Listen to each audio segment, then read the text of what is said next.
Oh, that's really good. Really simple.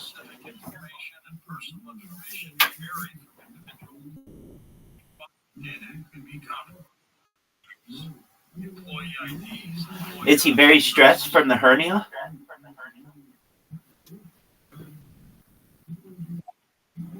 Usually, a hernia occurs.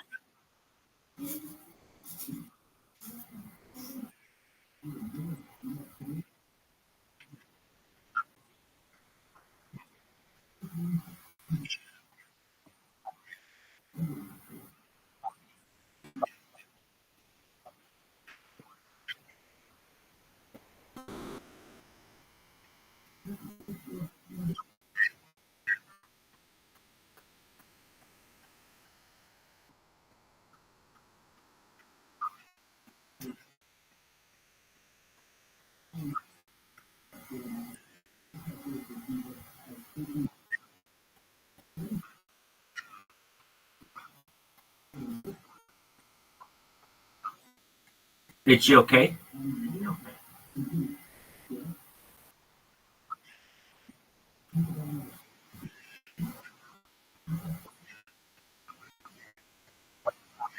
Right. You saved her.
Right.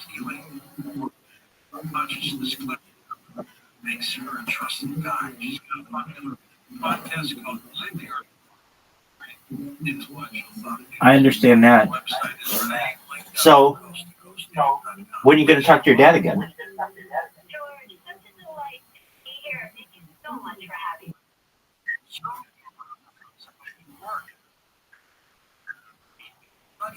Oh, cool. So you're going to visit him tomorrow?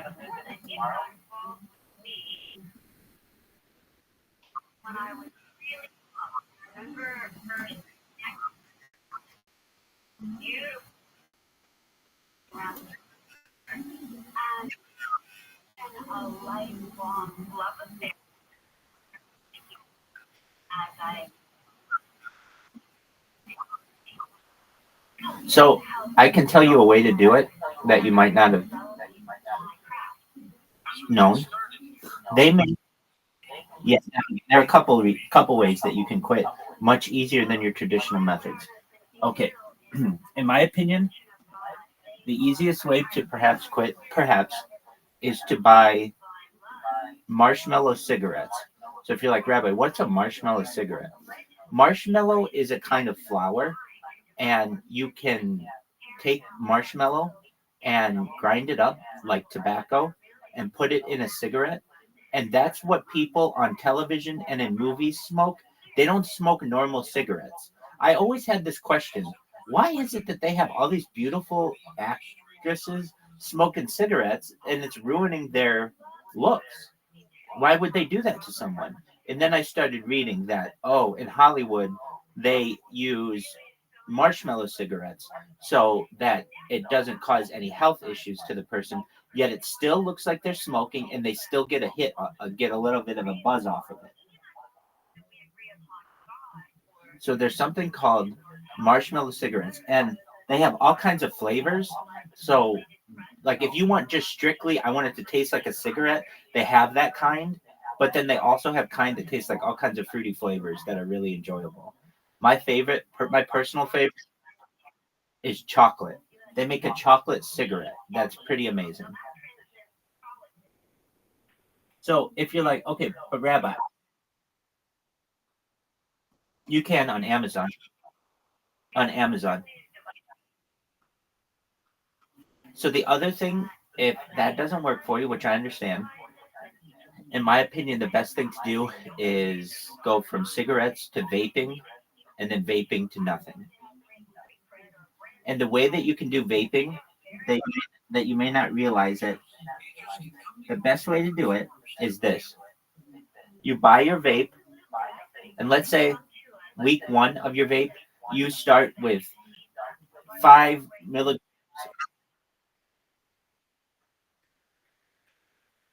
Oh, vaping's illegal in India? Oh, that's ridiculous.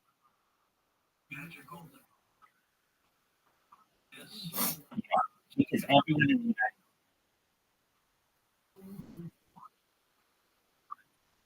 I can see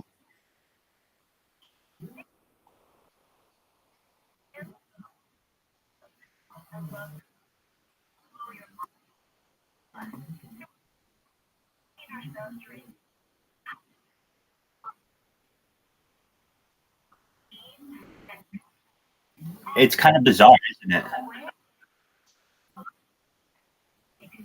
I can tell you, it always catches me off guard to see really hot chicks vaping.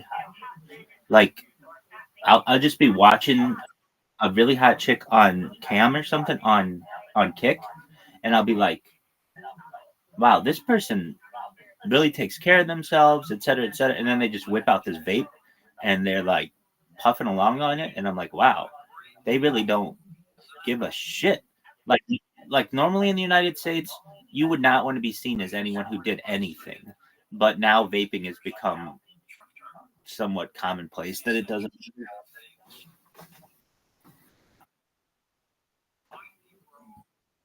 Yeah.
Yeah.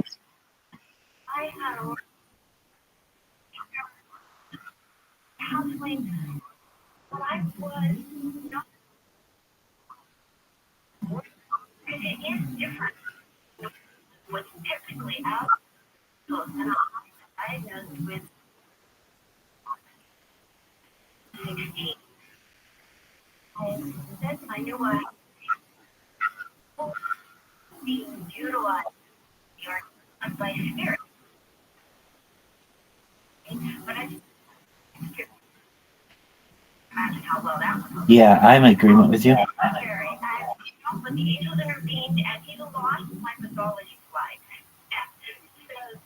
Do you play?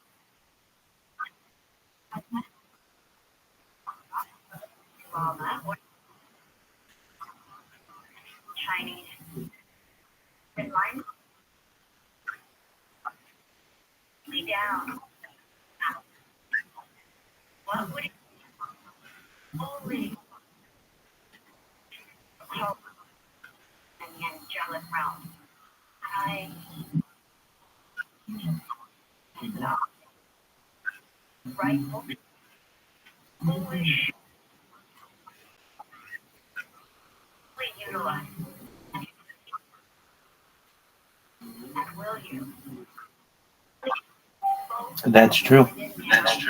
Hey, do you ever play games on Discord?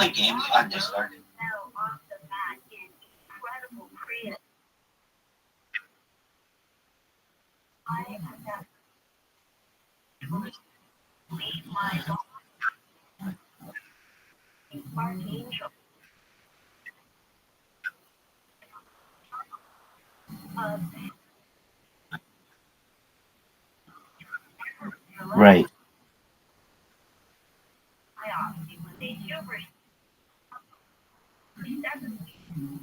Well, you did what you had to do,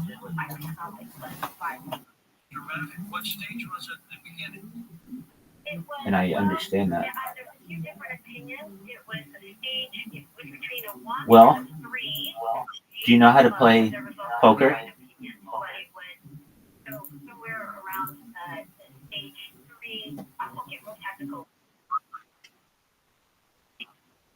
Excellent. Well, let's do it again, dog. Yeah, I do remember. Yeah.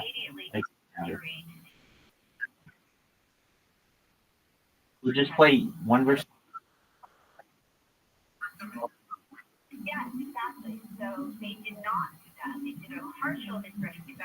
Join the timer, big dog.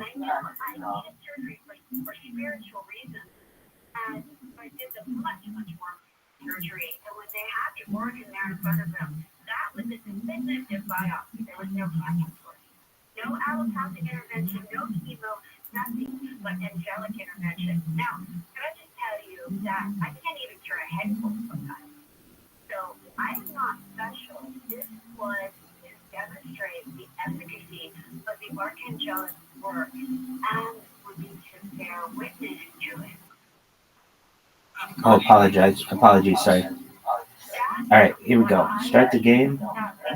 9, 8, 7, 6, 5, 4, 3, 2, 1. Bingo, bango, bongo. Let's do this thing. What's the difference, Alicia, between an archangel and a You're up. guardian?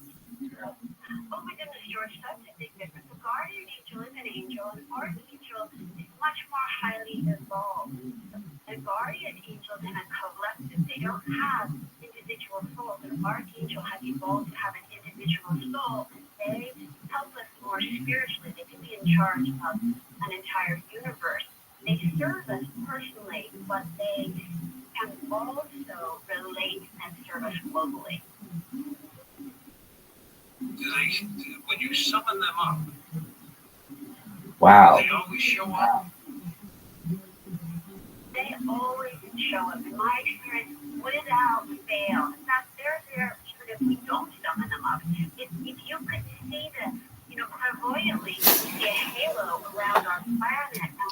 Good play.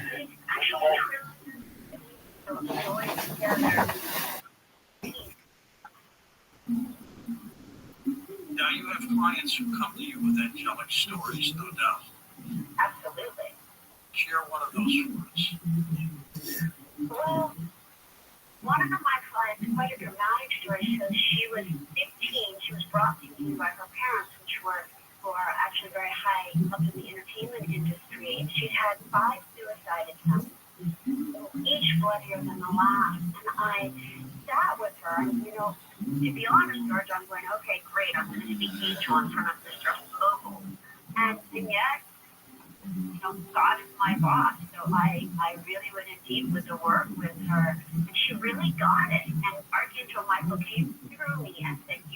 Wow, good cards.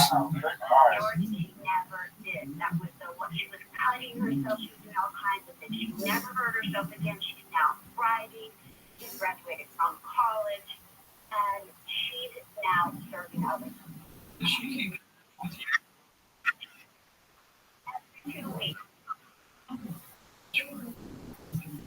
Well, it isn't when you have amazing cards like that, and I have shit.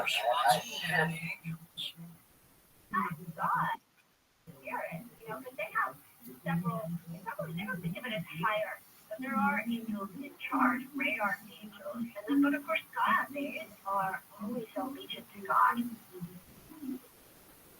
The angelic language, is there anything special you use to summon them up? Well, it was a language I started hearing in my very early 20s when I Two pair. spiritual awakening where it was, I could, over in rural Indiana. And so when I moved to California and I started really connecting with the angels and doing workshops, I recalled my angelic name to a very specific process, and that opened me up to hearing another language, the most exquisite language, George, that just put me into ecstasy. First, I thought I was crazy, and while we can't entirely rule that out, I'm not. But you hear things, and I didn't have anybody to tell me what it was, but I knew that it was very positive. And then at one point, I shared it with my spiritual teacher. He confirmed that it was the angelic language, and I have been developing that now over decades in a way that I can really utilize. We're both to 1,000. You're gonna go? You're gonna go. Really to bring us into more of a one accord. Why does Excellent. Sounds good, my man. Excellent. We'll see you tonight, my man. As always, it's a pleasure to see you. Thank you, Frosty. Bye-bye. Carry out. I think we all absolutely have angelic or divine intervention. It's just how open are we? Shit. We would just get into this robot state. We bring in the security, and I'd like want my gold tooth, so I'm trying to get my gold tooth back from him. And he's like this, and I'm like that. The security, it's like it's all night. How many hits a year are you on at this point? Like 5. We kept doing this all night to security. I kept calling security. I kept asking them to get my gold tooth from this motherfucker. And eventually, the security threatened to kick us out if we kept fucking around. It's like, okay, the joke's over. Yes. So then we went to the dance floor. We went to the regular club. You and your new buddy. We walk in. You want to take a piss? We walk in to the club, and everyone's dancing. And me and him, we look scary as fuck. So we look like gangsters, and we are loving scaring people. We're having the greatest time scaring the fuck out of these people. So when we walk on the dance floor, everybody clears out. Everyone's dancing, having a good time, and then everybody clears out. And we're walking around like we're gonna fuck some people up. And at the height of their fear, all of a sudden we start dancing like we're gay. We start dancing like we're gay on each other, and people going, what the fuck is going on? And then we would stop, and then we would mad dog everybody and walk around and just look at people and just scare them. And they'd be like, oh, fuck, these are white people from fucking like actors and shit like that in the industry, scared as fuck of us. We look scary.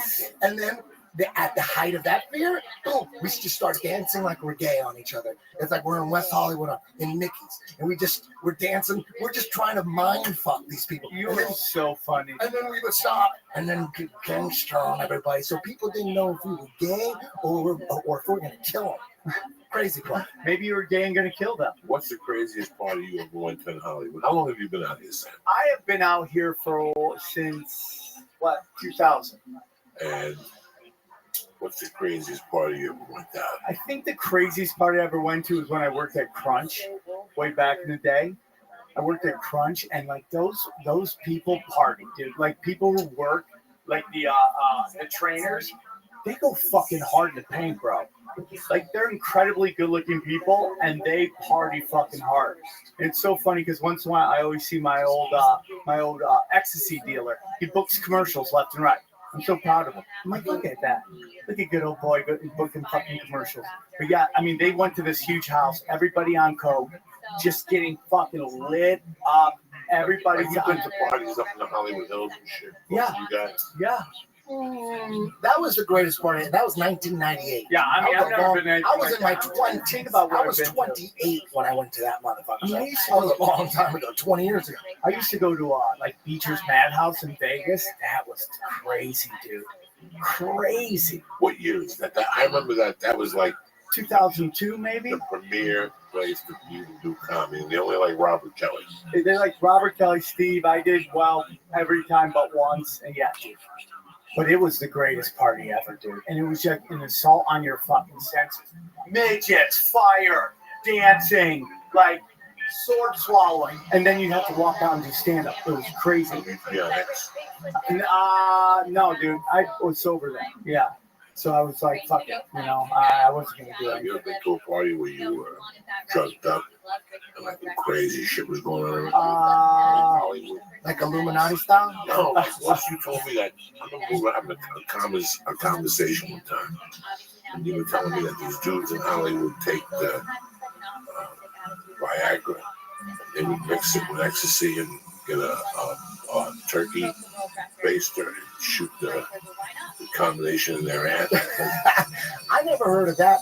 I never heard. Told me that stuff at the store, I'm and I was sure, like crying. Like, but I never went to those parties. I don't know. I don't know about parties with that being the theme, but when you do ecstasy, MDMA, you want to fuck really bad, more than ever. You want to fuck for 8 hours. But the problem is, for guys, they can fuck with your dick. It basically just, you get limp dick. But you want to fuck so much, but you got limp dick. But then That's you throw, coke too, yeah, man. but then you Coke throw, is the worst. but it does. But coke doesn't make you horny like MDMA. Oh yeah, Yeah, right. everything makes me horny. But 2 lines ecstasy's of coke, different. you're walking around. Women love No, coke, listen, dude. I don't know you're right. what it is, You're right. dude. It's It like does. get weird. Coke But does make you MDMA horny. sends you somewhere else. It's, you wanna eat pussy for 5 hours straight. Your neck could be killing you, but you're like, let me just keep eating. Like I never did all the I had so many.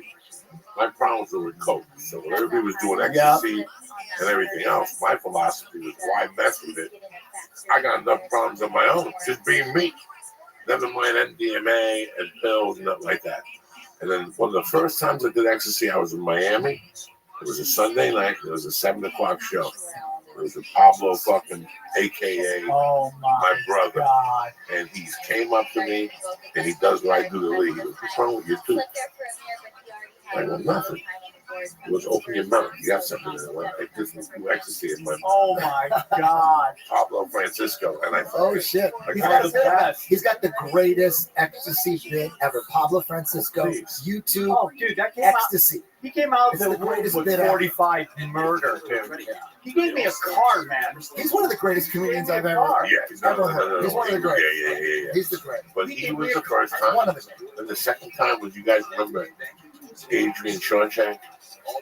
The hot waitress from the store, the blonde hippie chick. Yeah. One night, me and her did it. We were going to go do crazy stuff, and her boyfriend showed up. So I went home, fell asleep, and got up at 5 in the morning to piss. And I was in full effect. You're still going. And then the other time I got arrested was, I woke up, it was 1997. I woke up, I was living with Josh Wolf in Seattle. And he goes, bro, I didn't do this ecstasy this weekend. You want it? I go, fuck yeah, I'll take it. It was a Monday morning. It had to be 11 in the morning. 11 in the morning, you're doing E? By myself, just to go into Just at the downtown house? Seattle. And I go to downtown Seattle, and my ex calls me up. And I go over there, and I'm giving her a stab. And all of a sudden, the cops are knocking on the door. And because we have restraining orders against each other. God. And she told the neighbor, if you see Joey Diaz, call the police. The neighbor saw me, called the cops. While I was giving her a stab, and I remember I hit under the bed. They drew their guns, and the bed was going up and down. For me breathing, the bed was going up and down. And I come out from under the bed. So here I am at the police station, no shirt on, like at 2 o'clock, burning. Just rolling. Rolling out ecstasy, and they're fingerprinting me, and I'm looking at his hands, petting them and shit. Like I had never done it like guys. Like I'd never been to those Hollywood parties. No, dude, I didn't go to a lot of I go Hollywood. to I don't guys, know. Hollywood No. party guys. I never really did. Not really, dude. I hung out with Joe back in those days, and Joe hated that shit.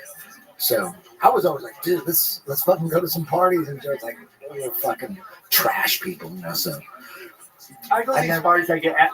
When I did go to those parties, it was always when I got asked to work it in some weird way. That's how I get into these parties. I did a bikini contest. It was really funny at the Key Club one time, And this is when I was drinking hard, like hard. And this is when I got paid in free in drink tickets.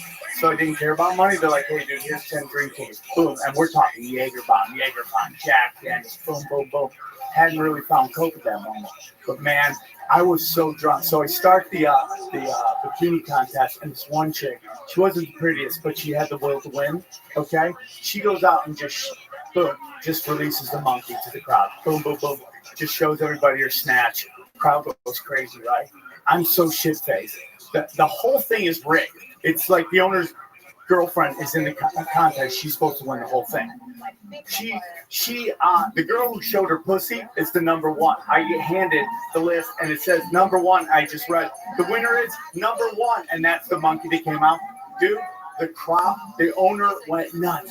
Get the fuck out of here. She wasn't supposed to win. This other person was supposed to win. I'm like, fuck, dude. So I feel like I'm floating. I'm just blackout drunk. They got me, the bouncers, these huge bouncers walked me out, right? They put me in my car. And I'm like, okay, I'm just going to try to drive home, man. I'm going to try to fucking go for it. I drive. I literally go 20 feet. I get pulled over, right? Cops. I'm like, well, tonight's the night, right? So the cops they get me out. They go, so what's going on? Because they could tell something was on, right? So I'm saying, you want to know the truth? And they go, yeah. I told them the fucking story of the fucking girl showing her monkey. Big pussy. I thought she was going to fucking win. They said no. I had to take the crown off the girl who I thought won, who showed everybody her snatch, and put it on the guy's girlfriend who was the actual winner. This girl's crying. I'm getting beat up and thrown out. I tell the cops that. They put me back in my car and they give me a police escort all the way home. That's probably one of the craziest shit ever. Because you were honest. Well, we're here. The other day I mentioned Eddie Bravo. Because I was out, Eddie used to make me laugh. Eddie has always made me laugh. Eddie has the same pride. I grew up with two guys that I thought. One was Stinky because he was Italian. You saw him, he was Italian. But once he had 3 drinks, his grandmother was American Indian. And he was just. And I had another friend that hung up with, his name was Jimmy Burkle. The guy was the personality, great personality, great guy. But brother, when he drank, he was really smart. But when he drank, his eyebrow would go up and he would start smoking cigarettes. Act differently, so we used to call him Marquis de Sade. Because he was crazy. Whenever he drank, he just went crazy. But, I met Eddie a couple times. We went out. There was 3 particular times. It was one night in Austin with you, me, and Joe went out to do a show. And then we went to Fogo de Chao. And you started drinking that Fogo de fucking Chao. And that night, Eddie forgot where he was staying at his hotel.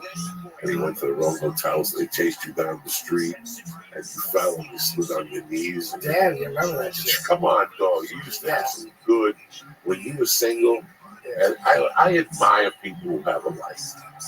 And I admire people, anybody can hang out with people who are cool. You know what I'm saying? Right. People I'm going in here, I got to tell you things.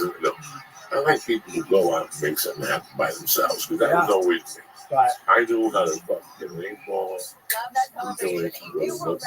Ball by myself. Yeah. Next thing you know, I went out by myself all the time. Guys wanted to come out with me, and I'm like, okay, you can come, but you got to drive your own car because I'm not going to drive you home. Right. You got to. I go by I would between 88 and 92.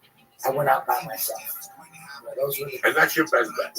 As a single man, you get those clicks that we're doing this, Vegas, that sucks. I always believe to start a little neighborhood bar, and if the neighborhood bar isn't good, then you go to the big bar and meet more people. But 9 out of 10, the neighborhood bar got everything you want. Keep it simple. A little married chick, she's unhappy. Her husband just took the second job, but she's done to do a line of coke. You got that bitch, it's over. You get the blowjob, something. You know what I'm saying? Eddie always had the classic Eddie Bravo story is when he went to Germany with Rogan. Oh, yeah. And he fucking woke up in the middle of the night and realized he was late. Break it down, Eddie.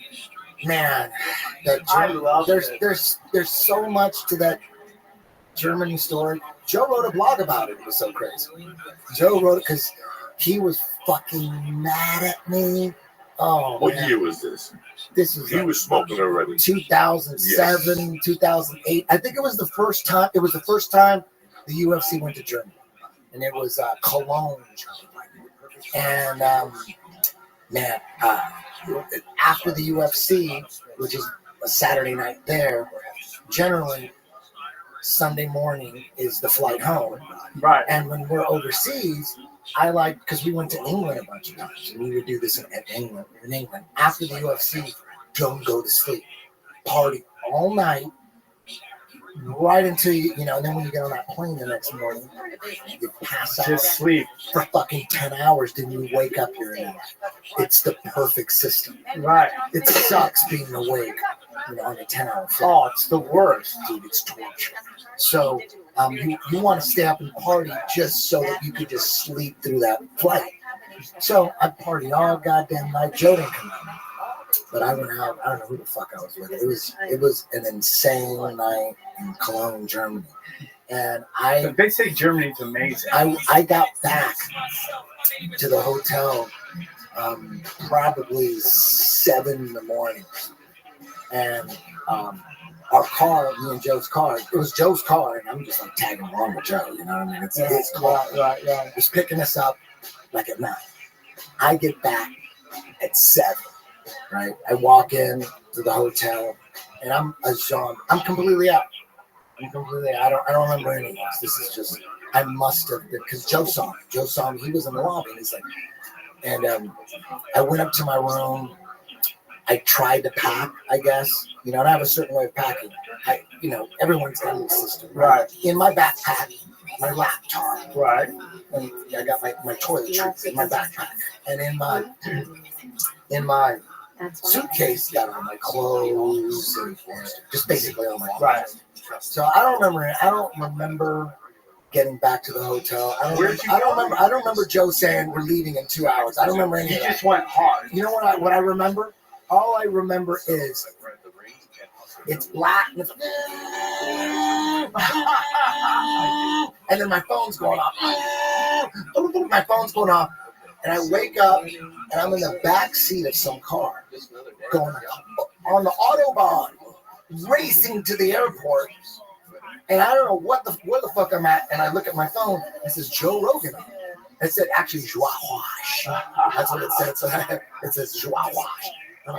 And I answered it, and he says, "Where the fuck are you? You took my car." And I'm like, boom, and I hung up, and I'm like, what? And I asked the driver, I asked the driver, I go, "Where the fuck are we going?" He turns back and goes, "We're going to the airport." I'm like, fuck, and then Joe calls again, I'm like, fuck, and I just send it to voicemail. I'm like, holy shit. And then I opened up my backpack. My one shoe is in my backpack. No laptop, just one shoe in my backpack. And then I open up the suitcase, and my laptop is in the fucking suitcase. So I feel like, oh my God, where the fuck? Yeah, dude, I've had those. And then nights. Joe called again and goes, "Dude, you took my car."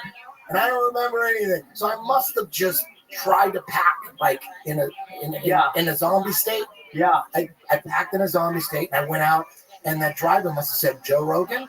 And I must have said, "Yes." And he goes, "Jump, Ronnie." And he just put me in the car, and we drove away. And then, I don't remember any of that. I came to life. It's like the beginning of a movie, like, just black. And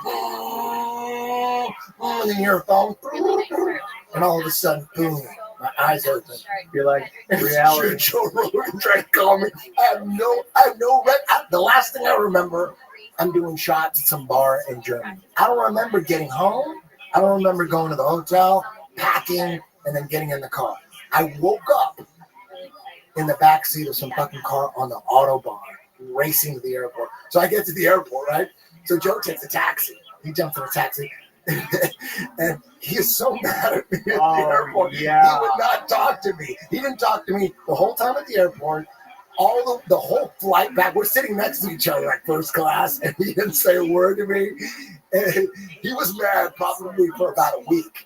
And then he wrote a blog, and then he realized, okay, it's over. He should kind of like, laugh about it. So then it became a joke to him, but he was fucking furious, dude. But there's a blog somewhere on the internet. I don't know if it's got to still be up there, but It's about that story. I like the trips and You know, I was thinking about this. I did a show with Maz Jobrani in Washington, D.C. when it was the accident. It wasn't the accident of evil. It was, what was it before that? Arabian Nights. And I was so blessed to get in at the Comedy Store because she needed Middle Eastern comics. So I kind of fudged the math and got in on it, right? So we were doing some tours. He took me to do a gig with him in Washington, D.C. in this giant theater, and I got to open for him. And man, Maz Jobrani puts on a show, dude. And his crowd is fun, dude. His crowd is fun. So we go there, and, so it's in Washington, D.C., and, I'm a conspiracy theorist, so, everybody's around talking politics, and I'm just, like, sowing seeds of doubt, and I fucking love it, right? Well, there's this one blonde chick, and she just starts going in at me hard, and we're arguing the whole time, boom, boom, boom, boom, boom, and then something happens, ends up drinking, I black out. I wake up in my hotel room, my clothes are ripped. Everything's in my fucking hotel room is smashed. My phone, my computer's broken, my suits are all ripped. And I go, what the fuck happened? I go, I don't know. You fucking started making out with that blonde chick, and then you guys took off, and then that was the end of the. I have no clue. I mean, blood on the wall. I don't fucking know what the fuck happened. You didn't find out if you had intercourse? I'm not, dude. I knocked it out of the park. No, you wouldn't. Doesn't remember. There have been a couple times where I blacked out and I didn't remember the night before, but it was clear. Like you wake up and you're in a Vegas hotel and you still got a condom on your dick. You know what I mean? And you're like, you did have sex, but you don't. It just because you don't remember, it feels like it really didn't happen. Like it didn't happen. Like if you don't remember it, it doesn't count. It doesn't because it feels like it never happened because you have no memories of it. I had a blackout drunk when I worked with Vince Vaughn too one time. I fucking blacked out hard, dude. Where? When we did the Sport the Truth show, I did like 5 shots of Jaeger before I went up, and it just so the show was it was just after 9/11, and Vince Vaughn's like, hey, come out and help us raise some money. I'm like, okay, I'll do that. That'd be fun. So it's in Dewey Beach, Delaware, and it's at this country music bar, right? And it's like not a huge venue, but it's a pretty big venue. And it was first come, first serve, right? So the doors open at noon, and the show's until 8. It is sold out at around 12:10. It is packed, and they are drinking all day, dude, all fucking day, right? So I'm like, fuck, man, it's gonna be crazy. So I go up. Ahmed goes up, and because it's after 9/11, he's Arab. It's a hard set, It's a hard set, dude. It's just like you're walking into fucking murder at that point, dude. You got no chance. So then I think they put Sebastian up, and then I went up. And it was going well, but I started getting heckled by this chick. Like I was just getting heckled. And I threw out some stupid line like, hey, why don't you just leave and go fuck your cousin? Some stupid hick line. Well, she was there with like 80 people. And they turned hard, dude. And they, boo, boo, boo. And to this day, when I hear, sha-na-na-na, na-na-na-na, hey, goodbye, I still get chills. Is that what they started doing? Oh, yeah, they started singing that. I'm like, okay, not today. I tried every Comedy Store thing I had at that time. So I get off stage, right? The whole cast of The Wedding Crashers is upstairs, right? So I just bombed for the troops, and I bombed in front of the fucking Wedding Crasher people. And they were like, oh, you did great. All I could focus on is Owen Wilson's nose. And how fucking, I was so drunk. It was so fucking huge. It was so huge. You used to get fucked up, Sammy. I used to get fucked One night, you got mad at me for something. Just one night out of something. I thought you got mad at me. No, I think I went up on stage. At that time, one of my favorite people in the world, who still is, was my Armenian drug dealer. He would make me fucking howl. And I said something when I brought you up. You were drinking. Yeah, I was in mad. The main room. No, that wasn't even mad at you. I didn't know you were drinking until after the situation went down. I said, keep it going, and then I went on stage. Well, I went up before you. I was talking about my Armenian drug dealer. And you went up there and took it really personal. As I was walking out of the main room, you're like, fuck him. I And I remember, and then I didn't like stay around debating because I had my own addiction. yeah. The last thing I want is to get into a fist fight with Sam, and the cops come. And now he's not drinking, and I'm not snorting. What a waste of time. I don't remember that, and if I did it, I'm super. No. I remember approaching I you. feel awful. I remember don't ever feel. I used to scorch the earth, dog. No. I remember saying it to you a couple of days, like, Crip, what was your problem the other night? It was just a joke. My Armenian drug dealer is real. I love him, like my friend. You were like, I didn't like the way you portrayed him or something. Then I left you alone. But the thing I've always loved about you, that is like so juvenile, but so to a comic. Like, as a comic, once you become a comedian, you get to a certain level of comedy, like 8-9 years, you start respecting people because of their comedy. Like, even if you don't like them, Yeah, if they make you laugh, for sure. they make you laugh. For So sure. get the politics and your self-righteousness Right. and shove it up your mother's ass. At that time, you would always come up to me. You were a young kid, and you'd always come up to me and talk to me about Pablo. Pablo was your world. He was your mentor. And that was our connection. And I liked you. I naturally liked you. But the night I fell in love with you, and you've been on your podcast, you've been on my podcast, and I just want to reiterate this to people. Like, at the time, I'm like, Sam's just a young kid. You know, I don't know whether I like him or not. Like, I was at that point.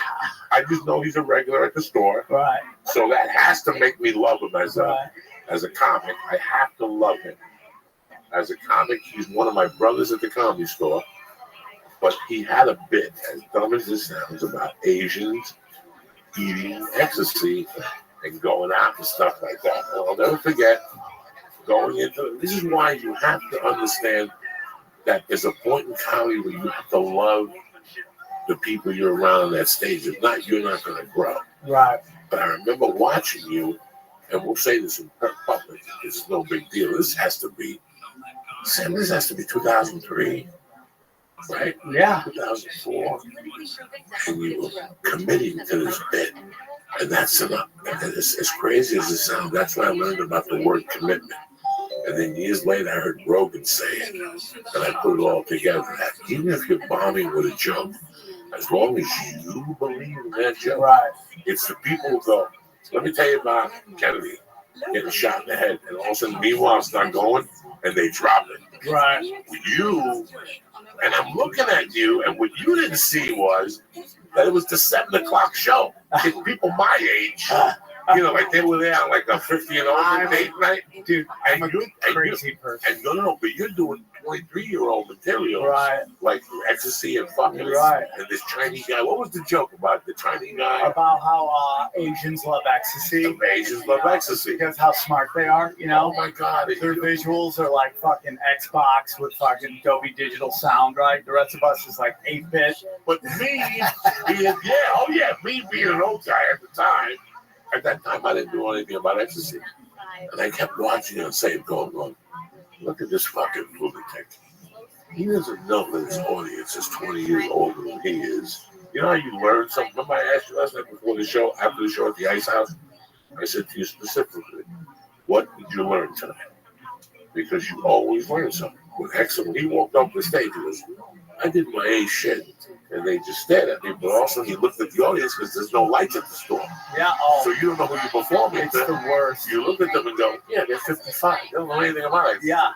They know about Reefer and Ted Nugent. And after that was when I fell in love with you as a comedian. I go, because he didn't give up. Most comics would have just given up. Yeah. You kept pushing the ecstasy and you were selling the fucking Asian aspect of it.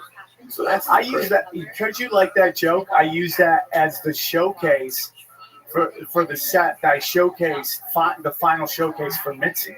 So I got picked up doing that joke because Duncan pulled me aside and he goes, "I got your showcase. This is how you get in with Mitzi. You do one joke about your ethnic group. You do one joke about your either one of your parents, and then your favorite joke." So I'm like, okay, I'm going to do this bit about my mom being a power walker, being Armenian, going to the beach, and then I'm going to do the Asian ecstasy bit because Joey likes that bit. So that's the bit I'm going to do. And I got picked up. What were the other two? I had a power walkers. Okay. They're not with it. You know, it's just this whole thing about I'm a power. Oh no, you're a lazy runner. That's what you are, right? That's what power. You know, I remember that. I had this whole bit about that, and then I had What a about bit, your mom? that she was a power walk. Then I had the bit about when I go to the beach and just I'm so furry, man. I take a shirt off, babies start crying, women in the corner puking, people calling the fucking SPCA right on me, and I have this whole bit I did. And who was your clique? You had a little clique.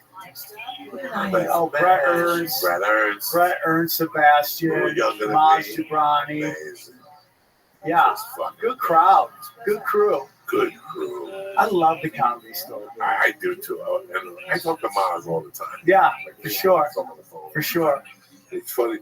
One of my funniest Eddie stories was, let me tell you how much I loved Eddie.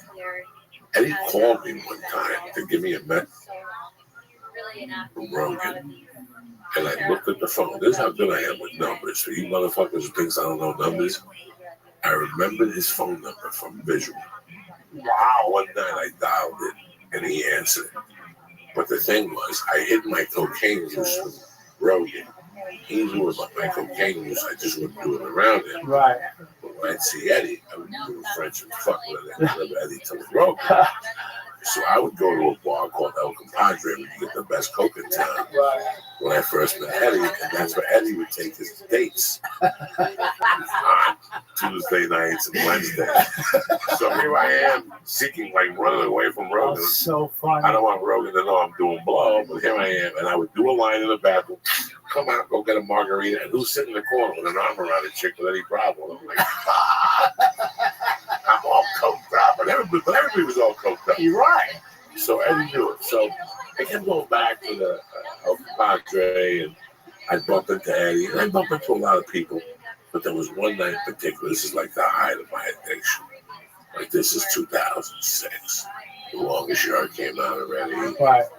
And there was no really success. Everybody else was blowing up The Longest Yard except for me. And I was doing heroin. I was doing everything. I'll never forget that I went down to the El Compadre. I copped the 40 package from the guitar player. And I got pills. Somebody had pills. Hey, you do pills, take these. And I ate the pills. And who do I bump into but Eddie? But this is like, I just watched nothing happens on the couch. I don't care if you're a fat, ugly guy that women do not talk to you. Eddie's like your drug If you stay at the house, nothing's ever going to happen for you. Right. Like if you go out 300 nights, even if you're fat and ugly, you're going to bump into a big one of those nights, and they're going to suck your dick. The odds are always with you. So with me, I was an ugly dude. I didn't have money, but I had great things. I had the gift of gab, and I had cocaine. Cocaine's a major closer. Oh, for sure. The gift of gab brings you close to me. So now I got you like in a fucking, you know what I'm saying? Like now I got you. But the cocaine, I'll just twist you up. And next thing you know, it's 69 in. And I'm looking at you going, oh my God, this chick's a 10. And she's eating my balls. Like, it was just crazy. But it was always, at that time, I was scared of El Compadre. I lived on the street. I lived in a car. And I lived in between Curson and Gardner. And I'd see all the people walk out El Compadre. It was crazy. But I had one friend that would go to El Compadre, and she'd tell me, dog, I got good coke there. We get fucked up in there. So for years, I didn't go to El Compadre. So I started going to El Compadre, getting coke, meeting people. So boom, one night I go in there to the store, and I'm fucking lit. Harry had like a little bit of that chewy coke. It wasn't good. Yeah, what is that? When it sticks like that?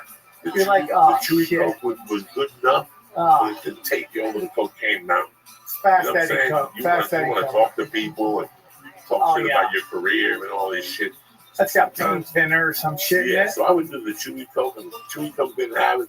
I'd make the investment and just have somebody drop me off at El Compadre. I was home anyway. I was sleeping in somebody's apartment in that block anyway, whether it was Ralphie May, Celine, Sean Rouse, Doug Stanhope. I would find somebody to sleep even though I was homeless. So by this time, I got a place. And I go in there one night, and I'm buying my little late night package, and who's in there? But he dropped me. And again, nothing happens when you stay on the couch. I'm fucking I go to the thing, and there's a hot chick by herself. And like anybody at this table knows, especially Lee, I'm fucking anybody. We were at Morton's Steakhouse one night. On coke too. No, on coke. No, this is recently. This had to be 50 years ago. My wife was on time. Let's go to Morton's Steakhouse. So moving past my room, she's like, lady, you're looking fucking tremendous tonight. She's like, oh my God, when she came back, she gave me a number. She had to be 80 years old. My point being that, you know, the gift of gas, right, cocaine stuff, right, alcohol, drinking wine, but with Eddie. At the same time, I'm bumping Daddy and I'm talking to this chick. This has to be, let's pretend, it was 15 years ago, maybe. Right. So I'm 40 years old. I'm broke. I'm living on Gavin's floor. God knows where the fuck I'm living. I go to a compadre, I get a $50 rock, which in those days was tremendous. I would put like an extra blue chunk in there. And I crush it up, I do a little blast. And I'm not there 3 minutes, but this girl comes out, you know, just moved to LA. She does not know about LA. And she starts talking to me about tequila. You know, I love tequila and tequila. I don't know about tequila. I know Cuervo and Silva. I don't know that. Right.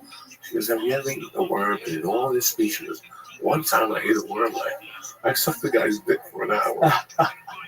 And I'm like, really? You know, when somebody tells you that type of information, you know, when somebody tells you that type of information, when you just mean it, that's just, so I go, really? And she goes, as a matter of fact, whenever I drink tequila, I'm going to suck nerves. I want to suck dick.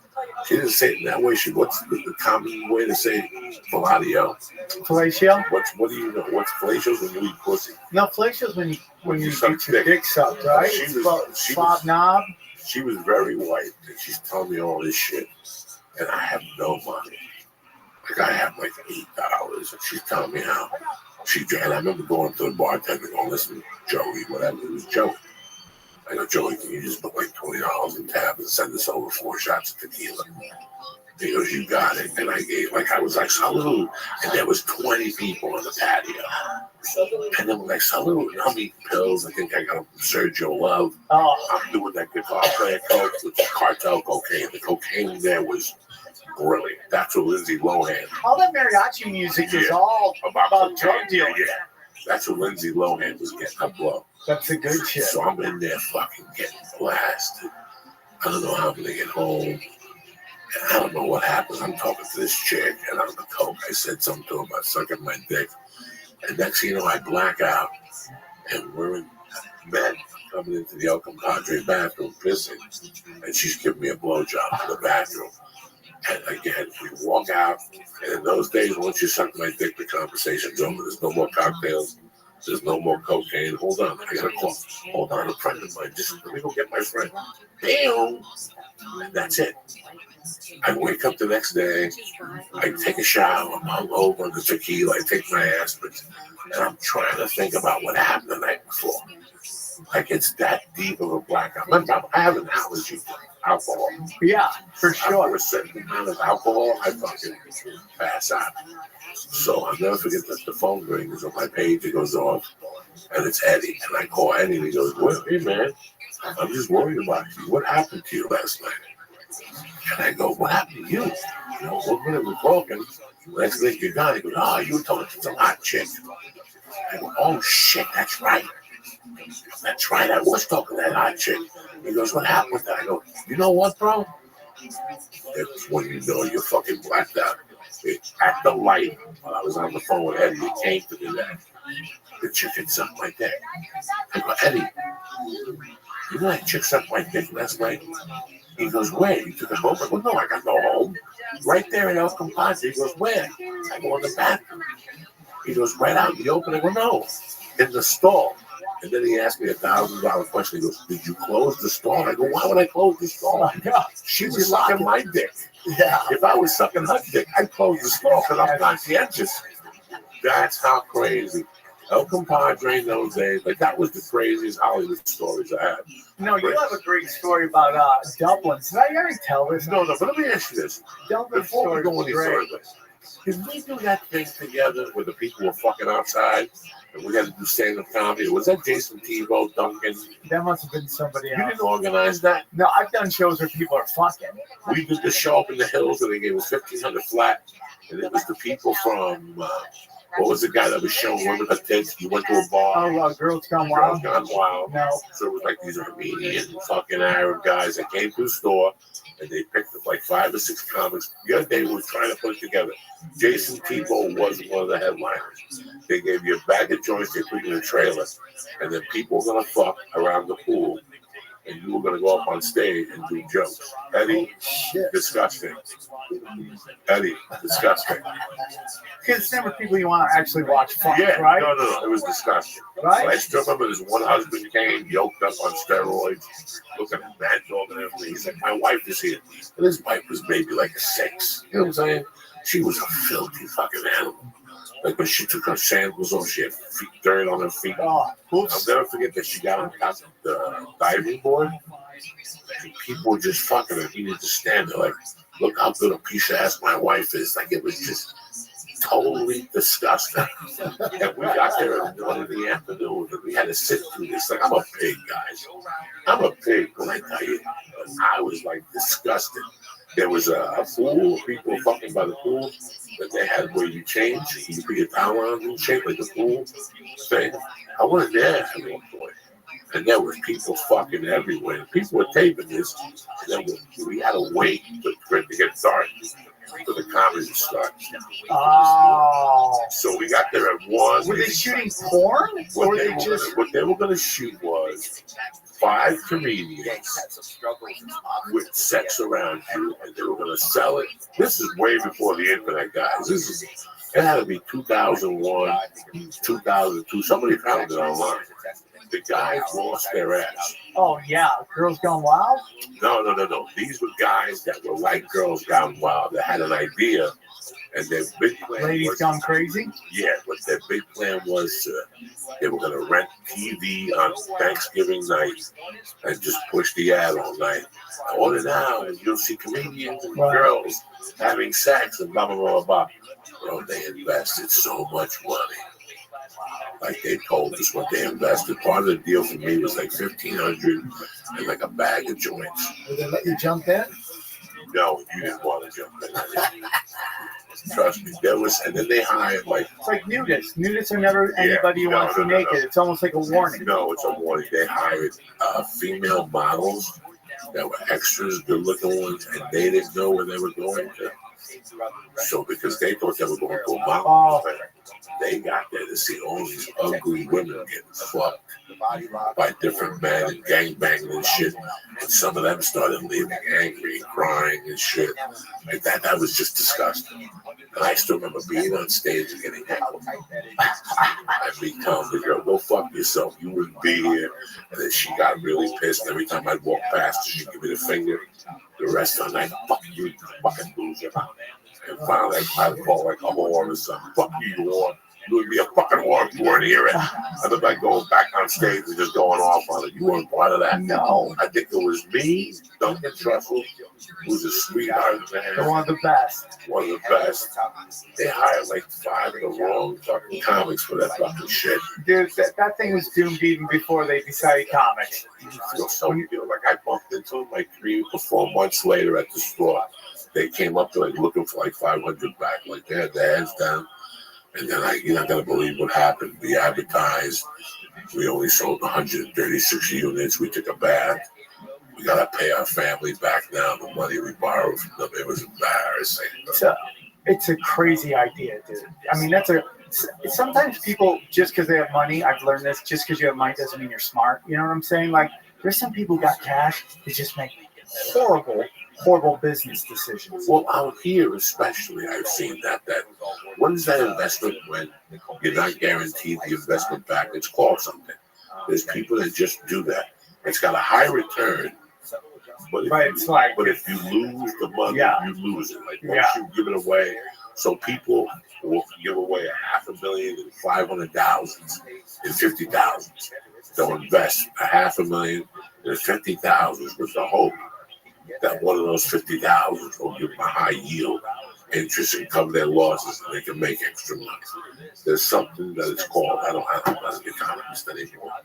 That's back in the day. I've done shows where people are having sex. We used to do naughty shows in swingers clubs, and we went to the world famous Green Door in Las Vegas. Yeah.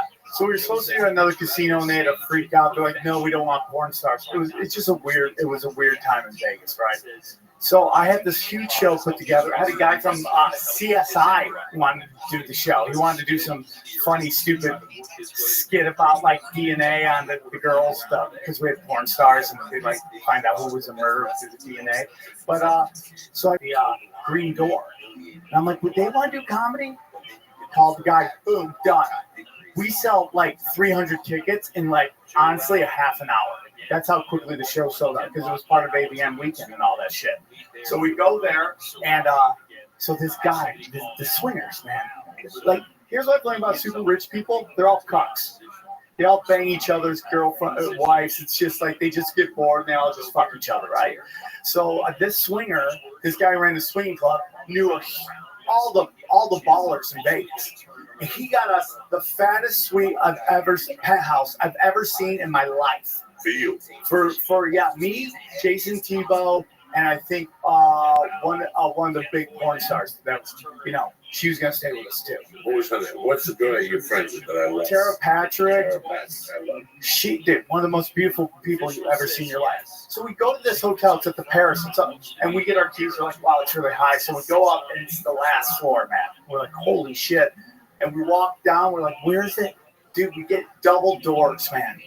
Open the double doors, it's like half the top floor of like the Paris. It was the biggest hotel room I've ever stayed in my life. And it was ours for the whole weekend for doing the show at the Green Door. We go to the Green Door, we do the show, it's a huge smash. Afterwards, and while I'm doing stand-up, people are just fucking all over the place. And I've learned from strip clubs that basically what swingers clubs are just where black guys with dreads go to bang polar bears. That's what happened. Just big, a big fat white chick, a polar bear. That's what you see these guys with dreads just fucking crushing these very large women. No, these swingers clubs, because I'm not hip to this shit. You never done to a swingers club? What was the famous one in New York? I was taken. That's the word. I'm sorry. I was taken one night in one of my drunk cocaine stupors. I met somebody out, and they said, "Let's go to that club." And I walked in with him. I think I lasted 8 minutes because my Catholic, whatever, just got in the way. Like there was just people fucking. I didn't like the concept of. I walk in here with my girlfriend or my wife. That's the concept I didn't like. I don't mind if you got a Guman on the side or some 20-year-old fucking chick that you and her. But like the people next to me, it was their wives. And the two guys were like, "Your wife sucks a great dick. Your wife has a tight asshole." Some dudes are into that. It's that's the part I'm not that confident about. So I didn't like that shit. Then once I was taken to the 1040 club, and that was a horrible experience as a child. I was like 16, where it was $10. It was $9.99 to get your dick sucked. What? But it was $10.40. That's like Groupon prices. Yeah, it was $10.40 plus tax. So it was $9.99. You had to pay tax on a blowjob. So it was $10.40. So you paid the $10.40. They gave you a ticket stub, and you walked in the back, and it was like 100 guys. And then what they did was they set up a bar. They had different bars in there. So you just drink in there, like drinking, like me and Eddie. And then like a red light would go off, and the door would open up, and they'd push a bunch of girls, like young locusts from other countries, and you had to fucking grab them.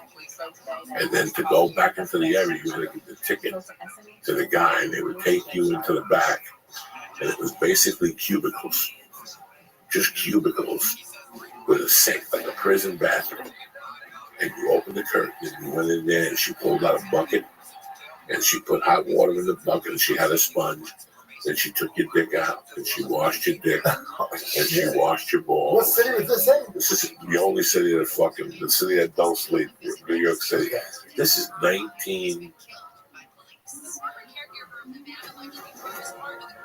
This was 1981. I went there for a birthday party. It was Pablo Pedro. I forget, he's dead now. God rest his soul. I knew him and his brother. They had the family had a candy company.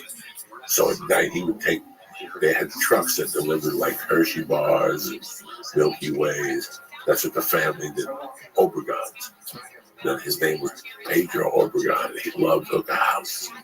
So we were drinking one night, and they said, let's go into the city. And I got in the car with them.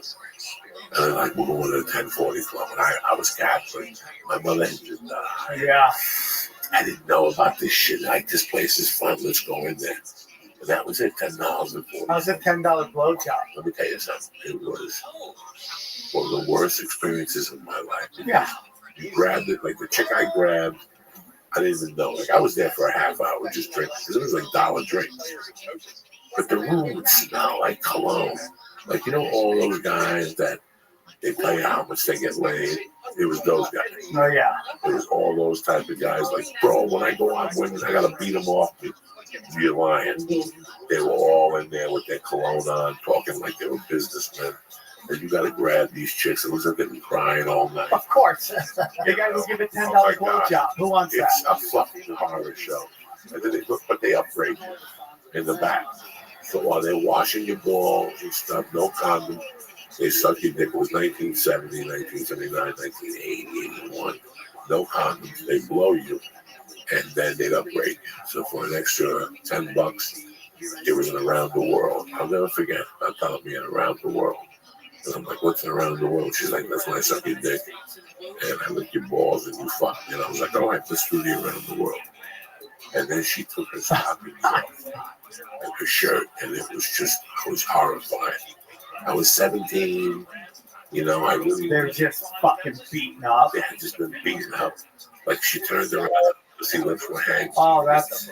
Like, I wanted love. I was looking to be loved. Yo. Is there nothing wrong than... You were looking for a pretty woman for $10. Yeah, like for $10. But then she put the, I don't know, she put the condom on me. She got on top of me first. And it was like a metal bed, like a detention bed. And you could hear 20 people fucking at once. You could just, it was all around you. It was just wide open. And I'll never forget her rubbing against me and me closing my eyes, going, how many diseases am I going to get? And in the middle of all that, she stopped. And she goes, you know, for an extra $5, you can eat my pussy. And I just fucking, once when they have you in the mouth, I hit bumped her. Yeah. And she flew off, bro. And I put my Bumped her. and I walked out of there. I walked the 42nd Street to the bus home. That was like one of the lowest levels of my life. Oh, for sure. I got a low level story like that too. Really? This is the only time I ever had sex with a girl and didn't want to finish, just pulled up my pants and got the fuck out. Let me tell you the story. I was single between 2000 and 2010. I went 10 years. I strategically stayed away from relationships. I started, doing seminars, teaching jiu-jitsu.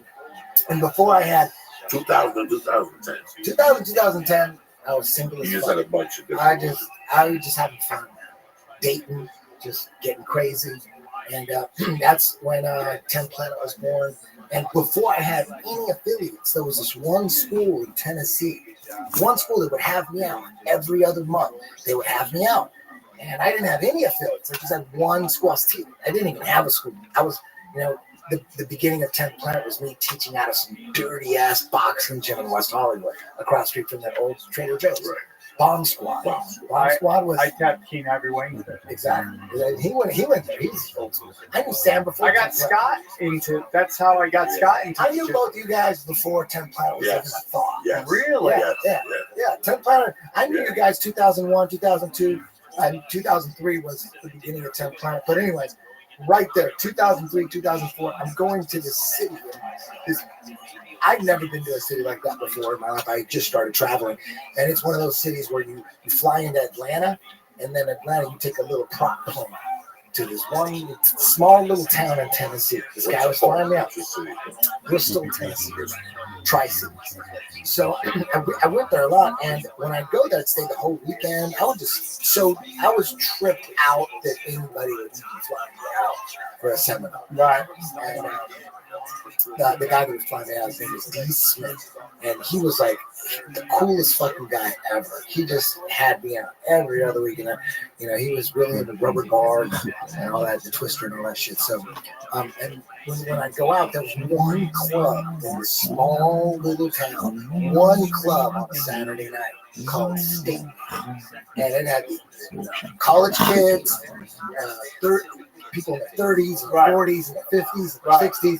Everybody was in this goddamn club. That one motherfucking club, and I was out there looking, for female companionship. You know what I'm saying? Like this is my last night. I leave tomorrow. And we went out to this club, that Club State Line. I mean, you couldn't even call it a club. It was like a bar, but there wasn't really any success going on there. And I forget his name. This one guy said, "Hey man, we can go to Johnson City. There's a bigger club." So Johnson City was like a step up from the small little town that had like 15,000 people population. Small little town in the boonies of Tennessee. So I thought, fuck it, I don't even got nothing else to do. He goes, dude, I'll drive you. We'll go to Johnson City. There's this badass club. I'm like, let's go. So we drove about an hour to Johnson City. We get in. It's a horrible club. I mean, it is a step above the bar we were just at, but it was horrible. And he says, I know this girl up on stage, and there's this girl. She looked like she was drunk as fuck. She looked like Huckleberry Finn's great niece. She just fucked up teeth and she was skinny, and she had her pants unzipped, and she was dancing on this stage. It wasn't a strip club, but she thought it was, and everybody's like dancing dirty on her, and he goes, you can fuck her if you want.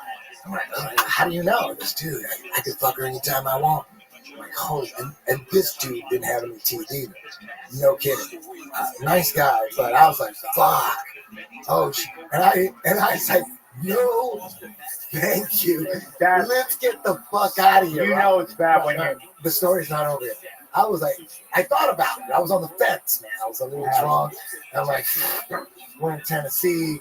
You kind of drop your standards when they're like, fuck, man. I just looked at her up on stage, and dudes were like all over her, dancing dirty. And she literally had her pants zipped down, trying to be sexy, button open, and dancing on the stage. And I said, fuck it, let's get the fuck out of here. You sure, man? You sure? You can get that one. I'm like, I'm sure. Let's get the fuck out of here, right? So we go to the parking lot. We get in the car.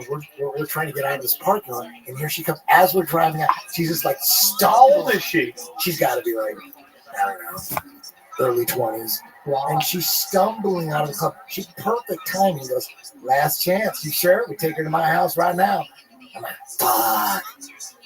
I said, all right, fuck it. Let's just do it. So he grabs her, throws her in the car. We go back to his house, like his mom's house. And we go in the basement. He's got a big screen in the basement. And it's just us three watching TV just for like a second. I'm like, you know what? Yo, dog. He gets up and he walks away and gives me a How you living, Pimp? I'm like, what's good, son?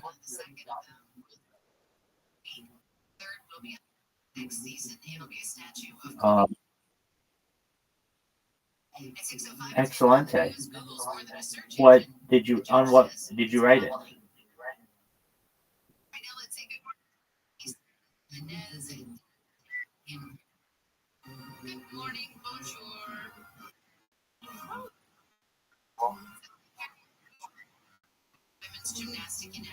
What did you write it on? Full scale nuclear war.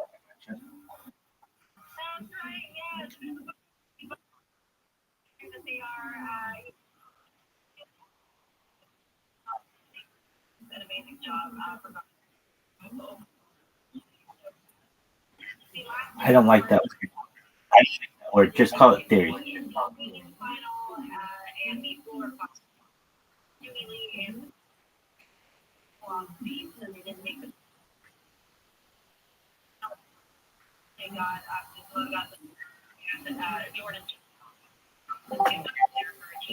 I'm in agreement with you on that, big dog.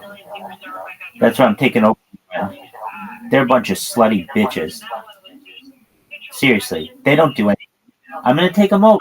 I have more data than any person in global history. And all I do is preach world peace. And I'm going to say to the fucking Secretary General of the UN, what the fuck are you doing? I haven't seen one TikTok of you talking about world peace. I haven't seen you once talk about it on YouTube. I haven't heard you talk about it on Twitch or Kick or Rumble or D Live or Billy.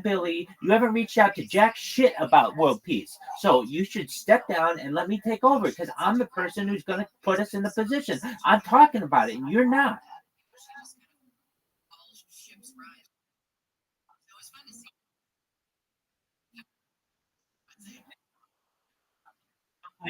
We'll talk, but come play.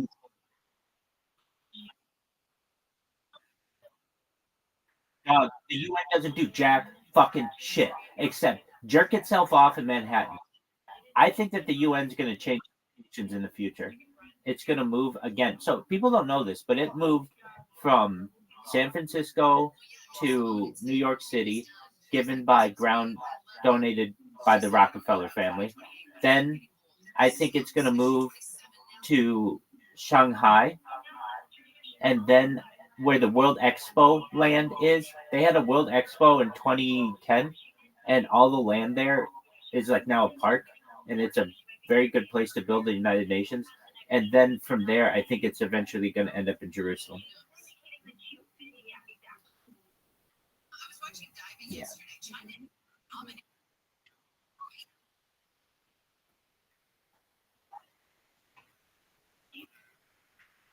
Fuck no.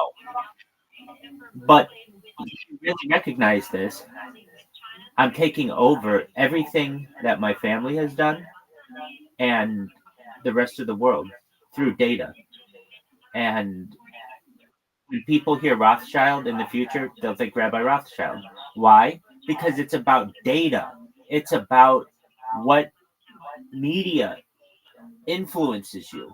And I have so much data that it's rather brilliant that I essentially know who's at the top.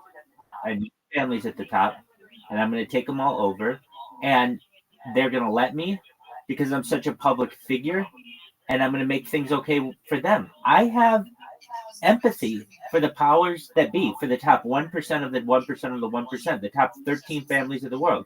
I'm the one who will name their names: Astor, Bundy, Collins, Carnegie, DuPont, Lee, the Merovingian bloodline, Russell, Reynolds, Rockefeller, Rothschild, Warburg, Vanderbilt, Van Dunn, the House of Windsor. These families rule the world, and they're too afraid to be able to come out and flex themselves. They have people in their families who want to be in Hollywood. They want to be actors and actresses. They want to be more public, but they're not allowed to be because they're attacked because of their wealth. Essentially, I want to make a world where it's okay for them to be public. If Rabbi Rothschild's public and he's a trillionaire, then we can be public as billionaires.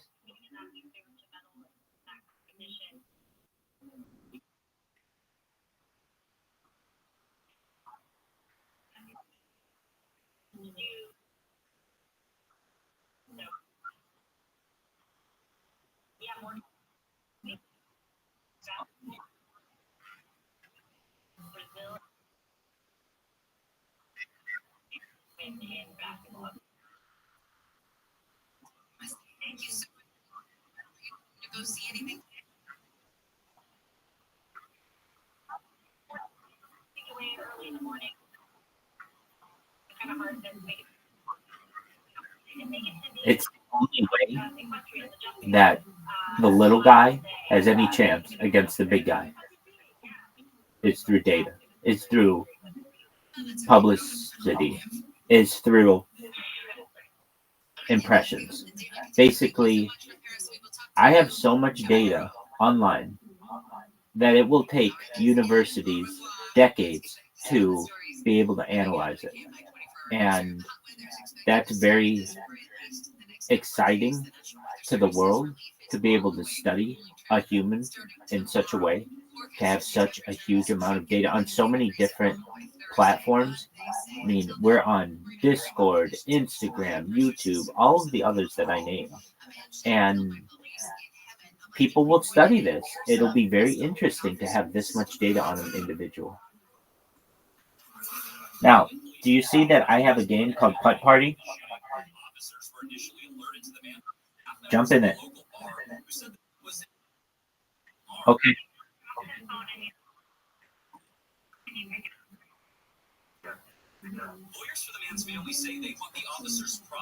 Get in this thing when you can. Why? It's kind of a fun game. Is it the best game I've ever played in the history of mankind? No, but it's pretty fun. The threat of dangerous flash flooding will continue for a few more days. Justin Grady with the North Carolina Emergency Management says people have been getting ready. Enforcement alert to our response to hurricane. Use those in making life-saving decisions and research.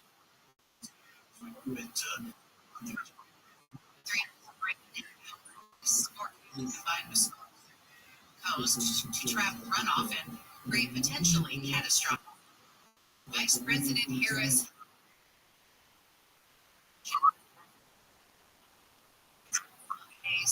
line ballot last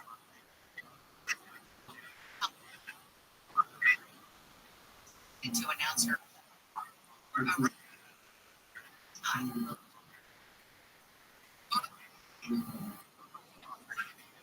in the beef steaks, hand flare.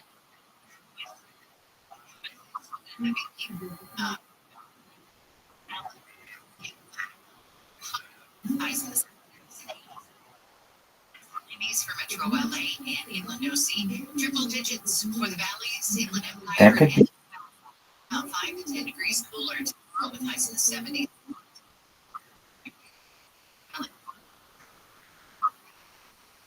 Temperatures will increase.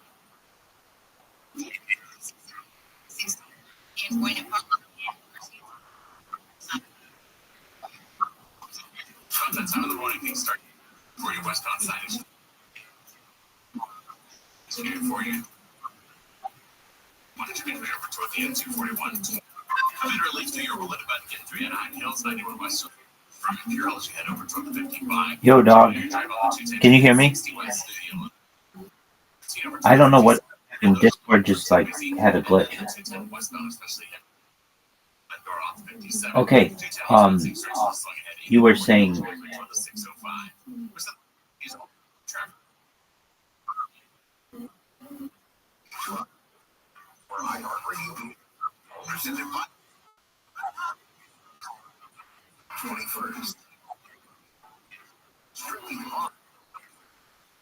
For your next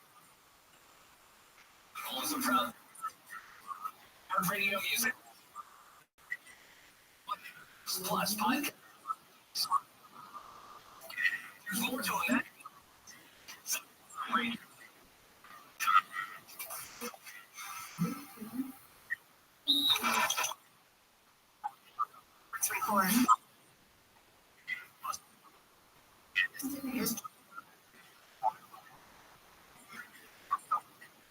Metals.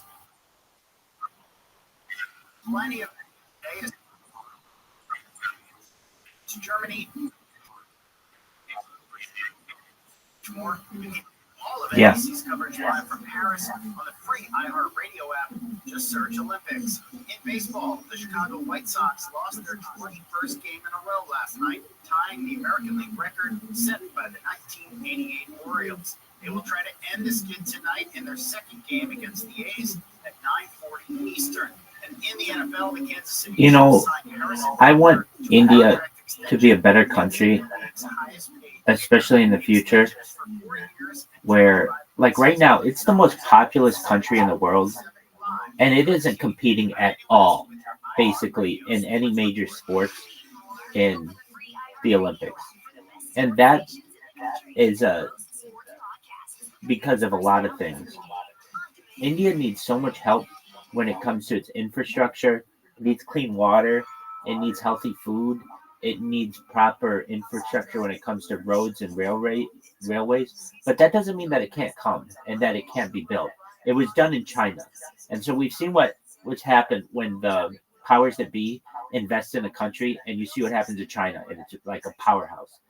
I think the same is for India for this upcoming 50 years or so. And I see these people who are in India who are on a train, and it's so dangerous. They're like literally holding on for dear life. That just we need to fix that. That's so sad. And the people who are in the rural areas who don't have access to clean water, it's just terrible. And I want to help those people. I want to bring awareness to it. And those are things that I feel that the UN Secretary General should be doing. I feel that we really don't hear about that person. That person should have like a weekly press conference with the world, like, hey, this is what we're doing.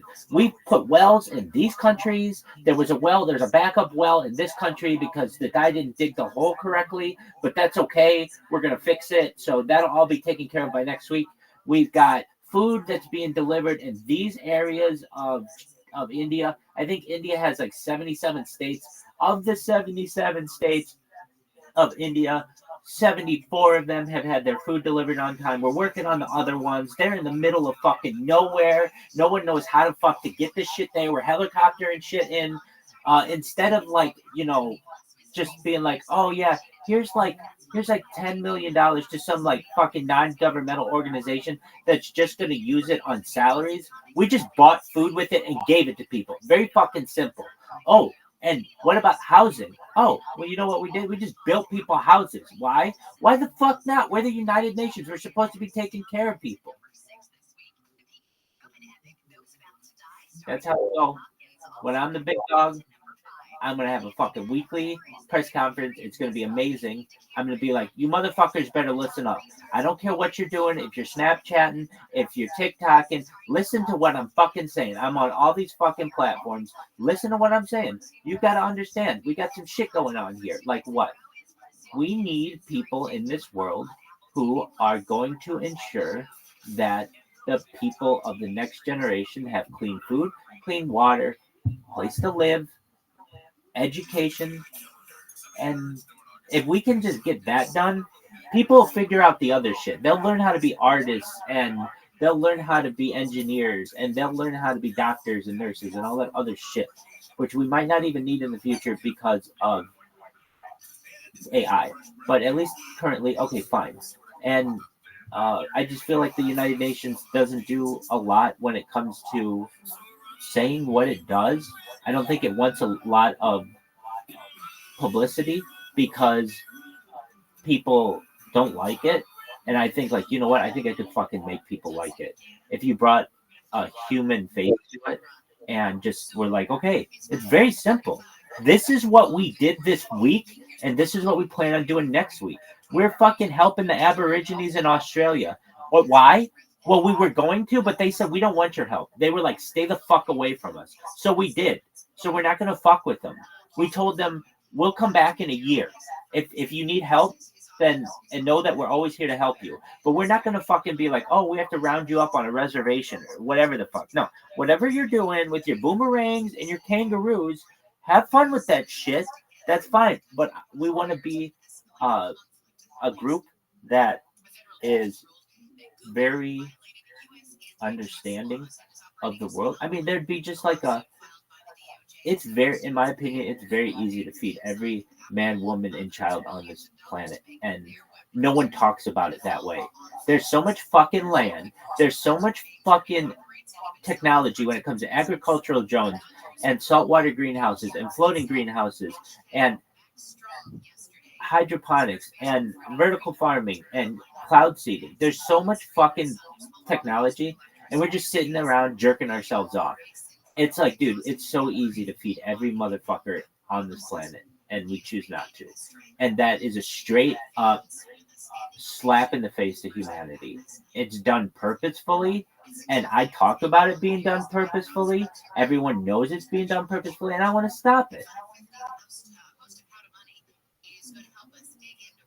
What's wrong with that? I don't want people to starve anymore. I don't want people to not have housing. I don't want people to not have water. I want people to have clean air. And I think that it's very easy to accomplish this, and there's no one out there who has such a platform who just reams into these motherfuckers. Everyone's afraid to lose their platform. Mr. Beast, afraid if he fucks up, then he won't be on YouTube anymore, and he loses a lot. Any actor in Hollywood is afraid if they speak out about whatever the the terrible things that are going on in the world, then they will be blacklisted and they won't get a job in the movies or in film anymore or in television. I don't have to worry about any of that. And I have so much fucking data that it's like all my work is done. You can go watch it. I don't need a future career. Literally, I could live off of the data in the future once people know that it's a thing, that you can literally watch someone 24/7. I could live off of old data, but I want to do it in the future too. I want to do it for the rest of my life. That's very exciting to some individuals. And with that said, we want to accomplish a lot of good things for the world. And I think that India is a place that has so much opportunity. It's like you have the most skilled engineers in the world who are traveling to work on the back of a train. Not in a train, on the back of a train. These are the most skilled engineers in the world. They're having to literally dodge shit. And they're taking like 6 trains to work. They're getting up at like 4, like they're getting up at like 2 in the morning, and then they have like families to take care of as well. These are the most skilled people. It's absolutely fucking ridiculous. The fact how much talent is in the rural perhaps areas of India that goes to work in the urban areas every single day, and they didn't go to India Institute of Technology. They literally just probably learned from some other person in their town or village. They just somehow got their hands on a fucking computer at a young age and just became some kind of fucking whiz. And it's like, wow, these people, you people, fucking Indians, are so talented, yet there's no infrastructure for such a, like, what I think are some of the most talented individuals on this earth. I mean, I've worked with Indian people at length in software development, and it's perhaps one of the most impressive group of individuals I've ever met.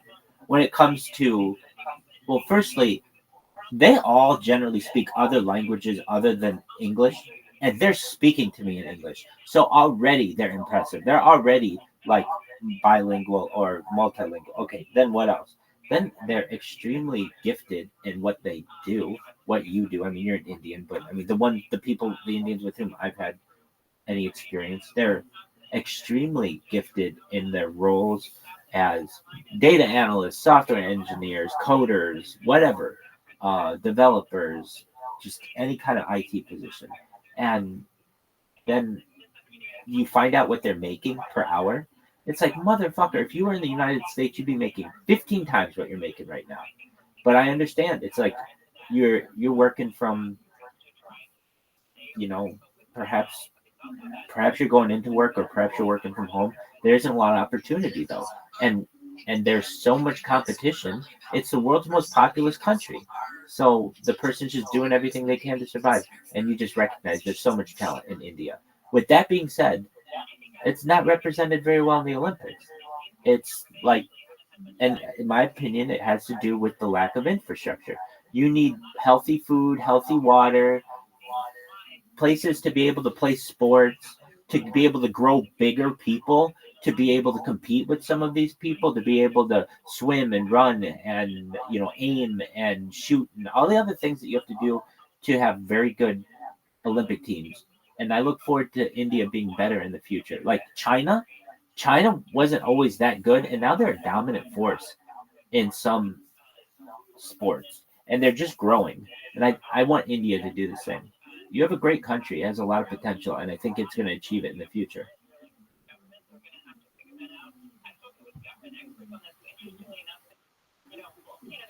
And figuring out how they will actually staff the government and run the country, because you only have a few short months between the election and taking over. So that's something that they've got to consider. Yes, but we are putting the cart before the reveal for today. We'll watch as they hit the campus and how they're. Right, absolutely. Thank you so much.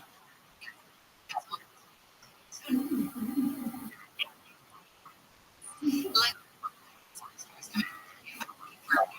he has released 3 people possibly involved in the Wonders Parker Swift. It's not mean you escape. Consequences for them to be capped. Images released can show 2 tattoos on their face, seen in what is believed to be a homeowner in Beach has been ordered who are visiting Victoria Beach. When to clear she used this beach, she claims I told her months like near any property are things because last month yelling commission said $4 a day. So today watched last night's competition and Child's both. I love that. Some child going. You still want more gymnastics? This is very cool. There is a tour coming to Southern California called Gold Over America Tour, and it's going to feature our little goat, Simone Biles, and Jordan Childs is also going to be part of it. James Medal, All right, Big Dog. part of the gold medal winning U.S. women's gymnastics team. She also happens to be from Oregon State University, which is my alma mater, so I'm extra excited about that. But they're all going to be at this tour. It launches in San Diego in September. Is it September? Wait, where did I put the dates? September 17th. And turpentine, and you could taste it in the Coke. Oh yeah. That Coke became crack. People started saying we can't sell that. Like I remember Coke that smelled like cat piss. Oh. And then you would have headaches for 3 days. The Coke was astonishing. It was like 99% pure. You would put a dot on your tongue and your head would be fucking numb plates. Oh, right. You couldn't even talk. Making business ideas. But it would burn the bottom of your nose. Right? And that became crack. People started taking that Coke and going, fuck it. We're not going to sell it. Just burn it down into the slowest thing. You know, they make crack. It was horrible. Like I knew these guys in the early 80s that were already making, because it was freebase at first. Right. And freebase was for the rich and famous. The freebase cocaine, oh my God. To snort cocaine is one thing. But the freebase, that was Belushi.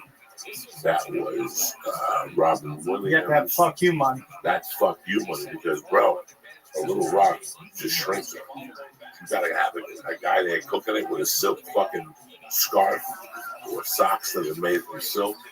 So for every gram you use, you only get 8 tenths back. Meaning you could smoke 8 tenths in 2 minutes. So I saw this evolution. And even though I was part of it, and even though I thought it was cool, and even though I grew up with it, now looking back, it ruined the country. Oh, for sure, dude. It destroyed the country. For sure. Like our own government destroy the country. I mean, and this doesn't just go to cocaine.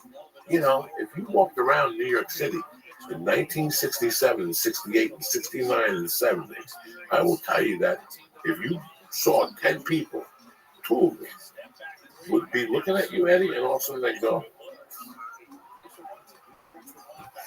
heroin? And they not. They were on straight heroin. And then what are you going to find out? That years later, Vietnam was basically about heroin. Yeah. They were just bringing heroin back by the fucking millions. And this whole country, that's what I don't understand.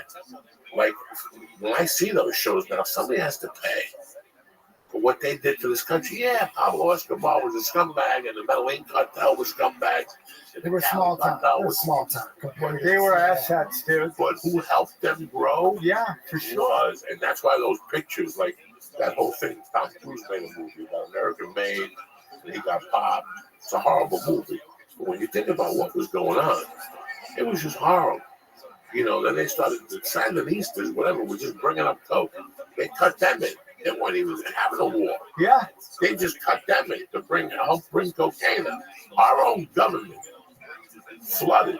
And then you hear the DEA going, well, 320 metric tons of cocaine were smuggled into our country. Where's the war on drugs? 300 metric tons. That's 2,000 pounds of fucking ton of cocaine. I can't snort that shit in 1 year myself. We tried. Somebody had to be fucking snorting it. But you look back at that conspiracy right there. That's not a conspiracy. That was something to ruin our country. I'll never forget having a teacher. His name was Fred Terranova. And I remember he had like a pseudo history class. And I still remember bumping into him on the street one day and him telling me that the Cubans were running cocaine. And I'm like, what are you talking about? He goes, they got it so sophisticated that the Colombians are taking the coke to Cuba. Remember when Bush sent down the troops in '85 to Colombia and they were going through the jungles, they couldn't find any left? Yeah. They were long gone. They were processing coke in Cuba. They were taking the coca leaves, shipping them to Cuba, bringing in the fucking ether from the Russians, which is even better than the American ether. They use that shit for steroids and D-ball and shit like that. And they were shipping the cocaine out of Cuba. And Fidel Castro would get 800,000 per shipload. And they were sending 2 to 3 ships a day filled with cocaine. Nobody ever mentioned Fidel's name in any of those paperwork. But the story I'm getting to here is that because it killed me, it destroyed my life.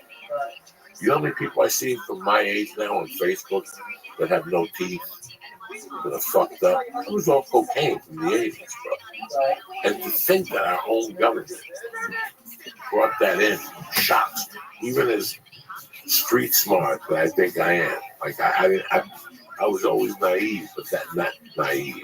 Wouldn't it be smart for them to blow up Colombian drug lords and Mexican drug lords? They just do the work themselves. Yeah, like blow them up on like movies, like Scarface, for instance. Wouldn't it be smart for them to blow up something like Scarface and movies like Scarface so that the people think that it's them that are bringing in all the coke and not really it's us that's bringing it in. You know what I'm saying? For sure. Same thing with the Italian gangster movies. The conspiracy theory is that those the people at the top, whatever you want to call them, they like pushing Italian mobster movies because everyone thinks it's the Italians that are doing it when really they were low level. There was our own people. Those are the ones at the bankers in charge of exactly the bankers and all the bankers. Yeah, but you blow up the Italians so everyone thinks the Italians have all this power. Yeah, the Colombians have all this power. They're doing it, and really it's us that are bringing it in. The American government. There's a war on drugs, but we're bringing it. Look at heroin right now with Afghanistan. Production's up 70%, and now addiction's up 70%. So yeah, it could be even higher than that. I mean, let's not even talk about the opioid epidemic. Yeah. What do you think's in charge of putting these pills in the street? For sure. And then you hear the guy that basically flooded the market with those pills has now basically copyrighted the cure for that. It's the most gangster shit ever, dude. He basically caused a problem, an epidemic of opiates, and now he's got the cure for it too. I mean, that's just gangster shit. So really, what we're talking about, either it's true or it's bullshit. It's not true. It really is just the Colombians it's not true. Yeah, well, of course, but there's people that don't believe it. So either our own government is actually not managing and controlling the drug flow between, internationally. Either they're not, or they are, and You know, there's people that actually believe that our own government would never do anything like that. Right, that's what I'm saying. That's the conspiracy. Like, I grew up in Hudson County, New Jersey, where it's very politically corrupt. And it didn't take me too long to realize that was politics on the micro level. Oh, for sure. What was at the macro level? You know, I went to the doctor 3 weeks ago, and he goes, "Oh, by the way, we're switching up that blood pressure medication on you. We're switching it up." So when I got home, I gave my wife the note, and we looked at it. The one we were on, all of a sudden, something's not right with it. And I'm thinking to myself, what happened? They stopped paying. Yeah. Stop paying. That's it. They don't come in no more on Fridays and give you them more. Exactly. So now I'll start pushing this blood pressure medication, which you don't really know what the fuck they give you. You guys know I have an uncle. I call him. Now we have 2 conversations with him. You know, he's had cancer for 10 years and he's still alive because he just changed his diet and refused to go to chemo. You know, he's 80 years old. And he walks 4 to 5 miles every day, Monday through Friday in Griffith Park, because he refused to get the chemo or the drugs the government gave you. So he went to Mexico twice in 10 years and got 2 blood treatments or something like that. He's still alive. It's crazy the things that our own government does to us. It's crazy that there's people that still, and I love the United States of America. Of course. I love being here. I love everything about it. But that kind of shit always destroys. Cronyism. And it's so weird how it's like anything else in life. It's like being Catholic and going, all right, I'm going to go to church today, even though you know they're a bunch of fucking pedophiles. We want to look at, and we don't look at what we want to look at. You know, it's like when in comedy, it's like when somebody comes up to you and says, this guy's a joke thief, but he's your best friend. Right. What do? Do you stop being his best friend? Or do you not discuss the joke thiefing that he's doing? You know, you're always put on that fucking spot. So yeah, it's I do. The cronyism just keeps going. It's crazy. What's cronyism? Cronyism is just basically where these guys just operate. They make money off of corruption. And that's what we, at the highest level on both sides. Like, people think it's R's and D's. They're falling for the tricks. It's not. These guys all work together, dude. Dude, if you looked into what happened in Haiti, man, how much money was fleeced from that country after the earthquake? Heartbreaking, man.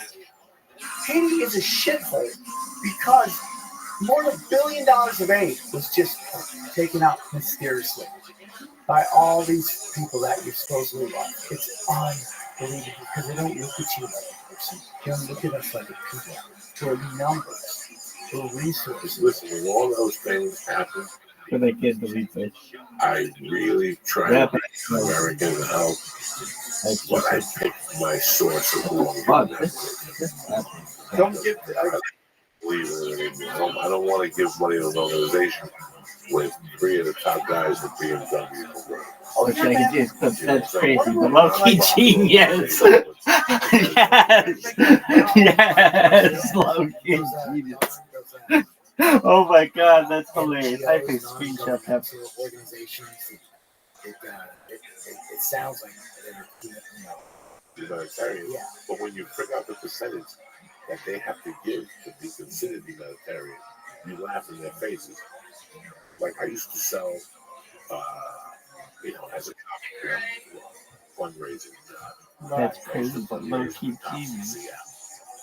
I thought I was working for the police department. You have 4 steps on your phone. That gave you a sticker if you donated. Some accounts got deleted, but clips are still there. Hi, this is Add rabbi's a bad word. Rabbi too. Glendale County Police. Sorry. I don't know if that would matter. Click link, and it's middle filter or chat filter. Yes, definitely need to. What if I want to say rabid dog? Potty gun. LOL. What the fuck? Dude has no chill. LOL. He made another email. Listen, we're going to put our ad together, which comes out in June. Dude, put that in there. What happens is, let's pretend you get broken into, you put a sticker on your glass and the cops. Dude has no chill.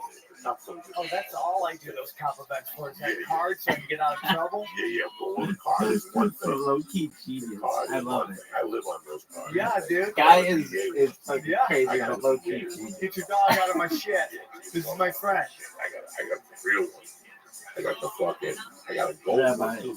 Gold. Phoebe. Oh, I live It's for these really things. not doesn't I got kill jail free card. Does it say that? He's a West Side gangster. Yeah, you're fucking around. But that's not the thing. Dude, look at the NFL, man. That whole like Pink Week, cancer awareness. The amount of money that any organization gets for the find research to cure cancer from the NFL is like 10%. It's really kind of dumb. It's the biggest pimp of all time, the West Side Gangster. Why don't you tell her that? Like Michael Jordan was notorious for it back in the day through charity events, and like 20% went to the actual, to the cause. There's this guy in Laos or Thailand who had a foundation for kids that were in child sex trafficking, and his story was he's the head of this foundation. I forget what the name of the foundation is, but his story is that he saves all these children from sex trafficking rings in Thailand, and he built a school to help them rehab and educate themselves. And people just started sending him money. It's like, fuck, like who? Dude has no cash. This guy is breaking into these camps where they're keeping these children, as slaves. And he's breaking them out, taking them to rivers. That's what the story is on the website. He's taking all these children, and he has profiles of each of the children. They have their stories.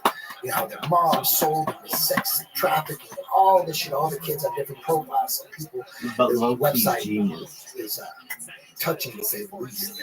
And people are just donating all sorts of cash. It's a big compound. And it's a real compound with a school, and they really are educating these kids. And the kids are happy as fuck. Happy as fuck. Because then they interview them and they go, man, they're super appreciative. They can't believe it. They're getting an education for free. They can't believe it. But then when you look into it, the guy was these kids weren't from child sex trafficking. They were just poor kids from in the jungle, in villages. And he would offer education. And the parents go, yes, take my kids, educate them. The kids had no idea that there was this website, and they had this story that supposedly came from their mouth. They were saying at 6, their mother sold them. You know what I mean? It was all bullshit. So this guy got 2 years. He got 2 years. He got a documentary team to come out to film what he was all about, and to drum up more business, to get more donations. He's getting all this money from people, rich people all over the world. And the documentary, they're the ones who are going, wait a minute, something ain't right here. Something ain't right. They figured out that these kids are from child sex trafficking. Then they cornered the kids and they put them inside, and then they made them read the story. It was on the website. They had no idea the story. They had no idea. They're like, oh my, all of them started fucking freaking out and crying. They thought, oh my God, their life is ruined. Everyone thinks they're a prostitute, a child prostitute. But they weren't. They were just regular kids from, the country in Thailand, and poor kids that they were helping. What's going on right now? So this guy got busted, and he just disappeared. And no one knows where he's at. There's a couple raise money for this Marine, this homeless Marine. $400,000. Yeah, are they giving it to him yet? GoFundMe has to give it to them because they back it. But yeah, they're going to court and they're going to be in trouble. Yeah, they got nothing. Keep it, right? Yeah, they give him like $90,000. Yeah, I don't. Man, it's something Sam, because I'm going to it's annoying. But I just like to be honest with you. Pick up the topic every week. So last week, top scene. Bruce Lee came back. They did it on that show. Yeah. There's a guy on HBO. It was fantastic. This guy, I thought he almost called it. They did not autopsy on it? Yeah, they opened up the case and reels didn't get Buffini. I watched it to see what they did to Whitney Houston. Whitney Houston, they said that Whitney Houston didn't die of cocaine. What happened was she did a couple of bumps. and went into the shower. The shower was so hot, but since her body was numb, she didn't feel the heat, and that's what really killed Whitney Houston. Everybody knows Really? Yeah, like just they check. had Holy shit. interesting shit. Like Motherfucker the got just Feeny check. thing. Like I watched Game of Feeny for 20 minutes. I looked at my wife. I go, if they don't mention cocaine, I'll never watch the show again. And then they went off on the cocaine, how much coke he was doing, how they found out he went to multiple rehabs, his heart. So now I pay attention because at least they tell the truth. At least they tell the truth. You know what I'm saying? This channel, this doctor. How do you know that's the truth though? Because they wouldn't have talked about the cocaine. They could have just said that he died of a heart attack. He went through everything. He goes from The Sopranos. They found out how many rehabs he had gone through. Oh, he was notorious during set. Yeah. Like, he would just disappear from banging chicks. The dude from Sopranos? Yeah. The guy that was in True Romance? Yeah. Oh shit, But when they did he did die? a couple of years ago, 4 years ago. But it's crazy how this guy started talking about how he would do no shows on The Sopranos. Yeah, for 4 days, no show, no here, no nothing. And he would come back and he would pay for the days off. He would pay the days to the staff missing, and then he would fly in sushi and different food, and they apologized 2 weeks later. But the moral of the story is that He's going hard in the pain. yeah, everybody knew that. Everybody knew that. Because of that, I started paying attention to the show more. And a couple, because you brought me up to talk about what happened to his sleep. So what they say happened? And I always believed there was my conspiracy theory was when he told him he was doing Enter the Dragon, he was switching governments and they cut off their money laundering because they were money laundering through his movies. All those Thai movies, they shot all those in Thailand, and it was Raymond Chow. And it's really funny that after Golden Harvest, after Raymond Chow and Bruce Lee died, Raymond Chow became a big producer in the United States. He even produced the Charles Bronson movies. So I always thought there was some type of conspiracy or something like that. You know, how he died, how it was really like there was no internet back then, guys. Yeah. So if you died in China until the boat got here. Yeah. For us to find out about Bruce Lee, nobody knew. Then one day on the street, people started talking about it. We went into Chinatown and got the newspaper from China, and they showed you the pictures of him in the casket, but it wasn't. There's no internet. There was no encyclopedia. And what he talks about is he died from cortisol addiction that nobody knew about. What? Cortisol.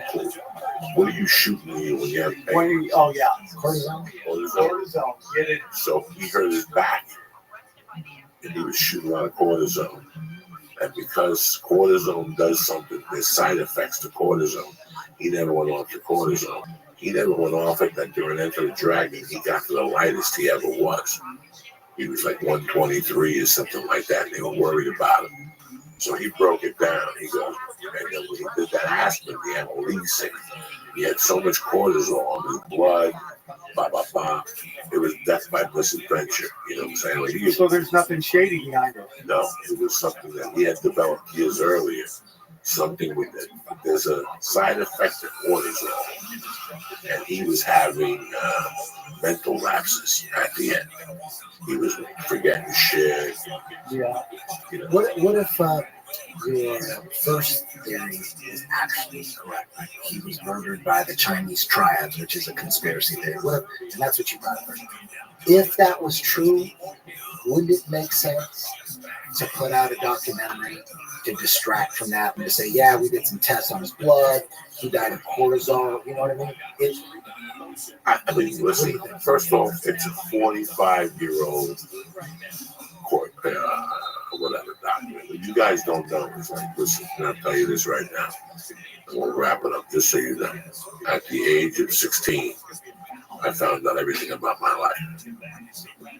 And my father, who I was always told died of a heart attack. What happened was he was the first Cuban committee man in Union City, New Jersey. So they were up playing.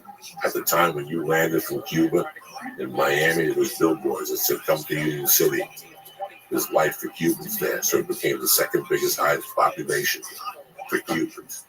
along the way, my father had a business. He had 2 businesses. This is way pre-Castro. So he was a committee man from like 56 to 66 until he died. He was on some board. And when he died of a cocaine overdose. He died of a heroin. He thought he was doing coke, but somebody gave him heroin. Heroin killed him instantly. And all that got covered up, dude. They made my mother send him to Cuba, and my father was buried in Cuba. So when I didn't find this out till I got older. Like, why would my mother send my father to fucking Cuba? Like, it just didn't make sense. And in those days, it wasn't like you just call United. So my mother went with him all the way to Mexico. And then in Mexico, they shipped him to Cuba, and his family picked him up. So my mother could never collect the insurance policy that he left for me. He left me a prudential insurance policy. It was never signed by the county coroner. My father's debt is still, the coroner never signed it. Now, my father was a nobody. Yeah. He was a nobody. So imagine what they do. Like, again, we're talking about this shit that, Oh, yeah, that's the gangster he's a nobody. Why would they cover it up? Right. So till this day, Prudential wants me to go to Cuba and dig him up for them to give me any money. Like in 1979, Shit. like in 1980, that was the deal. For us to go to Cuba, reanalyze the phone, and see if it was him. So after that, how do you think I felt about dumping shit like that? Like, I don't believe in that. Yeah. To see with my own eyes. That's what it's all about. That was my Question lesson. everything. That's what I always say, dude. Question everything. That's really all we do. We just have fun. You question it. Well, we're wrong a lot, we're wrong a lot, but it's really tough. It's better than just going along with Yeah, communism. that's my whole thing, man. It's just like you watch the news, they lie to you all the time, All day long. constantly, They tell man. you, listen, the best thing about podcasts is listen to what happened with podcasts. It destroyed Comedy Central. Their credibility became bullshit. You guys have been hiding the real comics from us for the last 10 years since you've been since 1992 or 91 that you've been in business. Right. You've been giving us hand-selected comedy that you guys like, not the animals that Yeah. they lost So credibility. crazy now. That's dude. why now, even as a musician, fan of music, you gotta think to yourself, was Kiss really the best band that was out there? Or was Kiss what they shoved down my throat? Exactly. Like, that's how I think now. I grew up the biggest Kiss fan of all time. But man, if they were an Illuminati operation, they're perfect. Look at the 4 characters that they were at. Like the Illuminati. Really, the Illuminati comes from ancient Babylon and ancient Egypt and all that in the bloodlines, right? So you look at the cat, Peter Chris. Egyptians worship cats. And then you look at Ace Frehley, space. Look what the Nazis did when they formed NASA and gave us the fake moon missions, right? They keep promoting space. And then Gene Simmons, the fucking demon, when you look into the Illuminati, they're worshiping Lucifer, right? Yeah. And then Paul Stanley, Paul Stanley, that's the feminism in men right there. So they got 4 gigantic characters that are powerful in the Illuminati movement. That's just me getting crazy. But you brought it up. You said, what if Kiss wasn't the best man? What if that's Zeppelin? What if Leonard Skinner? What if the car? No, you want Exactly. It's what you sold me. NWA, dude. Exactly. That's what we're talking about. NWA. It's what you sold me. So Yeah. I've always quit. Listen, I love being a cat. But I gotta tell you guys something. At the age of 10, big question. Right. So, Of course. why is a nun hit me? Yeah. Why are there bishops and Why cardinals? is a nun hit me? You most love Yes. and whatever. So that's Why are they all fucking kids? You know what? What's up with that? Yeah, no, And nobody goes to jail for I that? didn't know nothing about fucking the kids. I didn't know that, like, even the Mormon church owns 70% of Sunset Boulevard. Yeah. Something crazy. Yeah. There's this Something whole crazy. thing. Something I didn't know crazy. that. That's news. Yeah, something crazy. They're not Scientology. I are they? read years ago, that the Mormon, that's why. Scientology and the Mormons do. Mormons own the line. Do you know that Donald Trump, when he got elected, he went to Utah and he talked to the Church of the Mormons to kiss the ring. Like, they're very powerful. And they're very much of an outside power source compared to what goes on in Hollywood. You know, I mean, in Washington, D.C., they say if these big trials are going to happen, you know, that they keep talking about with Q Anonymous and all that stuff, which is this guy who gives information out to people because you can't get it on normal networks. But he basically says that's where a lot of judges are going to come from. Utah and Mormons. Like Trump has to go through it. Yeah. Crazy shit, man. I love it though, dude. I love it. And you know what I love? We're wrong, dude, but we're right a lot too. And the thing is that nobody keeps score. That's the whole thing. Like nobody wants the truth. Yeah. You know, in that famous movie, you don't want the truth because you really can't handle the truth. Right. You know what? I love doing coke. I didn't want to know that our own government was pushing it on our streets. You know, I loved smoking coke. I didn't know that the CIA was putting it on fucking the streets of Compton and black neighborhoods to make them even pure. I'll never forget reading an article. What's up? I just saw some people in a kick discussion, and they were talking about my tactic. They're like, and trying to defend against them on kick. So they're like, yeah, this person comes in and spams all the time. And they also create a clip of the person, and the person wrote, I even took a snapshot, so I'll tell you what it says. It says, oh shit, I can see his clips. That's crazy, but low-key genius. And it's true. What I'm doing is fucking genius. Everybody's learning about me from this fucking platform.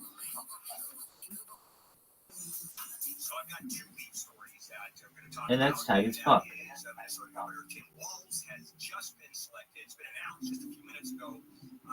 He is the vice presidential candidate under which our Democratic candidate is going to run. So now we have the ticket. Kamala Harris. Also, the other major number two is Google had nailed federal judge yesterday. In fact, a monopoly.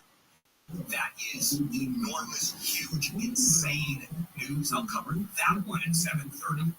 So we simply have a lot to talk about today. All right, let's take a break. We'll come back and get right to this as quickly as we can. So many stories. Amy, live in the KFI 24-hour newsroom. As you just heard Bill talking about, Vice President Harris has chosen Minnesota Governor Tim Walz as her vice presidential running mate for the 2024 election. Walz is a Midwestern governor, military veteran, and union supporter.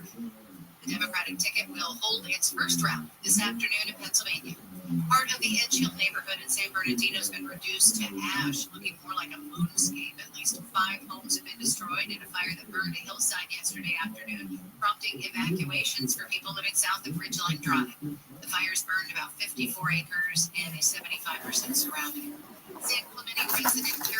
To confirm, the police confirmed that it was a suicide. Okay, that's it, boom, that's it, it's a suicide. It's all on my fucking phone, you know. But then there's all these crazy little things that are going on around that certain suicide. You're like, wait a minute, motherfuckers. You know, there's a lot of crazy, fishy shit going on around here. And to be ridiculed for questioning something that you got on your fucking phone while you're taking shit. Question. You're ridiculed. You're ridiculed. I'll tell you one thing. If it ever comes out, you ever find out that I committed suicide, I'll fucking do backflips in my fucking grave. If you start getting on Instagram saying, oh, we lost another good one, you know, to drugs, I will be pissed off if anybody wrote that shit. Because if it comes out that I committed suicide, I was fucking murdered. I ain't committing suicide. You know what I mean? So people think it's disrespectful to question. Yeah, that's funny. They think it's disrespectful when someone comes out, you know, someone commits suicide, and because you read it on your phone, cop said that it was a suicide. They ruled it a suicide. To question that and to get ridiculed is disgusting. That's disgusting. You know what I mean? if someone, if like you found out that someone you love close to you, you found out just like everyone else, they committed suicide, and you fucking, all you knew is what you fucking read on your phone and the cops, and then someone came up and said, hey, dude, there's more. there's more. Yeah, would you want to hear it, or would you say, don't bring that up, it's too soon? Yeah. It's too soon. It's too soon. It was a suicide maybe 8 years ago when I was a kid. Until this day, I always knew that something was wrong in 2 years after Yeah. Is it disrespectful to go, wait a minute, maybe it wasn't a suicide? Yeah, I don't get that. I don't get why accepting the official narrative of people. Respect their family. I think their family would want to know who really did it. There was some fishy shit going on. The best Right? they killed Osama bin Laden. They threw his body off the ship. Oh, yeah. So nobody Yeah. could see it. Exactly. Because the Come on. shit, all that Come on. shit. Come on. There's shit Right. in Vegas that's crazy, dude. But the They problem won't release is, the autopsies. yeah, the Vegas I mean, shit. come on. they There's just- so it's much. just- It's just too much that if you get caught up in it and you start doubting, you will go crazy because Sure. you've lost So that's why what you got to do your is structural basis of law. you always got to have the foot on the ground, right? You always got to have that. And it's like the way I see conspiracies is no different than the person who's always watching MSNBC. You know, Christopher Titus is a wonderful comedian. I think he's a killer. He put out that like he thanked Rachel Maddow for teaching him more about like U.S. history. And I'm not saying anything bad about that, but he obviously watches MSNBC all the time. That's where he gets his. I just like to investigate. I just like to learn to see what's going on and then kind of be like, oh, here's a pattern. And it's kind of, I don't think I'm going to change anything. The only thing that I do after I learn all this is how I interact with people in the world. How do I treat people? Okay. I try to treat people with love, respect. When John McCain dies, I don't run around talking about what a war hero he is because that's not the truth, man. And there's a lot of shady shit about that motherfucker. He put a lot of our sons and daughters in very bad harm's way. It's just a fact, man. And I'm going to get some shit about that. And hey, man, I stand. I love it. I'll stand by it, man. That's what the best All I about can having control a is how I, podcast is. you know, That's how I what the best thing recognize him. about it. I remember him. That we have a voice. Yeah. We have a voice. You don't have to sit at home and go, you know what? Fuck you, motherfuckers. That's not what happened. Let me ask you knucklehead something. You and my brother here going on the road doing some dates together, which I'm proud of you. I'm proud of Eddie for fucking committing. I'm proud He's of doing you. great, man. I'm Yeah, really proud of him. all these guys have been around comedy for so long, and they get it. And people say, I can't believe Lee's doing comedy. Well, he's been around for 6 years. He watches every special on Netflix. After a while, you got to give it a chance. Yeah. Eddie's been around it. I still remember Eddie going on stage 2004. 2001. Wow. So Bombing. this doesn't surprise me. Bombing. Oh, but he got it. He You're got doing it. great, dude. You're doing great. And that's all that Thank you. matters. Thank you. Where's your next date? You fucking Sam? We're here. No, it's September 14th, 15th. We're at the Corner Comedy Club in Niagara Falls, Canada. It's at cornercomedyclub.com. This is Friday and Saturday. Yeah, we've sold a bunch of tickets, man. So this Friday and Saturday. Yeah. Niagara Falls, and I'm doing a seminar Saturday day in Niagara Falls too, a jiu-jitsu school out there. Get on my Instagram for the details. It's at Eddie Bravo 10P. What are the dates are you doing comedy at 10-4 at? So we're also they're on my website, samtripoli.com. We're also doing Philadelphia in October 12th, and then the 14th to Funny Bone. In Syracuse. Yep. So October 12th in Philly, October 14th, so we're doing Friday and Sunday. That Saturday I'm doing a similar event. But 10-point event. And then we're going out to the following month. We're in Houston, November 3rd, and Austin, November 4th. So. But you guys get on stage, just do a podcast, or No. just two guys doing stand-up? We do about an hour of stand-up, and then we do about 30 to 45 minutes Q&A with the crowd. There's usually 4 of us. It's me, Sam, Ryan, who's his co-host on the Tinfoil Send him Hat. my love. He's a great guy. He's a great dude. Great I love guy. I him. love him. Tinfoil Hat podcast. Which Yeah. is awesome. His co-host Ryan, Off the Grid Ryan, he's usually with us, and we have another guy, Trez Mala, who we could bring out when financially it makes sense. You know what I mean? Yeah. So there's 4 of us. But a lot of times when we go on the road, it's just going to be me and Sam, just for financial purposes, and then we'll take a local comedian. But so It's much fun, though, goddamn dude. fun to have a whole crowd that's at least Tower 7 and over. You know what I mean? If they're all on Tower 7, it's a lot easier to talk to them. You know what I mean? Because if I had a crowd that was half people that believed Hillary Clinton was a good person, dude, I'd be bombing. It's not going to be a good night. So that's how Tinfoil Hat Comedy came about. I did a couple shows with Sam, random shows at the Comedy Store with Comedy Chaos, and it just, man, I got too conspiracy too quick, and it just didn't flow right the first couple shows. And I called up Sam one night and I said, dude, can we do a tinfoil hat fucking comedy show where it's just nothing but people that are at least at Tower 7? If you're at least at Tower 7, then fuck, how much fun would that be? Yeah. So that's what we started doing, Tinfoil Hat Comedy, and it's been. We went to San Francisco and Sacramento and fucking smashed it there. It was crazy. It was fucking crazy. Because when we get to San Francisco, half an hour before the show, it looks like it's 1/4 filled, and then we went backstage and we're like, you know what? No one showed up. No big deal. No big deal. No one showed up. It's all good. We're just going to go out there and there's 100 people. So what? It's 100 people. That's beautiful. But we went out and then 5 minutes before the show started, I went out and took a look at it and it was fucking packed. And I went upstairs and I told Sam, you're not going to believe this. He goes, what? I go, dude, all of a sudden it's fucking packed. And he goes, no. We went out there and like, holy shit. That's when we knew that maybe there's a chance that we could take this on the road. We were in San Francisco making fun of Obama, and people were going crazy. I'm like, oh, that's in San Francisco. That's crazy, dude. Yeah. It's very powerful. And then in Sacramento, which is cool. I love doing comedy in front of your crowd when I opened up for you a couple times because it's just all Mexicans and it's all Latin. They're not necessarily conspiracy theorists at all. No. They're just Mexican. I love just going up and doing Mexican, like non-conspiracy theory comedy. Not all my comedy is about conspiracy theories. I have big jokes and fart jokes and shit like that. But Sacramento, it was all conspiracy. It was a conspiracy crowd, but they were all Mexican.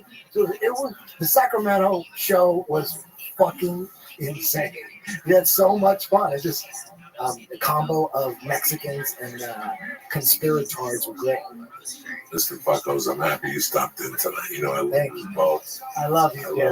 I'll see you Tuesday. It's one of my favorite shows to do. I like to get back and I watch. think it's probably sold out already. Comedy Chaos is always sold out. You're doing that. I'm doing Tuesday. Yeah, You guys are nice. I hate bothering you guys. I hate bothering you. I hate it. You don't bother me. I just don't know when I could be there. It's all good in the hood, man. Yeah, it's a guaranteed sold out main room show. Yeah, Russell Peters, Brendan Schaub this week. Joe Rogan's always Rogan's on. It's a great show. Theo Vaughn. Yeah, this was Tom Segura, Ari, Duncan. Thank you again. I love you, dude. Thank you for having me on, dude. What day is this 10-4? It's this this weekend. We put it out every Monday and Thursday. Oh, the podcast. Yeah. First 2 podcasts. Yep. Sam, all the best. I love you, bud. Comedy Store family. We've been together 20 years now. I had a great time. We had him at the Dodger game Monday night with the kids. I ended up fanning out, fanboying out. I went to the Dodger game. I was fucked up with the gym. I saw that. We couldn't eat edibles. Hey, man, we were so high. Seriously, this is no joke. I have a real legit fear of heights and no seats. The highest Dodger, like I felt like the whole time I had that fear running through my blood. I felt like I was going to fall off. And my son's with me, and I'm looking over at my son, and I just want to grab him. But there's no way, there's no way we could fall off. But we were pretty goddamn high, and the whole time, I'm afraid of falling off. I'm a fucking pussy. We took pictures. We had kids. We just took pictures. Must have been. It was so fun because I put me and EB with our families at the Dodger game. And all we got for like an hour was like, that's great. It's cool. You always got people like you couldn't have got better seats. Yeah. It's not about the better seats. It's just about being together with your family. Right. Yeah, next time we got to go lower. Though. Oh, yeah. I could call a friend and sit right behind the Dodgers. I don't want to do that. It's not with 5-year-olds. Yeah. I want to attract the least attention. Yeah. As we did. We got a guy that sat in front of us from Liverpool. Yeah. He took a picture with us. We ate, and I'm going to try. There's 5 home games left. I'm going to try to go to one more school. Expect my phone call. I love you, Sam. I love you too. Thank you. I love you too. I want to thank Eddie and Sam for stopping in. But most importantly, listen to me. 23andMe is a DNA testing service that can offer insights into your ancestry, health, wellness, and traits. the bitter taste report versus the salty reports. DNA play a role in determining what your food preferences: the sweet, the salty, the bitter. 23andMe Health and Ancestry Service includes reports on how your DNA can influence your weight, your sleep quality, your caffeine intake, sense of taste, whether you're likely to be lactose intolerant, and more. It's easy to do. You just spit into a tube provided by 23andMe, and you mail your saliva sample back to the lab to be analyzed. I'll tell you what, I did it. I did it about a year ago. That's why when they contacted me, I was all over. And I learned a lot from where I was from and how they found this DNA from chickens. The Chinese had, I'm African. I'm from the north tip of Spain up there. I'm also American Indian. I'm also a little Chinese, and they found a little Russian Jewish. All these things are very interesting to find out. So what I would do if I was you guys, the lactose intolerant report shed insights into how your genetics may affect your ability to digest dairy products. Stuff like that. Just simple stuff like that. And now, when I got sick a couple months ago, I eliminated dairy, and boom, I went on the reports a couple weeks ago, and that's what it was. I was susceptible to that, and pasta and all that stuff. And like maple, remember I told you guys I was allergic to maple syrup? Now, even when I have the Lego waffle to the wheat, and I put the sugarless syrup on it, I still get sick on it. This told me all this stuff on the report. So listen, besides telling you where you're from and who you are and who you're a piece of, this 23andMe is the way to go. So do me a favor. Order your 23andMe Health and Ancestry Service at 23andme.com. Again, 23andme.com/church. CHURCH. That's the number. 23andme/church.com. Okay, no. So it's 23andme.com/church. That's the way you go. Okay, so listen, find out who you are and what's going on, and you'll be fine. All right? Take a chance. Columbus did. I know a lot of you are scared to find out who you really are. You might find out your uncle, your cousin, but who cares? Take a chance. Anyway, football season is in full effect. Whether it's college or the pros, you're rocking and rolling. I know that you got a guy that knows a guy. What happens one day when the guy skips out of it? And now you don't get your little $80 or your $180, and you need that money. That's why I tell my family here from the church to go with my bookie. Why? Because they're tremendous. The truth is, I don't know who's going to win, but if you think you know, you got to check out my bookie. Remember, it's not what you're betting on. It's important that who you're betting with. That's why I always tell people to bet with my bookie. Trust me, they're the best around. Fucking flat, period. They've been in business for years. They got great reviews online, and their mobile site. Basketball team has won bronze at the 2024 Summer Games. Team USA beat Canada in the bronze medal game yesterday, completing a pretty amazing comeback after Team USA lost its first 3 games of the Olympics. We'll check the 405 with the KFI in the Sky next.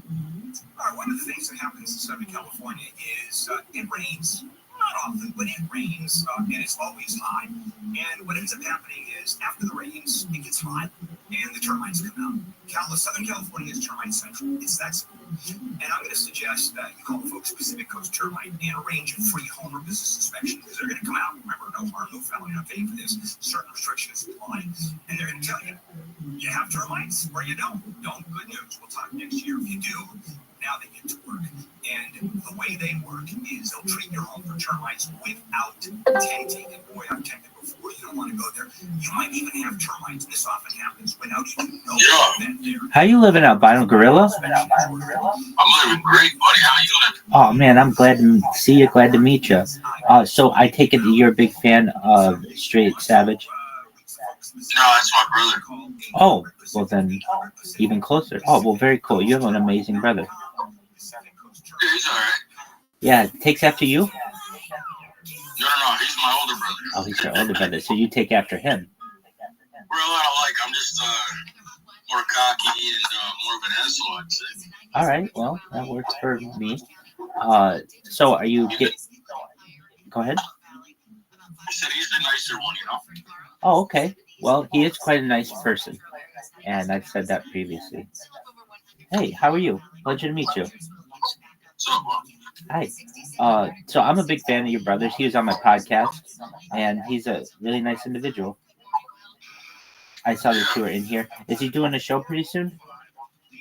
Probably. I don't know why he's not over here. I gotcha. Yeah, I've been kind of missing him, and I check him out every day, just seeing what he's up to, and just hopefully everything's good with him. I'm sure it is. How's your day going? Oh, it just started, so not too bad. Okay. Have you heard my spiel? I have a spiel, and I don't want to bore you if I've already told you it. I haven't heard it, but I don't want to hear bullshit, you know what I mean? No, certainly. It's just what I do with my life. I stream my life 24/7 for world peace. I don't want war. I don't want war anymore. And I've been doing so for more than 3 years. It's more data than anyone has on the internet. Basically a time capsule for the world. Time capsule for the what? The fuck? Time capsule for the world? Alright, buddy. So just so we know, I'm completely different than Savage, alright? Okay. I say what I say and I do what I do. You know what I mean? You're good. So go ahead with it. No, that's it. You know? I already said it. But if you didn't know, that's what I do. That's what I do. So I'm live on like 8 different YouTubes right now. Oh, no shit. Yeah. Have you ever seen the movie The Truman Show with Jim Carrey? Yeah. All right. Or the TV show Big Brother? It's on CBS. No. That's okay. Just basically, you can always watch me 24/7, and you have been able to for the last 3 years. That's what I do. So, yeah, and your brother, he's very positive toward the 420 community, and I'm very positive towards it too. I take it you are as well? Oh, yeah. Excellent. Do you grow? Huh? Do you grow? No, I just smoke. There you go. Excellent. For the purpose of for, there's no reason to grow, to worry about extra shit. You know what I mean? There's no reason. No, it's unnecessary for me to worry about extra shit for the price if it makes sense. Absolutely. So you get it for just excellent prices. I mean, I pay $50 an ounce. That's what I pay. There you go. You know, But it's already done. It's already dried. You don't have to trim it. You don't have to grow it. You don't need lights. There's no electric bill. It's all done. I mean, yeah, this is what you get. Look at you. Good on you, man. It's 50 an ounce all day. Depending on how many you want, it can get a little cheaper. Sure. Absolutely. I gotcha. And let's see here. So if you're getting it for that price, then there's no reason to grow it. And have you ever grown it? Way back. I mean, I know my way around the fucking greenhouse. You know what I mean? Good. Yeah, definitely. I mean, this is before it was legal here. I'm not sure where you're from, but this is way before, years before that. You know what I mean? The whole lights and all that, like, we kind of bring them into the picture, I guess you'd say. Sure. I remember buying bulbs for $900. Individual fucking bulbs to go into the palace. You know what I mean? Yeah, definitely. And today you can get a whole goddamn light kit for under $100. So Right. A good one. A pretty good one for under $100 with everything. I know exactly what you're saying. I remember the first time I bought my first bulb, it was so big.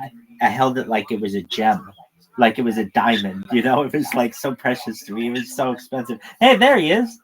Yeah, there she is. Talking to Rabbi. How you doing, big dog? I came in here giving me a spiel. I said, listen, that's my brother, but we're nothing alike. No. I told him in advance to defend myself. I told him in advance. I said, have you heard my spiel? And he's like, I don't know. And I'm like, so I just went into it. Less than a minute. We're done with it. Welcome. How are you, Straight Savage? Excellent. We were just talking how expensive lighting used to be, particularly the bulbs, and how, like, basically, I remember with the bulbs that I've had, they were like gems to me. I used to carry them around, and now you can get a whole kit for under $100. Your brother was saying, and he's absolutely right. Well, we were just shooting the shit. I was just coming in to say hello to you, and I am glad to see you or hear from you. You gonna smoke a fucking bong with me or what?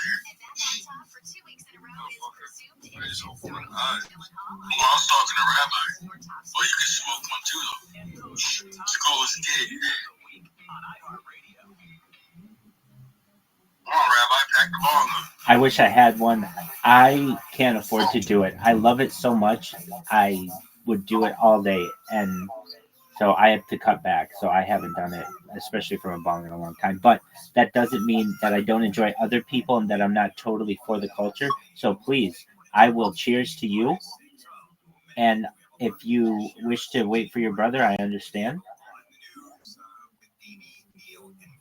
I don't wait. Then you go. Then you knock yourself out. Here we go. Heyo! It's Albino Gorilla. Albino Gorilla, you got to know that the reason why I came in here was your name. It was like, oh, this motherfucker is Albino Gorilla. I gotta get to know this person, and then to find out that that's Straight Savage's brother, it doesn't surprise me one bit. Damn, that was a hell of a hit. There you go. There you go.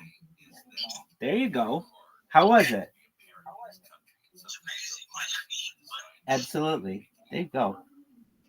You know, 2 or 3 times, dude, you're fucking stoned, right? I mean, it don't hold fucking much, dude. It's all one hitter, right?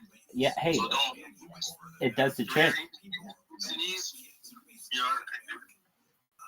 It does the trick. Well, that's phenomenal. Straight Savage, I'm gonna go spread love to other people. I'll be back potentially. I want you to know, Albino Gorilla, you're an amazing person. Thank you for being understanding and keep the culture going. Pardon me? Why are you leaving so soon? Well, I have to reset my robots, and it takes me a little while to do that. I mean, I can just leave my camera on if you want me to. Do you know about my robots? I don't do the streaming shit, bro. I'm not with all that shit. Exactly. It takes me a little while. So, I'll be back. Let me give Straight Savage a little bit of time to get the stream going and get acquainted and everything. And I'll be back, Albino Gorilla. And just give me a few moments. I gotta reset my streams as well. And yeah, but I'll be back in a little bit, okay?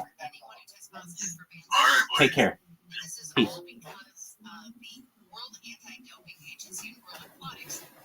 Acknowledged that 23 Chinese swimmers tested positive for banned substances before the Tokyo Olympics in 2021, and several of them are competing in Paris in 2024. China said that the tests were positive because of tainted food. Yeah, and they got away with it. Yeah. And they got away with it. And Phelps is going crazy as well. He should. 20.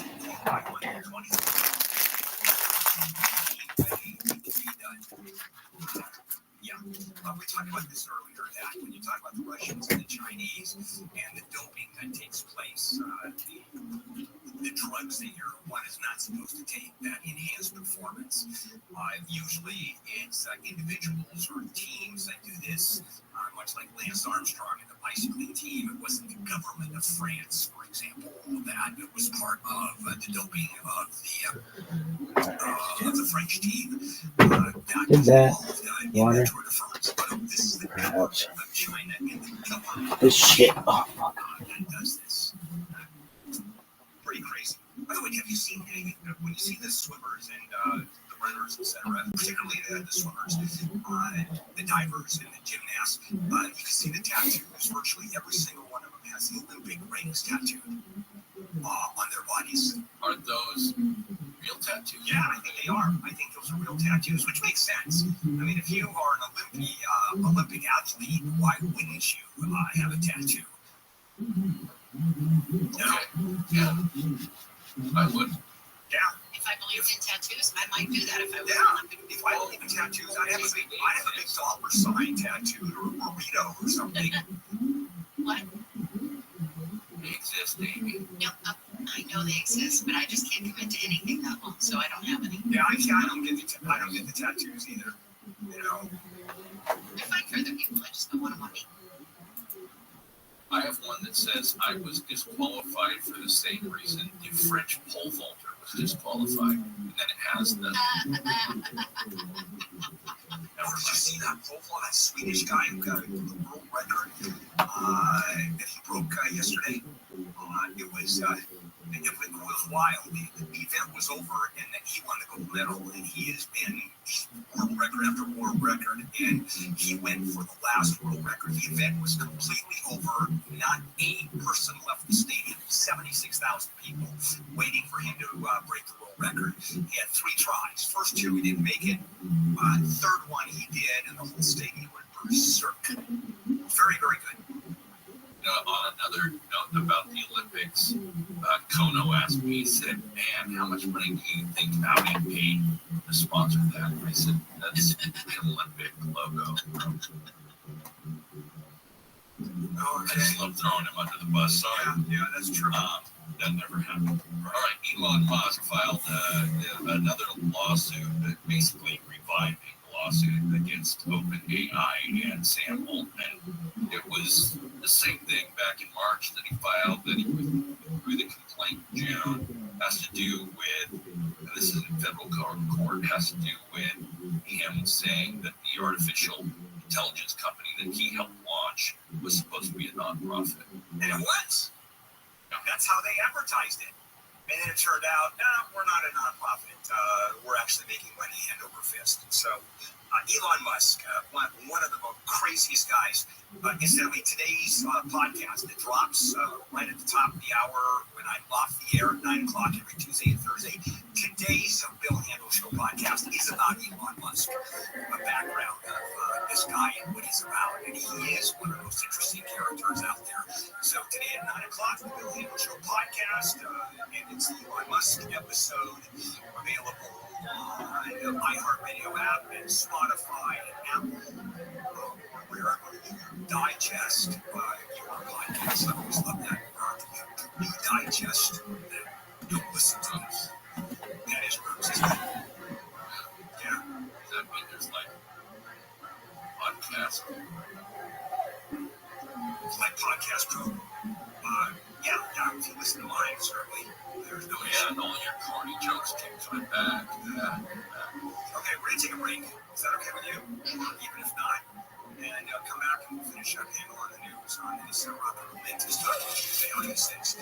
80 live in the KY24 Nation. Vice President Kamala Harris has made her choice. She's planning to announce her pick for a running mate. Will be Minnesota Governor Tim Walz. Harris and her VP pick will hold a rally in Pennsylvania later today, and then they hit the campaign trail and will be visiting several battleground states. A man's been arrested for pulling a gun on a woman who honked at him. Police say the woman honked at the man as she drove her husband to work in Ventura yesterday. The 60-year-old then apparently argued with the woman at a stoplight, followed her to her husband's work, blocked her car in the parking lot, and got out and pulled a gun on her. The Dodgers warmed up in shirts that said #MaxStrong yesterday at first baseman Freddie Freeman as Freddie Freeman returned to the lineup. Abla 5 dakika annem duş aldıracaksa demiş. He's home from the hospital after a severe case. Bu arada aynen yurt dışından ürün alma muhabbeti falan şeyi de var.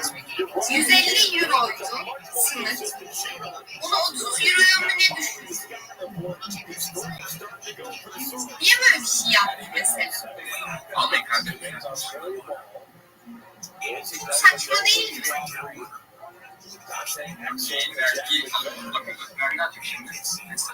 Vergi veriyorsun ki yine. Yurt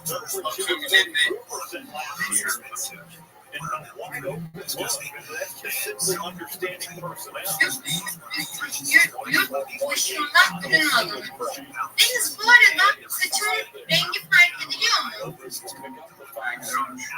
Değil mi?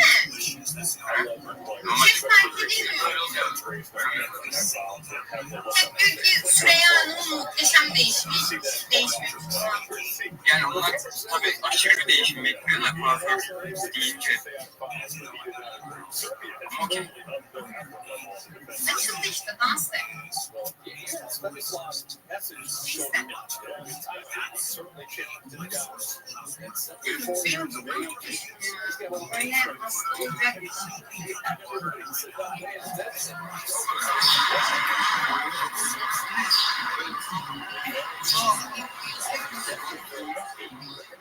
şey. Nasıl sonrası gibi görünüyorsunuz? Bunun gibi. Ay ben çok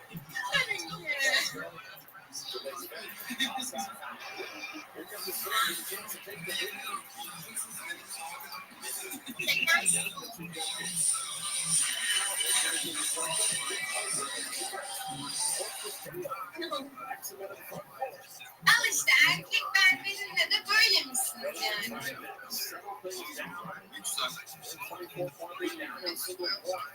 Bizi böyle yıkamıyor ki. Ben sizin kafanızı... Kafanı sokuyorlar böyle.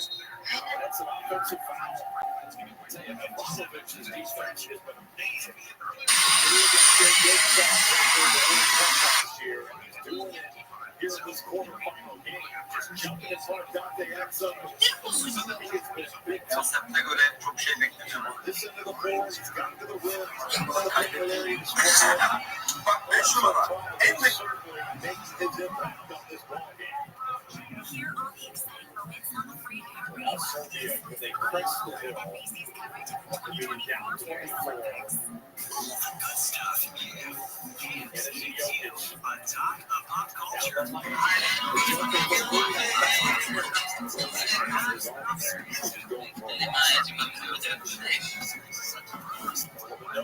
هذا جاي بيعلن منها جاي قبل ما يعلن يا عمر يا اخوي الثاني اللي على ارض سووا فيني مدري اقلبني خلاني ابدل الحساب الاول يرسل الثاني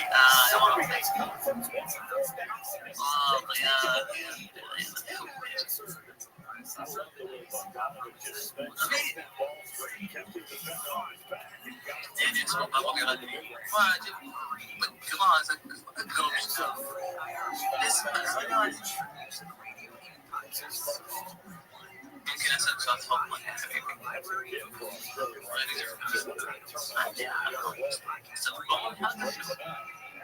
خليني ابدل الحساب يعني يجي أنت حابب الحقيقة لا بعدين لو كنت حابب الحقيقة أتوقع أن أقول لكم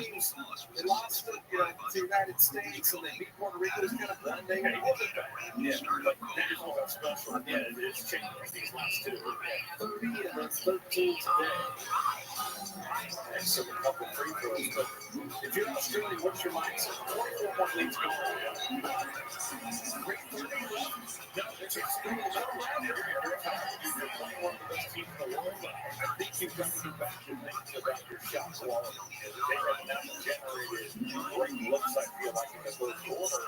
And in the first half, they got good shots back on the right here, where the Beaters move on. Australia is sort of a big foul shot. Be aggressive in transition, look to get downhill, and see if you can find some opportunities to rim and get to the foul line. Also, too, there's Josh Giddey. Yeah, there's all his transition, certainly pick and roll. I think it's got to be an alpha here. Look to make plays. Into the elbow. Back's been actually so tough to guard. My God, he's so good at playing. Should have thought about it. He will one point on this for three. Get a free rebound.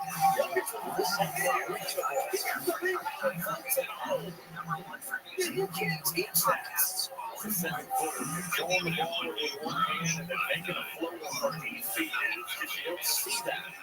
Say the international ball is a little smaller, and there's Giddey right on cue.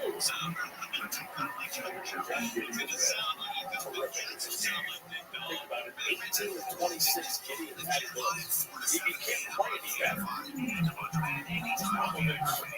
And tipped up and in by the Joker. They call it Jokic.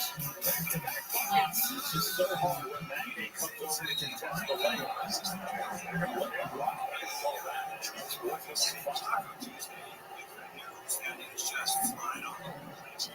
Big position there. Popovich has been in the middle of just about every physical player here this afternoon. This was told him yesterday, so that's the easiest sports related you're going to get. It's just not basketball. Welcome back. So Freddie Freeman has been away from the team, Dodgers first baseman, for a while because his 3-year-old son's been in the hospital with Guillain-Barré syndrome. Nerve disorder. He was his 3-year-old grandson.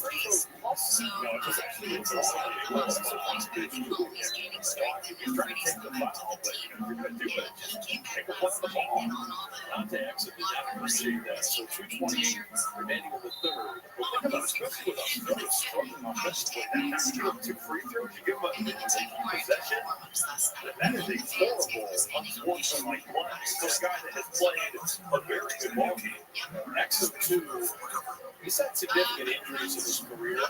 So what his diagnosis is, but he's home from the hospital and he's recovering and he's getting strength back. So yeah, I heard that he's supposed to make a full recovery. Is this the same thing that maybe Conan knows that Beamer had? For a guy that has played a very good ball game, X of 2, he's had significant injuries in his career.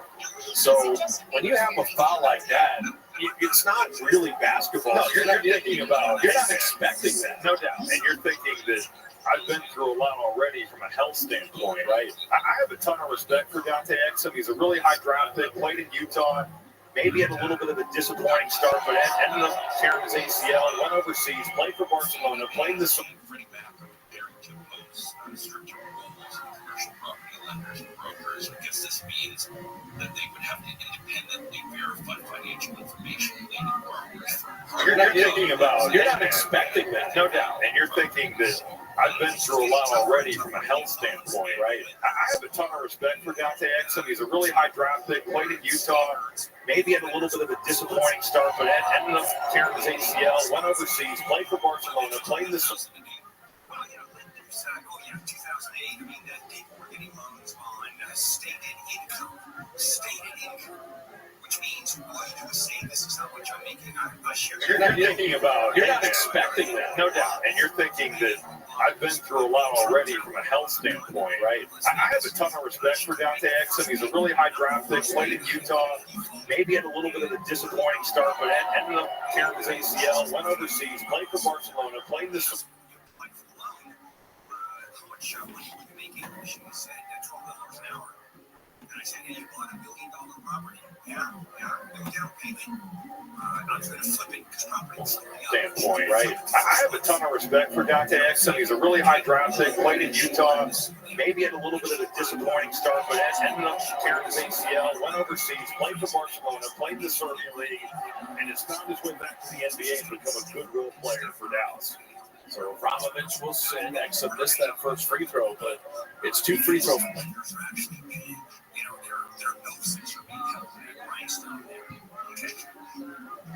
Metro is going to ticket anyone that gets in its way. So LA has a plan to use a new automated ticketing system to enforce parking violations in bus lanes and in bus stops. It's a camera-based technology. It'll be on LA Metro buses, and then it'll automatically ticket you if you're blocking dedicated bus lanes or bus stops for cars. They're expecting it to generate millions in revenue and say it'll pay for itself once it's deployed. I believe that, and I'm fine with that. If you're crazy enough to, or if you're rude enough to park in a bus lane and buses have to go around you, no thanks. I think you should be nailed. I think if you get caught doing that, that should be 10 to 20. I'm sorry. Well, Wales goes 3 will do it a second. No one will do it a second time, I guarantee you. Hey, son, I see that dumb ball in your pocket. We got Jokic on Dyson Daniels. All right, so Louisiana officials unveiled several posters. These are not actual posters, but kind of like, hey, you can do this. These are posters of the 10 Commandments. They can soon be placed in state classrooms, and they feature people like House Speaker Mike Johnson, late Supreme Court Justice Ruth Bader Ginsburg, and even Hamilton creator Lin-Manuel Miranda. And basically, we got Jokic on Dyson Daniels. Hey, look, 10 Commandments can be fun. Yeah, make it look legal. Yeah, trying to figure out a way as opposed to just have the 10 Commandments with Moses sitting up there with his tablets, actually sharpening his saying, I'm not going to get low, you're going to have to get, what was his line? What did Moses say? The only way you're going to take away these tablets. We got Jokic on Dyson Daniels. Yo, How are you? What up? Anas? What up, Finas? How are you? Welcome. Glad that you're here. Come on up. Talk if you want. If you don't, if you're just checking us out, come say hi. I'm glad that you're here. This is the biggest event in global history. I stream my life 24/7, 365 for world peace. If you speak, let me know. You are currently muted. Not muted, but like your mic isn't going. So. If you're like, what is this? I stream my life 24/7. It's like the Truman Show. So, if you don't know what the Truman Show is, it's a movie from the 1990s starring Jim Carrey. If you don't know who Jim Carrey is, he's an actor in Canada. And he is in this movie. Anyway. Finesse. Oh, Finesse. Hello. Can you hear me? If you can hear me, let me know. So if you're like, what is this? I'm going to assume you can hear me. I don't know. We're watching the Olympics. We're huge Olympics fans. If you're like, who's we? Just the people who I have in this stream. I've got people on Telegram. I've got people in Discord. I get invited to people's Discords. And I see next to your name that there's like, user may be having trouble connecting to the call. Oh, so you may not even hear this. So what does that mean for you? I don't know. We're just watching the Olympics. But I stream my life 24/7. And you're amazing. And I'm glad that you're here. I have a lot of love for the world. And you're invited whenever you want to come chill. This is the biggest event ever. Once you can hear me, like, tell me, and we can talk about really cool shit. If you're like, oh, what can we talk about? We can talk about world peace. We can talk about ending world hunger through agricultural drones and saltwater greenhouses and floating greenhouses and vertical farming and hydroponics and cloud seeding and ending world thirst through digging of wells, through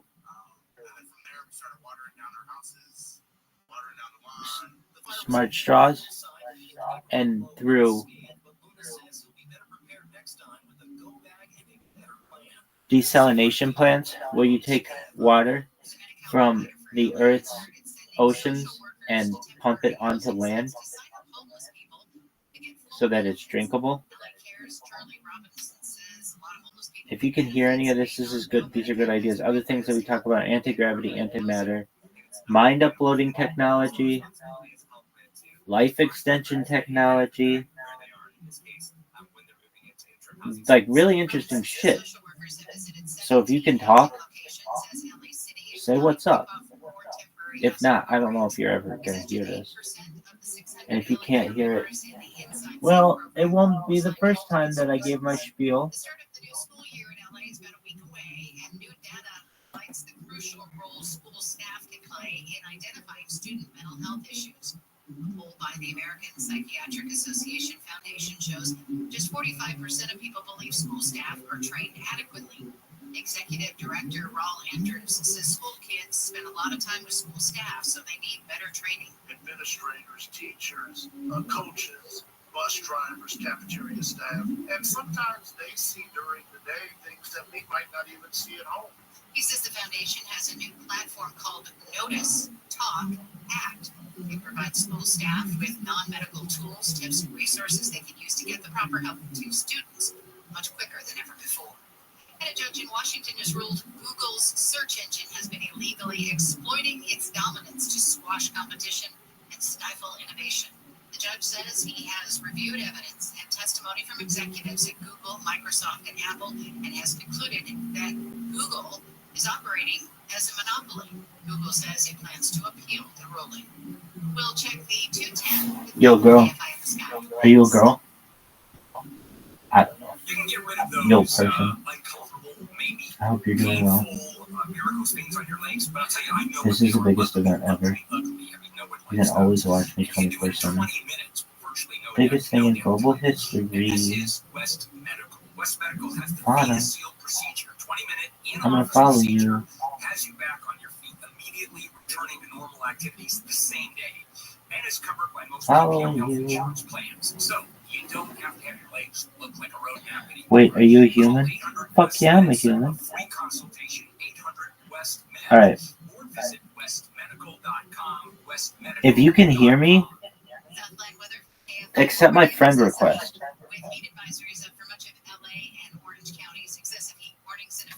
If you can't hear me, well then just leave me pending.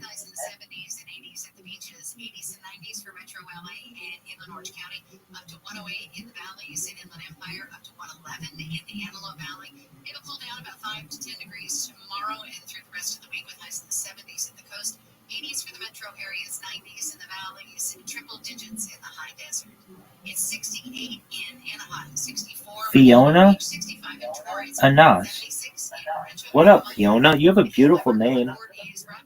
I'm sure you hear it all the time. Shout out to Fiona.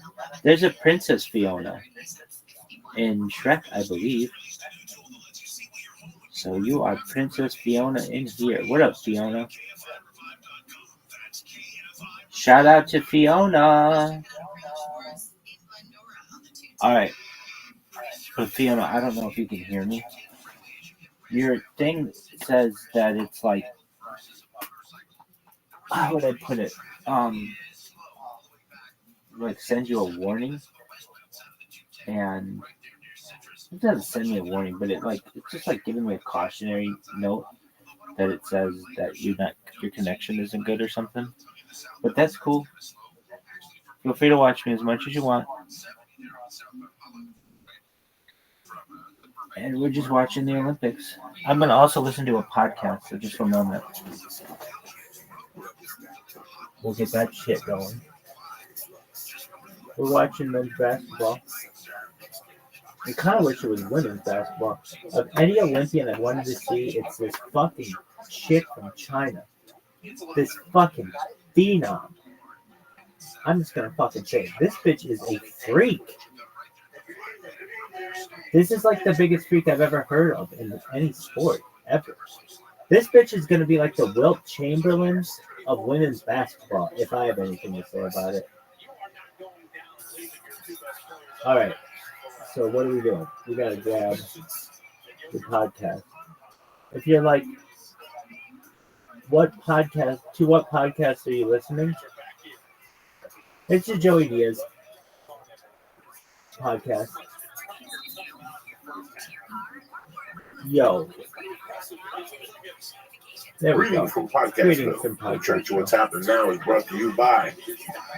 There you go. Listen, ever since we started the podcast, people always asking me for different types of advice. If I know who's going to win, who's got the over, the under. Listen, the truth is, I don't know who's going to win, but if you think you know, shout out to Fiona. Why? Because it's the only service I recommend for the Church of What's Happening Now listeners, and they've been good to me. That's why I'm urging you to make your way to my bookie right now. This weekend is the second weekend of pro football, and you want to be on tap. You understand me? They have in-game live betting, the most rewarding player perks in the business. And for you fantasy guys out there, you can even bet the over and under. You follow what I'm saying to you? So do me a favor. Join right now. At MyBookie will match your deposit dollar for dollar. Use promo code CHURCH, CHURCH, to activate the offer. Visit MyBookie online today. That's MyBookie, and don't forget to use promo code CHURCH when creating your account. You play, you win, you get paid. The show is also brought to you by 23andMe. You guys are sitting there, what's 23andMe? It's a DNA testing service that could offer insights into your ancestry, health, wellness, and traits. The 23andMe Health and Ancestry Service includes reports on how your DNA can influence your weight, sleep quality, caffeine intake, sense of taste, whether you're likely to be lactose intolerant, and a lot of more. What I'm going to do is this for the church family. Order your 23andMe Health and Ancestry Service Kit at 23andme.com/church. That's 23andme.com/church. CHURCH. That's 23andme.com/church. Give it a shot today. Kick that motherfucking muley. It's as good as it gets. Uncle Pete, what do you think? Love it. Love it? Grew up on it? Yep. Really? Son's playing it now. He's an old soul. Really? Yeah. Son's in the band?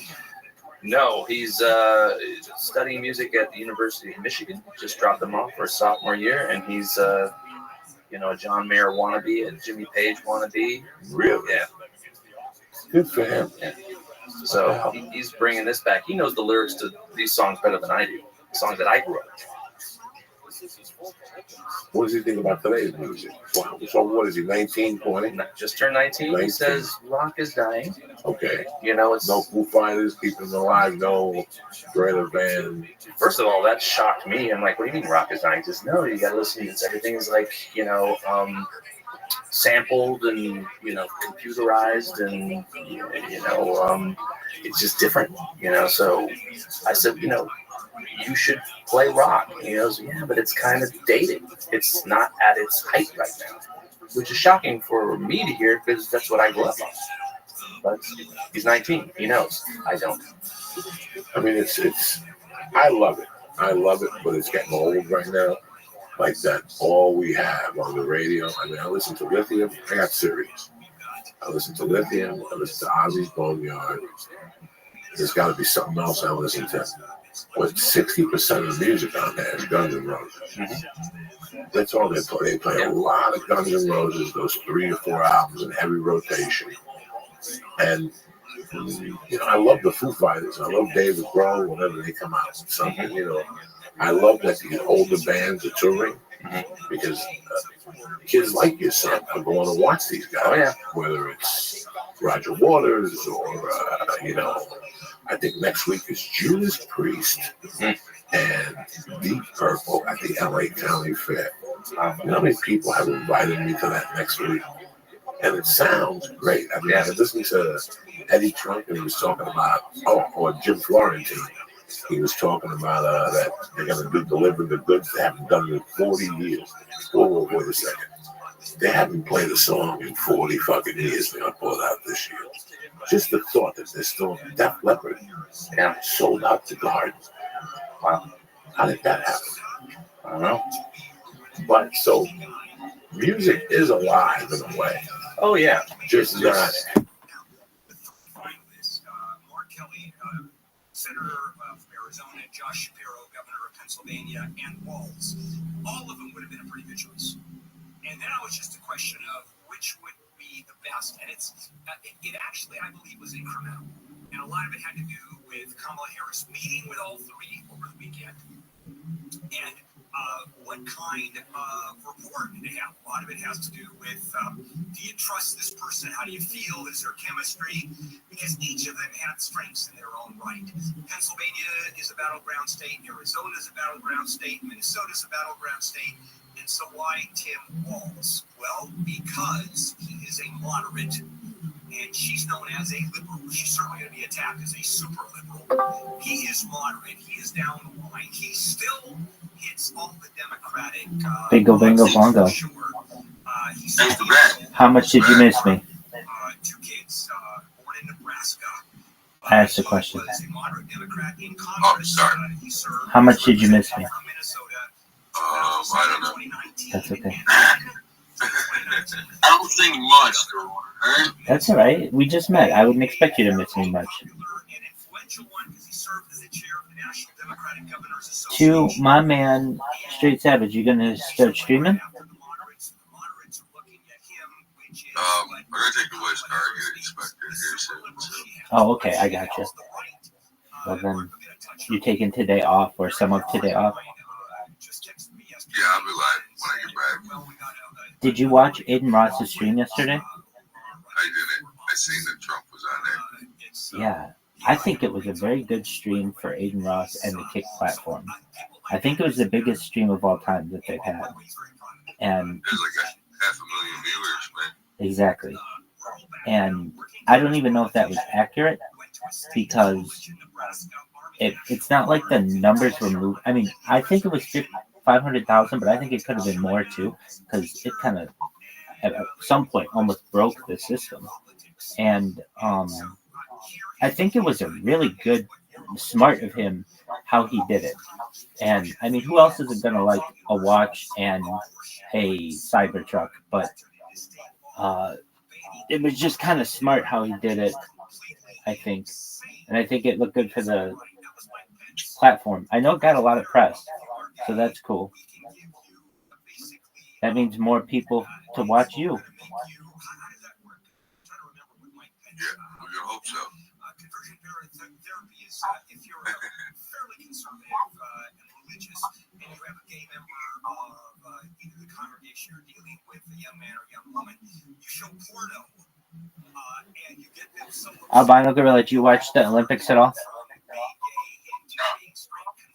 Do you have a favorite sport of anything? Do you play any sports? No. All right. Yeah. The only sport I was ever into was paintball. Oh, that's a sport. That's cool. Yeah. Yeah, definitely. It just got so, at least for me, it got so expensive that, you know what I mean? Yeah, exactly. That it just became like too expensive of a hobby to do, but it was a lot of fun. Like, when compressed air first came to the market, I had the Spider VS2. I had $1,000 marker. Okay. $1,000 fucking dollars for the marker. Wow. That wasn't the Empire Halo beater, the fucking Smart Part Girl. It was none of that. Just smart. Right. I remember that I went from like a Titman 98 custom to that. And what a fucking difference. Wow. Yeah, but like, I played professional paintball. I was on a team and shit, you know what I mean? Wow. That is very cool. What, I mean, it seems like the whole industry kind of in the last 10 years hasn't grown like it did the previous 10 years. Do you have a reason why? It's like where you live. That's kind of what it is. It's about where you live. Okay. You're right. It's like paintball hit the fucking scene. You know how paintball markers and all that shit came up? Originally? Yeah. No, I don't. So that's like at an auction. That's how you would mark cattle for the buy. Oh, no way. However, the paintball and shoot them with that thing. Then it became a fucking like game. You guys would all play. You know what I mean? Yeah. It blew up, right? So like I don't know whereabouts you are in the States or even if you are, but like paintball is down south. Like you go to like Florida, shit like that, California, paintball is fucking humongous. But up here in New York where I'm at, dude, it's not really a thing. Yeah. You know, it was like my grandfather, mine and Savage, he owned his own paintball store, everything. You know what I mean? Yeah. All that. And then it just died off. It just, I don't know. At least in Los Angeles, the property became too expensive to have like a really big, you know, you need some space if you're going to have a paintball arena. And the property just became very, very expensive. And so I know that there are places like outside the city, but that's a thing. Like if they don't own the land, I'm sure it would. But you know, probably too is insurance. Oh yeah, that's it too. Definitely. Definitely. It's probably, you know what I mean? Like that's why guys like we have a sporting goods store called Dick's. You could go there and buy whatever paintball necessary shit. Today they have not one thing. You have to order everything off the internet. Oh no way! So if you go to a Dick's right now, you can't get paintballs? The insurance is ridiculous. Plus, technically, when you run a paintball field, all your fields are supposed to be netted in, so your paintballs can't fly outside of that field. So there's another expense. Wow. Yeah, like this spot, dude. I go right here. Actually, I haven't been there because I've been going through like surgeries and shit. But like, we usually go. Me and my boy will go up here. It's right up by where we live. But yeah, it's fucking. Well, you know what? Like Dick's, I wouldn't really buy shit from Dick's anyway. You know what I mean? Yeah, I mean it's gonna be overpriced and everything, but I at least thought that you could get the basics at a sporting goods store like Dick's, but apparently you can't. Can you buy hunting? I believe you can like refill your tanks over there, but the problem that I came to, I believe, is just this. I quit going there. They don't. If you go and get a 20-ounce can, it might be 10 fucking pounds, dude. It's not full. Okay. You know what I mean? Yeah. Like, when you go to like an actual store, they put it on a scale and shit. You know what I mean? Yeah, absolutely. It's some person who's untrained who's just doing it. If you're fortunate, they know how to do it, versus a specialist who and the correct equipment to be able to weigh the canister. You know, I go to this place, like I said, I play at this place pretty close here. I go there, and when you go in, like, it's really cheaper to just rent first. It's like $100 for a compressed can. CO2 is cheap as hell. I don't use CO2. I issue hot air. But the fill station, like, people have the access. Like, it's $5 for the entire day. You can't beat it. Unlimited refill. So I'm like, you know what I mean? And I'm shooting like 12 to 17 balls a set. Like, I'm shooting. I'm laying people. You know what I mean? Yeah. So I'm throwing air. So, like, that's way more convenient. Plus, like, it's self-done. Like, you go in there yourself and fill the game. Okay. There's staff there that will do it if you don't know how you're doing. Yeah. But, like, typically, you don't do that because people who are asking for help have never been out here. Okay. And they're going to be, you know what I mean? Like, yeah. People are going to be fucked down. Dude. Right. But no, I still run a Tiffany, but I run the Chronos. It's fully upgraded, stock, fucking foregrip, everything. Wow, well, you taught me the origin of the game. It's fascinating to me. So that was through cattle marking.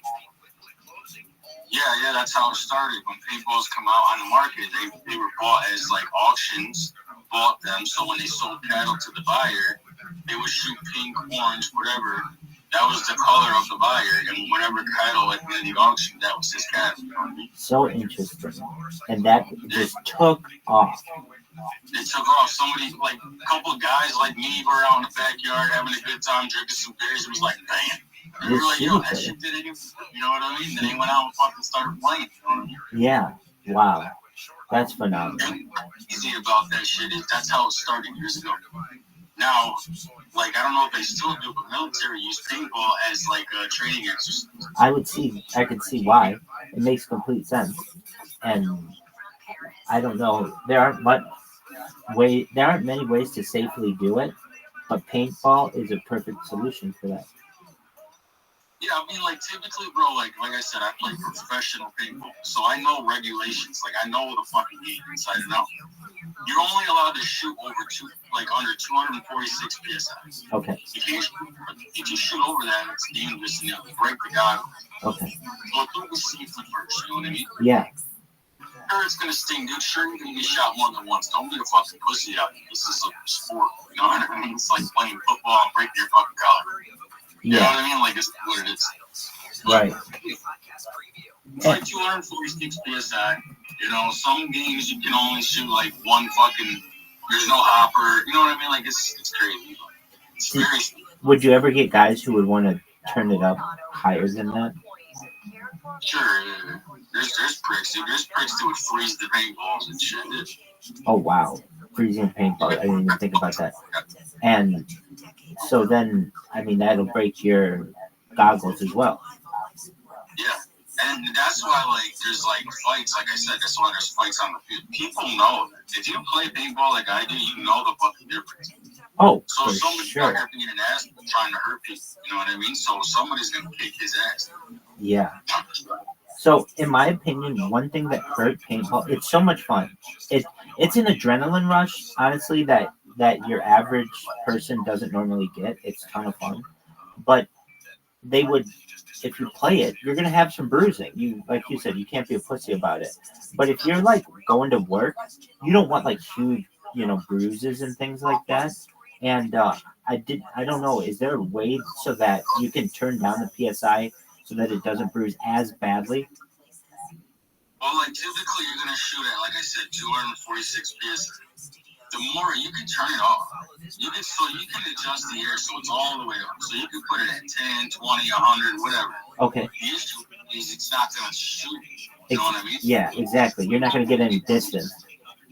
At 240 PSI, I know I'm shooting like anywhere from about 30 feet straight before the ball curves or goes down or up. You know what I mean? Yeah. I gotcha. Well, that's so you still play? So I want to, yeah. I still have all my gear and shit, but I have to get like I have some surgeries and shit. I gotta heal up, and then once I do, yeah, I'll be back. Excellent. Do you play or have you played on those fields that are like they're like all air or like they're like blow up? It's like inflatables. That's the professional ball that I tell you about. Okay. I was on a team. Them games are right, so check it out. You know, like you get the scenario, you get a couple guys scattered. So this shit's entirely fucking different. Right. The game will only last 60 seconds. Okay, and there's usually 3 people minimum on each team, right? Yeah. So that's 150 paintballs that each one of them guns have, right? Right. So let's create pods, these containers on our backs. Right. So we can shoot, you know what I mean? Right. And it's going so quickly that your hands are like this. Right. So typically it's about 100 balls in each pod. Typically, let's say, right? So if you shoot 250, if you're going out there loaded with 250 balls, plus you got 250 to 300 on your back, you shoot about 1,000 paintballs in 60 seconds. In one fucking minute, the game should be over. Wow. Yeah, I mean, there's paint everywhere. Paint everywhere. We're gonna get hit more than one time. Or when we're up there like this, you're gonna get hit like fucking 50 times because you're right in your chest, you know what I mean? Right. But if you put your gun up and he stops shooting, unfortunately, you're gonna get shot. You know what I mean? Like, Absolutely. So you have played on the inflatable courses? Mm-hmm. Do you like them? Not as much. Okay, so you like the woods more? So because I played both sides of the fucking fields, Uh-huh. I take that rush and like raid shit. That's what a speedball is. It's called speedball. I take that out to the woods, and I'm like, fuck it. I mean, I'm pretty good out there after playing out here. You know what I mean? Yeah. Okay. So do you wear like camouflage stuff? And, I mean, I typically wear shorts, t-shirt, my mask, and a pair of gloves. Why? Gloves, like, the thing with the gloves is it doesn't matter, bro. Like how far the person is away, it's happened 1,000 times. Because your hand stretched like this, holding a marker or whatever. Yeah. Once the ball hits your skin, it splits it wide open. So you start bleeding it. Okay. So I'll wear gloves. But anywhere else, you're fucking good. I don't give a fuck if they're naked. Just make sure you have a mask. You know what I mean? Yeah, definitely. So, but you play with shorts, not pants. Yeah, because it's hot outside typically. Exactly. Oh, that's what. Okay, here's my biggest thing. Actually, of anything, you know what? This is why I don't play. It actually was this. It got to be cost, but it was more than that. It was the fogginess of the mask. Yeah, so, I mean, I'm not sure how long ago you played. Oh, this is 20 years ago. Okay, so today, like, I have a Eclipse VO fucking mask. It's metallic, it's real nice, dude. Like, it doesn't do that. Okay. So, like, there's shit that you put on it or whatever, it restores it, but, like, it doesn't follow. I know back in the day, bro, this is what people were doing. They were taking little fans, like, out of, like, PC fans. Yeah. And they were putting them on the inside of their mask so it would blow it down and unfog the fucking I mask. could see that. Definitely. Well, yeah, so that's a very good point. I haven't been to a field that has that kind of equipment, and when I played, everybody had that issue, and even the defoggers then weren't very good. And I have bad vision already, and so it just got to the point where, you know, you're just you're fighting being able to see versus being able to play the game. But I'm glad they've improved on that. Okay, so that's not really an issue anymore. Excellent. All right. I mean, bro, it's like, if you had like a pair of ski goggles, like the only thing about the mask is your fucking eyes. Like your eyes. You know, that's the only thing that really matters. I know. Right. You know.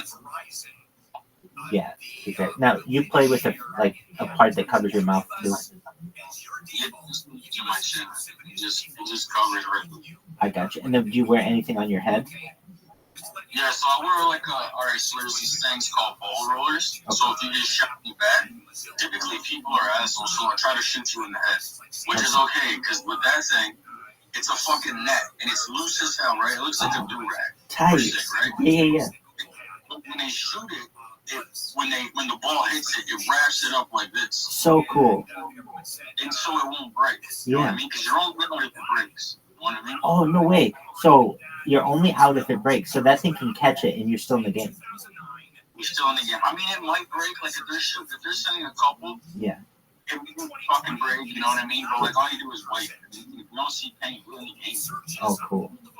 Like that was another thing too. It was about integrity. And if like you're playing with people, like it'd be one thing if you're playing with your friends and you all have integrity and you will say, yeah, you got me. But it's another thing if you're playing with people you don't know and you're shooting them and they're just staying in the game. That's not fun. You make it fun. So all you do, I mean, I don't shoot like one trigger. That's not how my marker works. You use two fingers like this. So I'm sending fucking paint. Yeah, exactly. So I shoot and I see you hit you and you don't call it, all right, that's on you. So I'll rush the fucking, like I'll run up on you, just fucking banging this shit. You're gonna call it. You're gonna call it. Believe me. Eventually. Yeah, exactly. Because I'm just gonna shoot you until you fucking call it. Right. You know what I mean? I'm coming closer and closer.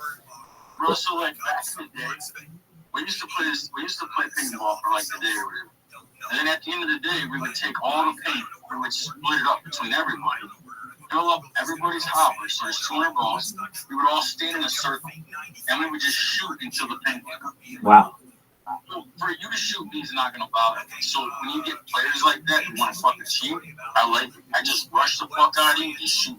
There you go. Because this shit doesn't bother me. Like, I got scars and shit from paintball. I don't give a fuck. Wow. All right. So, in those courses that have. Welcome. Good call. You know, paintball used to be a big thing, but like today it's like fucking the other shit. This shit's like it's plastic balls. Yeah. Those little guns. What do you call those? We're talking about airsoft. Thank you. Airsoft guns.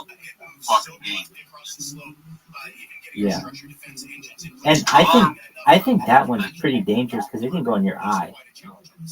Well, you still wear fucking protection. Exactly. No, I know. I mean, it's the same thing. It's so long as you wear a mask.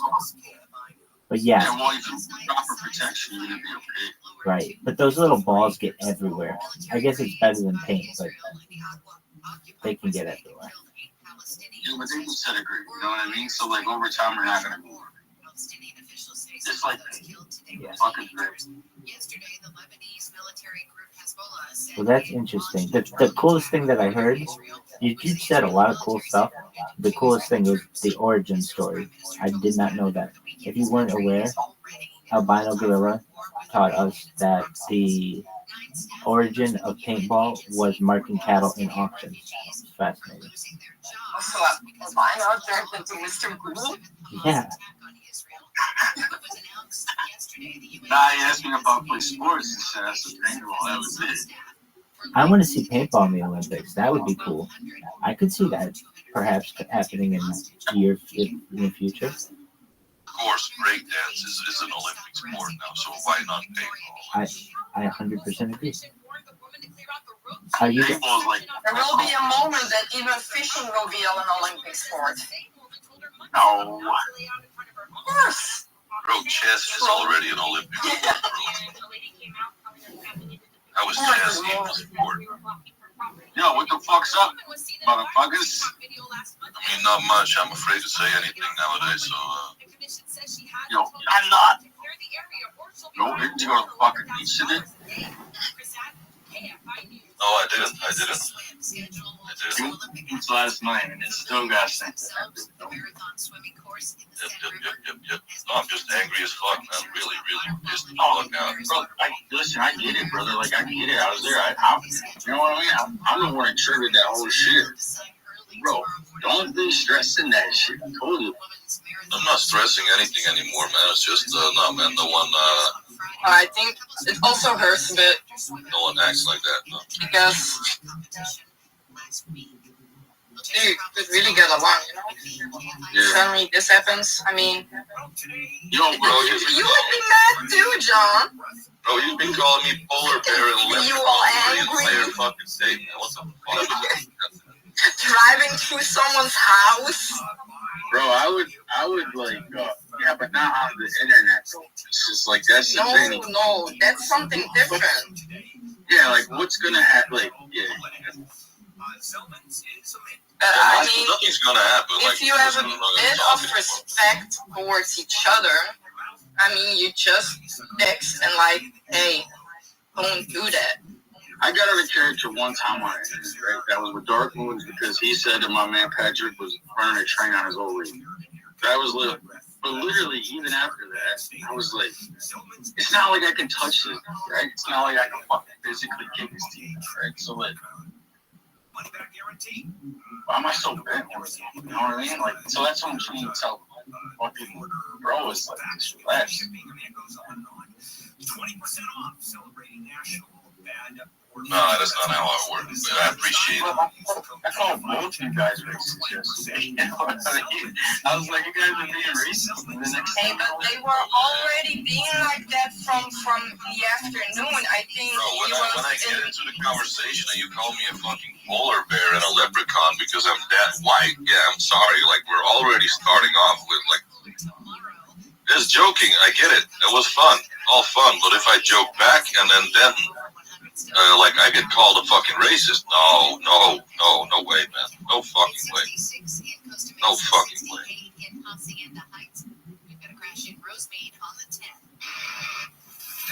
Savage stuck again because I don't see him playing anymore.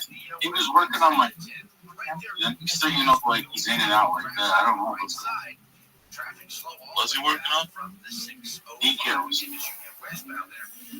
Yeah, but there's something with his Wi-Fi then, or maybe just Discord because no, it could be that his CPU and all that shit are really working if it's an editing program. He's making me new decals for rap. And after that, we had that conversation. Next thing you know, it was in and out. Conversation about the paintball. No, that was me and this guy over here, Rabbi or some shit. Yes. We had that conversation. Have you guys ever played paintball, Mr. and Mrs. Northern Lights? Yes. Are you good? I never played it, but I'm good. Oh, all right. Excellent. I played it once. How can I say it? Decent. Like I hit my shot. Sorry. You don't have those big places to do it over here. Right. Over here it's 30 v30, and it's like on a little spot. You know what I mean? Like there's not much like hiding spots, but you know what I mean? Cover spots. You don't have them there, so it's Definitely. What has kept you, Mrs. Northern Lights, from playing by man? I don't know. Okay. She's afraid of the pain. No, he never did it. You never did it, indeed. But but I never. Before I met you, the only thing I was doing was horseback riding because that was what I needed to do. I was good. I needed to be ready for things and everything. I never had the time to go paintball. So you had your fucking horse. He was like, hey. What? Oh, but he's correct. First time I saw her riding that thing, I was like, I wish I was that fucking horse. There you go. Oh, but we never did it. Even since we were together, it was always like, no, that's not worth it, worth the money and everything. Paintball is very expensive here as well, bro. If you don't have your own because you have to pay for the first few balls you get for free, and then for the rest you have to pay also or something like that. What are you doing? Oh, okay. Yo, next thing you know, a couple weeks went by, Northern over there, he was like,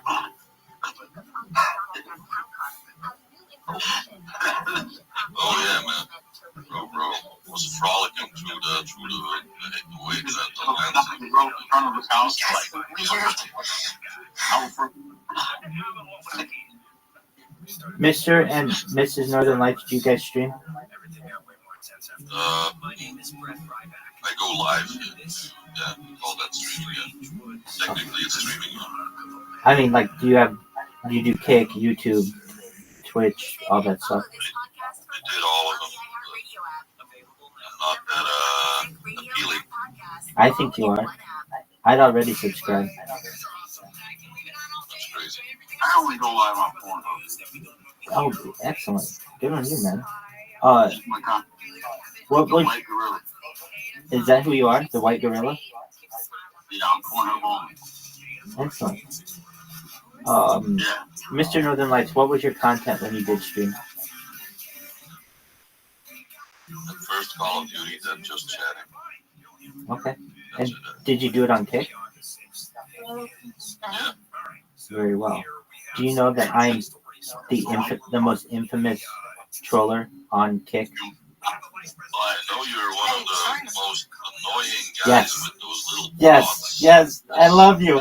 Mr. Northern Lights, I love you. Thank you. You know who I am. Fabulous. They've done their job. Oh, okay, good. They've done their job then. I'm glad you know who I am. Fabulous. Well, that's wonderful. We're going to make you guys rich. So we need you to start playing. Absolutely. Content is king, and I have more content online than any person ever. I know, but like content or good content is two things. You know what I mean? Like, so that It's subjective. In the future, this may be I have seen a as lot of fascinating. content to feed as well, but like my content so it doesn't work anything. You know what I mean? Perhaps not now, it's not, but in the future it may be. Think about archival footage that people have of the 1950s, 1960s, 1970s. That is all fascinating, particularly to archivists. Yeah, but like I'd rather listen than talk about it. Yeah, no people want to see me in the year 2100 and look at how Mr. Northern lived. Like, for real, it's not that interesting. It will actually depress mankind. So. Well, you may think that, but there are people out there who have interest in this, particularly people who journal and have diaries, and people who study journalists and diarists. So you never know. Sometimes my doctor looks into my diarrhea. Oh, that's a tough issue. What does your doctor prescribe? Motilium and Imodium. Okay, and does that do the trick? Yeah, it stops the shits. Excellent, good man. And that would be an amazing movie, your colonoscopy, babe. Oh no, fuck. So what happened, Rabbi, is he came into New York. Okay. He met and what happened after that was pretty much a prolapse. You know what that is? A prolapse? Like enlightened. Look it up on type it in Google Images. Isn't that the thing? Hold on. I think I know what it is. I'm not going to say because it's pretty disgusting. So it's a beautiful natural phenomenon when a flower. When a flower gets the shits. I think I know what it is. Prolapse. Yeah, that's what I thought it was. That's what it is. Wow. Because of you, Albino Gorilla? Yeah. And is that on Pornhub? It is. Fabulous. And again, that was White Gorilla? Yeah. Excellent. It's under Mr. Northern Light. Oh, under Mr. Northern Light. Excellent. It is featured content. The prolapse of Mr. Northern Lights. Right. Excellent. I'll check that out. That is viral content. So we wish it was, but we only have like 100,000 viewers on it, so it's not really viral. Oh, now that I know about it, it'll be 100,001. Now, Mr. Northern Lights, with that prolapse, I assume, is it a prolapse anus? No, No. He prolapsed my left eye socket, bro. Oh, okay. Well, I mean, that's why I asked, because I didn't want to assume it was your anus. So, did we're you? not gay. We're not gay. Yeah, of course not. Of course not. Yeah, and then, especially if it's the left eye socket, that's perfectly natural. So were you able to get the prolapse back into your socket? No. I'm just living with a flower on the left side of my face now. Wow. He's been deflowered. All right. Flowers. And how did that prolapse occur? I mean, yeah.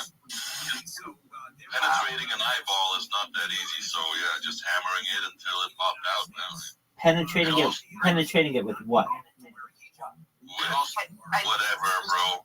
Use your imagination. Go on there. You're gonna have to go on there and see. We're not gonna give you away free content. There you go. That's a good point.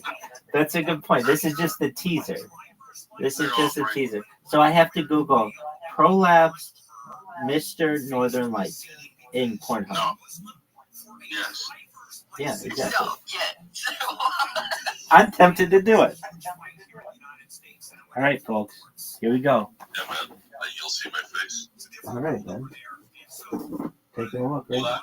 You have to be live to do this. Oh, you have to be live to do it? Yeah. Okay. Show your view. I see. All right. So then I can't see it? Well, next time you're live, tell me, because I want to see it. I think everybody out there is very interested in the prolapse eye socket of Mr. Northern Lights. Excellent. You're very open-minded to what content you choose to show on the internet, Mr. Northern Lights. I was, yeah, but now I can't see shit anymore. So Exactly. It's a sacrifice you had to make, though, for art. It's all about content. It's all about the hub, dog. It's no longer about the. For us, it was all about friendship, man. Oh, I understand. Well, I mean, how couldn't you by being penetrated in your left eye socket by an unknown object? Excellent. Well, you know, the kids used to say it's all about the gram, but I think it's all about the hub nowadays. And you guys are proving that point. Phenomenal. Excellent. All right, so you no longer stream, but when you did, it was Call of Duty. Are you good at Call of Duty? You're the best. Okay, so you guys aren't very good? I wasn't very good. Okay, do you play any other games? As a team, we were good. Do you guys ever play Crunker Strike? Counter Strike? No. No. No, Crunker Strike. It's in Discord. You can play it right. No, that little cube, the cube game. Exactly. No, I don't like Minecraft. Okay. Just wondering. As an 8-bit. Yeah, it's pretty smooth. I think it has to be able to run in Discord. Nevertheless, okay, so you only played Call of Duty, nothing else? How about Grand Theft Auto, dog? How about Grand Theft Auto? Grand Theft Auto and racing simulators. Okay, so you would play Grand Theft Auto. Would you play Grand Theft Auto like the online one, or the Grand Theft Auto the one that the role playing one? No, just online. I'm not a role playing guy. I gotcha. You like that fantasy world. You don't want to role play. Okay, I'm down. But you're not very good at it? No, I'm not very good at anything, bro. Pissing people off is actually one of the things that Hold on. Making bomb-ass content for Pornhub is definitely a talent of yours. Bro, I was just sitting there and waiting to be attacked by the unidentified object today, so like that's not really talent. It was just chilling, and then all of a sudden, albino gorilla gets in there, starts penetrating that left eye socket, uploading that, or actually it was just live streaming to YouTube or to Pornhub, and then all of a sudden, bingo, bango, bongo, you've got front page content. Albino has front page content. I see why. So, albino gorilla, if I go on the hub, I have to look up white gorilla, and then you just come up as a creator? Yeah. Excellent. All right. Do you have any MILF content? I tried to dress up as old lady, but I wasn't that good to take off. That's Cougar. That was Cougar, not me. It was Cougar. Wow. All right.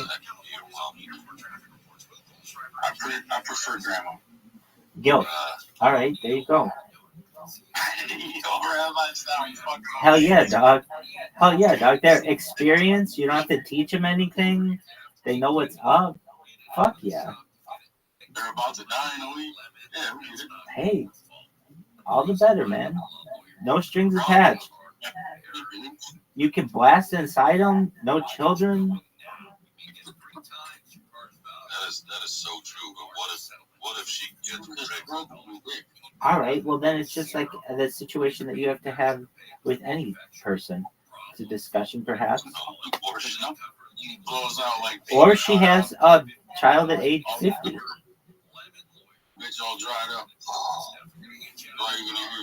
See, that's why Albino Gorilla said guilt. If you're talking guilt, then generally you're going to be talking women who are no longer able to reproduce. Generally, though. Not to say it can't happen. You have to be over 3 inches in order to true story. No issue there. True story. There you go. Yo, what is pumpkin for speeding? Pardon me? Oh, that shit keeps lagging, bro. You don't want to run that sound.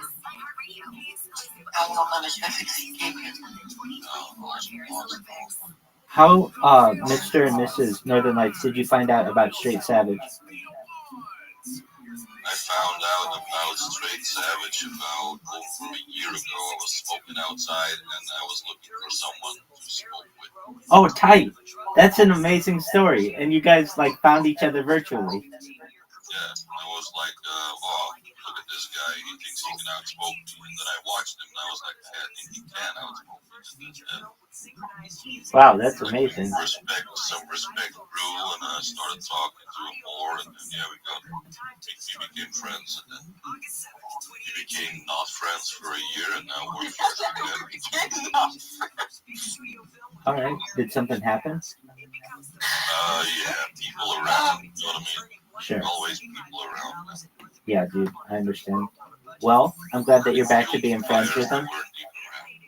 I'm glad you're back to being friends with him, and I'm glad that you are a trailblazer in 420 culture and you appreciate other leaders in 420 culture. And the normalization of the event that is known as the enjoyment of cannabis. Word not converted.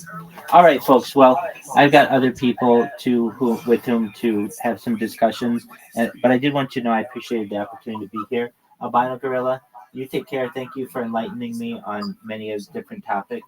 And to Mr. and Mrs. Northern Lights, it was a pleasure to meet you both. I wish the best for both of you, and shout out to both of you for being leaders and trailblazers in 420 culture as well. Take care, everybody. Peace out, man. Peace.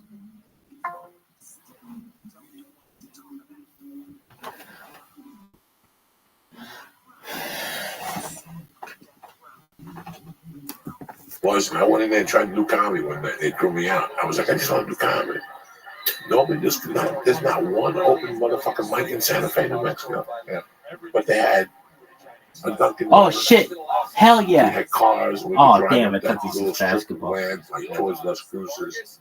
I went to Albuquerque one time. I realized they shot cops there. I never went back again. All those guys would go to Albuquerque for the weekends. I was like, fuck you. I would stay up there with the Seattle Seahawk would always stay. He never went back. Brian Bosworth. Oh, yeah. Yeah. And a couple guys would stay the weekend. I remember one time I can't remember the name of the hotel in Santa Fe I was staying, and it was in the middle of the shoot, and they told me, they said, this Saturday, you need to move out of your room. Oh, yeah. And then Arnold.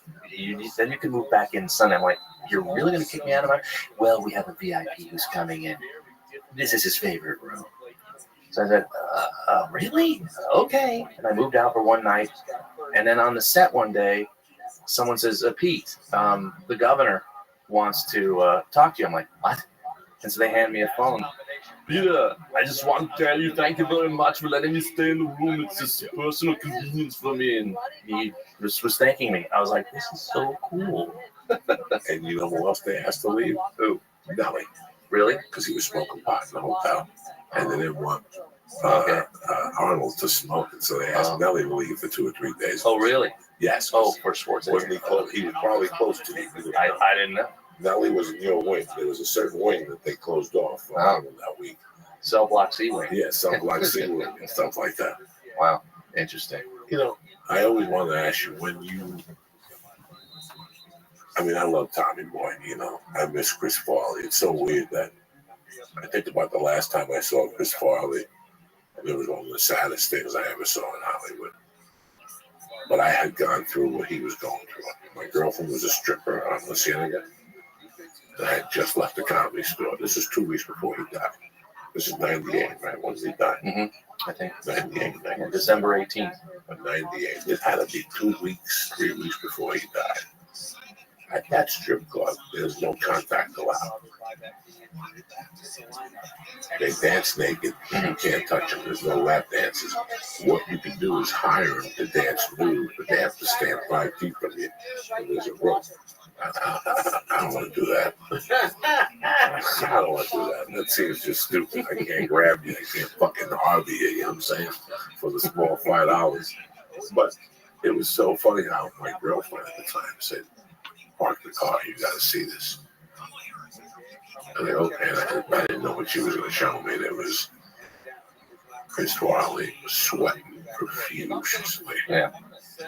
He was sweating so much that his hair was back. He had like a shirt on, and he was just rolling up in 50s and 20s and getting a lap dance and just throwing them out. And I remember looking at him. Come on, everything in my heart wanted to go up and give that guy a hug. I'm a comic. You know what I'm saying? Like everything. And you ever hear that expression, don't talk to the celebrities you look up to because you might be disappointed. Like I remember going in that car and being fucking really sad. But I saw one, and I was a little chubby at the time, so I looked up to him, Belushi, you know. And that was one time I saw him. 2 weeks after that, he was probably gone. 2 or 3 weeks, and I was like, that's fucked up that I saw him that night. Acting that way at a strip club, giggling by himself. He was totally by himself. Yeah, soul with him. Well, I sort of straddled 2 sides of his personality because I started working with him in television. Like he was in an HBO special I did with Tom Arnold and Ben Stiller and Jim Carrey were in it. And I remember him showing me, I was shooting with Chris Farley. We went to the Glendale Galleria, and we were just following him around with a camera as he was picking up on girls. It was pee in your pants, hilarious. He would like walk up to a girl and say, with holding an orange, and say, "Hi, can you have fingernails? Can you start my orange for me? I can't peel it." And then he just started flirting with hilarious stuff. Right after that, so that was for HBO. Then we did the Jackie Thomas show, and he played Tom's brother. And right after that episode, I read it for you then. What year was Jackie Thomas? 97? No, 91. No, it wasn't different. I read for a different time. Well, they put him straight in a limo and took him to rehab. So when I was working with him, he was still, high and abusing stuff. Tommy Boy was clean. And ironically, I'm prepping this movie in Toronto. I haven't been to Toronto since I shot Tommy Boy. Joey Diaz, hell yeah. Oh yeah. Hey, wait, you can hear me? Wait, can you see me? And hey, I'm well. That's a lot of screens. Fuck yeah, it is. Oh, fuck yeah. Hey, dude, join my Discord. It's discord.me/rabbi. Discord.me/rabbi. I am live right now. You can see, I'll give you a tour. Because I'll give you a tour and we'll be friends. I'll teach you all about my life. You can watch me 24/7. I'm amazing. I just wanted the best for him. Go to discord.me/rabbi. If you're like, I don't want to do that. Dude, we talk about really cool shit on here. Life extension technology, mind uploading technology, alien disclosure. We talk about anti-gravity, antimatter. We talk about fission, energy, and fusion power. And we talk about ending world hunger, ending world thirst. We talk about world peace. These are all really cool things. What's not to like? And they built an apartment building where the front gate was. So I was a little. You let me know what's not to like. It's not here anymore. And finally, I stood in the middle of the courtyard where he sat, thinking about his father who passed away, and I went, "Holy You tell shit, me I what's know not to exactly like." where I am. Oh my god. And I almost got emotional because I was like, I'm standing where Chris. You tell me what's not to like. And I could barely recognize it, but the buildings If you're are there, historical landmarks, so they didn't touch the actual let me building, know. but they just put so many condos around Come it. It was hard to recognize. discord.me/rabbi. Every now and then. Discord.me/rabbi. Discord.me/rabbi. It's the biggest event in global history. Yo, dog, we're watching the Olympics. Are you watching the Olympics? No, you're watching me. I hope you have a lovely day. Oh, I hope you do too. Get some on sun. Okay, I will.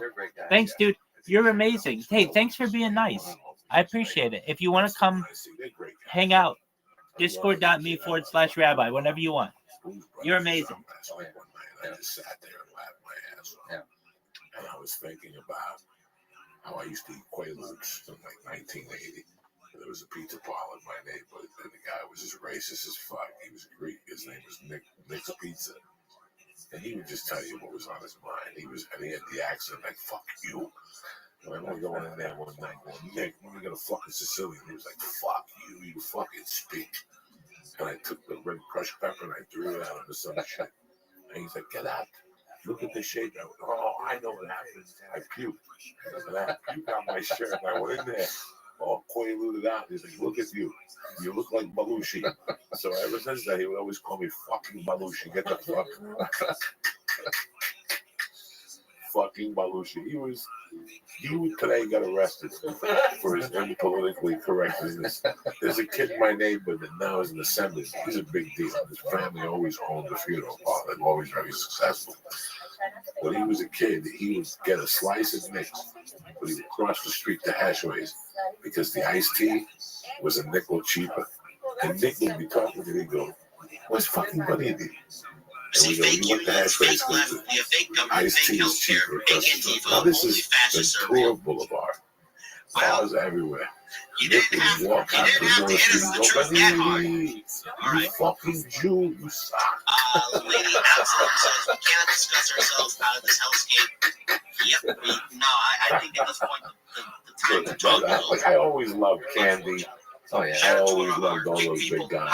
Yeah, to this day I adore Jim Candy. Yeah, with Tommy Boy's on, I watch all that shit. All those late night Saturday Night Lives with Chris Farley. The Chicago shit makes me fucking yeah. We got Gemini. Good to see all of you here. Good to see all of you. Like I have the opportunity now. Like I'm still fucking kicking at 55, and those guys are gone.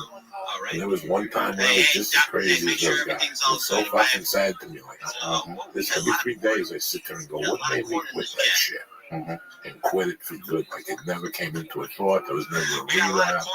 Like once I said enough, that was it. You know, you're lucky. I'm very fucking lucky. One day at a time. I love and you look gorgeous. You dropped a lot of weight. So yeah, 55 with a 5-year-old. Nice. You know, you gotta. You hear the expressions for years, and you nod your head at your friends, and you say yeah, and you give them some bullshit story. But there comes a day you really, really have to look after yourself. It's like being a good friend to yourself. You know, you go home at night and you want to eat that Haagen-Dazs. And you eat 2 apples instead and you get a Jello pudding with that weekend. You know, you really want the fucking Haagen-Dazs. Then the morning you yell at your wife to get the fucking Haagen-Dazs. Yeah, that's why I do the shopping. Yeah, because I don't buy the shit that I know after a glass of wine that I'm going to eat. You look great. Now, for a guy that works on film, because people have no idea what a director's day is like and what's in front of them. Yeah. What's in front of you. You have no idea. Like, you don't know the call for the day. Yeah. Every once in a while, you can come up to the first AD and say, bring me a salad from Chipotle. Yeah. But besides that, you're so consumed with the film. If you're really consumed with the film, you're not even thinking. You just and I want to hit the lunch break, and then See, I lose weight making movies because there's so much stress, right? So I had an assistant once when lunch would come up, and they hand around, the menu. Here's what's to, I said, dude, I make 10,000 decisions a day.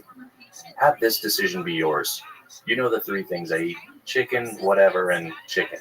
So just get me whatever. I don't want to look at a menu.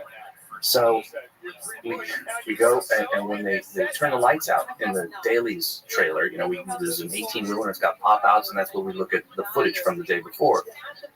The food gets delivered, and as soon as it gets delivered, they turn out the lights, and then your plate is lit by the screen, that you're watching. Every time I'd look down, I'd hear a laugh, and I missed it. So I said, fuck, I can't cut with a knife and fork. So whatever you get me, his name was Skippy. Whatever you get me, Skippy, I got to pick it up with my hands, like an animal. I'm just like a caveman in my cave, and I just pick it up. Whatever it was. Chicken breast, great, because I can hold it.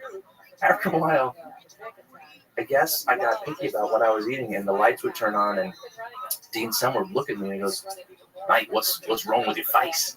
I said, what do you mean? He said, you got rail around your mouth. And I had a terrible Australian accent, by the way, but I looked down on my plate, and I'm eating coleslaw and strawberries with my hand. I go, how long have I been eating this shit? He goes, well, I didn't want to bug you anymore because you got picky about your food, so you hadn't said anything in a couple of weeks. So I've been eating coleslaw and strawberries with my hands. So that, I fucked myself on that one. How is the stress on those films? It's, I remember my first movie, back in shooting in 93, Naked Gun. I'd gone from making, television to a $35 million budget. I remember my mother telling me, man, your balls are really on the line. I went, thanks, Mom. That's so comforting. Thank you. And then, when the numbers, first Sandler movie I did, Anger Management with Jack Nicholson, it was like $75 million.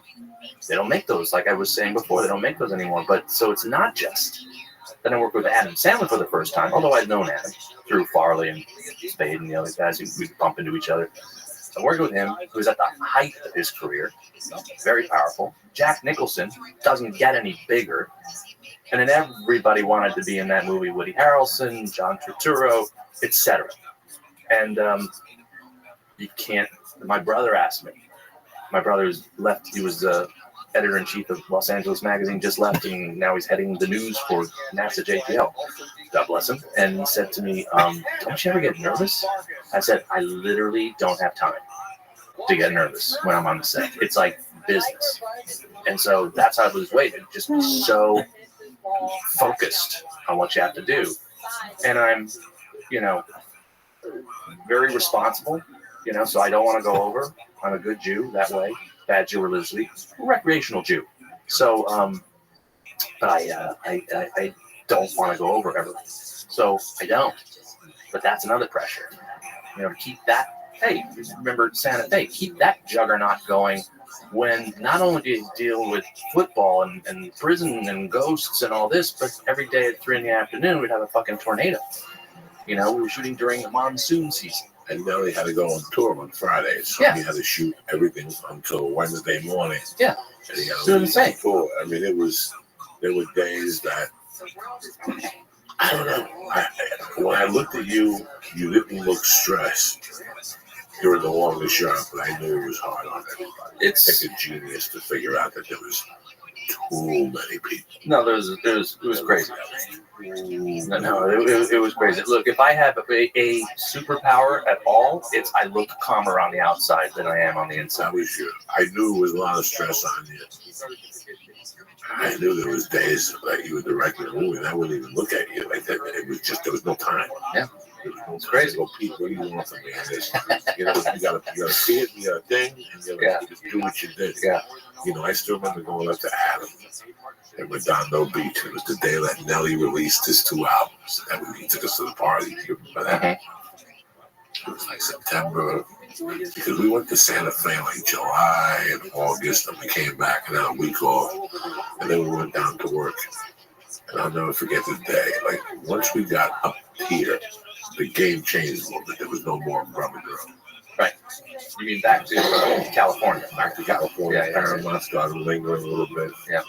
It was really funny that one day. We're doing the locker scene, and I'm sitting there, I'm 395 pounds. I'm like, damn, one of my favorite sports movies. Again, we all homage. Is one of my favorite sports movies is Major League. I think they did a great job with Major League. And the Cuban in Major League is now a fucking huge star. He does All-State commercials. Right. But there was one scene when the owner comes up to him, he's got a jock on, and she smacks him in the ass, and he's Cuban. Like, you know what? What if I fucking wore a jock? I'll never forget that Adam was talking to two guys from Paramount. And you guys were making wardrobe decisions. And I go, I gotta put this fucking jock on. So that was your idea? Oh, yeah. So you're the guy that says I was sickened by him doing a wet willy to him, and then you come out in the jockstrap, and that's okay. Because this is a real football scene. We're real prisoners. Listen, let me explain something to you. I saw the longest yard. I saw the longest yard at the Union City Cinema the weekend it came out, and there was two movies I had got. Like, we went to everything in those days. That came out in '73, right? The original Longest Yard. Yeah. 73. Look at what came out in 73. I mean, you were up against. So that was 76. 73 was Deliverance, I think. Deliverance? Yeah, because I remember there was only two movies, and I went to see everything at the cinema. Charles Bronson. 74. Yeah, 74. So I was 11. And they would let you in. The cinema didn't give a fuck if you were 10, 4, whatever. But they had that movie about the devil. The Exorcist came out. Yeah. No, The Exorcist came out, and then somebody tried to be even more gross. And they came out with this other horror movie towards 74 where they gave you puke bags on the way in. You had to be under 18, you had to come with your mother. They didn't give a fuck. They just gave you a puke bag, the devil's lair or whatever. But one thing I remember about The Longest Yard, first of all, my mother had the bar. So there was a lot of shady characters out there. And I went to this Union City Cinema, and I could look in the eye of people. I saw Longest Yard. When it ended, the movie theater was on their feet, yelling at me and Machine. Like, this is 1974. The other movie that we were on our feet for was Rocky. That movie theater, 300 people, you're standing on your seats. The people that go, what do you call those theater attendants?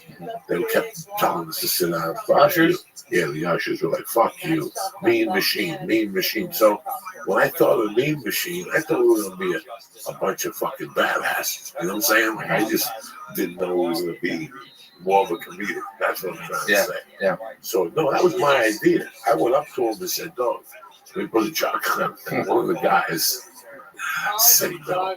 And the other guy didn't like it. Not Barry Bernardi, but the other guy and me had gone to war over a bet. Because he couldn't pick a fucking winner. What was his original partner's name, the attorney? Jack G. Jack G couldn't pick a fucking winner if his day depended on it. He couldn't, bro. The luckiest day he ever had was the day his dog got hit by a car. Him and his younger brother. Remember his younger brother? Yeah. You know, whenever I play Long Island, his brother shows up. Oh, yeah. He still shows up, the younger brother. So Jack G and me, Jack G was like down. He came to me and he was, what do you think about this game? So I told him, and he lost. And he started getting pissed off at me. So Jack G was he's like, absolutely not. Welcome. How you doing, Orion? I was not fucking talking to you. Hope you're living like a pimp.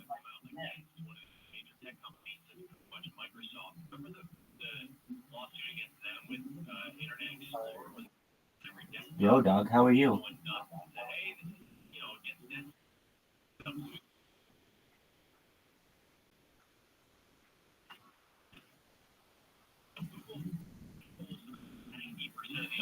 I thought they were beating Australia.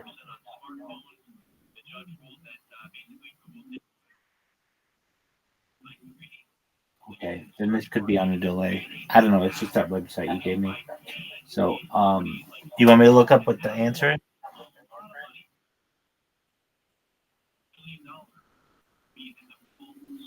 Are you excited for them to play? Are you excited for them to play?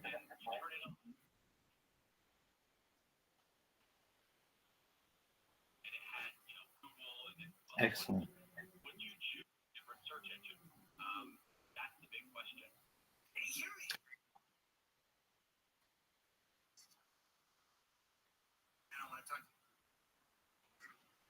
is Google has argued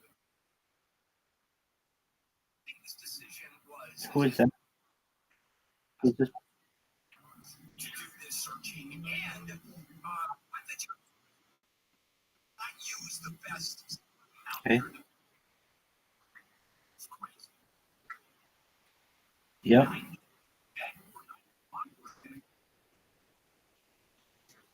Search market, if that is the monopoly, I don't Really? It's because they manipulate Did you ever wrestle? much of the market share. All right. Do you like WWF or WWE?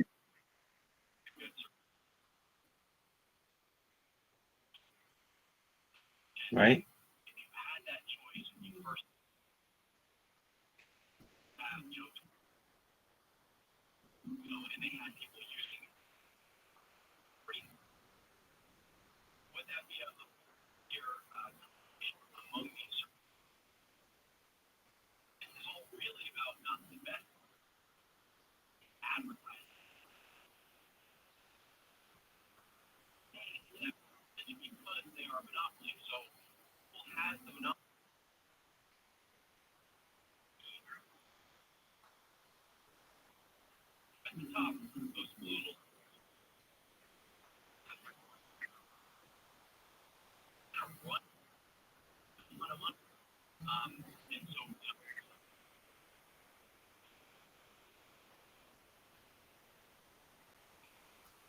Yeah, definitely.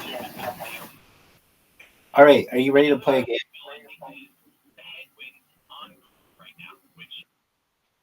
I want to play that fucking mini golf game. Hells yeah, dog. All right, say no more. I'm starting up this bitch. I'm taking your ass to whooping town.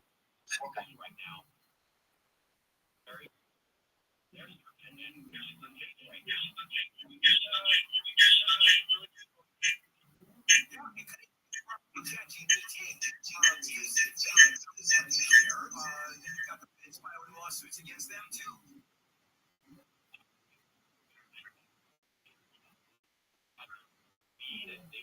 Let's just do a practice.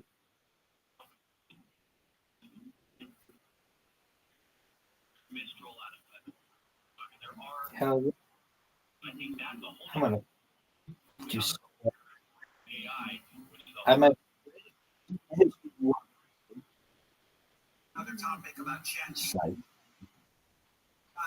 Wait, AI cheaters with this little that though, and we'll come back with Rich. Oh. Right back, Amy, live in the KFI 24-hour news. Wall Street is bouncing back a bit from its worst day in a couple of years. The Dow's been trading up as much as 500 points today. The Nasdaq and S&P 500 are also getting back some of the losses from yesterday. Oh. Yesterday, they're up 10% today. Tropical storm Debbie is weakening as it moves north.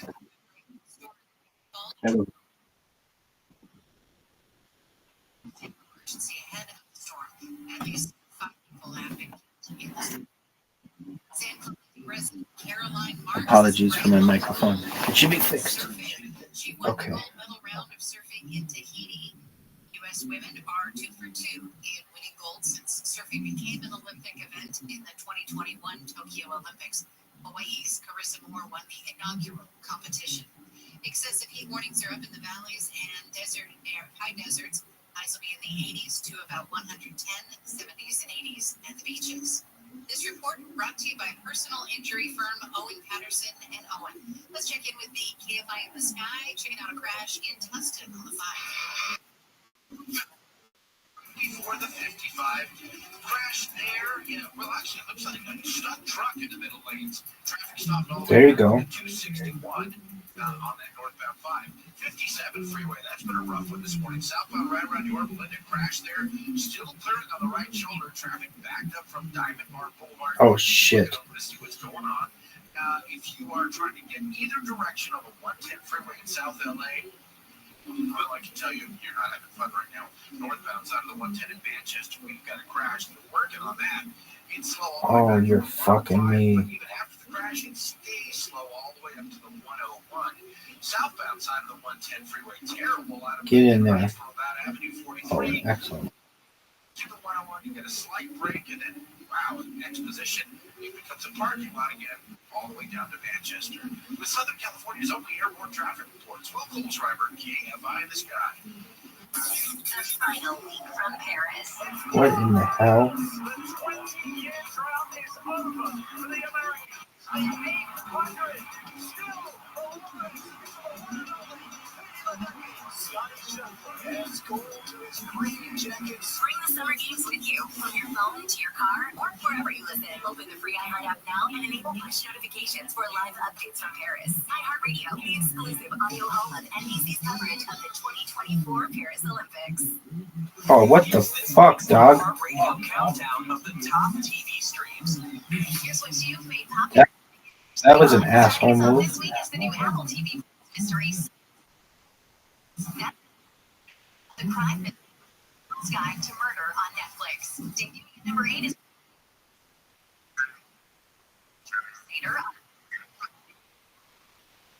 Right. on Apple TV Plus falls to 7. House of the Dragon on HBO and Son Max is of down a 1 to bitch. number 6 this week. The Peacock Roman epic Those About to Die. So back is spot Oh to man, number I'm 5. doing really Early badly. evening at number 4 is the new period piece comedy The Decameron on Netflix. The top 3 starts with the new fantasy comedy Time Bandits on Apple Get in TV there. Plus. Oh, good. You're right, I did. The Bear on FX on Hulu remains at number 2 for the second straight week. And then Wow, I on made a top nice for 2 save. weeks in a row Nice is recovery. Presumed Innocent, All right. starring Jake Gyllenhaal on Apple TV Plus. You Your top won our streaming practice show. round. Good job. All right, now. Damn, you destroyed me. Dog. You destroyed me. 4 under is pretty good. You played really well. Tournament time. 9 holes. The big dog.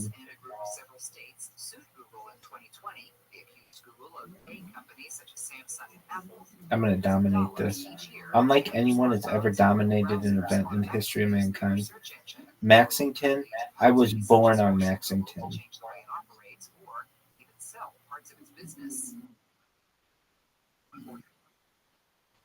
AI project.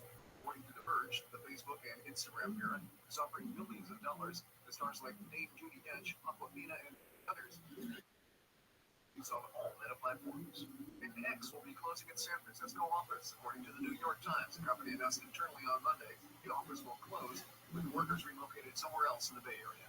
Tech report, Mark Mayfield, NBC News Radio. iHeartRadio, did you know? Presented Get in by that fucking hole. iHeartRadio. You know, but you're listening right now. Did you know that iHeartRadio gets better the more you tell it what you like? Oh, I almost toilet bowl.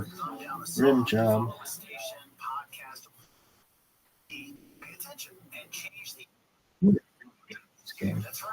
No two iHeartRadio apps are exactly the same. And the more you thumb up and down music, the better job for helping you discover the next song, playlist, or station you'll fall in love with. What you listen to the most, we'll notice, and we'll make sure to recommend new binge-worthy podcasts just right for you. iHeartRadio is built to get better and better. The better we get to know you. Oh man, that was good. Show us what you like by thumbing and following.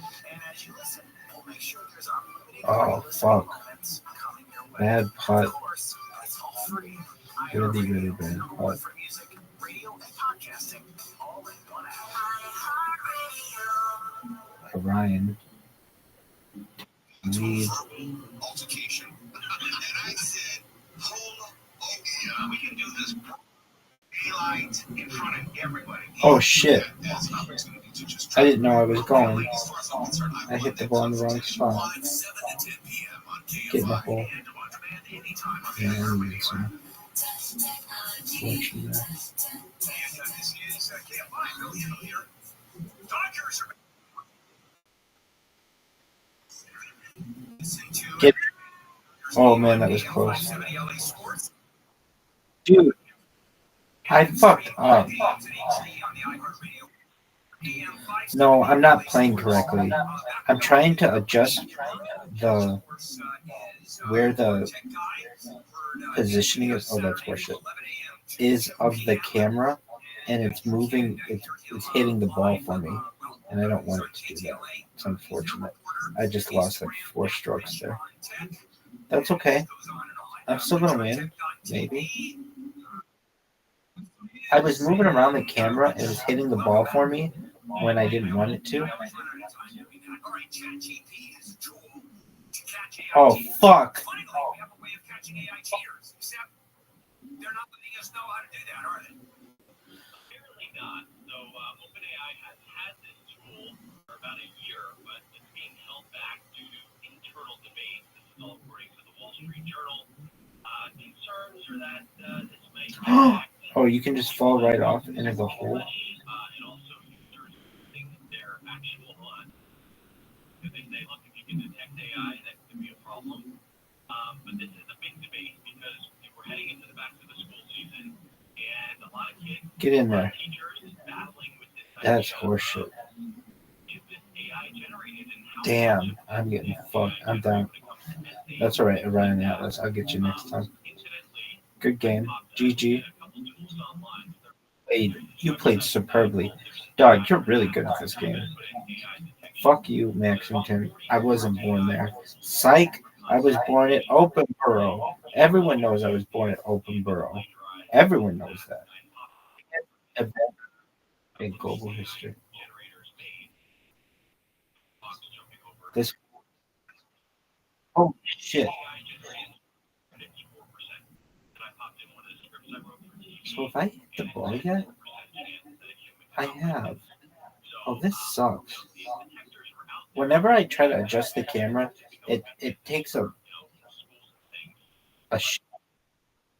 yeah. I gotta figure out how to do it so it doesn't do that. I'm trying. That's exactly how I'm trying to do it. Get in there, you fuck.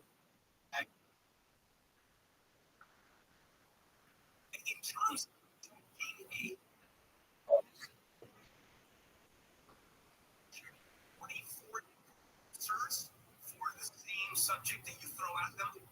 I think so. And that's what, so let me pop this into a different one. It's like, I mean, that's the thing. There's no easy way to figure this out. Like OpenAI, kind of like OpenAI might have the keys to their own. What in the fuck? Unlocking their own things. Look, I mean, the way that AI works is that it is just basically predicting shit. word of a sentence based on all the training that it has by reading various sentences, right?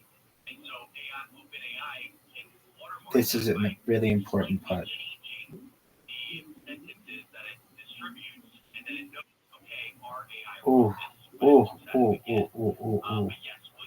Really, really close. Oh shit.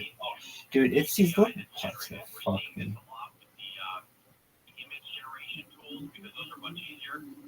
Watermark on the back end in the file that says, hey, this was made by Adobe Firefly, or this was made by Google SysID.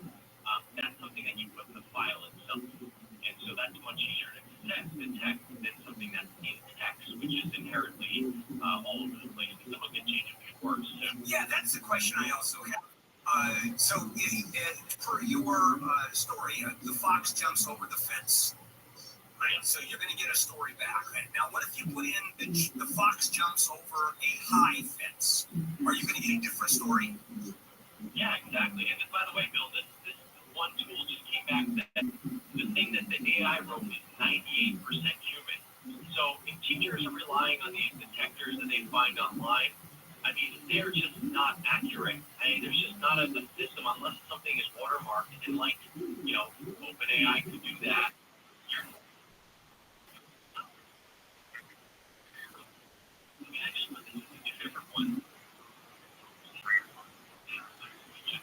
You got a hole in one? Damn. Is school going to even be run when there'll never be a paper that is not now written by AI? I mean, you're done with, I guess, that kind of testing method. Yeah, exactly. You know what, Bill? That's exactly. Dude, the hole is so far away on this one. Everything comes back to fortune. Remember when every single person right? And then eventually those letters.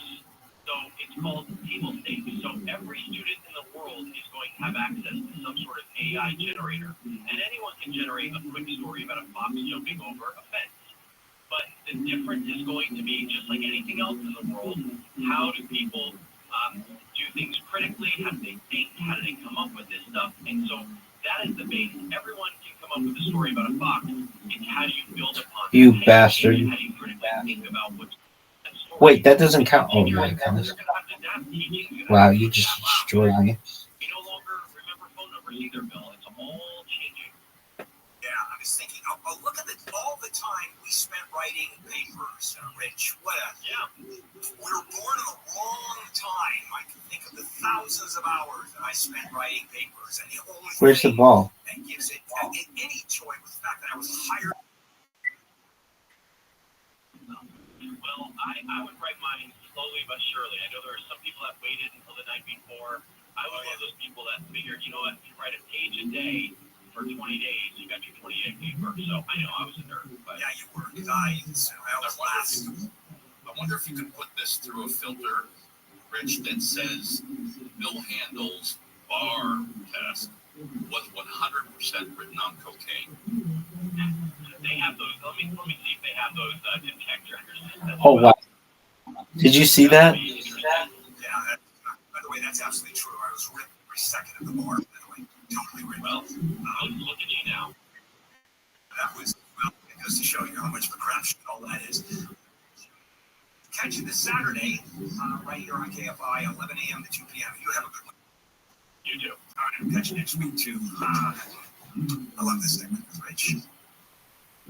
I don't know 90% of what he says, but it's always smart guy. Great.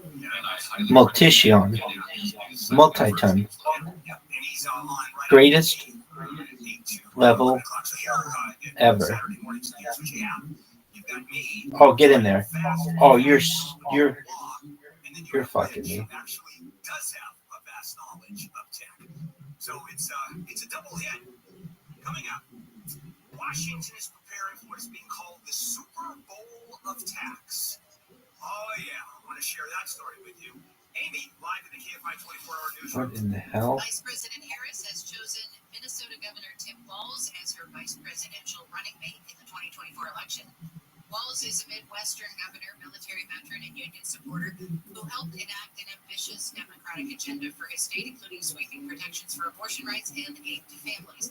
The Democratic ticket will be holding its first rally this afternoon in Pennsylvania. Public health officials say they're surprised by the recent surge of the COVID virus throughout Select target. One expert tells the LA You're my Times target. subvariants spreading around the state. No way you almost made that. That would have been horse shit. I would have said this bitch. This. CDC says the That's right. I would have said this bitch is straight up rigged. Multiple agencies have raided a home in Costa Mesa that may have been a den for squatters and meth addicts. 19 people were arrested. Costa Mesa Police Lieutenant Scott Stafford says homeowners complained about the house for almost a year. That wind is fucking with you, dog. That wind. Oh, what a putt. What a fucking putt, folks. And you parred the hole. That's fucking unreal. Get in that hole, bitch. Get in that hole, bitch. Get in that hole, bitch. At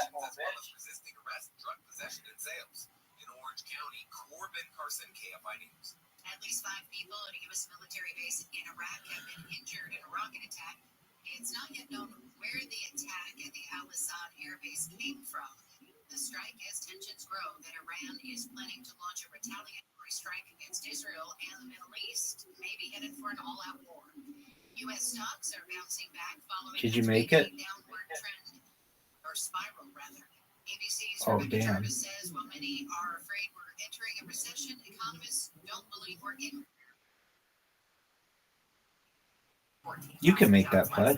Just bounce it off the wall. All right. Or don't. You're really good at those putts. Dow, NASDAQ, and S&P 500 were all up this morning. The vast majority of stocks were also climbing compared to yesterday. Japan's Nikkei average also jumped up more than 10%. It lost more more than 12%. No fucking way. An electric vehicle charging company has come up with a way to try to keep users from hogging charging stations. Electrify America is experimenting with cutting off people who linger. At 10 of the busiest EV fast charging stations in California, the driver will be told to unplug and leave once the battery is charged.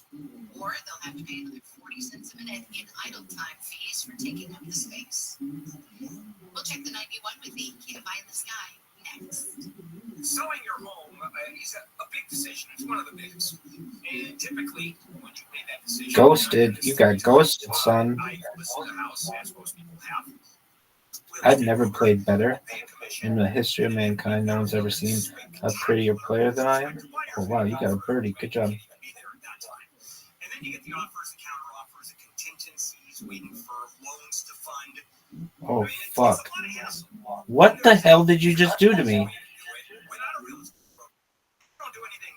I just shot the ball and it just glitched. I don't even know if this is going to continue as a game. What the hell just happened?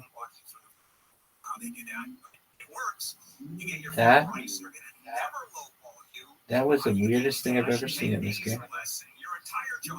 It just floated through all the bad stuff off the page and then just restarted. Is that what happened?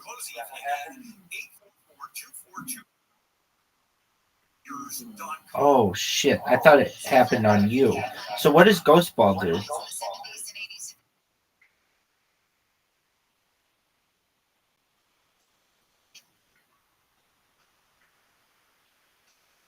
Oh, get in that fucking hole.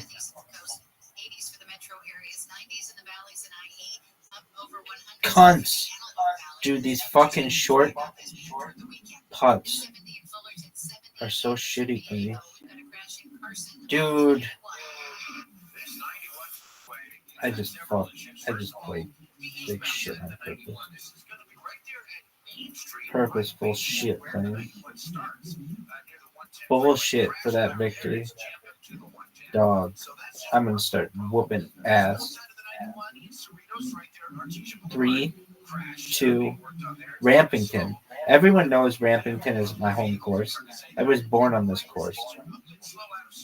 Here we go. Get in that fucking hole. Speaking of the 5, in Orange County, it's been kind of a hot mess. Southbound side of the 5 is very slow. I'm going to take these really short putts really seriously. All right. Are you in the hole?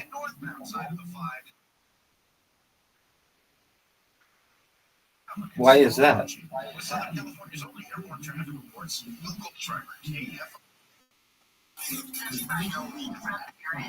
Hurry the fuck up, dog. What is this shit?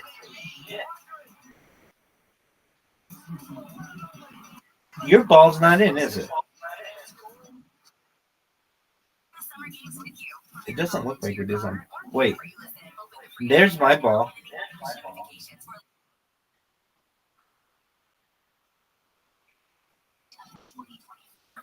So your ball wasn't in?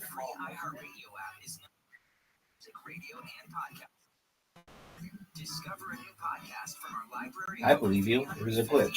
Oh, that was horseshit. Look at how sick this shot was. Get in the hole. Are you fucking me? Dude, did you just hit my ball? What the fuck, man?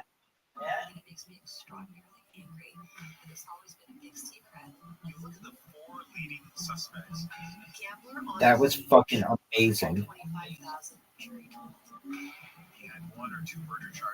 Dude, what are you doing with all these power-ups? What did you just do?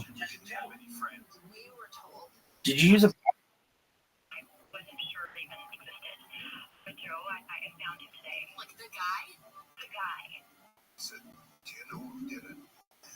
Oh, fuck.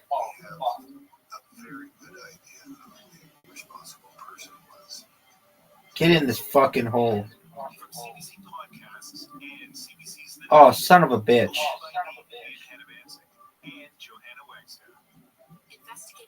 Oh, wow. We're doing really badly now. Wow. Badly. All right, here we go. All this is practice. I've never lost at anything in my entire life. Oh, that was a sick shot. Psych.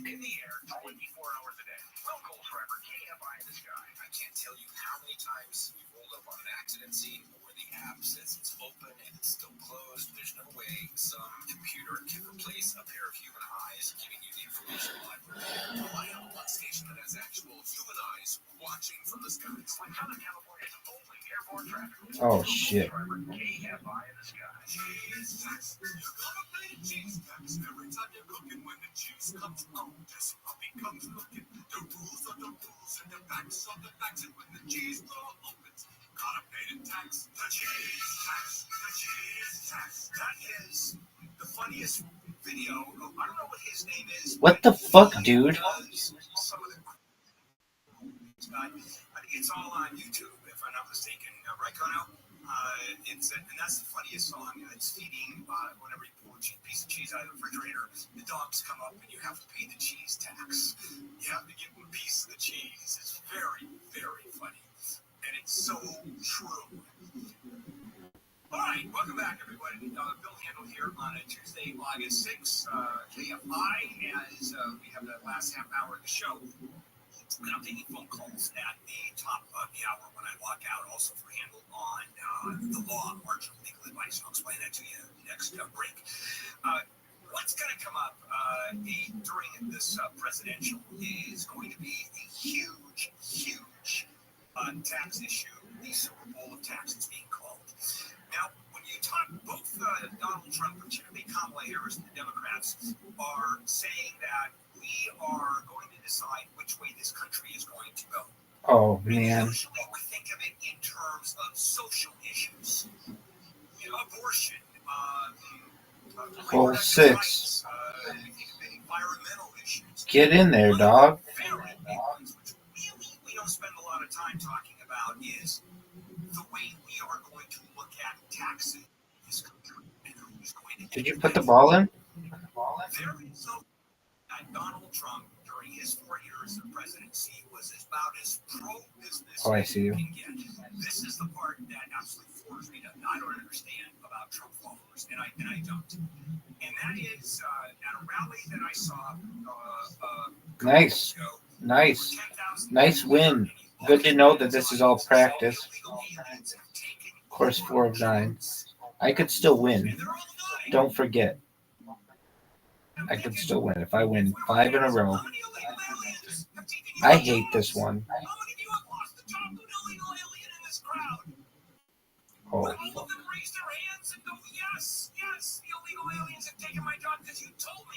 Dude, I did that thing where this sucks, where you adjust the camera and it fucks up. I am for the little man. I am your hero. In the meantime, he is the hero of big business. By the way, I don't have a problem with that because he is effectively a pro-business Republican in name only candidate. He's not lying about it. He is not saying, I hate business. Oh, what the fuck? Business every break. He says, I'm your guy and I'm on your side while business is getting all the breaks. Son of a bitch, dude. Big breaks. You're playing on a PC? 35%. He brought it down to 21% in 2017. He Yeah, said I he's can going to see bring it down that. to 15%. Which, if you own a business, if you're a major corporation, that ain't a bad deal. And at the same time, he's wiped out many environmental What in the protections. fuck? That's the way it goes. Environmental protections hurts business. If companies are forced Dude, to did you use like a thing on me? by providing protection, you want to go the other way if you want a business. So here's what happened in 2017 with all of these tax cuts. Okay? The tax cuts went mainly to business. There were some tax cuts that were passed during the Biden administration. Here is the difference. The tax cuts. I'm going to make a hole-in-one on this one. I have an excellent feeling. Psych. They're sunsetted out. So the tax cut, the child tax credit, those that have given, quote, the working stiff, the families, middle-class families breaks, those expire. The ones for business continue on.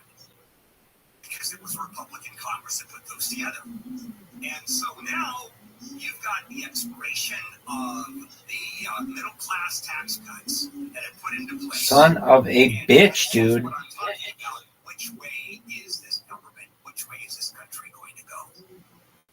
If Donald Trump gets elected, and by the way, I'm going to do great. I mean, I have, this and I'm going to do just fine. Is that because I turned on some kind of cheat? Not have invested, if you happen to not own a business, if you happen to Try it now. basically be on a salary and you're living check to check. I'm not talking about, you're starving, but you're making what you don't have hundreds of thousands of dollars put away in an investment pool. It's going to be tough. Kamala Harris gets You'll still beat me. elected. Because then anybody making over $400,000 a year, they're going to get taxed big time. Corporations are going to go up in taxes. That happened to me yesterday. Anti-business, or let's say not very favorable to business, and really helping out the poor, the middle Where class. is your goal? That's exactly what a Harris administration is going to do. There you are. Versus the Trump administration that is going to just pile on the benefits for business. That's the fight that's coming up. Which way is All right, if it does it after this one, then we can just stop. Because that's no fair. That was terrible. I'm redoing that one. Harris come in with the Congress, the Senate, and the House. Now you're going to see people who, families who are not that rich getting tax credits that are going to be unbelievable. Earned tax credits, child tax credits, food stamp is going to go. Food stamp benefits going to go way up. You can see owners of government benefits, and we're going to talk, and we are literally talking about which way this country is going to go. Which way the country is going to go. And the only thing that floors me, and this is, again, I just don't understand it. Is it still going just really short distances? His audience says, I'm on your side. You still won. Look at me. Oh. I'm going to save you from a job you don't have because you lost your job to illegal aliens. Horseshit. Teletown. Everybody knows Teletown. Everybody knows the rabbi's the king of Teletown. King of Teletown. Everybody knows that. Rabbi is the king. Here we go. Do they think they don't have a job? Do they think they just show up at a job that they don't have because an illegal alien is doing this? I don't get it. That part I don't get. That's the genius of Donald Trump. Point that out. Oh, did you? That is the genius. What the fuck? Right, coming up, I want to end it with, Did you do it twice? Plastic bag ban. Knowing of supermarkets, where now you get the really thick recyclable bag. No one is recycling. What a mess that is. Unintended consequences. That is the story as we end the show. Let's check in with Amy live in the KFI 24-hour newsroom. Vice President Kamala Harris has made her choice. She will run for president with Minnesota Governor Tim Walz by her side. She and Walz will make their first appearance together later today at a rally. Walz is former military supporter of abortion rights and providing aid to families. A man's been arrested for pulling a gun on a woman who had honked at him. Police say the woman honked at the guy and she drove her husband to work yesterday. The 60-year-old man Do you like Tim Walz? With the woman that stopped, followed her to her husband's work, blocked her in her car in the parking lot, then got out and pulled the gun on. The U.S. women's 3-on-3 basketball team has won bronze in the 2024 Summer Games. Team USA beat Canada in the bronze medal game yesterday, completing an amazing comeback after Team USA lost its first games of the Olympics. We'll check some problems with the 405 with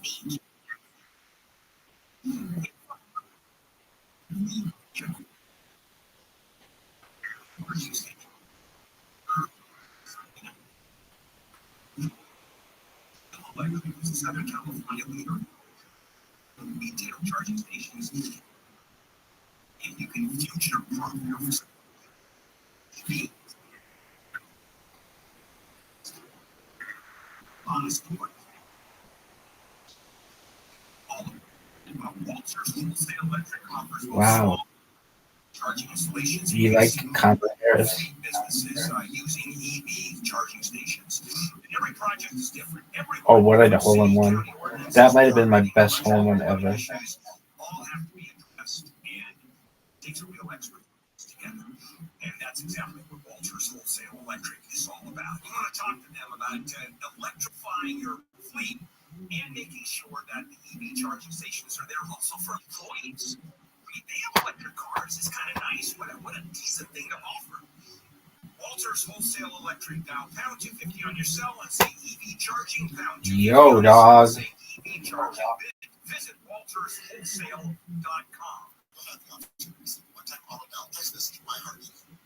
sunny and hot, highs in the 70s and 80s at the beaches, 80s to about 110 inland. Yo, dog. Insurance from the Southern California Toyota Dealers Traffic Center. Yo. Let's go places. Will's checking out some Yo. Are you going? Nothing unusual going on in lanes, but wow, it is slow from the basically from the Sherman Way off ramp all the way down through the Spokane Pass. You get a little bit lighter traffic flow there from the top of the pass on down to Sunset Boulevard, where it even stays slow a little bit beyond that towards Westwood. A very unusual situation on the 405 southbound, right there at the Carson Scales. Apparently, somebody spilled a large amount of round beads like little marbles that are rolling around. Very dangerous, especially for motorcycle riders.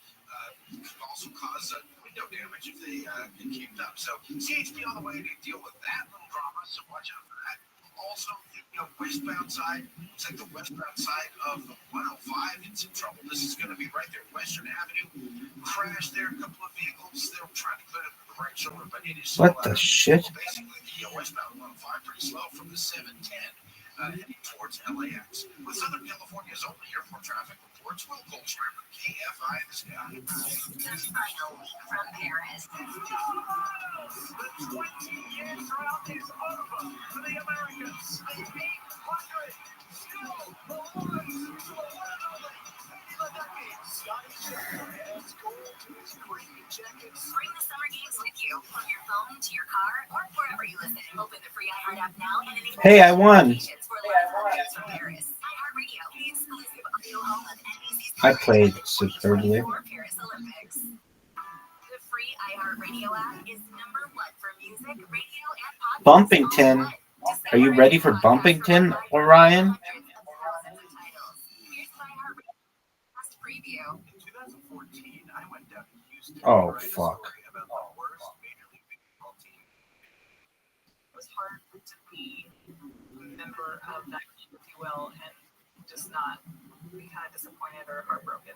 There was just no good news. The Astros were terrible, but what I saw was an organization with a plan to get better, led by a visionary general manager who sought out every last competitive edge he could find. Have you ever been around anybody like him in baseball? Never. So I made a bold prediction on the cover of Sports Illustrated that the Astros were about to turn it around. Oh, nice putt. Win the World Series exactly 2017. And right on schedule, they actually did. Some people started calling me Astronomist, and I published a book called Astroball, A New Way to Win It All. Then, last year, a bomb dropped on Oh, me shit. and on me. It turned out the new way to win might have involved the oldest way, cheating. every time I would throw a change up, I would come set and I would hear a bang. As the scandal grew, it seemed What like in the Astros fuck did you do to me, dog? had pushed them over. How did I miss this? What did it say about the Astros? About baseball? About what happens when we're driven to win at all costs? I'm Ben Ryder, and this is The Edge, a new podcast from Cadence 13, and co-creators Casco and Slower. I'm going back to the story I thought I understood, and I'm digging deeper. And they went too far, and now they gotta live with this the rest of their lives. The Edge. Listen and follow this podcast for free on the iHeartRadio app. #1 for music, radio, and podcasts, all in one app. All the good stuff, yeah. Camps keeps you on top of pop culture. Ad revenue for X, the platform formerly known as Twitter, crashed nearly 50% last year, and owner Elon Musk is taking action. Adweek reports that the South African billionaire is on what they call an apology tour, trying to make amends with advertisers and formally dismissing their concerns. Many companies have paused or completely pulled their advertising on the site amid discomfort with associating their brands with growing hate speech, including a proliferation in anti-LGBTQ+ and anti-Semitic material as flagged by nonprofit watchdogs. Musk had previously told advertisers to essentially buzz off while suing one of the watchdogs in a case that was thrown out in March. Now he's pushing the appeal. Get in the hole. What a great cut. Features that tailor ads to users. Damn, you did really well there. It remains to be seen whether this new pitch will appeal to brands wary of associating with hate speech, along with child exploitation content that is also found to originate on X. Jumpington pimp. Orion living like the biggest pimp on earth. Oh, this is a fucking bullshit. Bullshit. Yeah, absolutely good for you. Live 9 to 1 p.m. on KFR and on demand anytime on the iHeartRadio app. And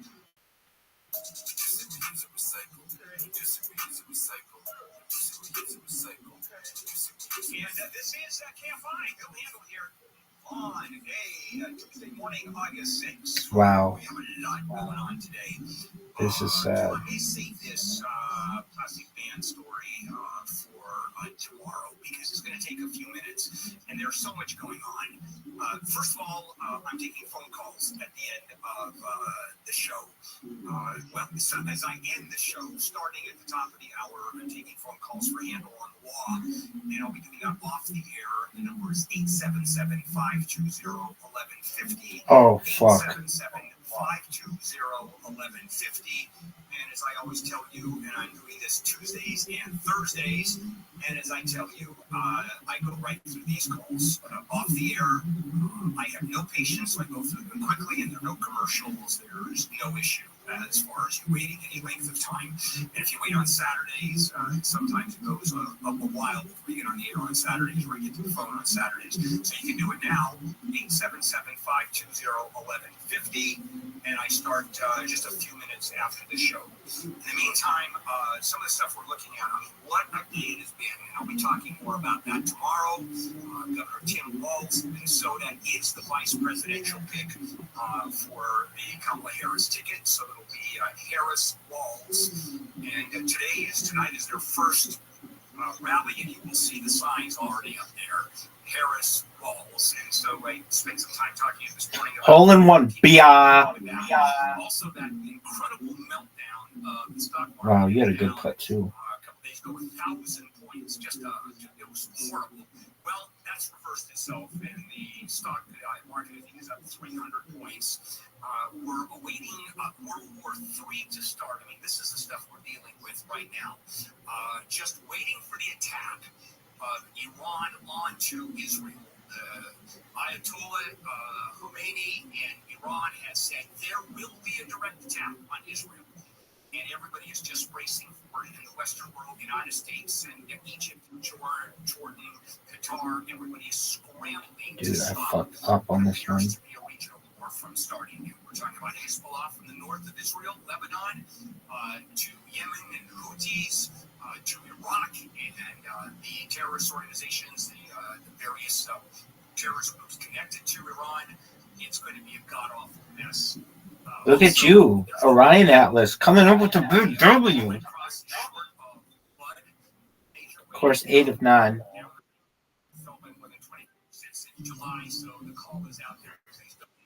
Leapington. Here we go, son.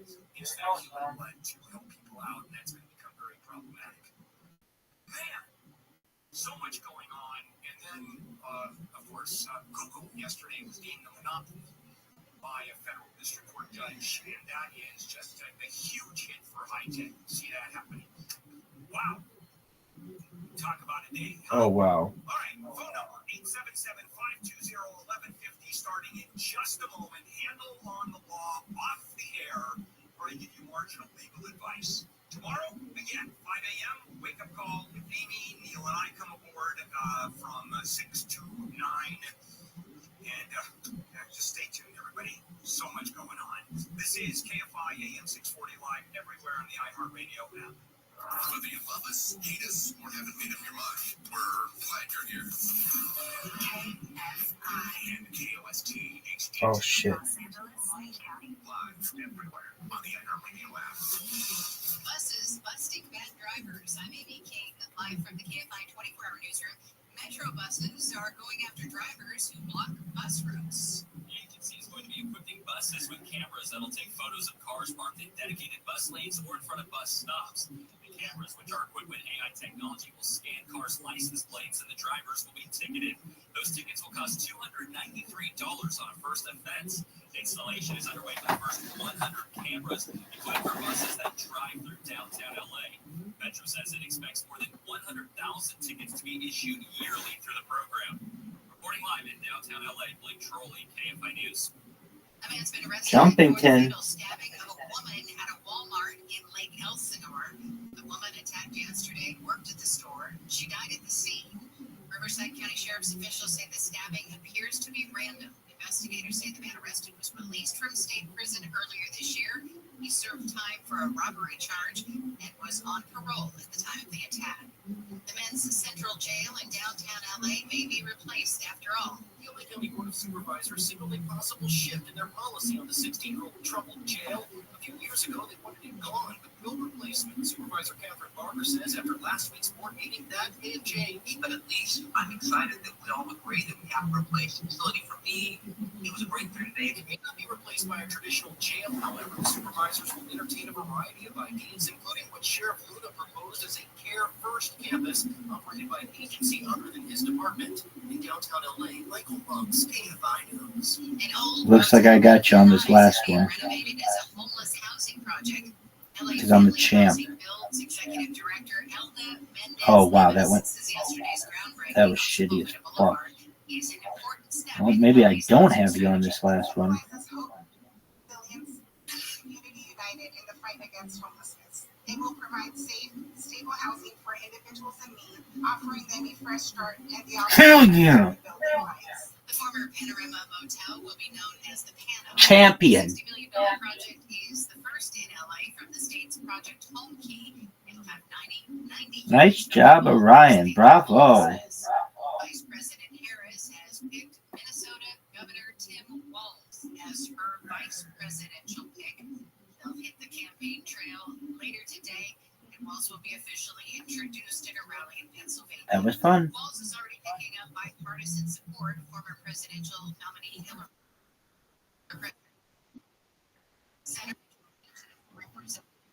No, you want to fucking suck this dude off. I like it. Good on you.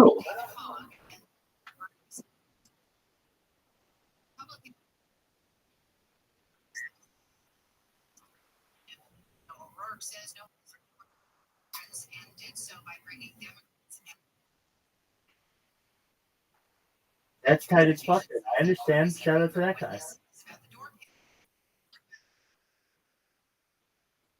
Dude, I understand. I didn't know about him until you just said that.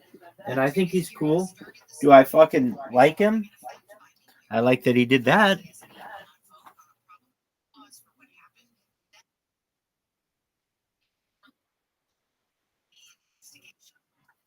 What about Jesse the Body? How about Jesse the Body?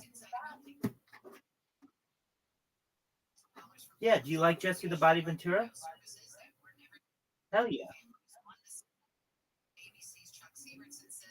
Is he one of your favorite people of all time?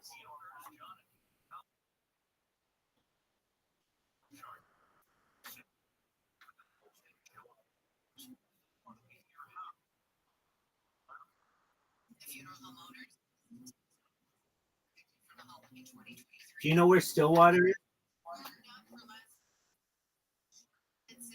Hell yeah. There you go. So you like Walter Mondale? Walter Mondale was your fucking... I don't know. He was a something for you. Hold on, I'll look it up.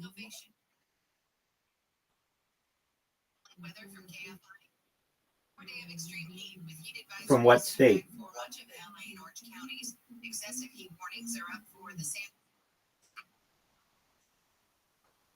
Yeah, he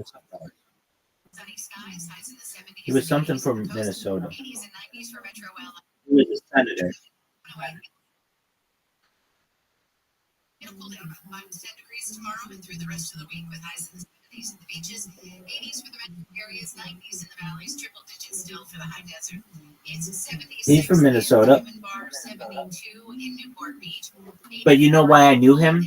Is he won the state of Minnesota and then look up the 1984 presidential election. 466 points. DAC is at 288 and the S&P 89. The only state that he won was Minnesota.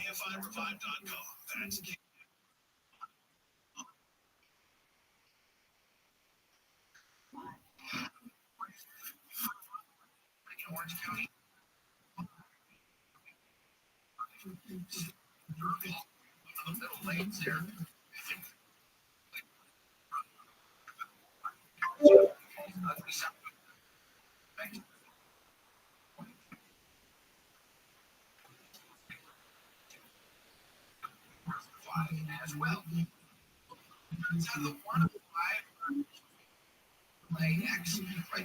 Would you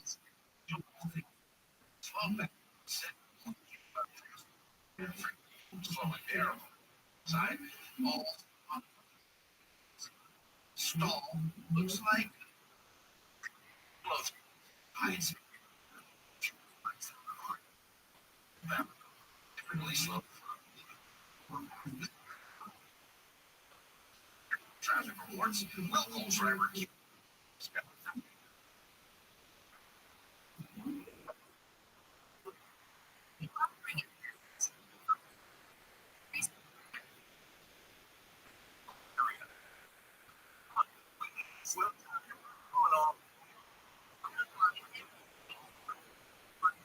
Paris through the 24 games. We're going to get the Listen to Amy. What are your thoughts on Kirby Puckett? The free iHeartRadio app is now music, radio, and podcasts all in one. Discover a new podcast. What are your thoughts on Kirby Puckett?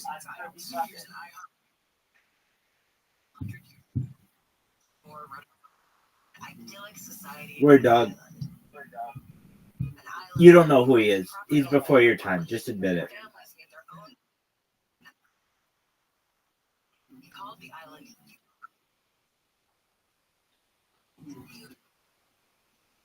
Dog, he led the Minnesota Twins to a World fucking Series, dog.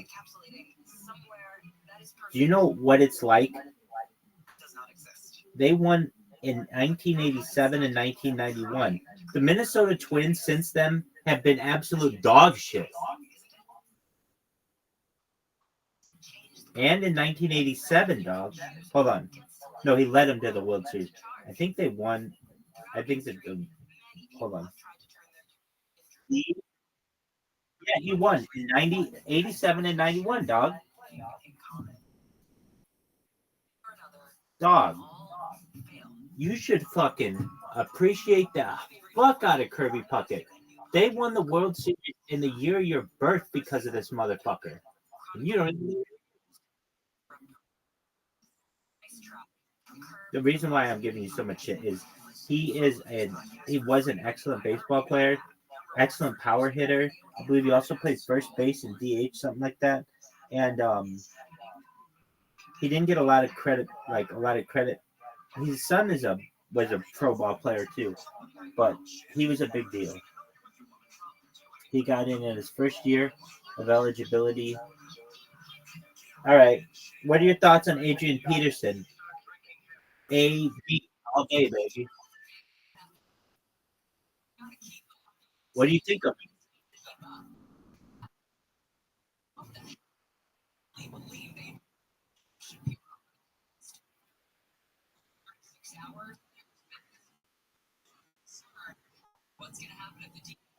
I'm in agreement with you. I think that if he were to avoid both of those, there's the potential he would have been the greatest running back in NFL history.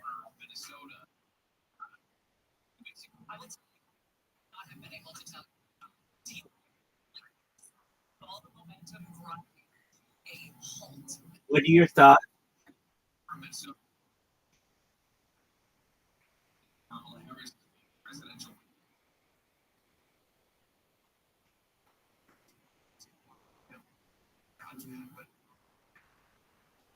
All day.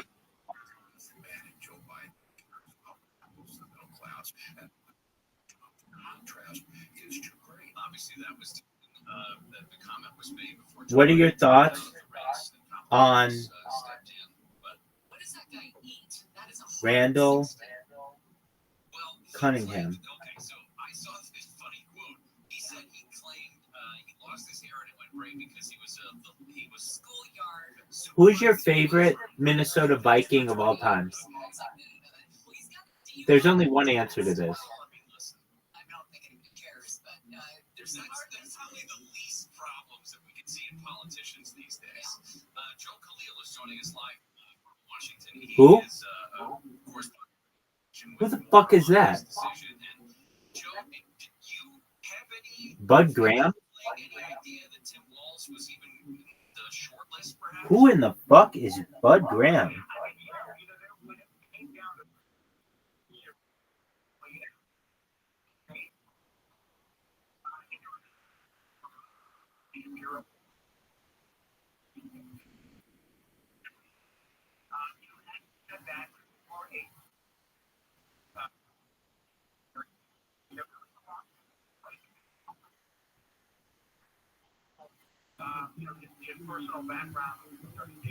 There's only one answer to this,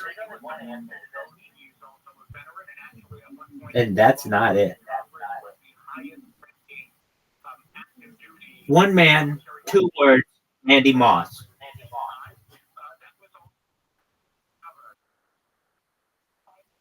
That's true. But he was still amazing.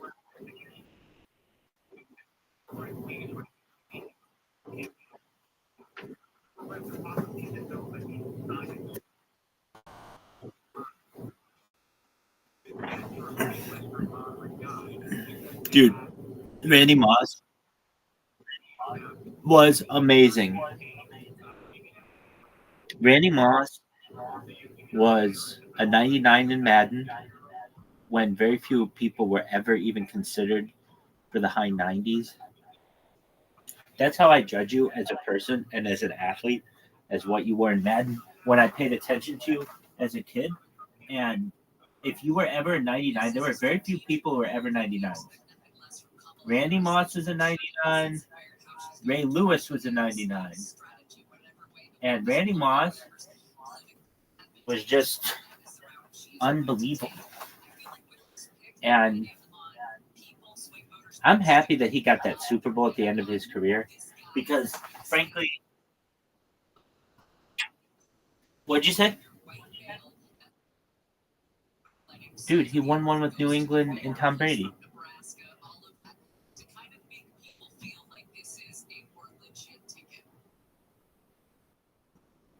Really?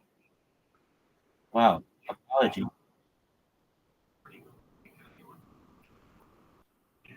Yo, hey, what's up? Oh no, he never did. Damn, I thought he won it with the Patriots.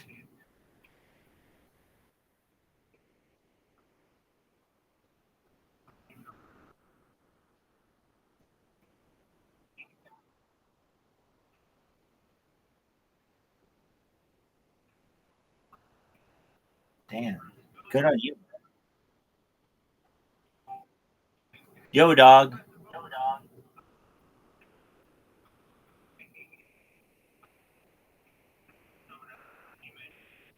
Damn, I thought they won. I could have, like... Man. That's fucking... That's just misremembering something. Yo, Frosty. Please. Let's play. We have more people now. That's what you always wanted.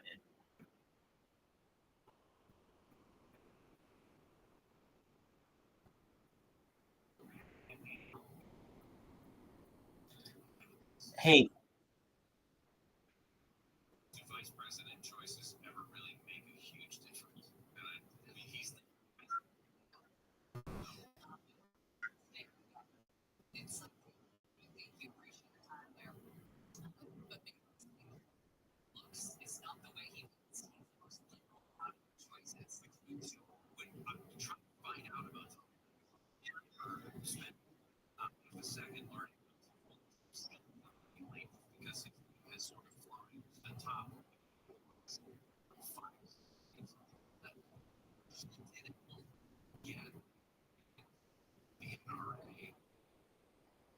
Now he gets an F rating, but he was in Continental magazine back in 2016 on the list of top 20 politicians.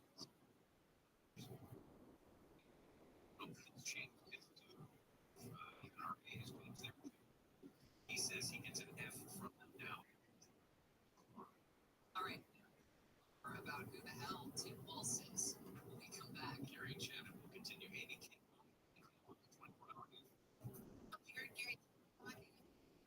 Kamala Harris has made her pick for vice president. Tim Walz are getting paid trade leaders. After Philadelphia, the Democratic ticket will make stops in and Arizona. July was the high. California shows they have temperature 1 degree degrees higher than the month started with a heat wave that lasted all. The spread of wildfires, the largest ever, has burned 406,000 acres. See for Palestinian refugees are losing their jobs, possible involvement with the October attack on Israel. Come play poker. Whatever you do, don't play that fucking golf game with Orion, because that guy fucking will run your ass. Allegedly.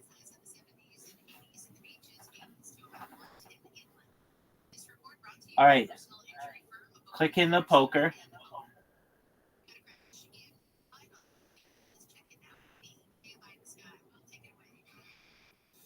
Do you see the icon in the corner? It says poker.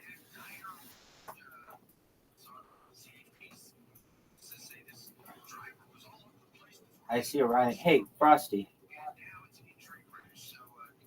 There you go. Frosty. Frosty. Did he bounce? Oh, apologies. He'll be back. He bounces in all the time. He'll be in like 6 times a day. Which is tight. All right. No bots. Let's just go. Man to man. Mano a mano. Starting in 5, 4, 3, 2, 1. Bingo, bango, bongo. 6 ace. Dude, I have a really good idea. I should get people to come in here and play poker, but people who stream on Kick. And if you're here and you play, and I get some other people, we can make it a big deal. Not necessarily this moment, but I'm thinking about doing it. It's a good idea. All right. What'd you say? You just had to rejoin the activity. That's okay. Did you hear what I said?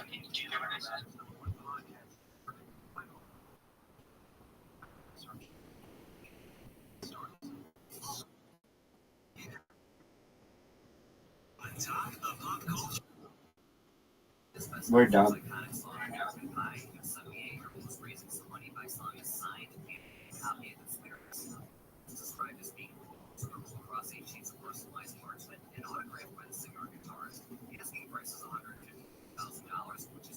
Nice job.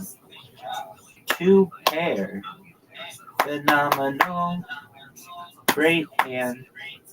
2 pair. Phenomenal. Great hand.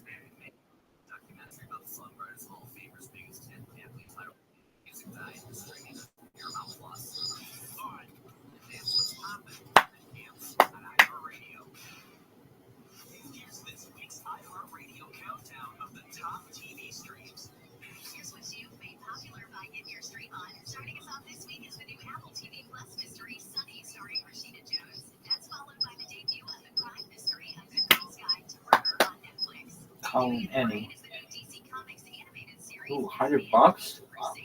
You must have an ace. Lady in the Lake, starring Natalie Portman. Apple TV Plus Damn. falls out of the top 3 back to House of the At Dragon on 10. HBO and Max is down 1 to number 6 Raise this week. The Peacock Roman epic 100. How do you like that, hot shot?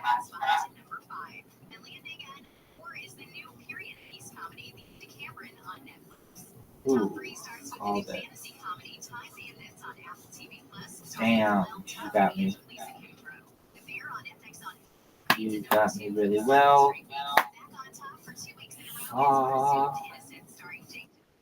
Good job.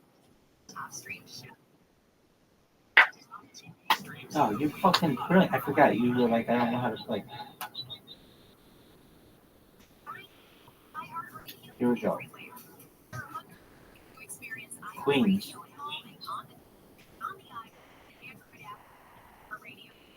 Here's another way to connect to iHeartRadio. Sonos speakers. Activate iHeartRadio within Sonos to access all your music. Give me a queen. I just need a queen. Just a queen. One queen would be great. If I got a queen, I would be very happy. Speakers throughout your house. iHeartRadio throughout your house too. iHeartRadio. iHeartRadio Sonos integration. Don't you like how I just told you exactly?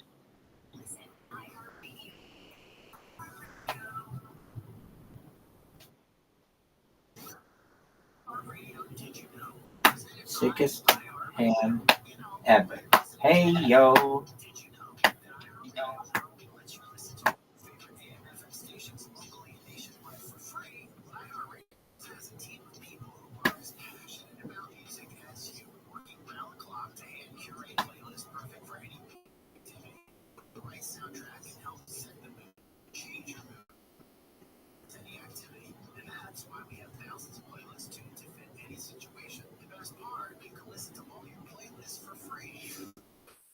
Damn, dog.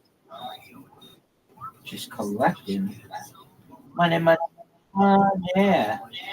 Wow, money.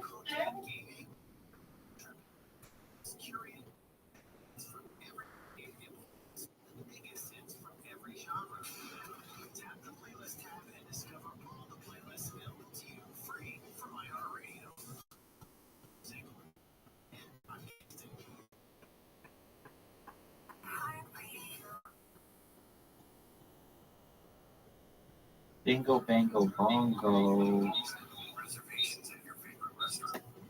Shit cards. What do you have, son? High card. How did I win? Because I have the second high card. That's... Wow. Here we go.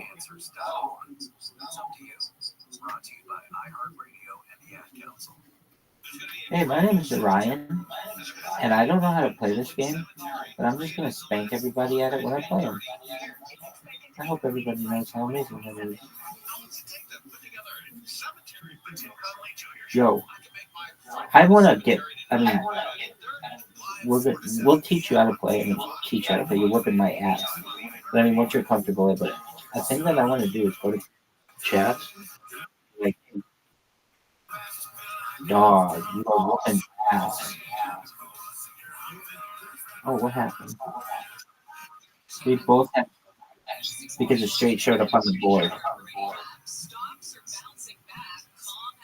So like your cards nor my cards could improve that the 5 cards anymore.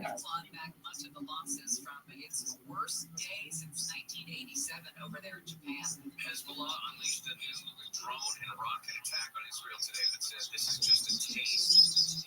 Of course, a couple military sites near Akron in northern Israel, and Israeli military vehicle at another location were among the spots that were targeted in this attack. Also, the New York Times is reporting that Russia has been sending air defense systems to Iran. You have a decision to make. What's he gonna do, folks? Winner. 2 pair. Hell yeah. Oh, you had 2 bucks? Ooh, you had good cards.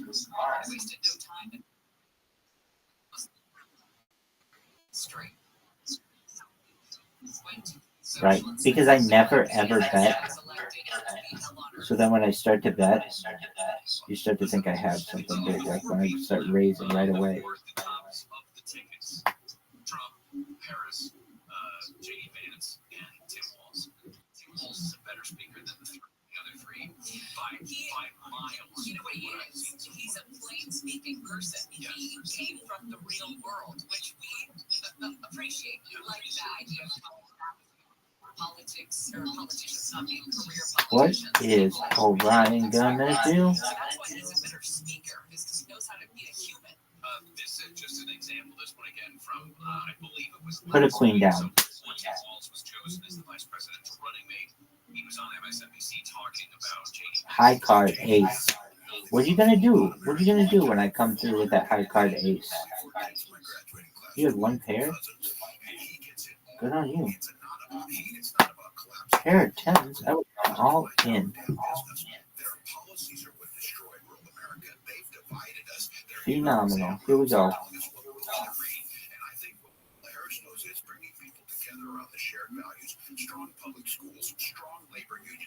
Small blind, big blind.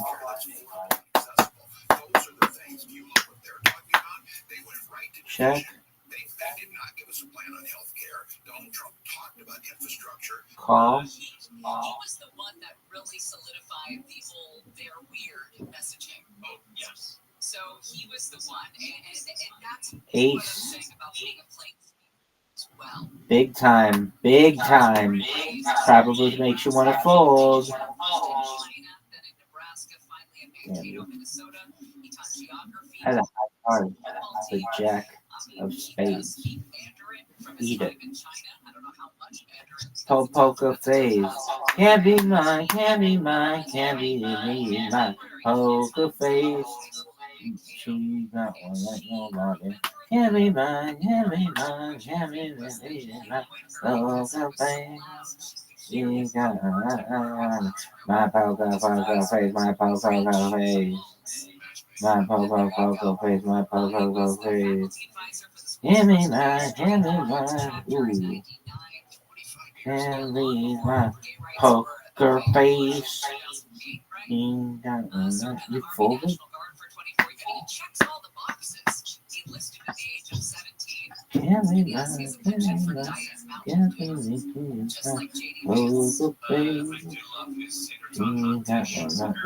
That's my song. I'm gonna change everything now that I sing that song. My poker face, my poker face. My poker face, my poker face. Ding,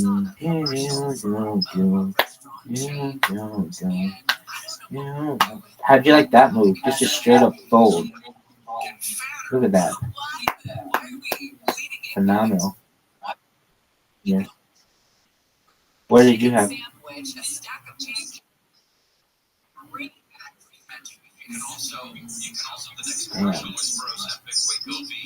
How do you like that move? Just straight up. Look at that. 710. What'd you have? There you go. Because even though he may be pro-Israel, which generally is an American, the majority of Americans are pro-Israel. Dirty label right now for the progressives. And my first thought this morning was, it's not going to be Josh Shapiro. I know, I'm fun at parties, but it really was. The first thing I got out and Can't be mine, can't be mine. You can't be my poker face. Did you think your governor was going to be chosen for vice president? Did you know he was up for it? But then all of the chatter online and on social media from all the pro-Palestinian people was, we are going to wreak havoc in the DNC, and that's a bad look. You don't bounce back from part of your party, not only just All ignoring you, in? but rioting, and you're coming out. Psych? What'd you have?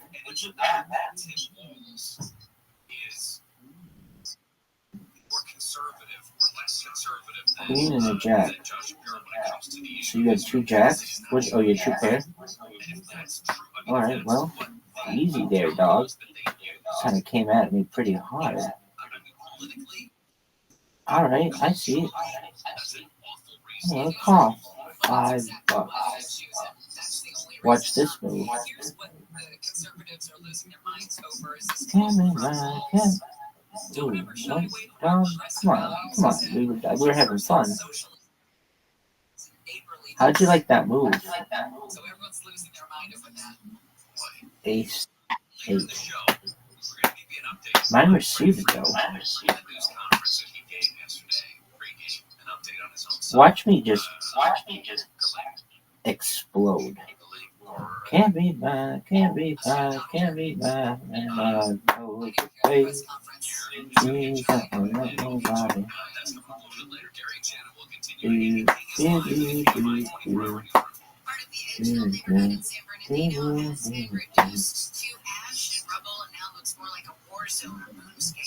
Several homes have been destroyed in a fire that burned a hillside yesterday afternoon, prompting evacuations. The fire has burned about 54 acres in How do you like this move? the San Bernardino fire consumed hillside properties. What are you gonna do? Oh, I got kicked out. What the hell happened? Winner. Pair. Winner. 2 pair. Did you fold? No. I'm gonna now get all that money back. Here we go. I'm gonna call.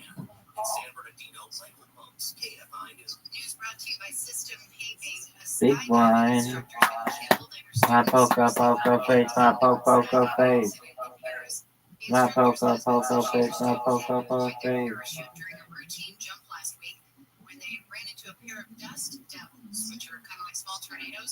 Call any. I'm gonna call any. Call any. Judges order for the Veterans Administration to build 4,000 units of housing for disabled homeless veterans is going to court this week. Last month, U.S. District Judge David O'Connor ruled that the VA discriminates against homeless vets who need We'll keep it sexy. Said the VA has a fiduciary duty to house them on its Westwood campus near UCLA. Arguments will be made about what to do with current lease agreements that turned over parts of the land for sports facilities, parking lots, and oil drills. A fugitive wanted for murder in Ohio 20 years ago has been caught. What you gonna do, big dog? As a police officer. What you gonna do, big dog? Last week in his hometown, Antonio Riano, known as El Diablo. There you go. Talking about fun. That is what I'm talking about. Oh, how the tables have turned.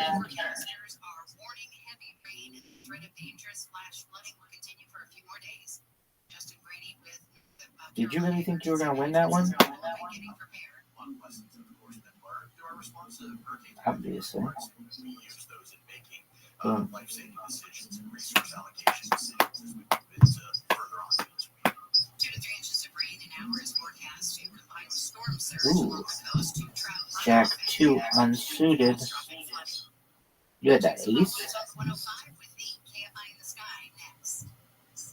Getting hurt in an accident can change your life. You had that ace. If you ever find yourself in that situation. And that's why we tell you to call Sweet James. When one of our listeners got hurt in a motorcycle accident, he was shocked by the low-ball offer he got from the insurance company. Yeah, so he went and called the Sweet James. Those attorneys at Sweet James helped him get the medical care he needed so he could recover as quickly as possible and get right back on that bike again. And they fought tirelessly to deliver a $400,000 win. If you're ever hurt in an accident, you need a team of local attorneys who have the care, skill, and resources to win the most for you. Compensation is going to be a huge part of that, but it is also about passion, care, and justice. There you go. James brings over 500 trials of experience to every case, big or small, and that's why they win 98% of the Wow.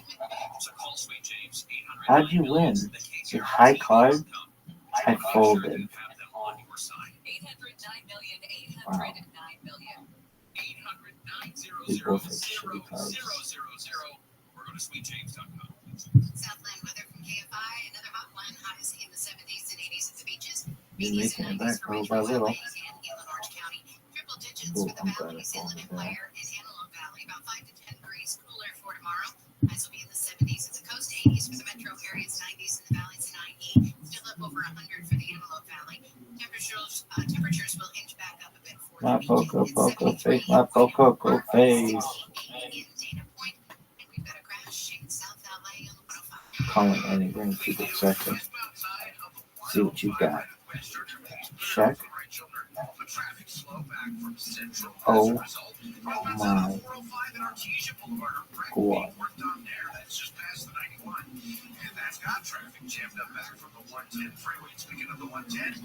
No fucking way. How do you like this move?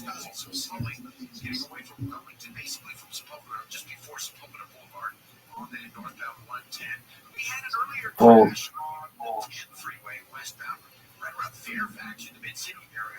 Shit. What'd you have? You beat me. Talk about a change in fortunes.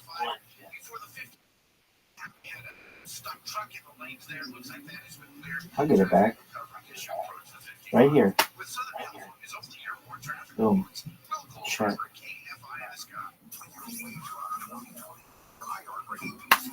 Worst cards ever. Ooh. What a momentum shift.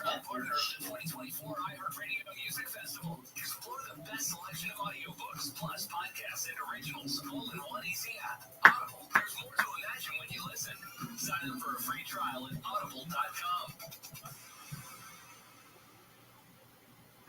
The free iHeartRadio app is #1 for music, radio, and podcasts all at once. Discover a new podcast from our library of over 350,000 titles. Here's an iHeartRadio podcast preview.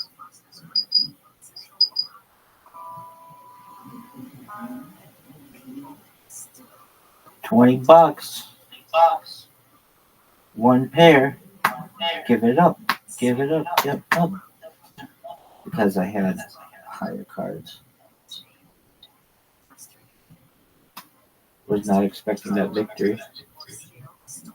One of the most astonishing victories in global history.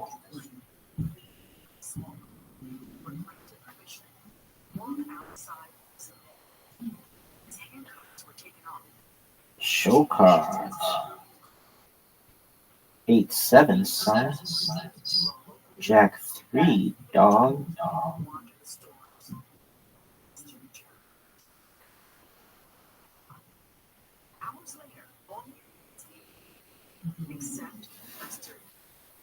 Do I have the best cards of all time? Perhaps. Perhaps not. My poker face, my poker face. Dude, what is up with this fucking...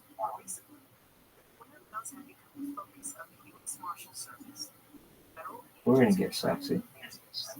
How sexy does Orion want to get? Does he want to shift? Turn the tide? The tide? Will it be turned? Here we go. Oh, he's sexy. All right. Hell yeah. Give it up for Rabbi Rothschild. Thank you.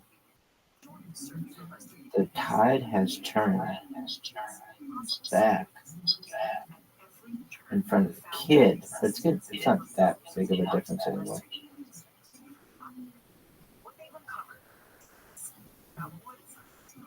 I'm going to show these cards. 10-2.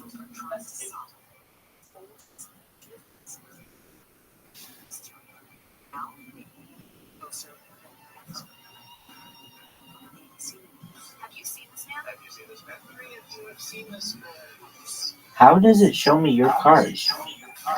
I can see what your cards are. You have a Queen 7. Can you see my cards?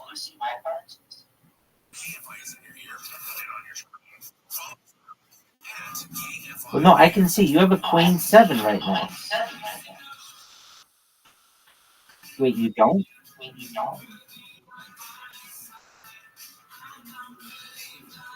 I can see you have a Queen 7 right now. You have one pair.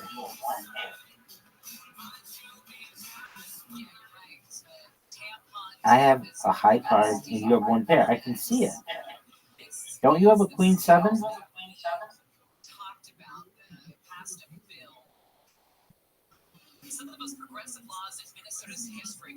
Dog, you have a Queen 7. What are your cards?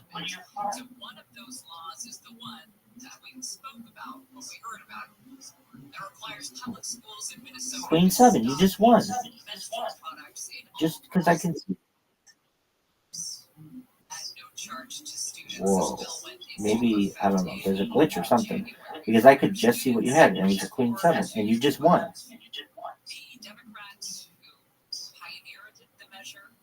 Okay, now I cannot see your cards anymore.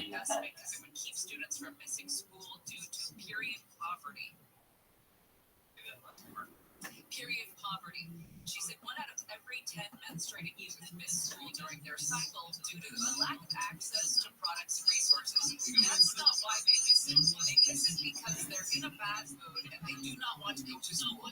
That's why. What did you want to go back to? Menstruating youth. Yes, that's what it is. Like birthing people. Well, a Republican-backed amendment wanted to add the word female to the bill. That failed in committee. The writer of this said not all students who menstruate are female.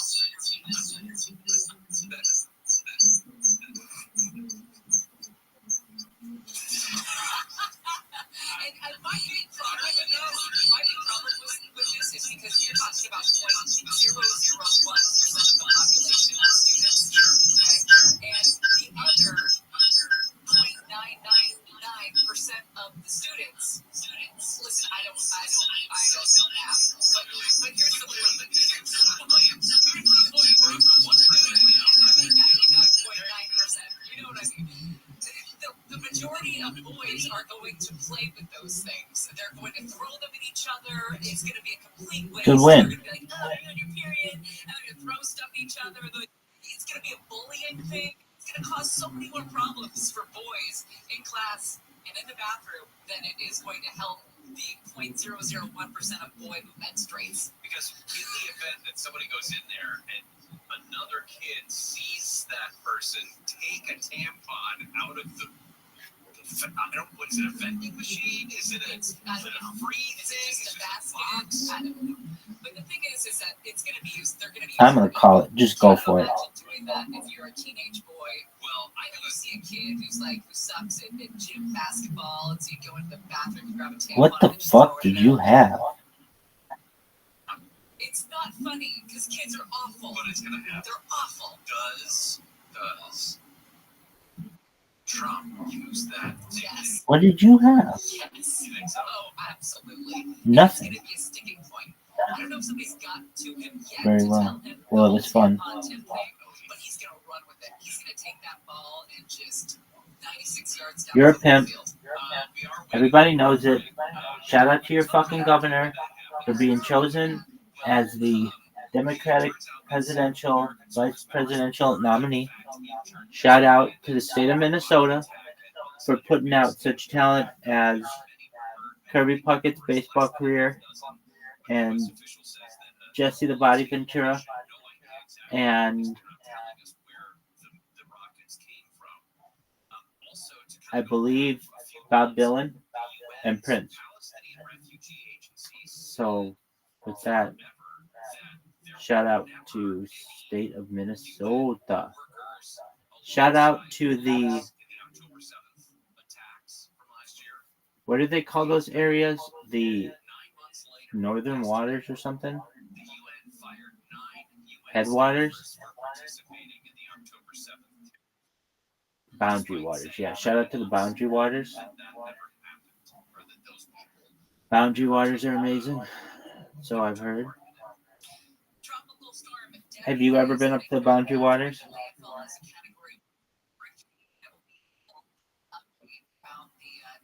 Have you been to Lake Superior?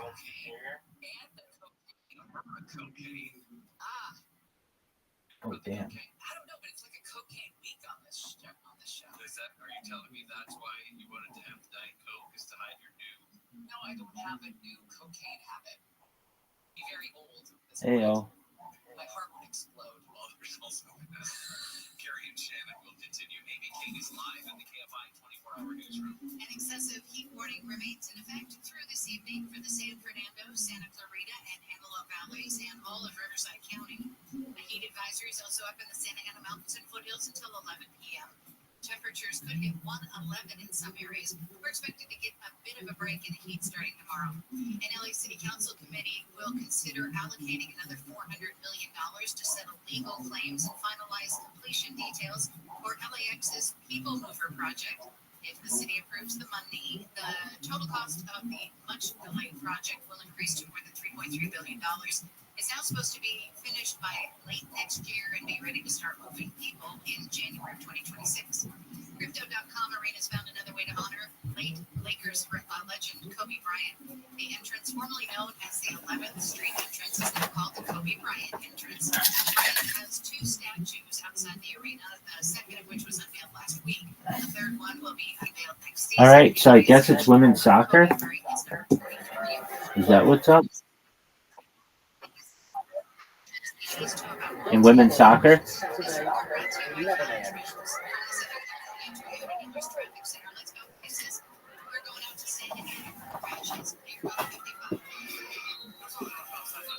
Additional time required after a well-contested, combative first half in which both sides have had chances, clear looks on goal.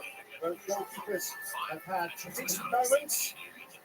As it's been a story of industry rather than inspiration, and a 0-0 scoreline. Stay tuned for today's halftime show, which is brought to you by Crypto.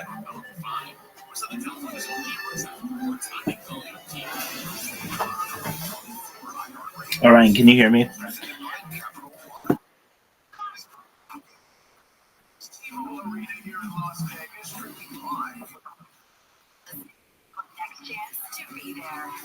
Audible is a proud partner of the 2024 iHeartRadio Music Festival. Explore the best selection of audiobooks, plus podcasts and originals, all in one easy app. Audible, there's more to imagine when you listen.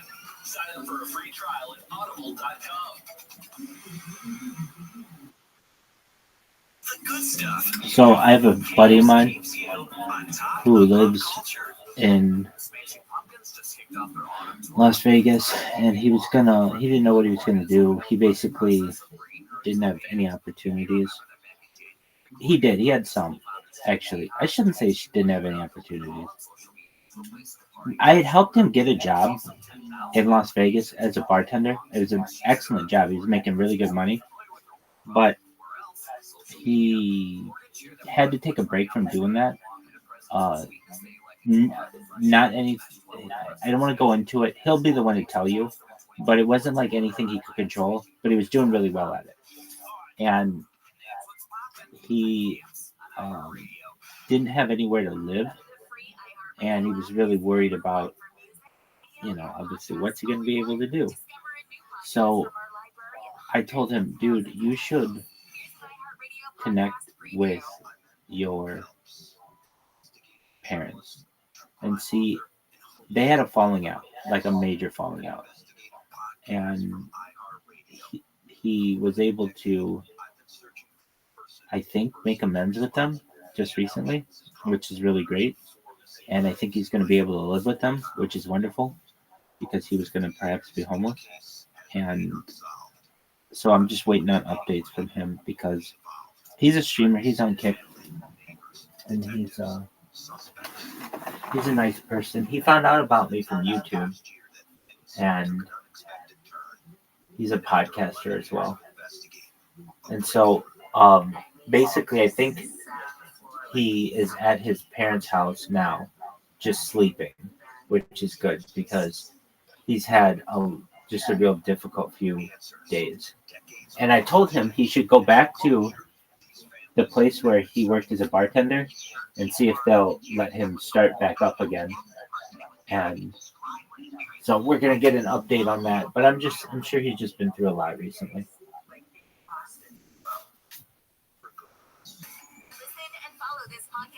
So I'm excited for him to be able to update us.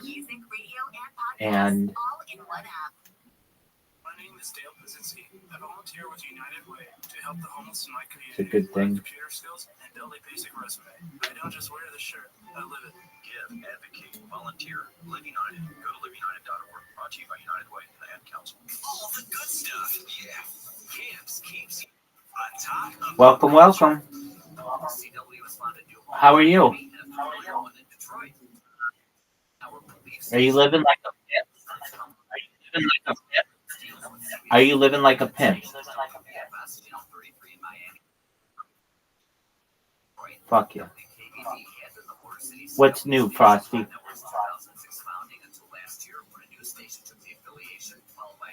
What's new?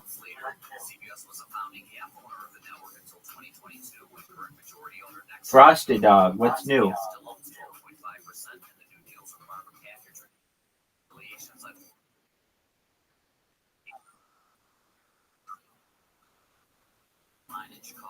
Oh no, I'd like to know more about it though.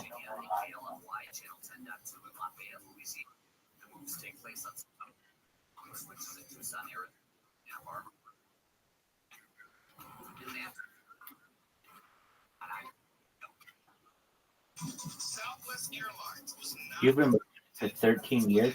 What is it, like a forum?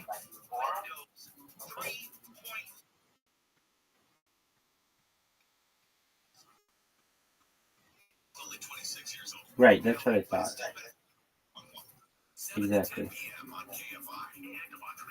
It's like when the internet goes down, that'll be like one of the basic ways people will still continue to communicate or something like that, right? It's very basic. Am I right? There you go. Orion, do you use...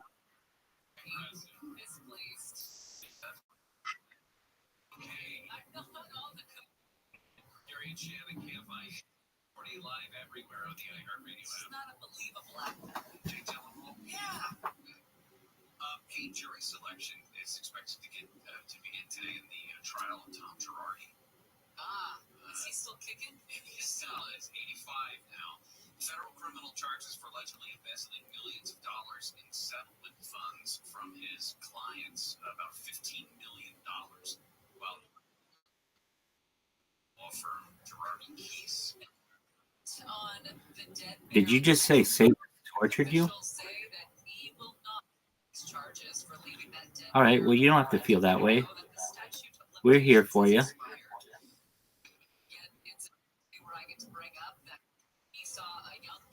Excellent.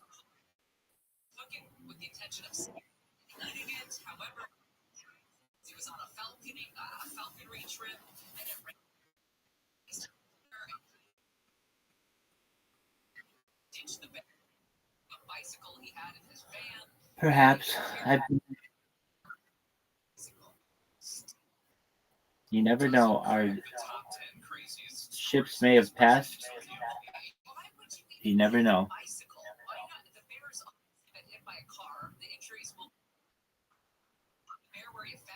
Exactly.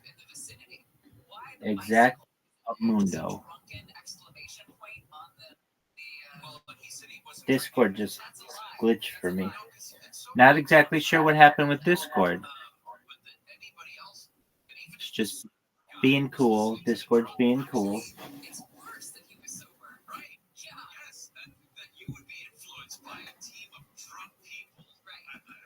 All I do is, do you know what I want you to write?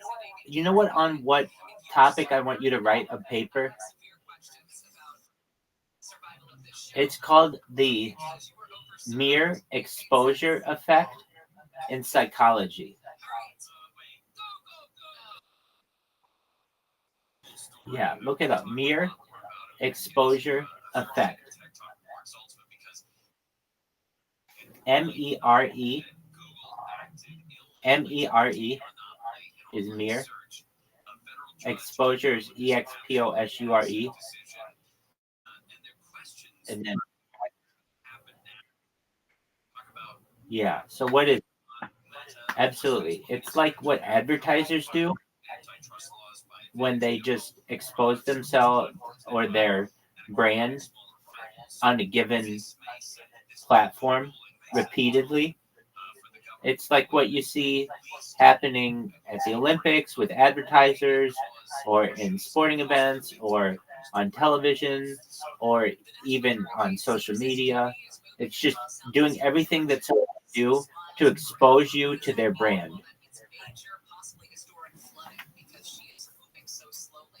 And so what I do is do the mere exposure effect. Okay, so today is a good example. I just randomly hopped into someone's chat and I saw they were talking about me. And so I just started listening in on what they were saying. And basically they were like, this person is so annoying, but they do get out their message and they make these clips, and low key, it's pretty genius. And like, those people would have never ever known about me if I were just on TikTok or if I were just on YouTube. They would have never known about me because it's so difficult to be found because these platforms' algorithms suck so much cock. They're all just there to shove garbage down your throat and not give you things that are real interest to people. And so I can tell you that, in my opinion, this mere exposure effect where I just go into your chat, I fucking spam it, I follow you. I mean, like, I become part of your life. If you're having to every single day delete my clips, you're thinking about me every single day. You realize that's valuable to a lot of people. These are very influential people whose time is valuable, and you're able to steal some of that time to market yourself using the. What did you do?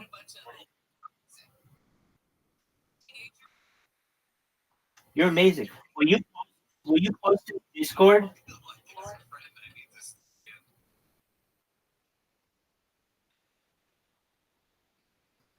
No, will you post this Discord?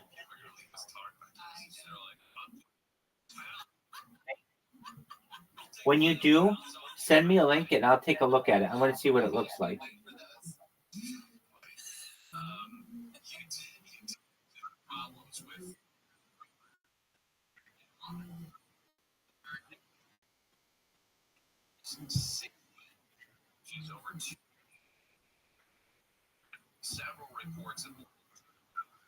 Right, I understand. It's so rudimentary that you don't know if it's good to use or not, or if it's going to get me any traffic. But it's worth a shot, and I want to be everywhere possible, and I've never been on there, so I'd like to be. Shall we say, we finally know how much Snoop Dogg is being paid every day of the Olympics, and it's staggering. It's all coming up right here on Gary and Shannon. Need to keep it fresh. We got this. KFI. KOST HD2. Los Angeles, Orange County. Live everywhere on the iHeartRadio app. Sweepstakes winner, I'm Amy King, live in the KFI 24-hour newsroom. Vice President Harris has chosen Minnesota Governor Tim Walz to be her running mate. ABC's Selena Wang says Walz was a former high school teacher, a high school football coach, National Guard member, and a 6-term member of Congress. Here's a backstory that the Harris team believes is going to appeal to those rural, battleground swing state voters. This actual policies has been very progressive. As a policymaker, Walz has enacted and championed free school lunches, codifying abortion, and supporting veterans and their families. Harris and Walz will make their first appearance together at a rally at Temple University in Philadelphia later today. Republicans have been weighing in. Walz's rival, J.D. Vance, says he called the governor to congratulate him. He also used his time with reporters this morning to criticize Walz's policies on climate change. This is a guy who's proposed shipping more manufacturing jobs to China, who wants to make the American people more reliant on garbage energy instead of good American energy. Other Republicans, like Senator Lindsey Graham, says Walz is a dream for the radical left. Former President Trump responded to the news on Truth Social, saying, "Thank you." Fast-moving fire in San Bernardino has been held to about 54 acres, but not before it Chairman, 8-second meeting in the space of 9 days. These teams decided to take place in the Golden Medal Games.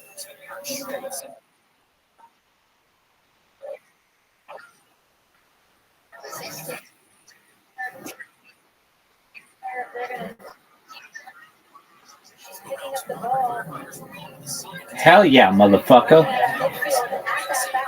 One of the most dangerous offensive weapons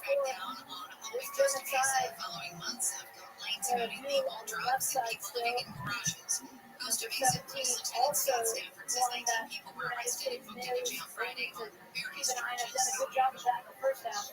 And the substitution as well, with Tina Davidson being replaced by Emily Sonic in the second side. So does that suggest a possible recurrence of these two of the leads today? I'm sure that she has had some swelling issues as we heard. Do you know who Aiden Ross is?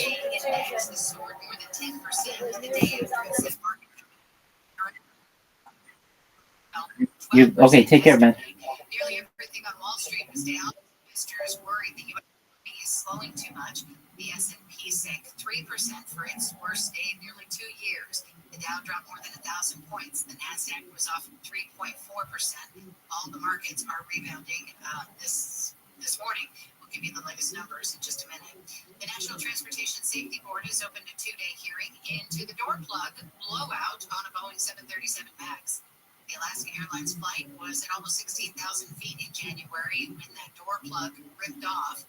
NTSB Chair Jennifer Amendi says this morning that caused a rapid decompression, but the crew was able to land the plane. 7 passengers and 1 flight attendant received minor physical injuries. I say physical injuries because this was quite traumatic for the crew and the passengers. The NTSB says 4 bolts were missing on the door panel. Amendi apologized on behalf of the agency to the people on board the flight.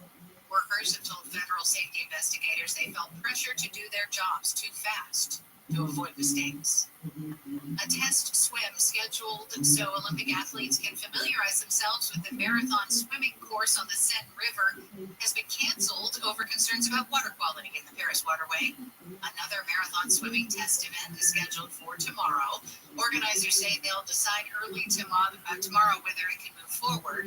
The women's marathon swim competition is set for Thursday. The men are scheduled to swim on Friday. A couple swimmers got sick after swimming in the triathlon competition last week.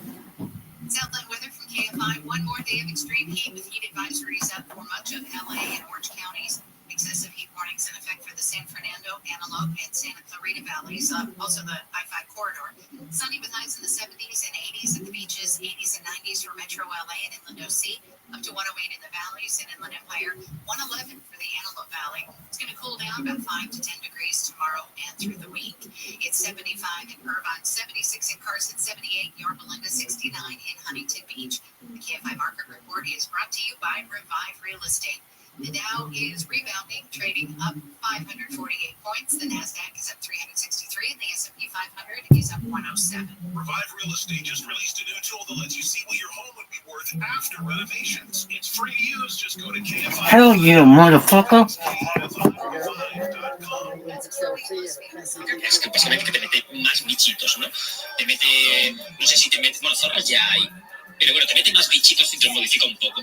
Pero este no sé cuál es, entonces lo voy a ver. El mejor simulador de aldeanos. Está para el 1.20.1.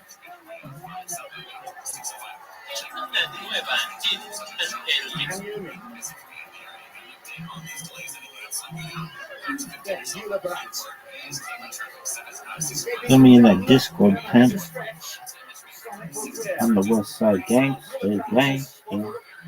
The player most likely ready to do damage. Has been the player that's done the most damage. Must be down. Of course, it's Gola.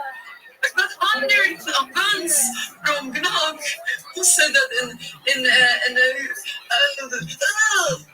I don't know what to say. From that more central position of France, she's been able to pick up the ball. Cut inside, cut outside.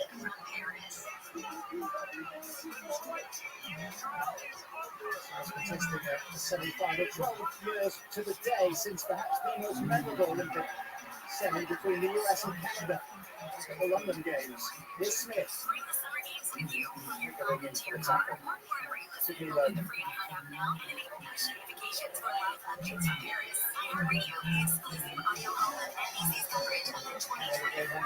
Four to the States.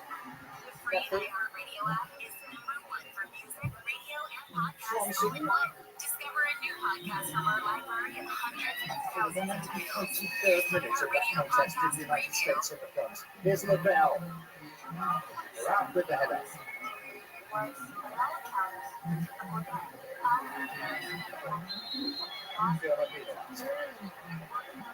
You can see the look on Germa's face. I happen to agree with her. Not much to that one.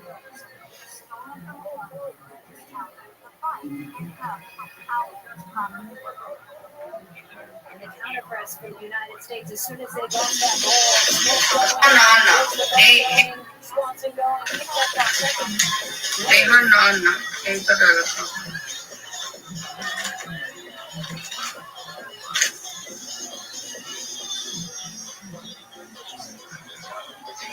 Ei se nyt olekaan lähdössä minnekään.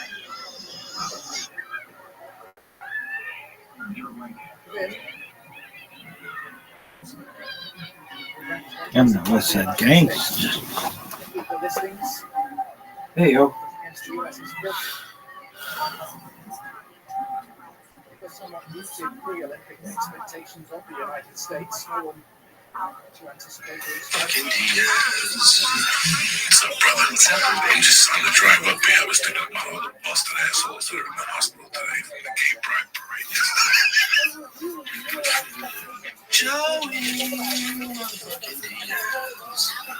What's up, brother? I'm just on the drive up here. I was thinking about all the busted assholes that are in the hospital today from the gay pride parade. A U.S. coach had never had less than 16 games before going to a world championship.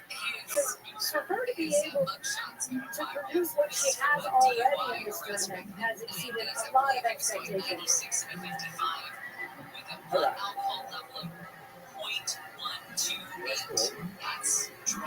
By the way, playing the 750th game. Going all the way back to 1985. 87 victories and just 72 defeats. There is his former teacher, he's in his second term as governor of Minnesota, Played in chairs the Melbourne Democratic third. Governors Association, he served 12 years in Congress. allowing tampons to be in boys' bathrooms in public schools. Yes, so the hashtag tampon kills. NPR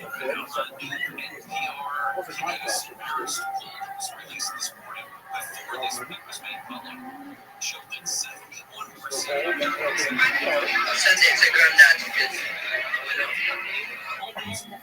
Past the missing element in this. Less successes we saw in the first half getting into that right corridor.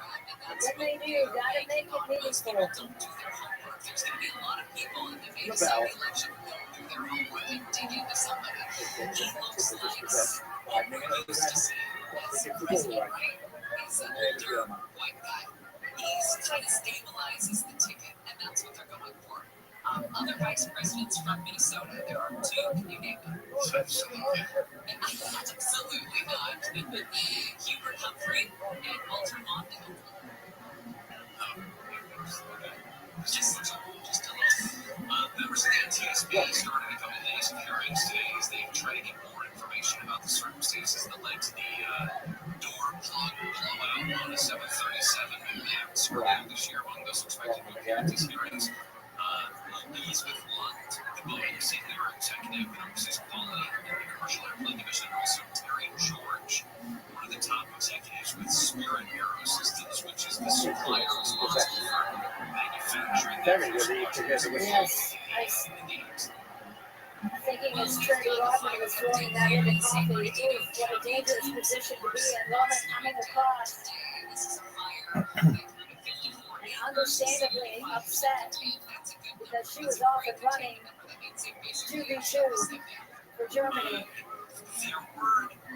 What I'm amazed at is the way this thing exploded yesterday, and we're going to be talking about a lot more today, especially considering Germany doing a very good job. As soon as the U.S. is trying to face up and get in position, numbers around the ball, making everything a little bit uncomfortable.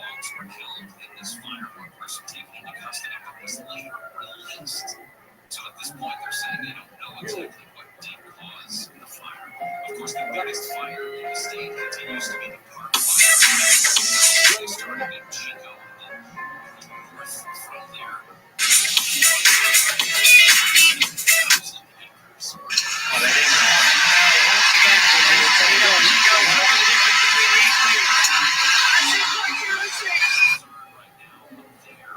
It's an area that is just west of where highways 32 and 36 come together. Little momentum shift for Germany. Brad dictating this one comes across.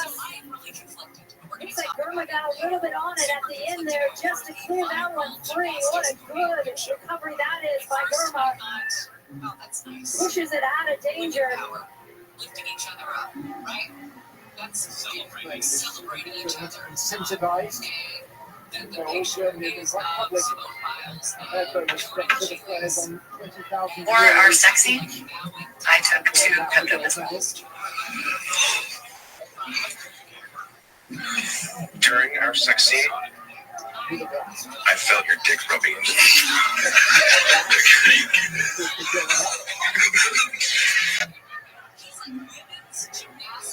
Germany can't believe that a gold ticket is given.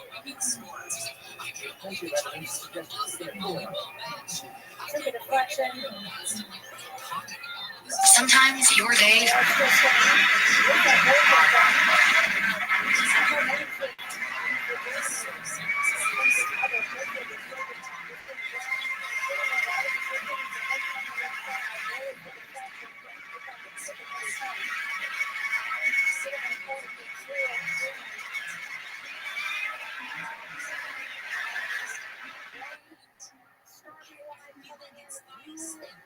Coming inside as well, having success.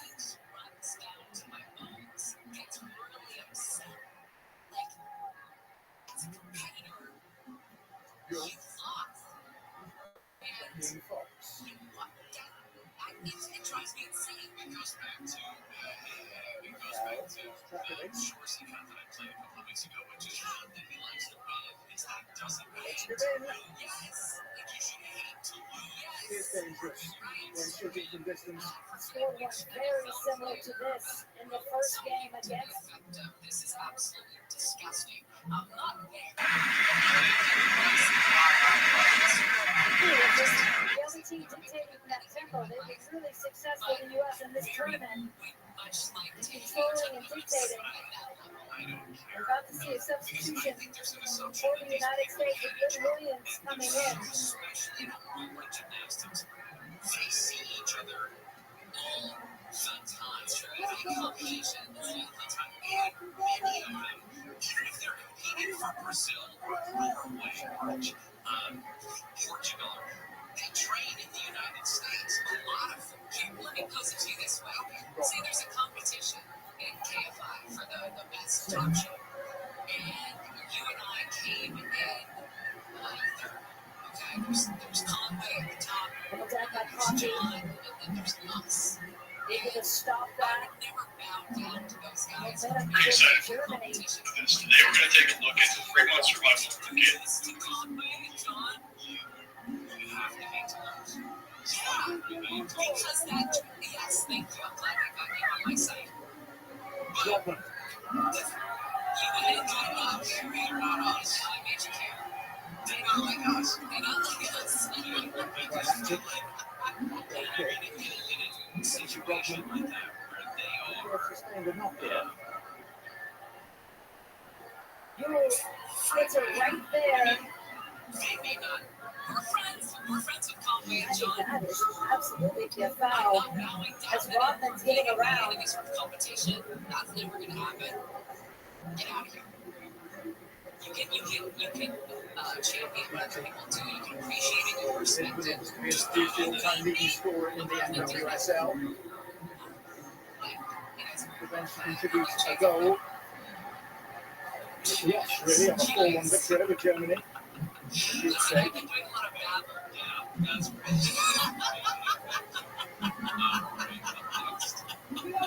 That iconic Maryland roasted Palm Springs there. Go through with the substitution.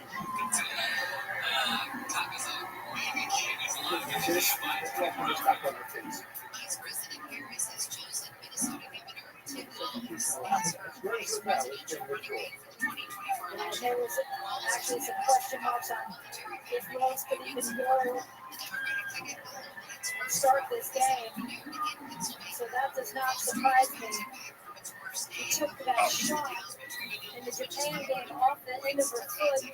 As the leaves turn brown, and we could be together, baby.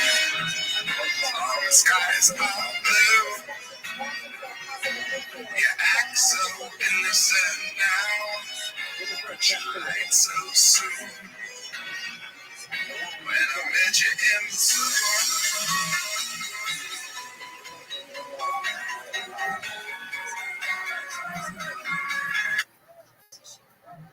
Excessive heat warnings in effect for the valleys and high desert weather day. Highs in the 80s to about 170s.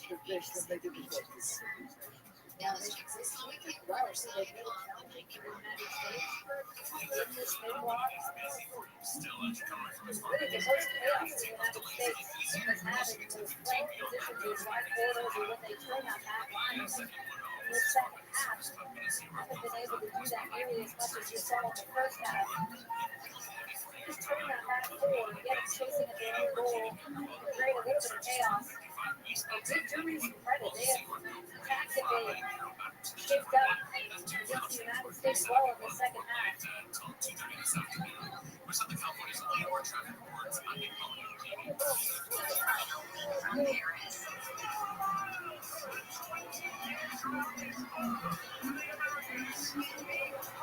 Harris Swanson pumping into that pocket. She's on the ball right now in the midfield.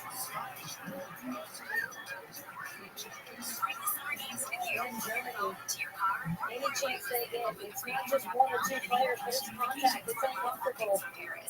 Radio, the exclusive audio home of NBC's coverage of the 2024 Paris Olympics. this week's iHeartRadio countdown of the top TV streams. Here's what you made popular by getting your stream on. Starting us off this week is the new Apple TV Plus mystery Sunny, starring Rashida Jones. That's followed by the debut of the crime mystery A Good Girl's Guide to Murder on Netflix. Debuting at number 8 is the new DC Comics animated series Batman: Caped Crusader on Amazon Prime Video. Leading to Lake starring Natalie Portman on Apple TV Plus falls out of the top 3 back to 7. House of the Dragon on HBO Max is down 1 to number 6 this week. The Peacock Roman epic Ghost Valentine starring Anthony Hopkins also moves up to number 5. And landing at number 4 is the new period piece comedy Meet the Camera on Netflix. The top 3 starts with the new fantasy comedy Time Bandits on Apple TV Plus starring Khalil Tuck and Lisa Kudrow. Fair on FX on Hulu remains number 2 with 7 streaming. And on top for Supernatural is Presumed Innocent starring Jake Gyllenhaal on Apple TV Plus. The top streamed show. And then takes out what doesn't see those two runners coming on that far post. Vitamin for nothing. We haven't actually shown the replay that's definitive of the offside. From where the free kick to restart play was positioned back was called offside. That's half of the match. Kids enough to watch that TV show a bajillion times. Love them enough to make sure they're in the right car seat for their age and size. Show them you love them. Keep them safe.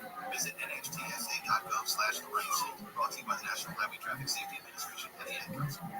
Everyone loves The Office. Bearing in mind what these two central players have been through, this game for both teams in 12 days. Back to the right. World Cup with 23 players to choose from, here only 18. Just the travel on the 2 days in between fixtures. Although we were impressed with Finland's vigour as the first half, the energy, the dynamism, surely at some stage the team becomes a match. Absolutely. Mistakes, it's mispasses, it's the finest and largest way that the team sets ends. In Hollywood history. The good news, we said this in the first half, but it bears repeating. The good news for the United States is Germany in the exact same situation as the United States in terms of very few changes. Only one per game for Germany in this entire tournament. And United is very consistent lineup. And also played extra time with the penalty kicks later than the United States in that last game. August 7th, 2018. But to go back to the original point, why are they made to do this? I find it ridiculous and dangerous. It becomes the best grossing romantic comedy of the 2010s, earning $175 million in North America. And avoidable. Bigger rosters, start the tournament earlier. Let's go to 16 teams and no more games, right? 16 teams, and then also, why make them travel to Marseille from France? I mean, across the country, back and forth. This is the most different city in the United States. In this tournament, but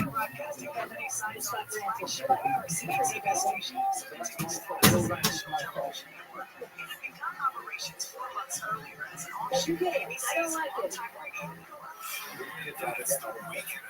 Just on your point about possibly having 16 teams, that was put to the IOC in the 3 days of press conference. And they ruled it out. They said for financial reasons, we're not doing it.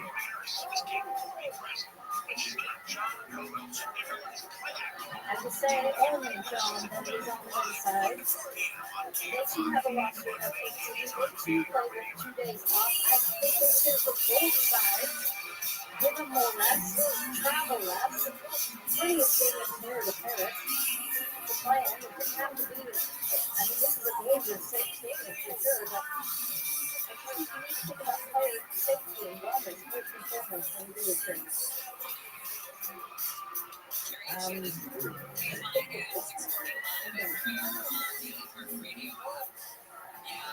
see that meme that Jacob sent me. Imagine the Olympics, but instead of it being world-class athletes, just random people who just get selected. Like you get like you get selected for the national gymnastics team, and you just have to do it. It'd be so much more entertaining. And it cracked me up. And then when I saw the warning from doctors yesterday was a headline that you should not try the gymnastics forms you see in the Olympics. on your own. But I thought to myself, It's also if that's you the want to quality strive again. for a routine and you break your neck, Three that's of a those quarterfinals went to extra time. by yourself, then you're just what do you say, make it look That's easy? about survival and skill. you were talking about.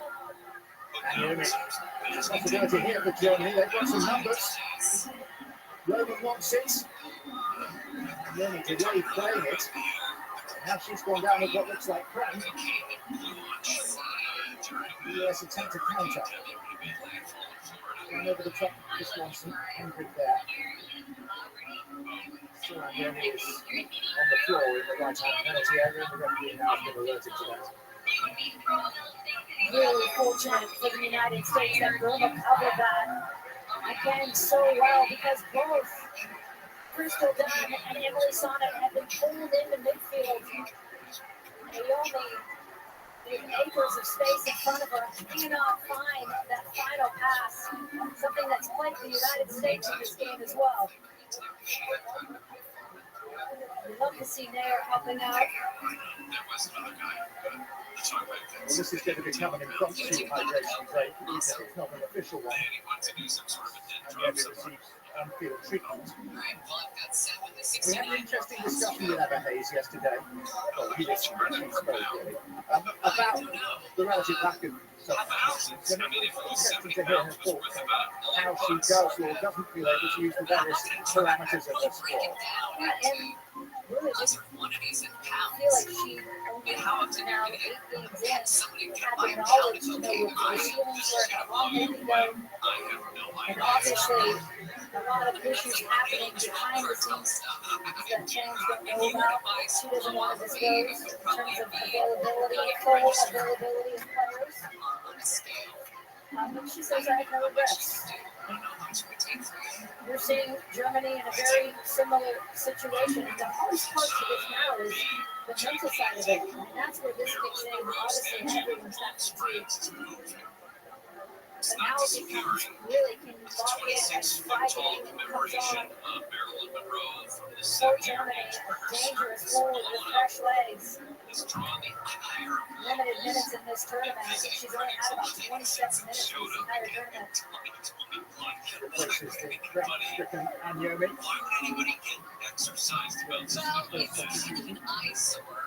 But now that mental side kicks in. And you stay organized. And you keep your shape. And when it really matters, the biggest moment, as we've seen this United States team do, pounce and finish. Okay. One of the issues also is that the way it currently sits, Park States, I suppose, in the middle of downtown Park there at Palm Springs, means that she's facing away from the Palm Springs Art Museum. Okay, when you face away from something, do you know what you're showing? So during the 7 year range, is that taking on John and still going. Held it against Iran. John can now clear it. Surrounded by 3 German players. A lot of effort out there, Julie, but not always a lot of clarity. How about Crystal Dunn's recovery? Takes the bite on the first one, slides, gets back. They're not going to give us that replay. That's the one I wanted, clearly. But again, Germany playing through that midfield, having success through the bend, and finding ground. And that has been a thorn tonight for the United States. I didn't know if it was one of those things where, one of those movies where somebody dressed in drag or something, because one of the critics said this. They described the return of the statue as an anti-queer slur lifted high onto a civic pedestal in one of America's least likely places. I don't know if I would.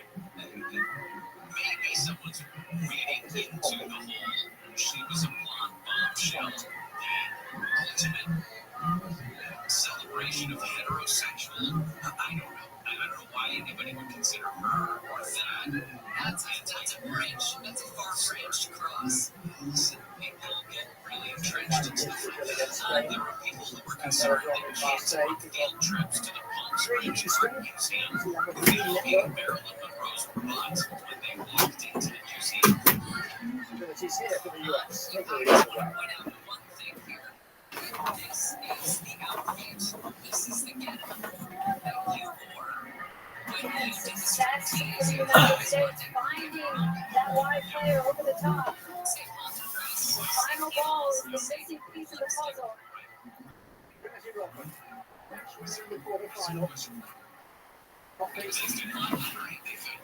And Smith actually struck her own player in Williams.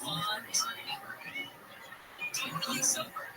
They will be moving this thing. They said that their Trina Turk is a fashion designer who led the effort to get the statue relocated and raised more than $115,000.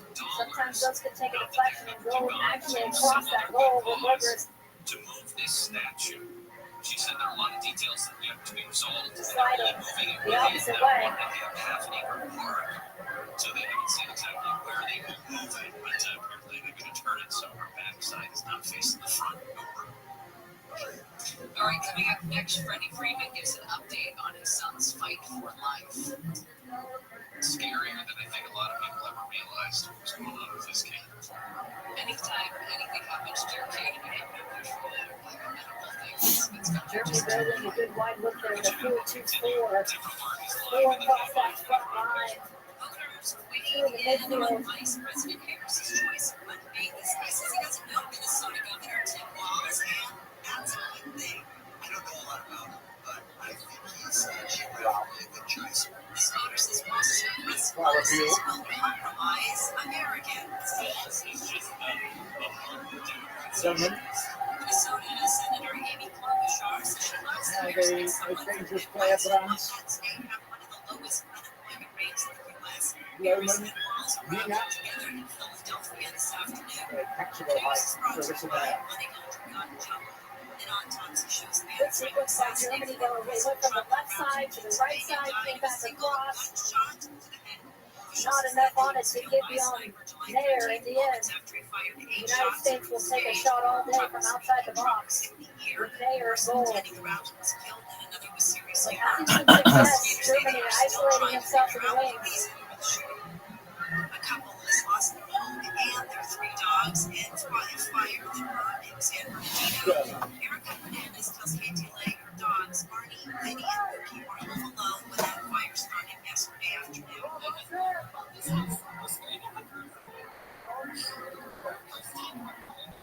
Ross.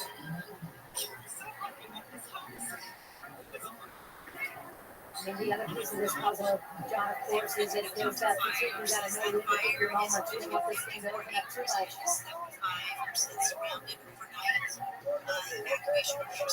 But you also know with those front three still in the game, and Robin, Smith, and Swanson, they can break in transition, they can catch them. Because jobs are so good at it in the economy. 14,000 jobs last month. Unemployment at 4.3%. That is very low historically, and wages are still rising. Dow, Nasdaq, and S&P were up this morning. The vast majority of stocks were also climbing compared to yesterday. Japan's Nikkei 225 also jumped up. Sunland weather for KFI, sunny and hot again. Mid to upper 70s, the beaches 80s to low 90s. Metro LA 90s to the triple digits. The valleys, the IE and the high desert, low 90s. Right now, 75 in La Palma and 76 in Irvine. We're going to go back to 15 in Temecula.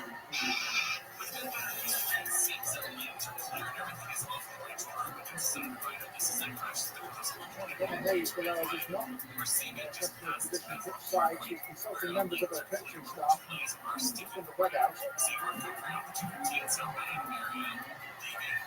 What's the down there? After all, let's roll the flag out.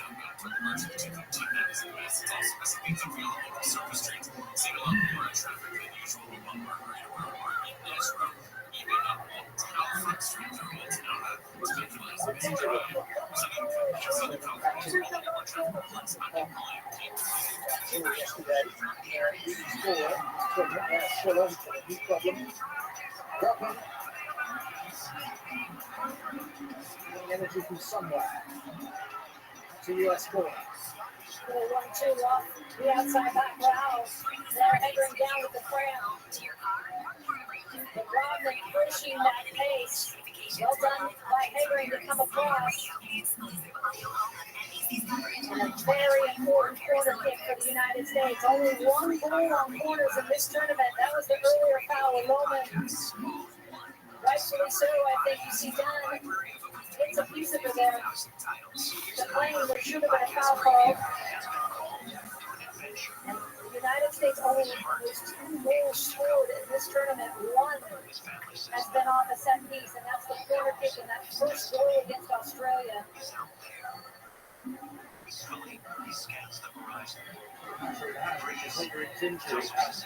Look at the goalkeeper sitting on the bench. She thinks that he watches Hammering might be able to continue here. He watches two sons. Looks like this Schultz come in.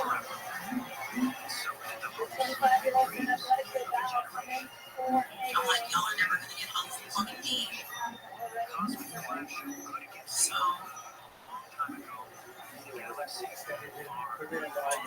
personal issue. I look like helping the ops. It's what the fuck it is. Like, It's wet at the end of the day, it's like, oh, because y'all literally wanted to look at me multiple times and laugh directly in my fucking face and that it's not gonna happen. Like, it's not gonna happen. So, yeah, I feel like All time low key genius.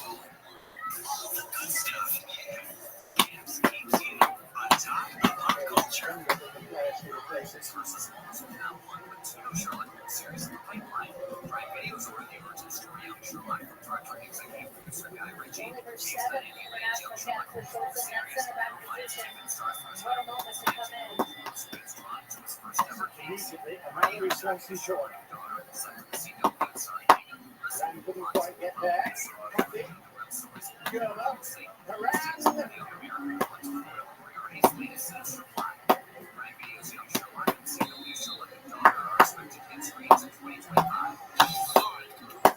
West side gangster, west is the gangster, west is the little government.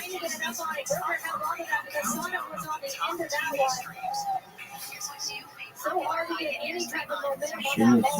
Well done by Berger. So Sonic was there. Yo. Take a bite of that. What's Trey going to drop it? For shit. Comics animated series Batman Caped Crusader on Amazon Prime Video. Lady in the Lake starring Natalie Portman on Apple TV Plus falls out of the top 3 in Pacific. House of the Dragon on HBO and Max is down 1 to number 6 this week. The Peacock Roman epic Who's About to Die starring Anthony Hopkins also got spot to number 5. And landing at number 4 is the new period piece comedy named Cameron on Netflix. The top 3 starts with the new fantasy comedy Oh yeah, what's up, Rich?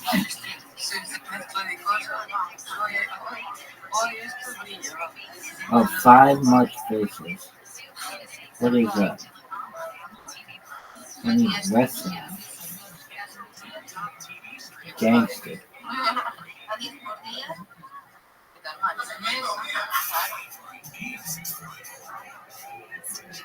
That means I'm that West Side Pimp.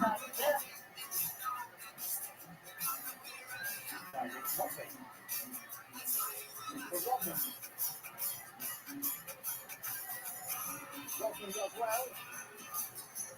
Then sends it towards the Berger to be alert to fall to her left. Looks like Smithy had a shot. All the players sucked out wide, overload on the wide side, and then they tried to find the other side with Trinity. It's a second look at it.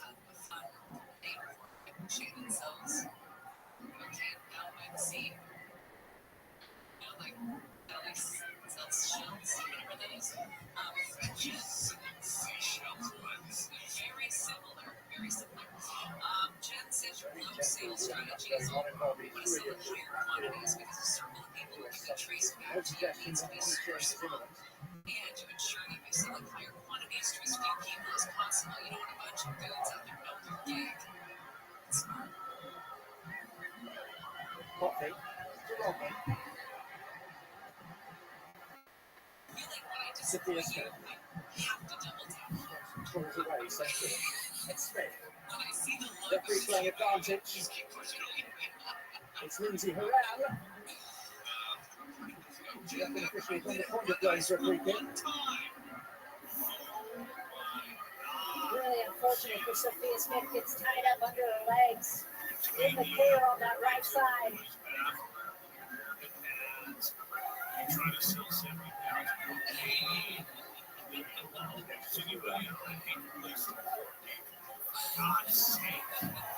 There's a beautiful offside here, and there's no flag, and it's Freigang. The big for the support of Grant.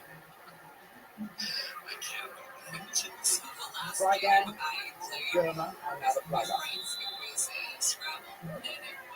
Don't get me on that rant. That's my next rant. The late flag. I mean, Come on, you little bitch. oh yeah, it's so outside. Why not just flag it? It's that obvious. Come on. It says nothing. I wasn't up there. The other side of things, what we're seeing from that front two that are passing as U.S. gets into its defensive shape, 4-4-2. We're seeing Valerie Swanson at times go, and I think she's going when the rest of the team is not ready to go. And I'm a little concerned about her going on her own and expending that energy when you don't have the team behind you. Mid disjointed as well. The midfield is 30 yards behind her when she does so. So you gotta pick and choose those moments that turbo.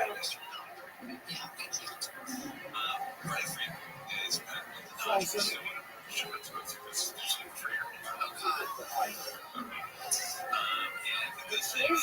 fresh. Right side, left side. Great sign for Miles Swanson. Goes in this tournament.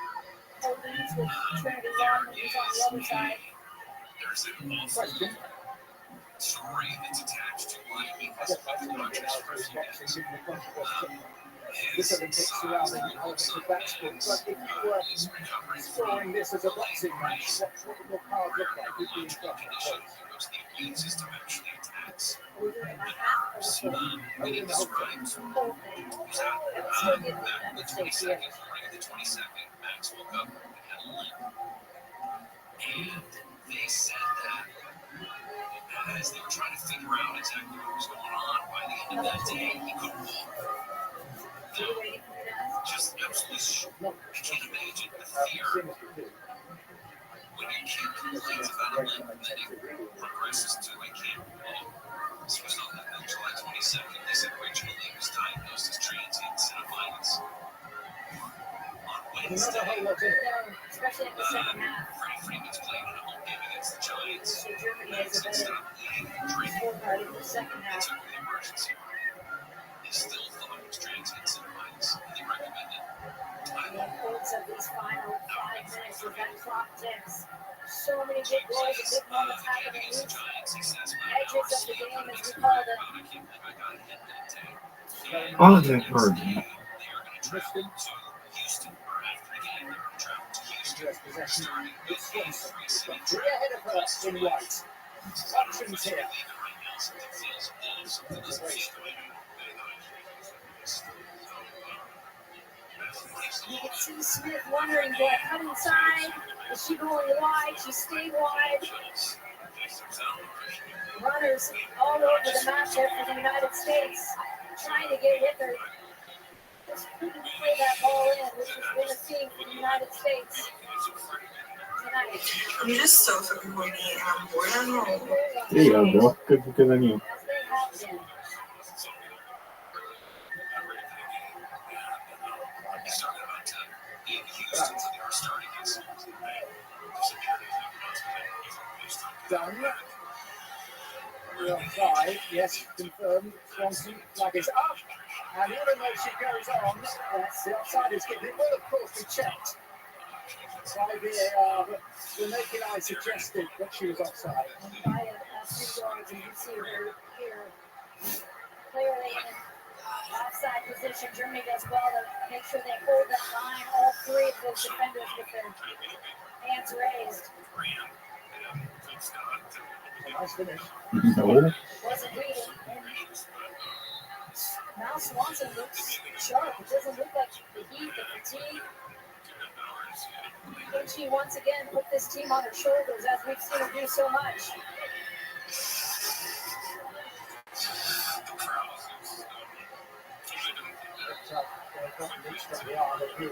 Very starts from the United States. The US into the gold medal game. That would be her 100 pound.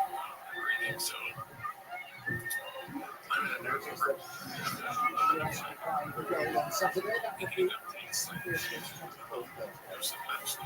God damn, this fucking thing. This email's not gonna fuck you. Come on, KMT. I got to say good. She's like, yes. Well aware of that.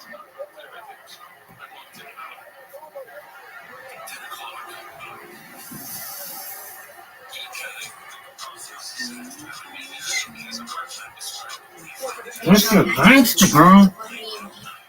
Yeah, dude. I like how you say it, girl. It's hot. Just now, they're trying to work through fucking thing. You see, this motherfucker has a huge cock. JPEG now found. Bernadette to clean it up again and play that ball behind the Swanson. Again, having success. Lynn Williams. Burgess could get there. Pushes it down as far as Emily Fox. Rodman. They started intravenous treatment. Looking for hands, but rather half-heartedly. Did have that conversation yesterday with Tracy Rodman and with Lindsay Brown about it just always Men's seems soccer. that this team haven't It is hard. last summer's World Cup team. Someone in the moment will step up. I said, is that something you're feeling, or is that just something you're outside? They said, no, absolutely. We talk about that a lot. So who is that player? Here's Rodman. There's Swanson. And to clean it back for Williams.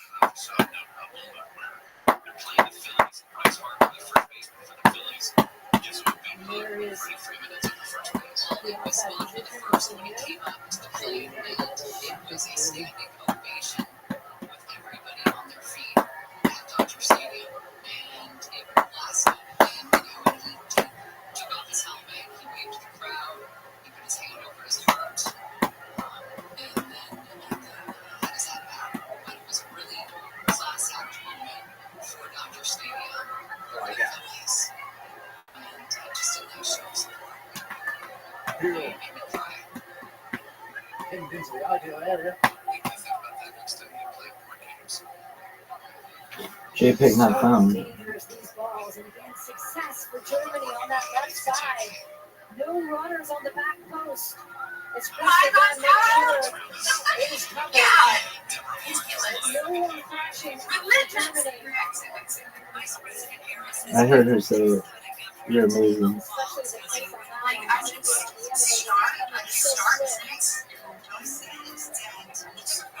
Oh, beautiful accent. She's beautiful.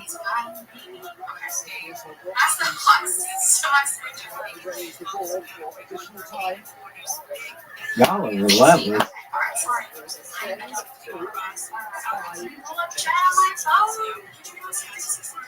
I honestly, when I got these in, I was good. I just had these. Well, when you look at that, we're the first one on the kit. Love it. They're so sweet. Oh my gosh. Alex. Bitch.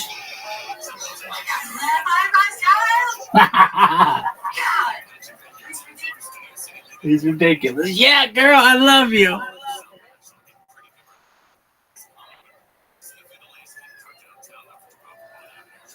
He's ridiculous. You are so sweet. I love you. Ah, Teddy. Tennessee, but currently in Nolan. Semi-finals ever been scoreless after 90 minutes. 2016 was your Sweden. eventually winning on penalties.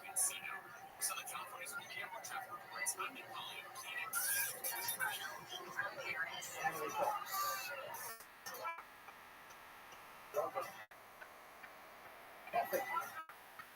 Hell yeah, bro. Server error. Hey guys, I've been making thousands of accounts and getting this recent server error issue. Can anyone please explain to me why I get a server error? Everyone wants to know. Everyone wants to know. Everyone wants to know.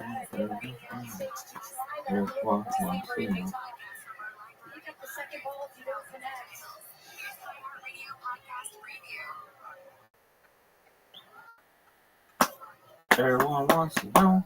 Hey, everyone wants to know. Everyone wants to know. Everyone wants to know. Everyone wants to know.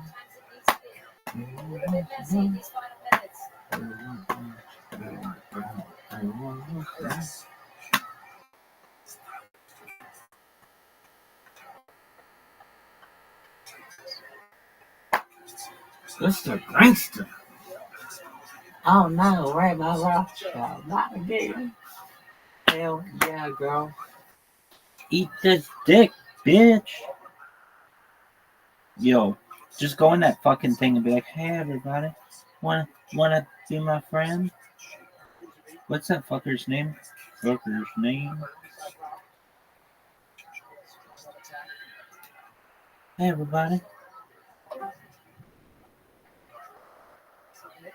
Yeah.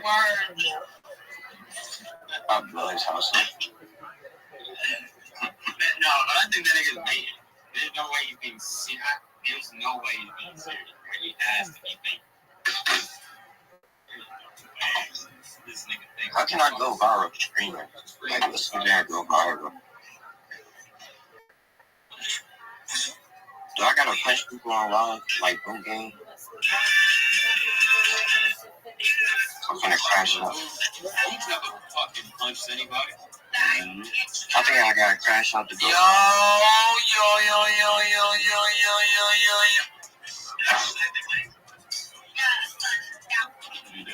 Should I get on that shootout online? Someone in the chat just said you should do it. I did. You said? Yeah, someone in the chat said you should. I believe I should too. Somebody else in the chat said now you're an old bug and you're like shit. White shit. Type shit. Alright, shit. West Side.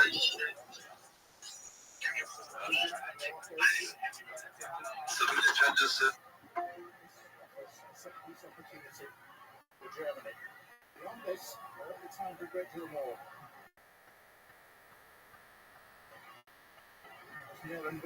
I'm that gangster. The West Side Pimp.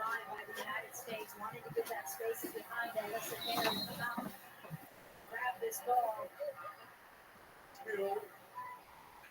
Given that every chance, and Leia just gave us all a heart flutter by juggling the ball rather than catching cleanly.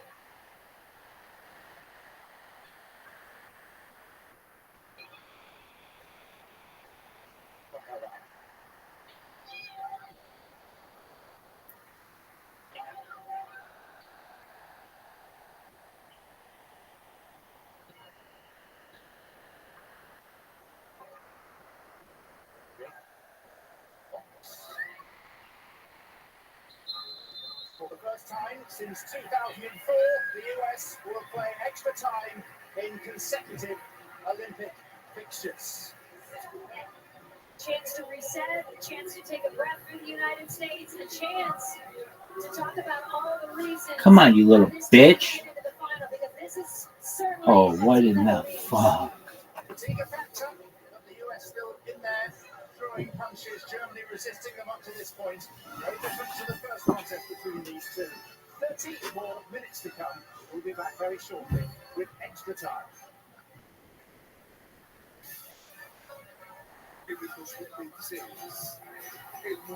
Rapping for Tags. What's on?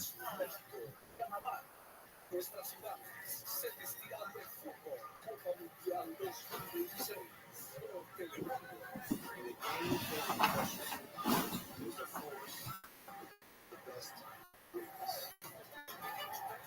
the edge from within.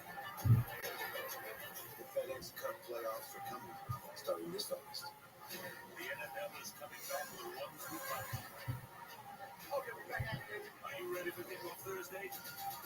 Ravens, Chiefs, and we got Friday too, live from Brazil. Packers, Eagles, only on Peacock.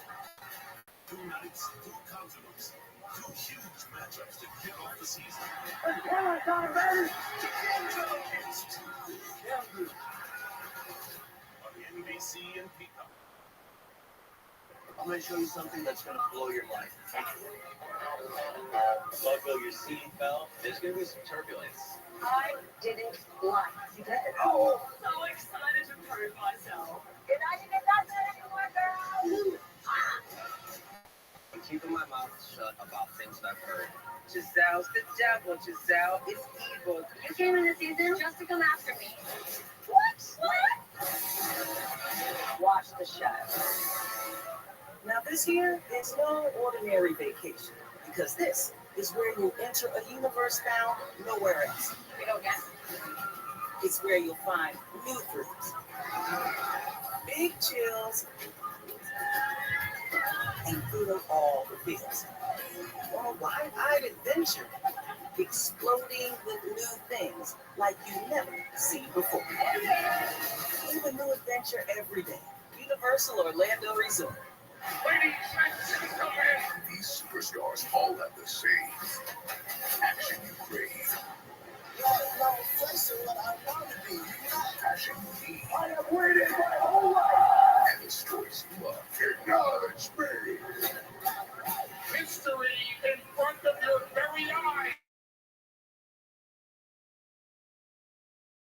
See on USA and don't miss prime time in Paris. Tonight on NBC and Peacock. To the Stade de Lyon, where extra time looms, and Emma Hayes, very early in her tenure, is in the midst of making a big call, because as Elisa Sens comes on for Germany, we're also anticipating a high-profile substitution by the United States, Julie Crowley. Lindsey Horan, we think, is coming out for Corbin Albert. I actually think, as hard as that is to pull your captain in a game like this, I think it's absolutely the right call to get some fresh legs in midfield. Horan had been struggling a bit to cover some of that ground. Look at this athleticism. Looks like it's also going to be Nice One coming on. Yep, and I think a double really good move, just to give him some youth, some freshness, especially with Albert in the center of that midfield, the ground that Horan and Pavel were asked to cover today. Of course, Sam Coffey didn't play in the last game, so she is fresher.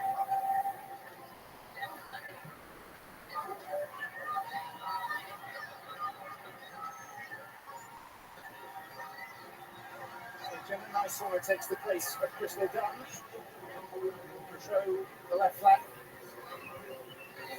Robin Albert. Lindsey Horan. Let me just put this in perspective, how hard that is to do with all the experience you just subbed off as you go into this extra time. Your captain and another 3-time Olympian in Crystal Dunn, but you also get the added benefit, as it looks like the U.S. is going to push into a double pivot in midfield again with Coffey deeper, Horan and Albert next to her. Look at that freshness that you're going to need, as we saw Germany make some subs as well with Sens, Fragang. Statistically, the 2 players taken off what they've done. 309 caps between them.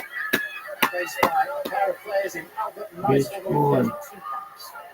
Selling quick. There's some D's on the bench. I never quit. I never fall. A lot of hope in it and never gonna never call. A little deeper than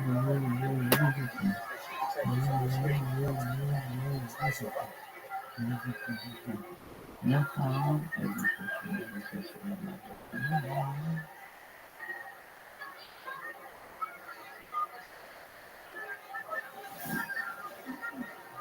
about top of what Duran and Dunn have done offensively. Dunn has had to get into, as you're seeing Nicewater, into that midfield position. She gets higher offensively on both sides of the ball. The shift that she has put in.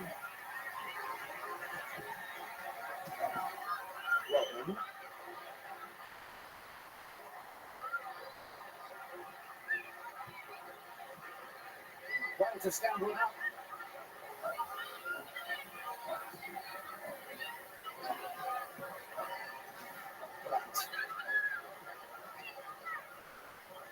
Sense. She gives it up. And the US try to capitalize. Now there is Swanson. You just get the sense, John, though, if it's going to be one player right now, this is the one. It's Swanson, who's got the legs, got the energy. Doesn't get a hold of that one right. But she is still buzzing.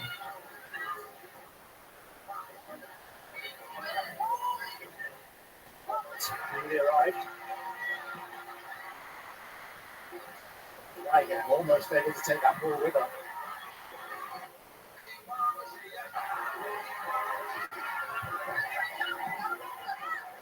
Swanson. Wallace from Swanson. Giving it to Sense. Grant. Then Gerber. Never seems carried. She hasn't solidified herself as the best center back by a mile in this tournament. I don't know what will. Nina.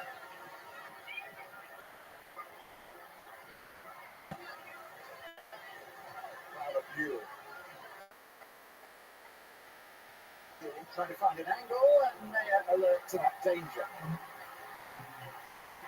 Almost slipped under her. And exactly the situation Germany wants to get itself in with Buell in a 1v1 situation right through the legs of Fox. There's Berger. Score the importance of Mary Gerber since she's taken on the captain's armband. The substitution of Duran.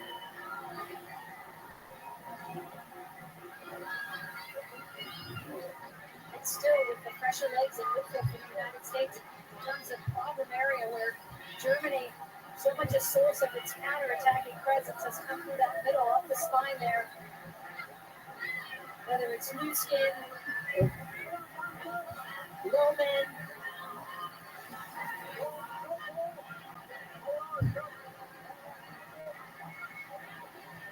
and now the fresh legs of number 14 right there in Sense.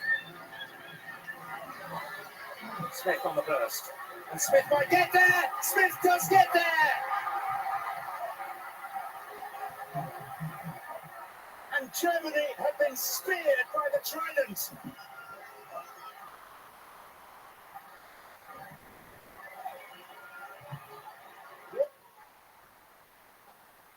What is it about this US team?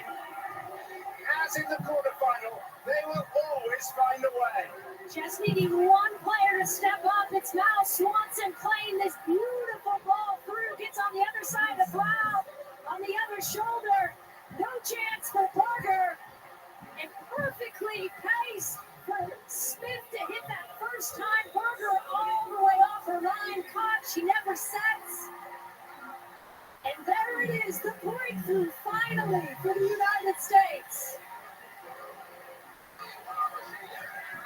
And she may just have booked herself a gold medal game on her birthday.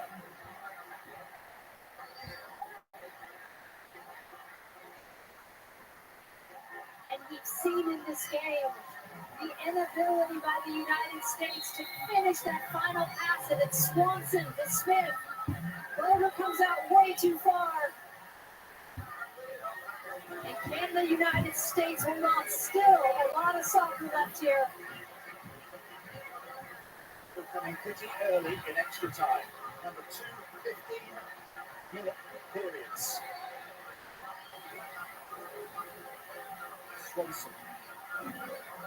Yes, he scored 11 goals at this Olympic football tournament, and 10 of them involve one of the constituent parts of the trident. Which one? Oh. It's going to be interesting. What's the tact that Anna Hayes and this team take? You don't want to go into a defensive stance clearly too soon, and clearly they're not doing that. You're seeing the U.S. with this front two still in that 4-4-2.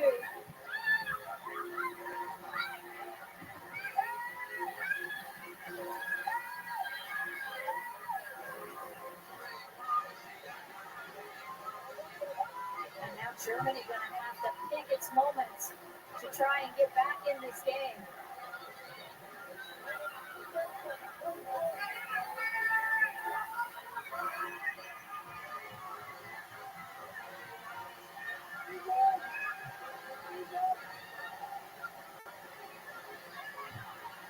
Swanson.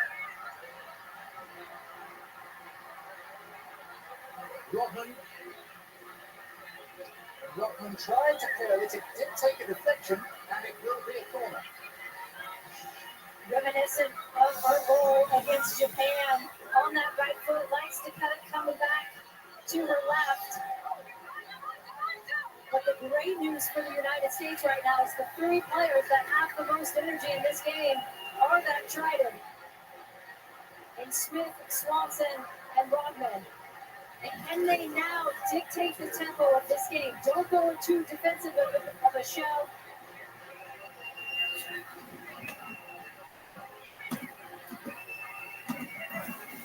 Swanson taking her time over the corner.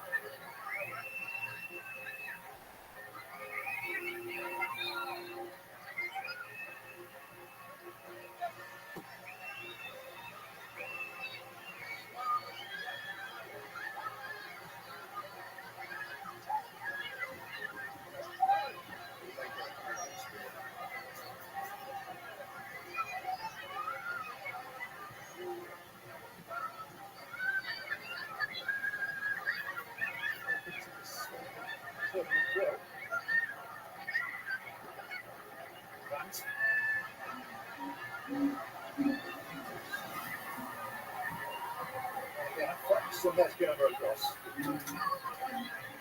Warner doesn't so much run as drive. She for sure drives and Fox coming across, making sure she can't get around the corner, but just to make doubly sure is Emma. You see Emma just pulling them on.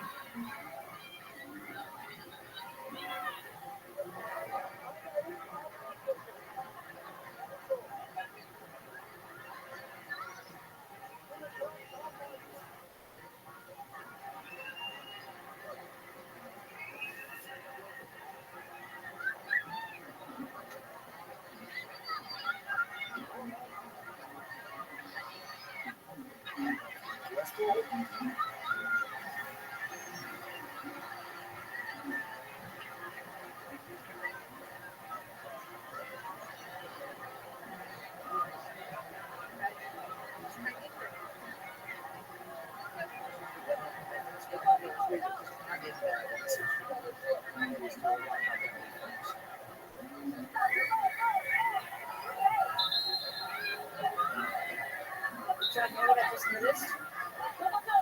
That goal by Sophia Smith is her third goal. So all three members of the tribe. I mean, how good is that? So that's 3 for the Trident. 9 out of 10 goals. Sorry. 9 out of 11. She scored 10 out of 11 from Colvin. Right. 9 out of 11 they scored. 10 out of 11 They didn't use it.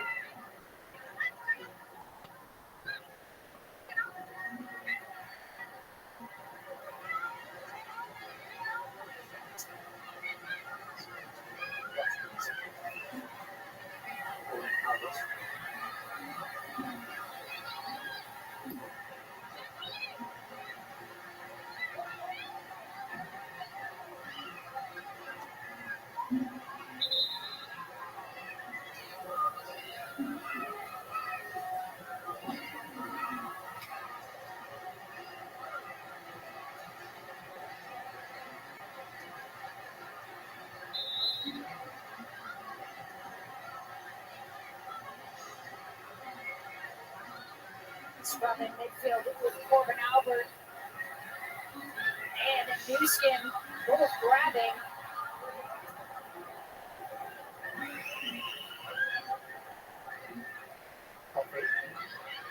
Swanson.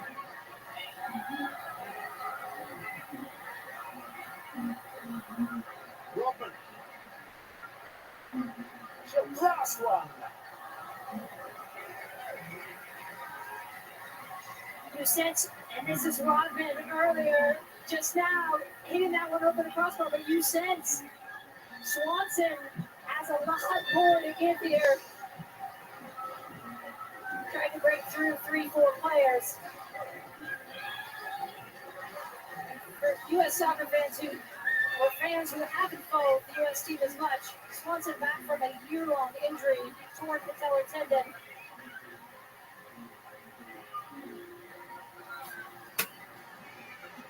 So to see her flying just back in April of this year is so fun for a lot of U.S. fans who've watched her slog through the 3 surgeries, the infection, missed the World Cup. What a lift. Now Swanson is given.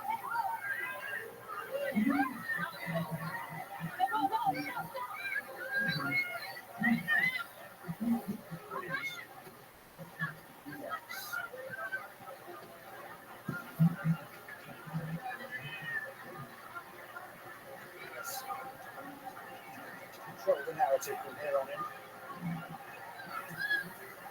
Nice one. Triple ball. And it's Sophia Smith in the clear, looking for 2, and denied by the outstretched leg of Berger.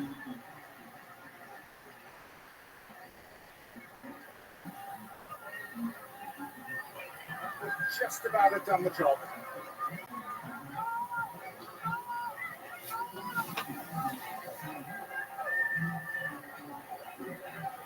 Brandt.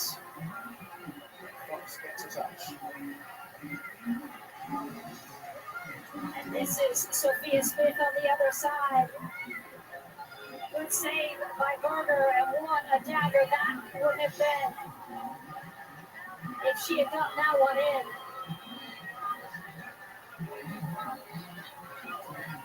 Germany still hopeful.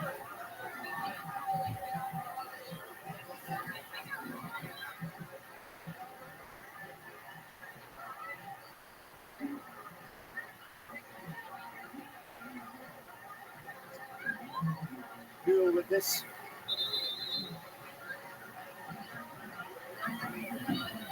Imagine the bin isn't taking the corners. He's so successful with them.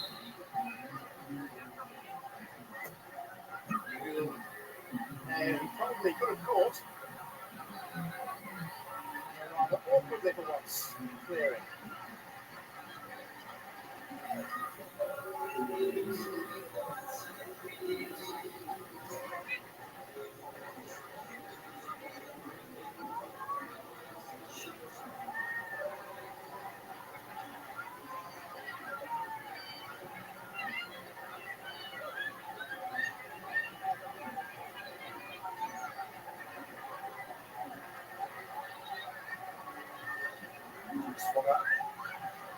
Do nicely.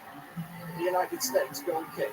I suspect as this first period of extra time runs out, Emma will talk about that balance of when the game can open up and when not. Don't want to get caught in a transitional game in this second part of extra time. Just a very gentle warning about time wasting. The referee.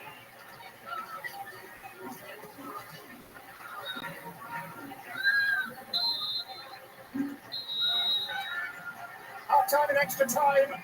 Precious goal, Sophia Smith in the 95th minute. Remember, the winners of this game advance to the gold medal game, and the decisive 15 minutes is coming up next.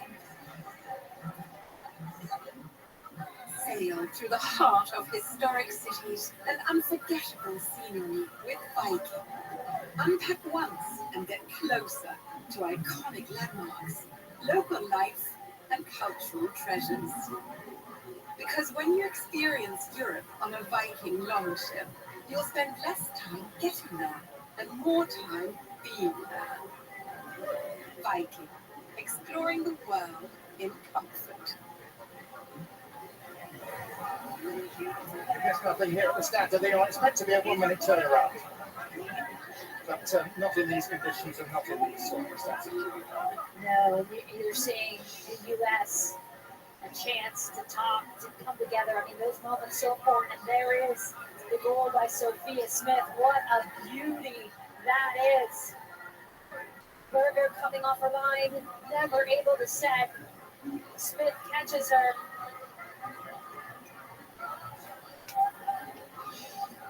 And the thing in these moments with the team is you stay together, you finish it off, you hold on. Yes, you're tired, but mentally is the most important. As Denise Reddy, the assistant coach, known for her defensive organization, talks to this group.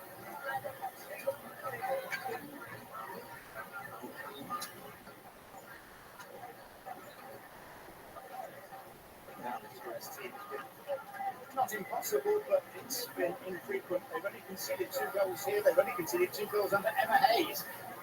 This is their 9th game. The one danger that this U.S. team knows against Germany is no set pieces, no corner kicks, no fouls around your box. Germany fearing the worst.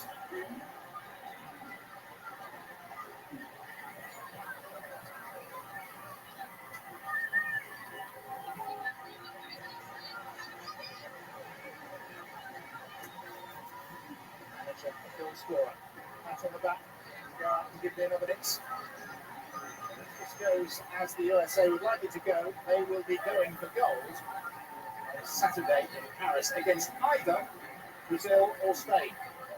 And for any soccer fans that know the history of Spanish teams against Emma Hayes, they know that could be a sweet one. If Spain is actually able to win that semifinal later tonight against Brazil, because she has not had any success at Chelsea in terms of knocking the Spanish off their pedestal. Sarah will soon coming on for Germany. Substitution skill open to them if they wish. Back Ralph, the player to make way. And will soon straight into the action. Painful coming together. This one's going to take you a while to get back to her feet.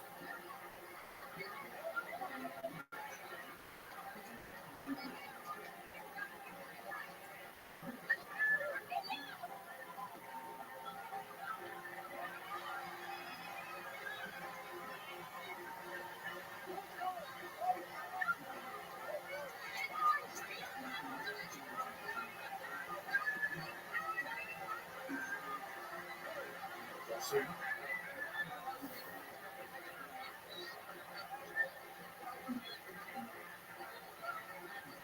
Germany held scoreless just twice in this calendar year. Canada in the quarterfinal here, and by Iceland in the Euro qualifier, just ahead of them in the tournament.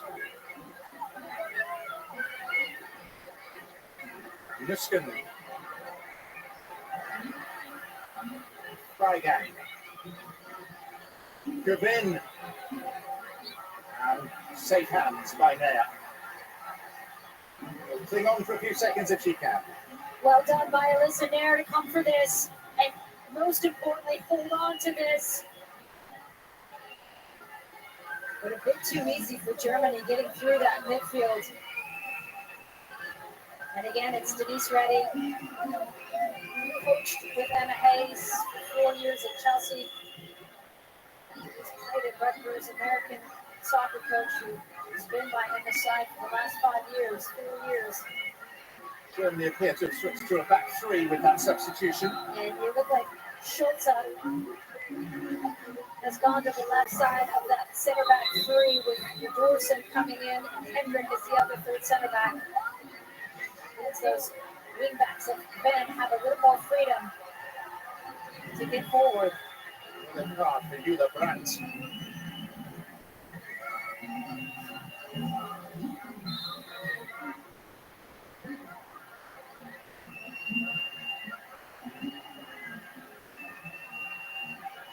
Two shafts of late evening sunlight making their way through the corners of the stands here. Swanson. Hendry.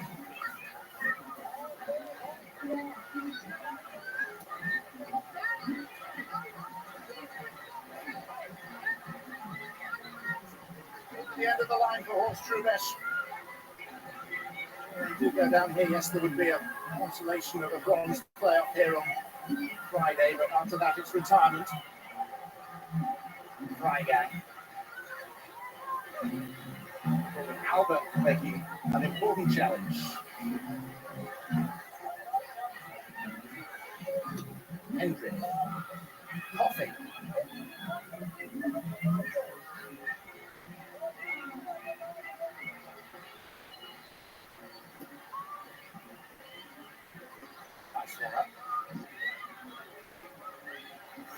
Now the importance becomes so clear of the United States keeping the ball a little bit more. They do need an outlet, and that outlet at the moment is Lynn Williams. And there's a perfect situation where you just got to fight to hold on to that ball. Because now you're in a transition moment again. Defending, chasing. And Smith has done well. She was being tugged back for a second. Seeing a lack of support, our ambition is not to go for goal, but to run down the clock as far as possible. To get a corner in this situation, it would be manna from heaven for the US. The German throw.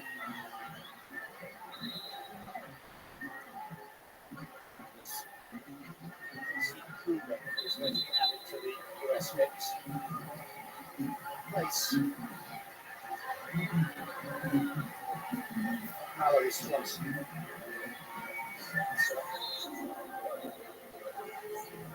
Unambiguous move to stiff up the defensive side of things. Yeah, they're going to refine back now with Kruger coming in on that back line. Churchill, your washing machine warranty has got expired. Again, the legs, basically Kruger alongside Emily Sonnet and Naomi Gurma.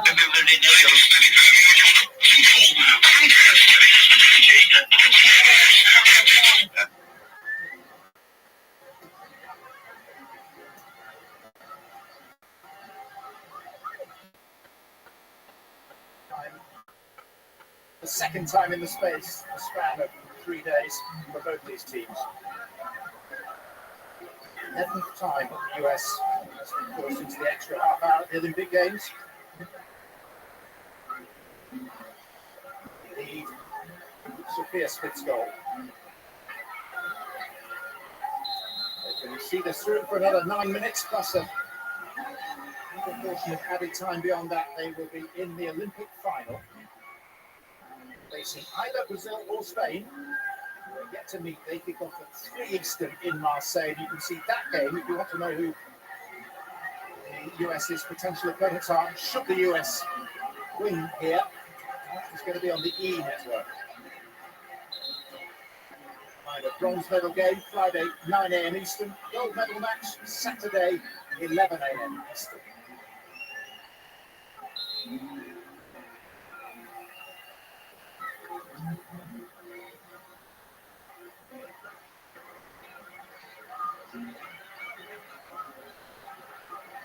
Kruger and Coffin. Williams makes it hers. Too ambitious in trying to launch Trinity Rodman. Making the final, quite apart from the glory of the weights. Potential gold medalists get an extra day's recovery. They required to play yet again. Sonnet.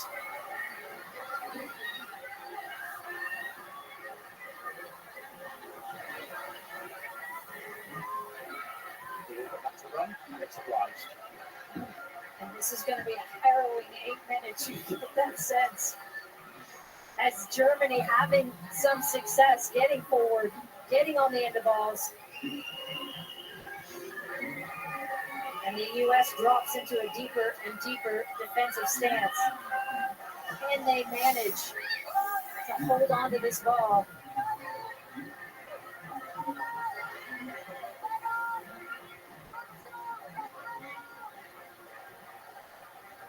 Now you're seeing the 5-4-1 the United States has gone to. Julia Gwynn. Off nice longer. German corner. And again, exactly the situation Germany wants to play for.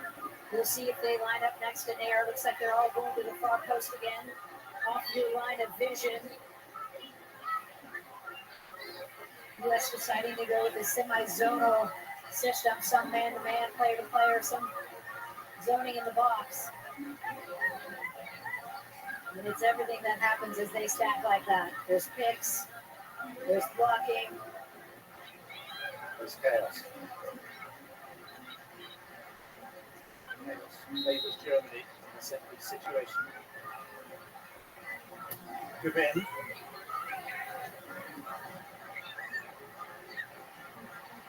Scary moment. Safely clutched. Really fortunate for the United States because Germany gets on the end of this. I think it's Brand who tries in that position. That player in front of the goalie, all you want to do is redirect it, hit something on it. Unable to do that, nearly Brand.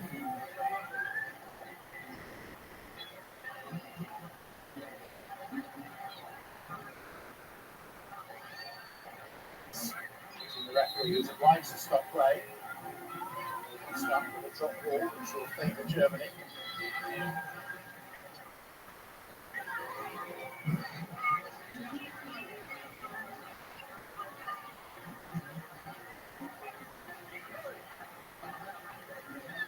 Within. By Sophia Smith. It's a deft escape from the player who must be feeling tired. That is a beautiful escape. I mean, and of course, it can shift the defense out of your box. Emma applauding that one. Also gets the throw in. And the other danger of dropping too deep and giving Germany the room to launch those balls in is that second ball in the box. It caused so many problems. Handballs, fouls.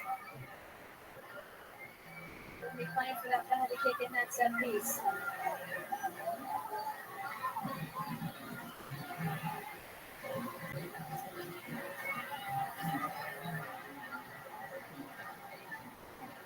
Kruger. Important work for Smith. They could kick for her troubles. As the daylight begins to fade in here. The mosquitoes begin to get about MSG.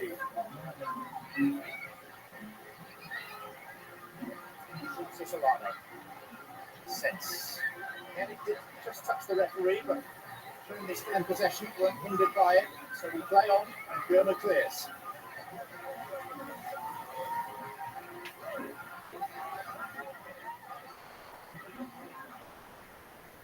Sense. Goldman intervening. You look at these final 4 minutes and how much Germany misses a player like Schuler, a player like Pop.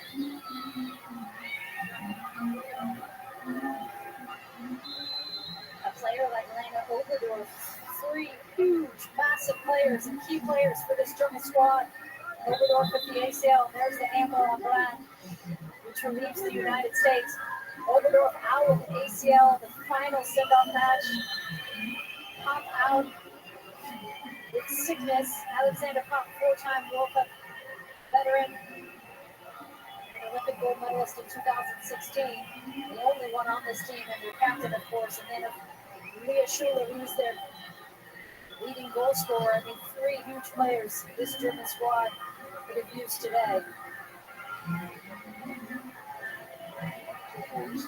Casualties, they were a while ago, they'd be without Sarah Dibritz, but they were here at Lyon. Maybe. 2.5 minutes. chunk of additional time beyond that.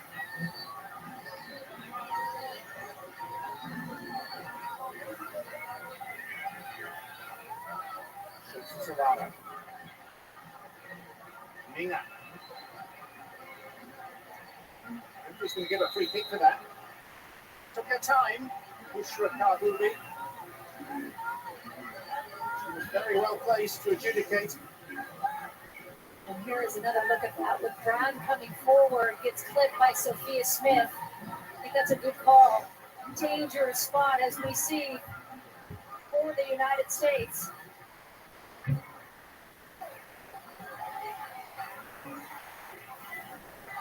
The left-footed option of Clara Buell or the rocket right foot of Julia. Yo. The US has every reason to be. Hey, there he is. How you living, Phil? TMNT, Teenage Mutant Ninja Turtles. What's good, pimp?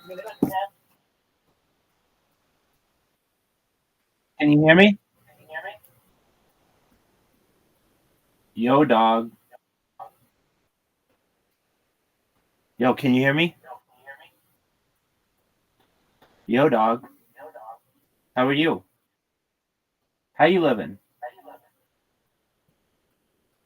What's good?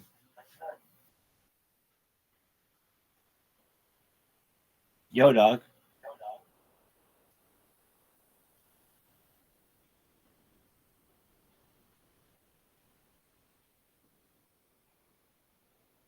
Yo, dog. I stream my live 24/7. We're watching the Olympics. Feel free to check it out. Smith doing so well, getting around two players. Maybe has a chance to pull it there. Waits a little bit longer, goes a little bit wider. Give Berger credit. Coming across. And here it is on the other side. Hare getting it with their foot. Unorthodox as that is. Oh my goodness. The reaction, and there's Rubish. Cannot believe that Nair was able to just get a toe on that one. Two terrific pieces of goalkeeping at either end of the field within the space of a few seconds. And we're to 1 extra minute in extra time. You look at the margins, John, and it's just so small.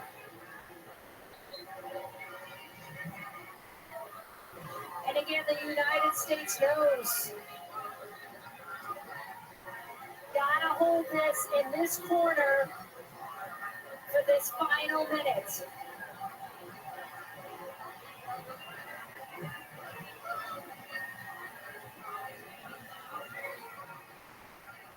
Albert battling for it and winning it. And here's Smith.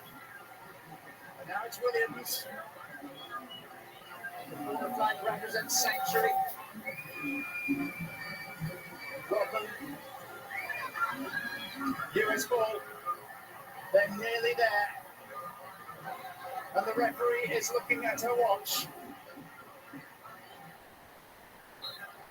The USA are climbing back up the mountain and will play for gold in Paris on Saturday. Transformed under Emma Hayes. And while Sophia Smith will take some of the plaudits, Alyssa Nair, for a remarkable late save, deserves just as many. And you can see it in these players' faces. There is something to this team that has been brought in this Emma Hayes era. There's a belief. There's no expectations. There's no restrictions. This team feels free. They're playing with joy, and they know that someone is always going to step up. And here they are in that gold medal match.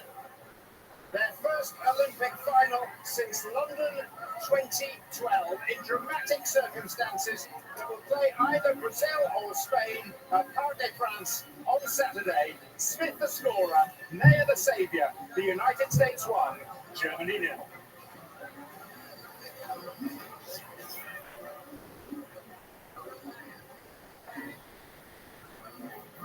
Everyday victories presented by TikTok. does want to eat. So we started making the bus around like 7:30-ish. We train 6 days a week, 8 hours a day. Some of it is on land, most of it is in the water. This is the second warm-up pool.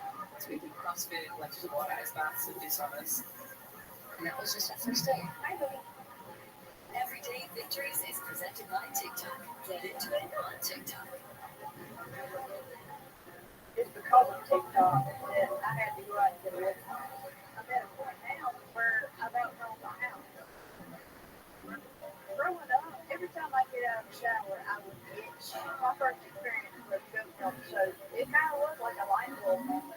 TikTok is just a hustle platform. It told me 3 years ago that I would own my own business and be expanding into a second building out of Oklahoma. What is it about Team USA that makes us follow sports without losing mind? Sweat as if we were the ones to beat. And celebrate as if we were the ones winning. It just may be that all of us have this team in common.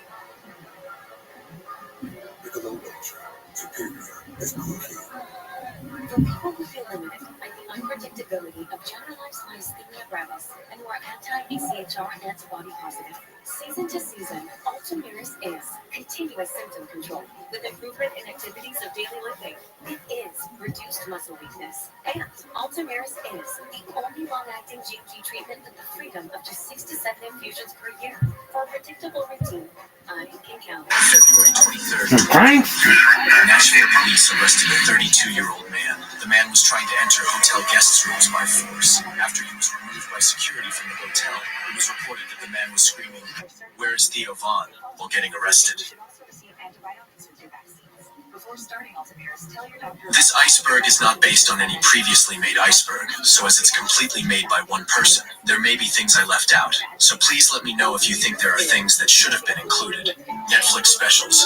Theo have 2 Netflix specials titled No Offense and Regular People. No Offense was released in 2016. That's it, right? Reaching nowhere near the level of fame he's at right now, and Regular People was released in 2021. His father's age. Theo said many times that his father was 70 years old when he was born, and that's almost true. His father was actually 69 years old at the time of Theo's birth. His father's age had a big part in forming Theo's personality in childhood. I remember when we come home, my mom was like, "You need to go spend time with Dad." I'm like, "Why?" She's like, "Because he's gonna die." Especially at the beginning of his stand-up career, most of his material was centered around his father's age. Joe Rogan Experience appearances. Theo's appearances on the Joe Rogan Experience significantly increased his fame, making him a well-recognized name in the podcast and comedy worlds. This exposure also boosted the popularity of his own podcast, attracting a larger and more engaged audience than previous opportunities he had. Theo's unique humor and engaging personality quickly made him one of the show's fan-favorite guests, cementing his status as a beloved figure among Rogan's extensive listener base. White privilege. This, I think, is Theo's most famous stand-up bit. And my poor black friends are always like, "Man, look what you did to us." And I'm like, "Dude, do you think I would do all that shit to y'all and then move right next door, bro? You think I took all your shit and just don't have it?" Here's some things that I think should be included in the first layer, but don't need explanation. Theo's With Daniel Slayton, as we welcome you in a thrilling victory for the United States to move on. What were your overall impressions watching that game, both from Germany and the United States? I mean, the first thing that stands out is just I am so impressed February 23rd, 2023. They both played 120 minutes in the quarterfinal. The show's fan-favorite guests, cementing his status as a beloved figure among Rogan's extensive listener base. White privilege. This, I think, is Theo's most famous stand-up bit. And my poor black friends are always like, "Man, look what you did to us." And I'm like, "Dude, do you think I would do all that shit to y'all and then move right next door, bro? You think I took all your shit and just don't have it?" Here's some things that I think should be included in the first layer, but don't need explanation. Theo's full name is Theodore Capitani von Kurnatowski. The King and Sting is a podcast Theo co-hosted with the greatest comedian to ever do it. This past weekend is Theo's podcast. Covington, Louisiana is the town where Theo and his crazy stories are from. Call cult in Reseda in one of Theo's most viral podcast moments. He claimed he was in cult in Reseda while providing explanation for a picture of him he and Brendan Schaub came across online. That's when I got involved in this damn cult. What the fuck? Whether you believe any part of it or not, the clip is hilarious, and you should check it out if you already haven't. Road Rules.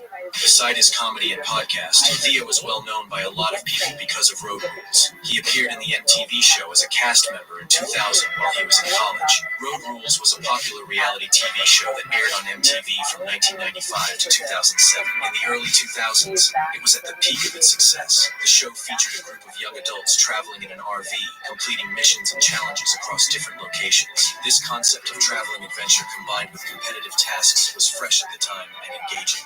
Haircut. If there's anything that is more memorable about Theo Von than his unique stories, it must be his haircut. And you can find many people talking about it online when they see similar haircut, even in posts that are unrelated to Theo.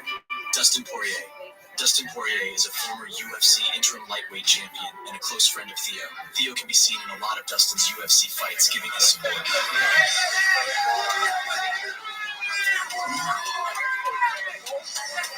Last Comic Standing. In the beginning of his stand-up career, Theo competed on Last Comic Standing. Hello, America. Thank you guys for having me back. Thank you very much. And he won the online competition by the audience's vote. Reality Bites Back. From all the reality TV shows Theo was involved in, Reality Bites Back stands out as it provided the best stage for Theo's transition from reality TV star to a stand-up comedian. Beside Theo Von, Amy Schumer, Bert Kreischer, Tiffany Haddish, and Donald Rawlings were part of the cast. Some people don't even know about this show. It was a satirical reality competition series that aired on Comedy Central in 2008. The show parodied various reality TV genres, including dating shows, survival competitions, and talent contests. Over the next 49 days, you'll be forced to survivor on this jungle island, with only a little bit of help from the 100-person television crew surrounding you at all times. The series aimed to highlight the ridiculousness and often contrived nature of reality TV by exaggerating its tropes and conventions. The Fighter and the Kid.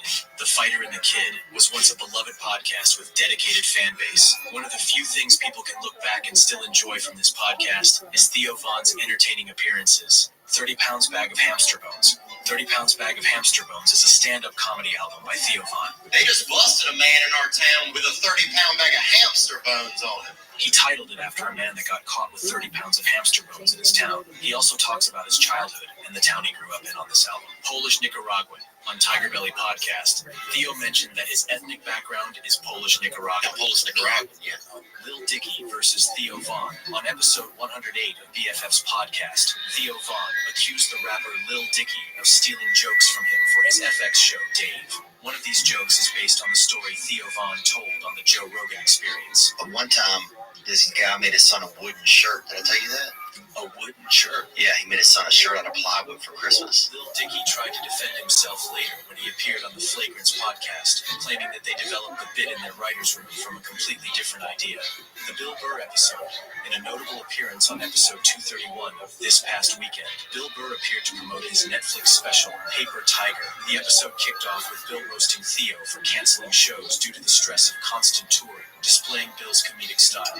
Bands tour for like 4 years and then fucking go right back in the studio, make another one, and keep going. You gotta toughen up, man. Yeah, you're right on. You know, what do I do? Camouflage hat, looking like a fucking backwoods guy, all tough and shit. You can't handle doing your hour again. I mean, come on, man. Suck it up. Despite each being their usual selves, it became apparent within the first 15 minutes that their humor wasn't aligning well. Burr, in particular, seemed frustrated by the random topic shifts and Theo's emotionally expressive style. This disconnect was evident to fans, as seen in the comments and social media reactions, making this episode maybe one of the most discussed in the show's history.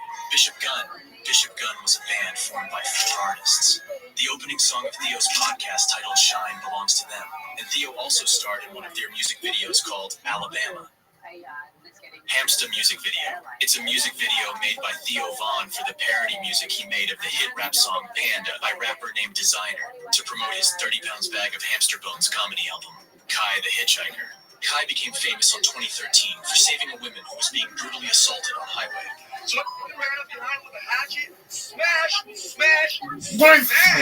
He's the famous smasher. You know, he's that handyman that fucking couldn't find a nail, cuz, you know that. In the interview he gave for local news TV channel detailing how the event unfolded went viral. Can I get your name? I'm Kai.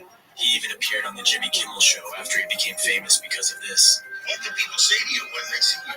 On October 2nd, 2014, Kai was found guilty for the murder of 73-year-old man and been in prison since.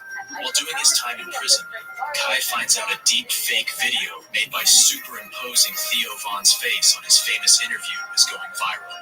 I guess because of not knowing how famous Theo already is, or just from trying to get something out of the situation, Kai sued Theo for producing and uploading the deep fake video. He claimed Theo made and uploaded the video to get attention by using Kai's image and profit from it, even though Theo didn't make the video. Emancipation. Theo got emancipated by his mother at the age of 14 because she couldn't take care of him. I was had a tough time growing up with my mom, and she was just hectic mom. Emancipated, like you just had, you're on your own? Yeah. After being emancipated, Theo used to stay in his friend's house till he found a family who accepted him to live with them in their house. And then I got a family that let me come stay with them for literally about 3 or 4 years. So that was really cool. I had my own room for the first time. Deal with it.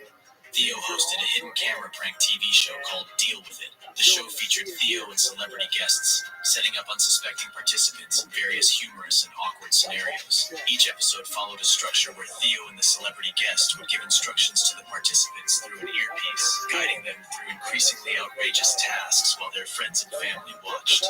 This past weekend's beginning, Theo's podcast actually started as a weekly update of what he has been doing on the weekends while touring and doing stand-up comedy. This past weekend wasn't really about me. I think this past weekend is about all these people. Sometimes it's audio recording only, and sometimes it's a vlog. The first episode uploaded following the podcast format was uploaded December 19th, 2016. Theogate. What is Theogate? Yeah, man. Theogate is a rumor that was circulating in comedy podcast fans' bubble that suggests Theo, Tom Segura, and his wife Christina P. were involved in some kind of love triangle, and Christina cheated on Tom with Theo. So Tom doesn't like Theo for that reason. Tom just never really been friendly with me when I see him. And that's why even though they are in the same comedy podcast circle, we rarely see them in each other's podcast. You and her had hooked up before? Never. Okay. The rumor first started when an old interview Theo and Christina did resurfaced on the internet, and fans noticed the two looked very close on the interview. Also, Theo said she didn't look like a married person, and he didn't know the two were married back then. But all three of them did things that added gas to the fire of the rumor on purpose to let the rumor and fan suspicion grow to keep their audience hooked to their story for the views. I told Ethan, Hila, ask me about like the Theo beef. I want to ask you guys about Theo Von because there's like a whole beef with you guys. And then we'll do a deliberate cut.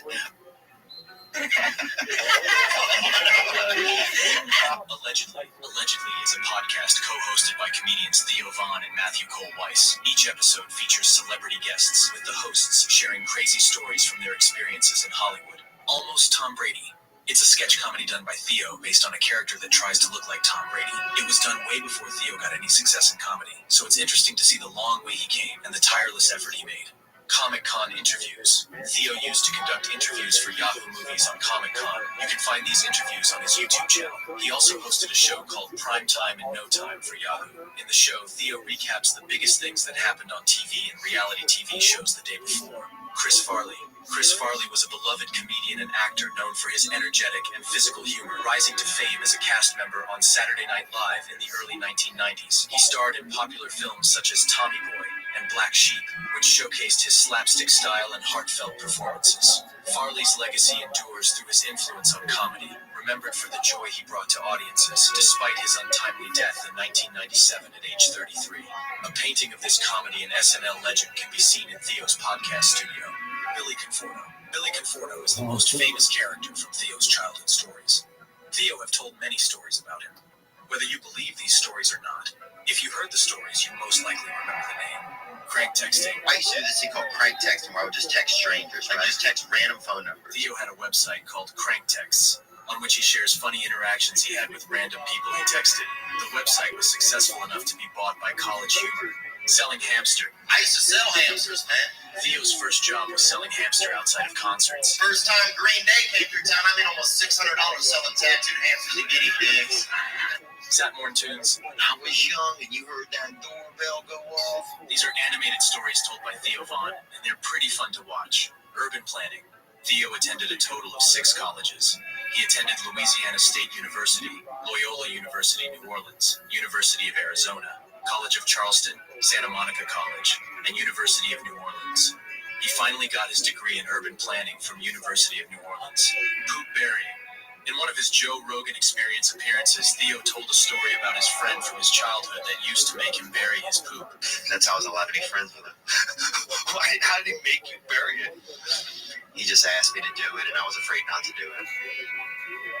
David Duke. Dude, I used to work out with David Duke when I was growing up. Holy shit. On the Joe Rogan Experience episode 925, Theo mentioned that he used to work out with the former KKK leader David Duke when he was a kid. And he dated, I worked at this seafood restaurant. I was a busboy over there, and he dated the prettiest girl that worked at this seafood restaurant. Was this when he was in the KKK? No, this was after his non-practice, and honestly seemed like a nice guy, dude. Bad Baby. If you don't know who Bad Baby is, she became famous after a clip of her on Dr. Phil went viral years ago. Catch me outside, how about that? She Whistle. appeared on the show with her mother in a segment titled, I Want to Give Up My Car-Stealing, Knife-Wielding, Twerking 13-year-old daughter who tried to frame me for a crime. She even tried to steal a crew member's car while the episode was being filmed. Based on the fame from her Cash Me Outside clip, she started a music career in 2017 and became successful since. On a music video for one of her songs called Trust Me, Theo played a character of an online stalker doing the cyber dark arts. The Comedy Sideshow. The Comedy Sideshow is a podcast produced by the Sideshow Network and hosted by Theo. The short-lived podcast started in 2011. I actually grew up, I had a cousin named Gary who was blind. In the few episodes he did, Theo's trademark storytelling can be seen. Tarantino. I couldn't find what the reason is or when exactly it started, but Theo and Quentin Tarantino seems to have some sort of beef. On episode 139 of Bad Friends podcast, stand-up comedian Annie Letterman shared what Quentin said about Theo while seeing him doing stand-up in Comedy Club. Tarantino's been coming to the Comedy Store. Theo was on stage and he went, I don't like that guy and he doesn't like me. It's like, what is the Theo and Tarantino beef? Did he really say that? Wow. I don't know if this played any role in their beef, but in an episode of this past weekend with Bill Burr, Theo said that he didn't like Once Upon a Time in Hollywood. I walked out after they went to that house for the first time, after they met the old guy, and they were in the yard, and then his car had a flat tire. And at that point, I was like, I got to get out of here. I don't know what these guys are doing. You know, I felt like it was just kind of a waste of, I don't know, I couldn't get into it, and I didn't know what was going on. Sleeping under friend's bed while financially struggling in his early stand-up career, Theo actually couldn't afford to get his own place to stay, so he slept under one of his friend's bed for a while. And sometimes even in his bed, when he would be out of town or when he would leave for work, I'd climb up into his bed, dude. Movie with Chris Pratt. In 2019, it was reported Theo will star in sci-fi movie called Ghost Draft alongside Chris Pratt. He was offered the part due to Chris Pratt's recommendation, but Theo turned down the role. The movie came out in 2021 with the title changed to The Tomorrow War, and you can still find Theo credited as cast on Google. Working on a farm, Theo has mentioned that one of the jobs he took on young age was working on a farm, bedwetter. Because of the disturbing surrounding of his childhood, Theo actually said that he was bedwetter till he was almost a teenager. Dude, I used to have those buzzer underwear, bro. They put these underwear on you, when the urine would hit them, a buzzer would go off. Oh my God. I'm not joking. Half-brother's death. If you ever tried to look up Theo's father on the internet, this is the man you most likely come across. You can even find this man mentioned as Theo's dad in many YouTube videos about Theo. He's also referred as Theo's father, Roland von Kronatowski, on Wikipedia, but that's not the truth. This man is Roland von Kronatowski Jr., Theo's half-brother. Theo have mentioned that he has half-siblings from his father's previous relationships. Roland von Kronatowski Jr. is a wealthy man who owned a music venue and nightclubs in New Orleans. Because he is mentioned as Theo's father in many YouTube videos and websites, it caused some people to believe that Theo faked his upbringing, and he actually have rich parents, but that's far from the truth. On September 1st, 2019, It was reported that Roland died from self-inflicted gunshot. It was on the report that the accident happened while he was hunting on his property in Mississippi. At the time of death, he was being investigated by the FBI for alleged Ponzi scheme. Sister's health. One of Theo's younger sisters was born with a serious health problem that affected Theo's life and the stability of his family. His sister was born with a liver disease that made a liver transplant necessary to save her life. Because of this, his family was wrecked financially, and Theo didn't get much attention as a kid from his parents, who were more concerned about their unhealthy daughter. His sister got the transplant later and grew to be healthy. American Dad. On season 12, episode 3 of American Dad, Roger mentions Theo while he tries to remember the cast of Road Rules. I would just close my eyes and try to remember all the Road Rules cast members. You got Ibis, you got Theo. Roger. Where's Theo Vaughn? On February 24th, 2023, a website called Scoop Nashville reported that an arrest was made on 32-year-old man the night before. The report states, police say 32-year-old Mark Rouse was threatening guests of the Hutton Hotel on West End late Thursday night, banging on doors and attempting to get into guest rooms. Security escorted him to the sidewalk, where he encountered Metro Nashville police officers. He could not give coherent answers as to why he was causing a commotion. He then tossed his fanny pack onto West End Ave in a huff, demanding to know where comedian Theo Vaughn was. Funny how. With serve reception. I think they want to run that option as much as possible. I asked him, did the...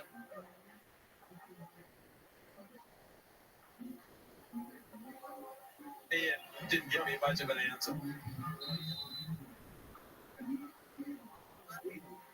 Playing pretty well. Won the first set. Leading here in set number 2, and there's an ace. Sweden's not really known for their serving, but every once in a while they can dial it up. And we got a timeout taken by Brazil. Pretty interesting.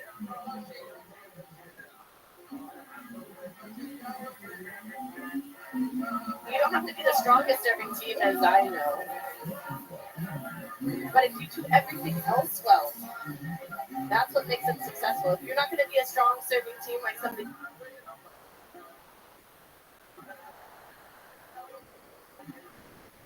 which I think they do very, very well.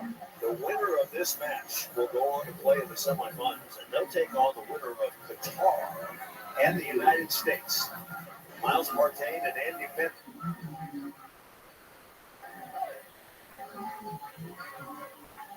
Good draw for the Americans, who were coming off a great match the other night.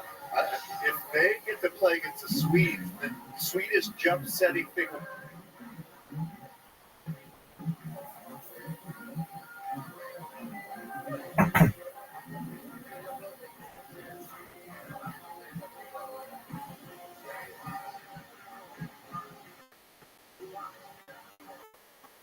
And Artur died to hit what does.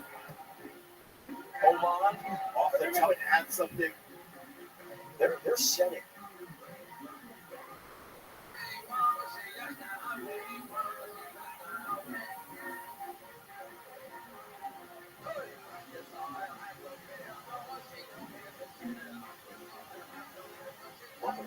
He's immaculate.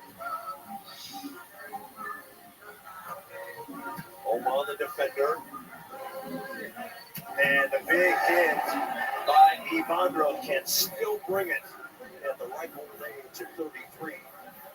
And even though Sweden might not be digging all the balls, they're getting a hand on it, whether it's the block or the defense. And that changes hitters. That changes your opponents. They think their court is smaller. They get out. Keep playing on the good side. Gotta go. Ivandro spinning it down the line. He's got the ace. His first of the match, according to stat man Doug Strauss. Also, Sweden has 32 points. Ivandro, 10 errors, 4 serving, 4 hitting. He just cut that in half. They have a shot here in the second set, trailing by 3. Another jumper coming. Little jumper. Ivandro touched it. You could see Artur. He had that lined up perfectly, but there was a deflection. You always talk about that, Misty. The hands getting away and you can't get it. Hands getting away, but I think the difference between if that play happened to Sweden and like it did to Brazil, Sweden would still get a hand on it. He couldn't stop on defense. 1-2, Artur off the net. What a play! Oh my! Set away.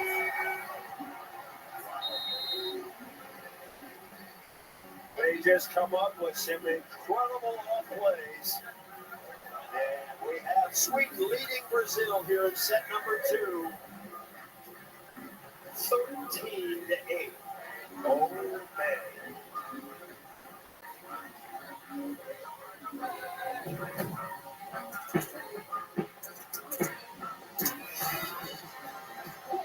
Became a class-leading passenger space for ultimate comfort. And the confidence of a nationwide dealer network. The all-new Honda Promo. We've made it easy to go electric. Just like you'd expect. Buy online, reserve at select dealers, or visit your local Honda dealer today.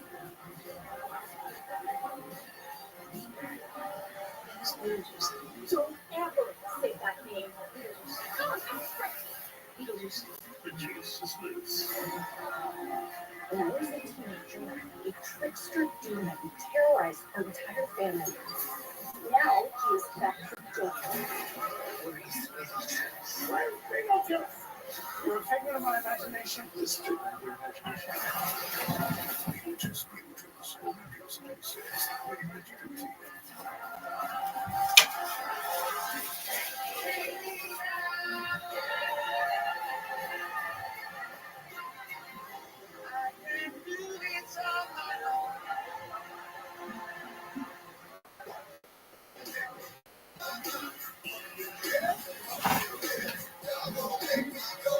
Guinness to the Lord tried to whistle, Greg. Shrimp and boneless wings. $15.99 all day, every day at Applebee's.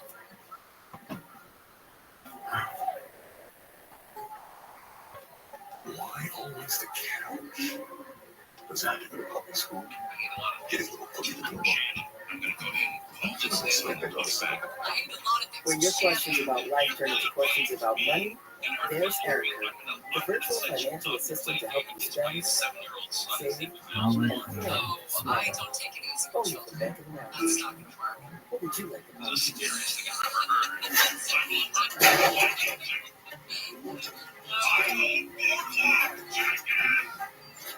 You seem like a lot of fun. Let's go back to the comments. We'll talk trending when we get back to you. I mean, what's up, man?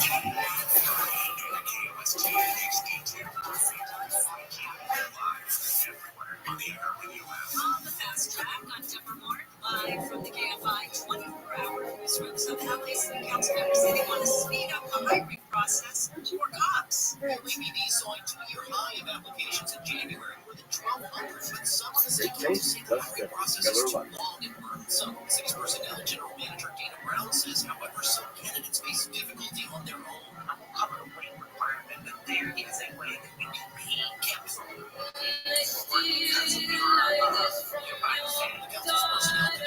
Resolution asking for an analysis of possibly moving the hiring of LAPD officers from the personnel department to the police department. The Laconia City Council started an online ad campaign to encourage beachgoers to follow the rules. Mayor Sue Kemp says the ads warn tourists that drinking alcohol, smoking, right or there littering on the with beach can result Jonathan in Helmsley. They $100 have ticket. 18 kills and just 2 hitting errors. That is why they're leading the match. One of the reasons. Sweden won the first, 21-17, leading 13-8. Along with Dave Blanton, Kevin Long, Michigan Trainer, and Chris Marlowe. The team that wins is going on to the semifinals. And then you have the opportunity to play for a medal. You play for gold or you play for bronze. You're going to play for some kind of nice medal. Monroe has been up and down. Off speed, that's a beauty. When he's on his game, nobody can touch him. But, and he's doing it with different tools, right? He's doing the off-speed stuff, the PhD stuff. 6'11" guy with PhD stuff, that's a scary combination. We just added to paying attention. Trans people have been around for a very long time. Some native cultures revere trans men. They refer to them as two-spirit. That's a difficult point to make because most people who are anti-trans are also anti-native cultures. So, yeah, that's a Venn diagram made of a circle. Actually, the shape of it. And it's out of bounds. Another point for Sweden. Too many gifts to the Swedish team today. And they're happy to accept. Feel a lot better about their game now than they were early in the tournament. Republicans are weighing in on Walz. Walz rival J.D. Vance as he called the Over governor. the top right He now. also used his time in reporters this morning to criticize Don't count this team out. We have seen Ivan Yo, go that was 3, 4, 5 points in a row, especially if he gets to the good side. So right now, the mini games that he's always talking about is 10, 15. If Brazil can get to the good side, 12, 16, they're in good shape. And Ivan will get the serve in. He does. Stocks in Asia are trading higher. CSPN analysis the overnight news. Whacks it out of bounds. Rebound coming Brazil. up the worst day on Wall Street in nearly 2 years. So they got targeted here. A long list of concerns, including high interest rates, the disappointing jobs report, and tensions in the Middle East. S&P 500 was increasing by 1.7% in afternoon trading and on track to break a brutal three-day losing streak. The Dow was up 480 points, 1.2% this morning. We'll have those numbers. How the markets look in just a few seconds. Venezuela's top prosecutor has announced a criminal investigation into the opposition's presidential candidate. And so smart to take something off the cup and keep the ball unhealthy. Okay, just get the ball out, go right back to it. Stop pressing demonstrators. The Attorney General Gonzalez Machado falsely announced Sweden takes the time, and they should after a couple of hitting police it. and military officials to disobey the laws. You know, if you think about the best tactical team, who's using their time at the right time, who's shifted to the right field.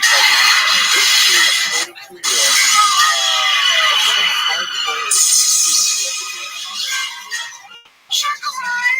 Go, get up! You little anyone who can destroy.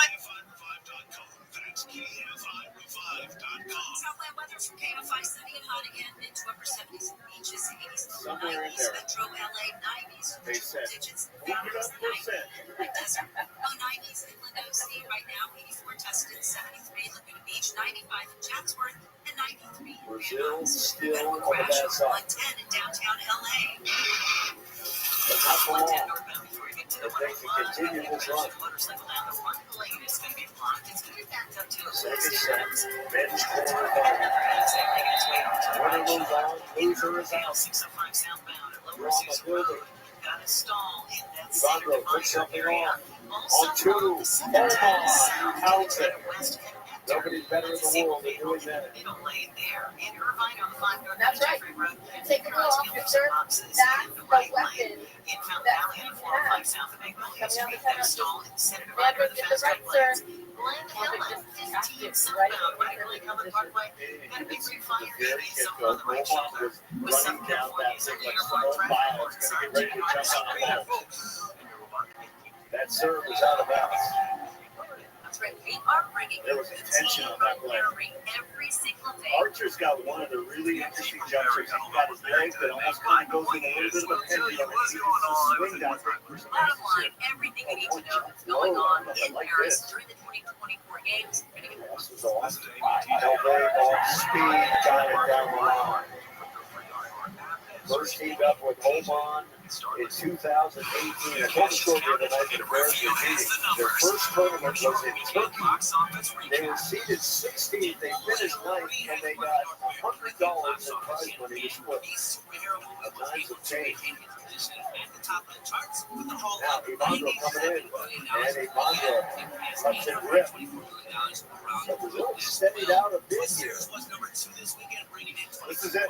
This is it. You can start the drum roll right now. It's down 14-17. This might be Ivandro's last time serving on the good side, and he needs to get in on a little bit of a streak. The runway is clear for takeoff. Niners. That's what's poppin'. I'm Rubio on iHeartRadio. Kelvin tapping. Well done. Radio app is #1 for music, radio, and podcasts. All in one. Discover a new podcast from our library of over 18-14. Interesting to me. I know it's a hard defense to play against Oman too, but you got a defensive service from the right side of the court as a defense. stars, and British royalty.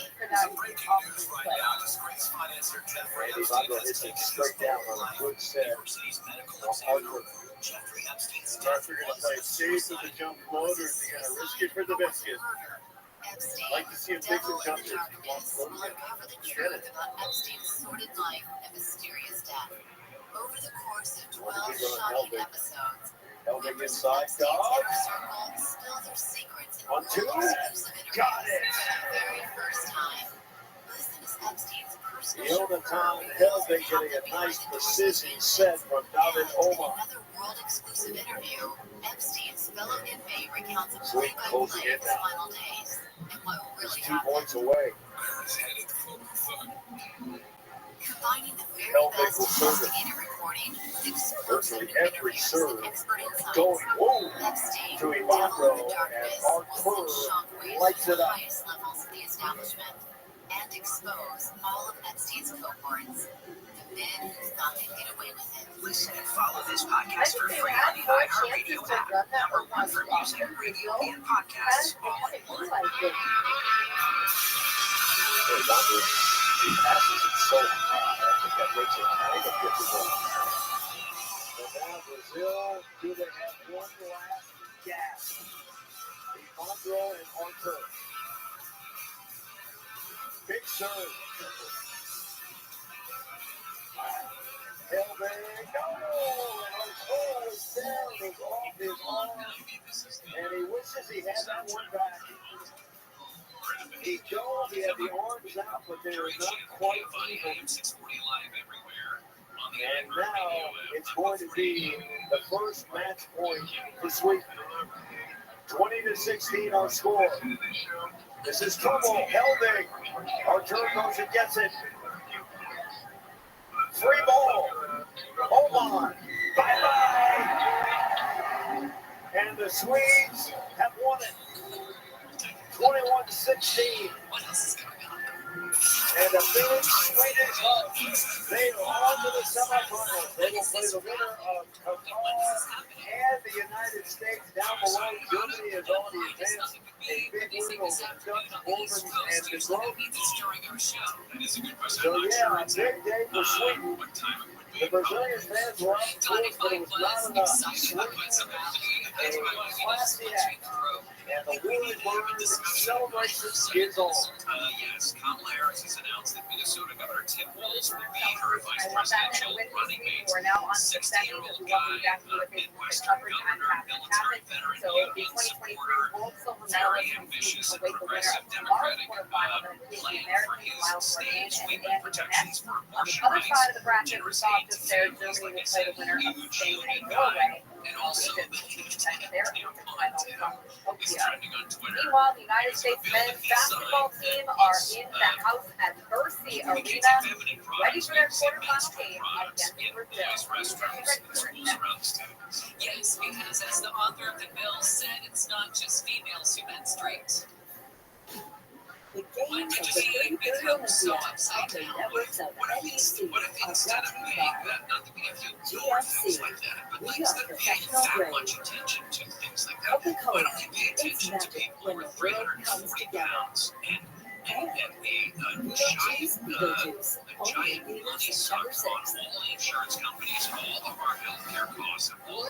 Why don't we ban commercials that show you can get the double cheeseburger and the double chicken fried chicken sandwich and the stack of pancakes and the 3 bags of fries for $6.99? Why don't we ban those? Why don't we ban the porn that's leading to the complete collapse of our healthcare system? Because living is 2% of life means Instead, let's focus on the 0.0001% of the population of juvenile born males who menstruate, or born females. I get confused. It's confusing. They are holding a rally at some point today.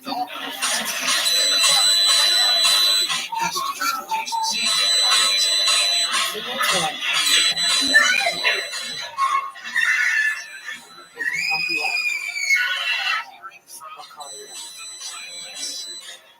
of the co-pilots said it was chaos. One of the things you don't want to hear a pilot say is a sentence, it was chaos. captain described the explosive experience and he couldn't communicate with the flight attendants at the back of the plane. But on the intercom, he heard the flight attendants talking about with retirement benefits and life insurance products. just what prompted him to land the plane as quickly as possible. Of course, they landed safely back in Portland and had to clean off every single seat. In July, Tokyo. Emma, how old are you? 22. How many units of Botox do you have? 32. Lauren, how old are you? 24. And how many units of Botox do you have? I have 104. In that metropolitan I have 40. My last period's in 16.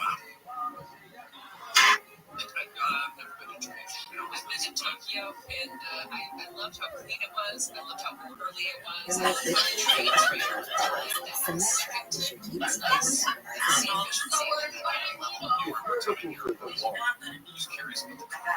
life insurance company is helping with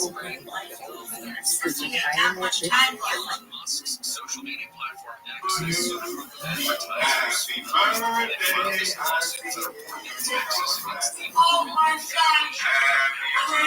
some of the member companies who CVS Health first they said that the Global Alliance for Responsible Media, this advertising group's initiative of helping coordinate a pause in advertising. After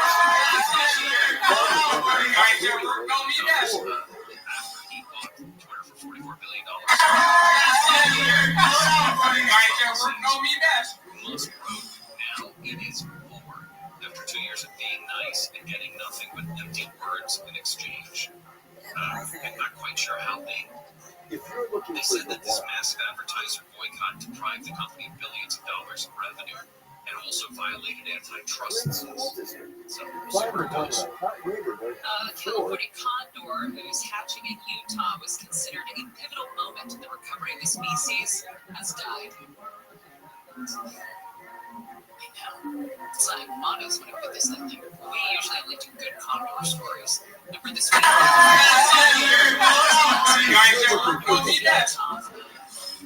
Dead flesh. Carry on. But next up, necropsy was performed after recovery confirmed the bird died of lead poisoning. Just from the dead flesh that ingested. Yeah, my understanding is the concern is that the birds will eat things that have been shot. Yeah.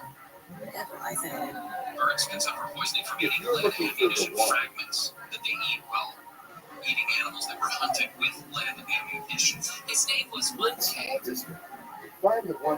Sounds like a kid Elon Musk fan. It does. And then finally, Costco has rolled out new membership card entry scanners. My wife was at Costco yesterday, and she was surprised to learn that they were very rude to her about that. Really? Man, scan your card. If you're looking for the one, That's a smart move to go to Costco on a Monday. Probably the best day to go. As opposed to, well, yes, that's what I thought about it on a Saturday. Okay, coming up next here in the sky, so don't forget True Crime Tuesday as well. The Russian spies so deep undercover, even their own children didn't know they were Russian. Coming to HBO. Actually, it's been done, yeah. Deborah Mark is live in the Campaign 24-hour newsroom. Business owners who have been an integral part The only #1 doctor, pharmacist, and cardiologist recommended Deep Brands for heart health support. See why we won the hearts of people across America and gained a free month supply on all bundles at superbeats.com. The U.S. Bank Cash Plus Visa Signature Card gets cash back on everything I buy before a big trip. Everything? Everything. The U.S. Bank Cash Plus Visa Signature Card gets you up to 5% cash back on your purchases.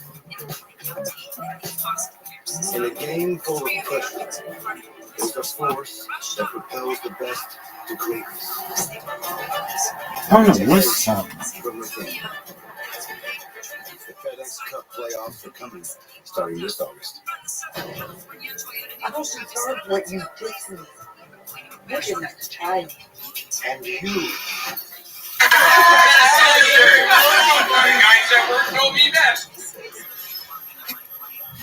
Oh. Hello, Gabrielle. Not in the basement anymore. You escaped. It's my fault. I have access to everyone and everything you love. It took my sister and us. We need to draw him out. He owes me.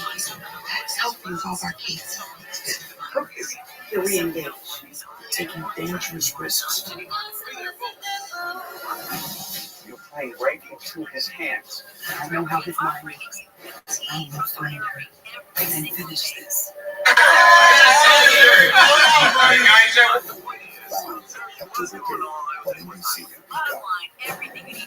The weather in Dubai is inferno.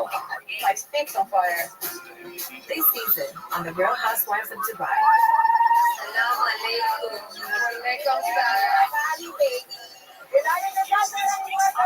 Wow. No, it's like this, Caroline. You're British, you should know this. I'm getting closer to Caroline. Somebody saw your best friend. I am jumping on this bandwagon. The only ones that ride are G.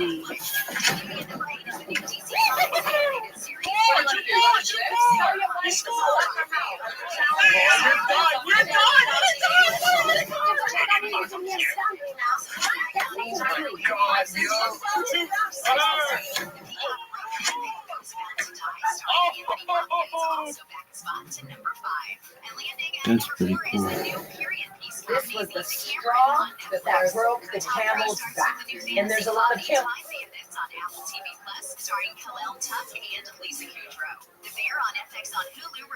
Was in Dubai.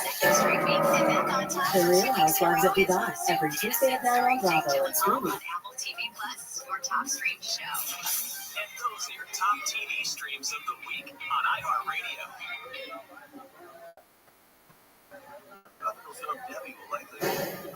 This was the straw that broke the camel's back.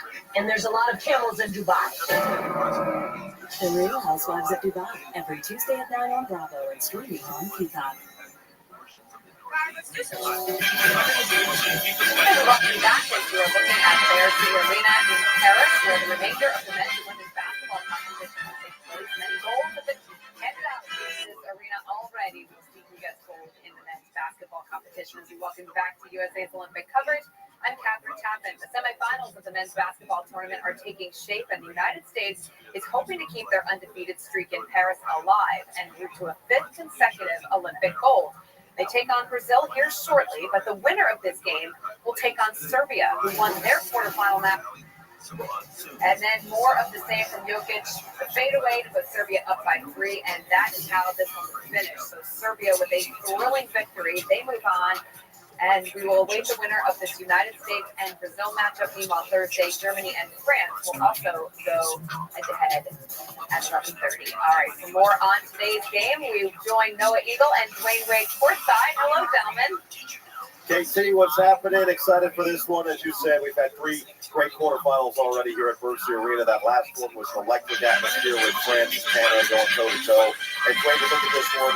Everybody knows the United States, the big dogs, LeBron James, Kevin Durant, Steph Curry. And while Steph doesn't have a ton of Olympic experience coming into this, the other 2 certainly do. But you look outside of that, and this roster is littered with Olympic gold medalists, whether it's Jason Tatum from a couple years ago, Drew Holiday from a couple years ago, Bam Adebayo from a couple years ago, Anthony Davis has an Olympic gold himself. Go down the list, and they have experience in environments like this, the single elimination. All of your marbles are on the table, so to speak. So you've got to feel good if you're rooting for the United States here, recognizing that they're going to be ready for this moment.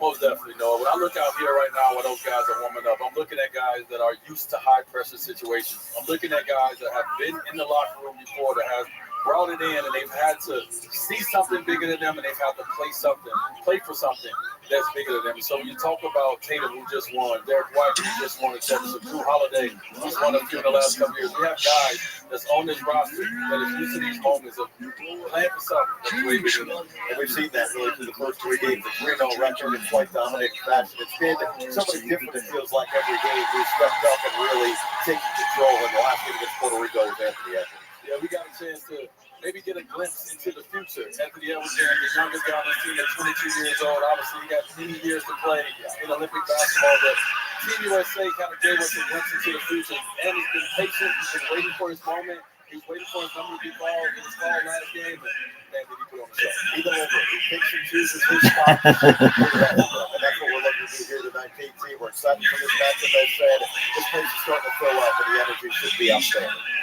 Well, we cannot wait for it. Noah, looking forward to it. You guys mentioned Anthony Edwards, one of two leading scorers in group play. Kevin Durant, the other one, averaging 16 points.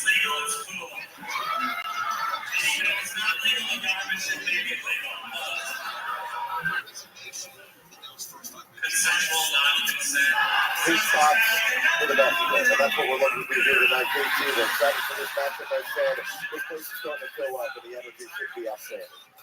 Well, we cannot wait for it. Noah, looking forward to it. You guys mentioned Anthony Edwards, one of two leading scorers in group play. Kevin Durant, the other one, averaging 16 points per game as we get set for the United States net against Brazil. Tip-off coming your way now.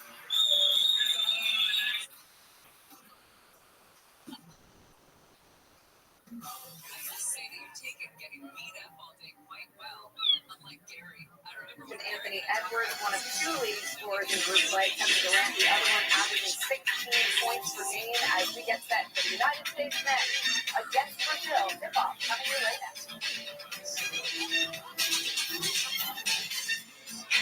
With 7 Weekend Oxy TV, you can wake up every day with a full charge. Your crew can have Back to school shopping. What would I need? This Tuesday, August 6th, a big story internationally, of course, as we are waiting with bated breath, perhaps, to see what Iran is going to do. Hezbollah unleashed a slew of drone and rocket attacks on Israel today. Of course, the revenge for Israel's assassination of a top commander last week still yet to come. A couple of military sites in northern Israel and an Israeli military vehicle in another location were among the spots targeted. When it comes to basketball, LeBron James is considered simply the best. But his magic resonates not only because of his power on the court, but in the way he inspires and encourages his fellow teammates. Leadership, practice, and example. LeBron is after spending time in Iran to recruit hitmen to carry out the assassination attempt on At this Trump. point in my career, I still have a lot to give, and to me, it's always getting lots of new stuff. I'm taking it to get They're all side, some of the greatest shit that we've ever seen. Steph Curry, Kevin Durant, I have the utmost respect and appreciation for his skill and what he's been able to accomplish. He's raised the level of the entire league and has continued to do that. And with you guys for the game, we'll get contagious. We'll get around them every single day. We can see why teams consider the better player of the play. Coaching him for the first time. Man, this guy goes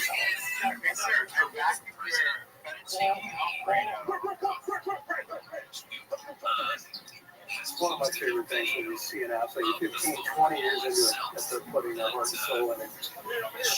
Stop. Thank you. Not just, on the lights out, but behind the scenes. These guys are so committed. It's beautiful.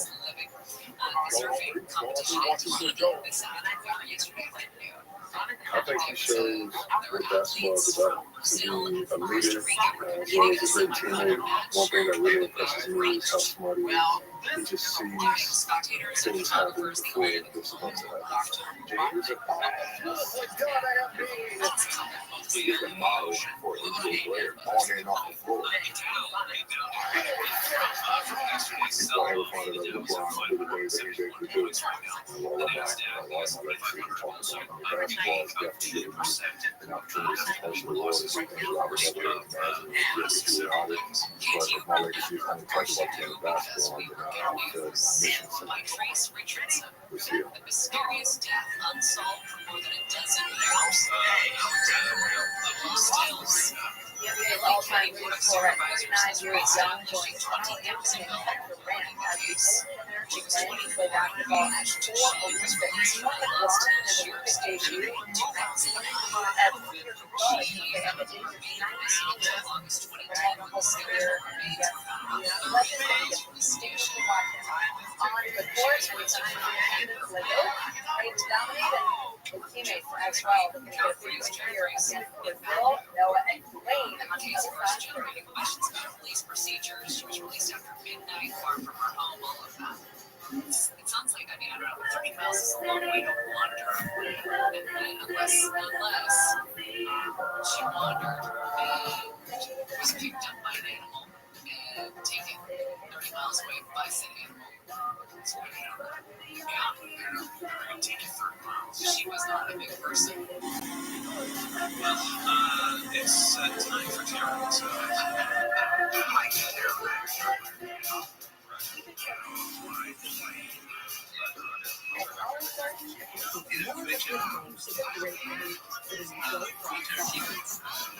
What the fuck?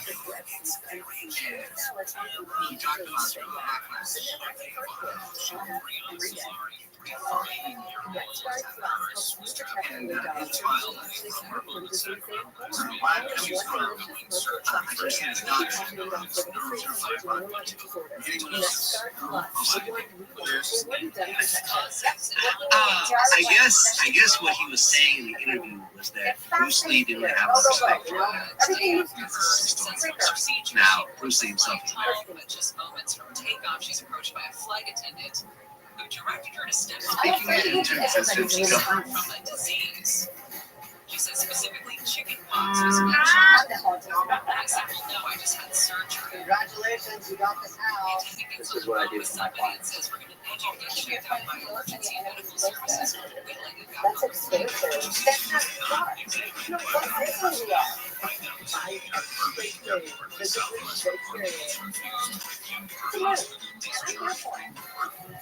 Even though she offered to show it to them. She said she tried to spend the doctor employed by the airline was on the phone with staff. This turned out she missed the flight was only 2 hours later after she got a letter from the surgeon. She must give them $500 in flight credit and $45 voucher. She says she does not plan to fly with the Southwest again. But she cashed any money the lawsuit. She said she does plan to take the collective saying that this incident could have been professionally passionate only for Southwest, but they're hoping that they learn from their experience. Southwest says it's going to follow up with the What the fuck? Hoping to achieve 5 straight gold medals, the United States men headed to their quarterfinal basketball match against Brazil and head out to the arena with no equal at 23. Up next, a very weird true crime Tuesday where you heard the story. Final quarterfinal on this Tuesday evening in Paris. We get set for First Arena.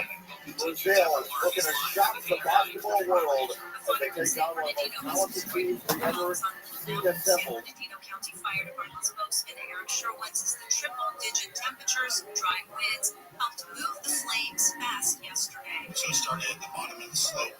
Dry annual grass. Taking on a man going for history. Kevin Durant is 5 points away from Lisa Western. Both sides of the basketball scoring Western. Glad to have you along for the ride here for First Arena. Knowing the Hall of Fame Wade Wade and George Stevenson. We look at this game. We look at the last couple games today. These are the ones that matter. It's single elimination and this match precedent that comes with that. Well, these games matter, and this is what we all look for. So listen, one thing we know about the game of basketball, one adjustment, one bad quarter, one bad game. It's a single elimination. So USA understands that. They've been here before. Now we just got to sit back and witness it. We've seen a variety of lineups. We've seen a variety of decisions made by Steve Kerr. For more on that, we get set for this one. We check in with George. Mississina's neighbors 3 games into the Olympics, and we've seen 3 different starting lineups for Team USA and coach Steve Kerr. It all comes down to which combinations work best. Most important thing for this particular group right now is defense and ball pressure. If you want starters, you get stops. Coach Kerr also told me it doesn't make sense to put the top 5 scorers for an NBA season on the floor at the same time because they don't complement one another. He ended with coaching basketball. It's pretty simple, regardless of the noise. Sounds that way. Steve has handled the noise quite well so far through these Olympics. Find out the starting lineup presented by Kia. And for Coach Kerr, he goes back to what he started with. In the win over Serbia, their first game of the Olympics, he led with Curry, Booker, with phenomenal Drew Holiday, LeBron James, and Joel Embiid. And that's who we'll see to begin this game against Brazil. That's the starting lineup presented by Kia. Movement that inspires. On the other side for Brazil, it's headlined by a 41-year-old point guard, Marcelo Huerta, who played with the Lakers a couple of years. Rick Lace, the longtime prime minister, resigned and fled the country following weeks of demonstrations that descended into violent unrest. ABC Strong references it comes after the president dissolved parliament today. He also wanted to release the opposition. He's house sitting courtside here, playing the Sunny and vibes. hot again, mid to upper 70s. Just 80s to low 90s, metro LA, 90s to the triple digits, the mountains, the high desert, I know you have it, you know. right now, 91 rates, I didn't know you had it. I got that. So pounds away. All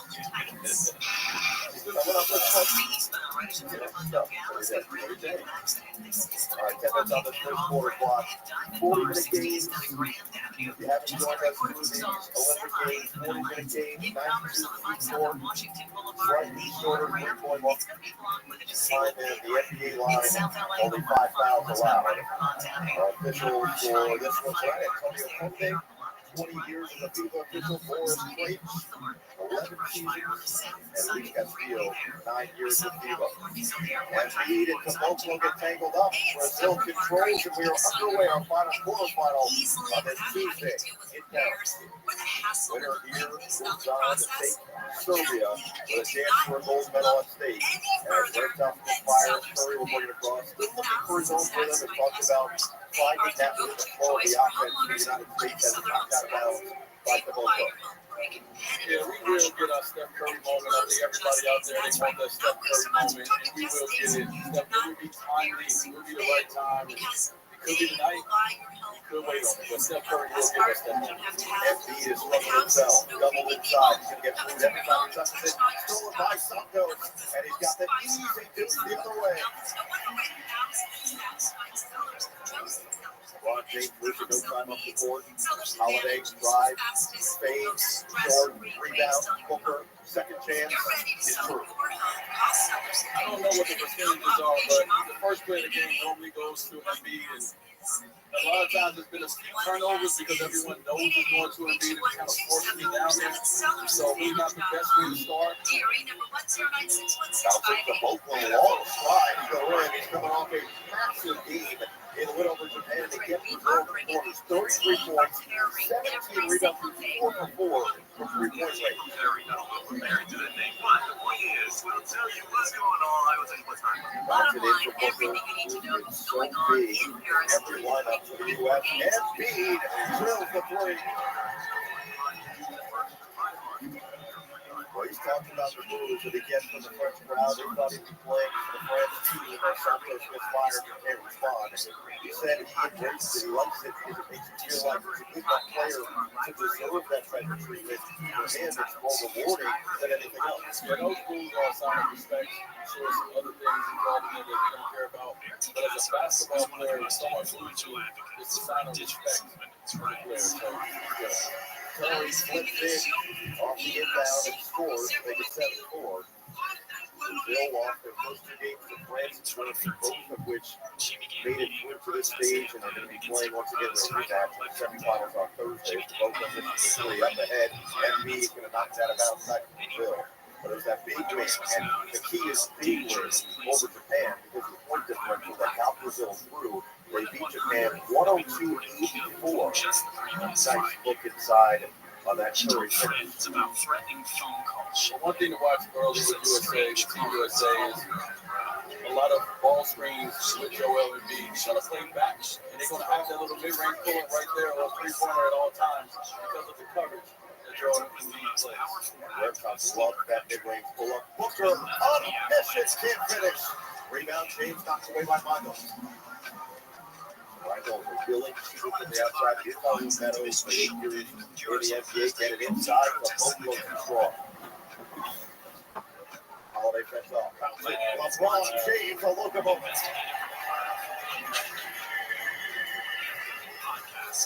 Nice defense from That might have been out on Huertas. No, it was a ball right to the front. So everyone wants to talk about Steph Curry's offense. He's not going to get something going, but Steph Curry's defense, his ball pressing, picking up 92, fighting over screens, hitting all the little things to make sure that he can bring whatever he has in him to bring to the team. That's right there is what we're talking about. Like, something to understand. When you get a guy who goes in They talked about I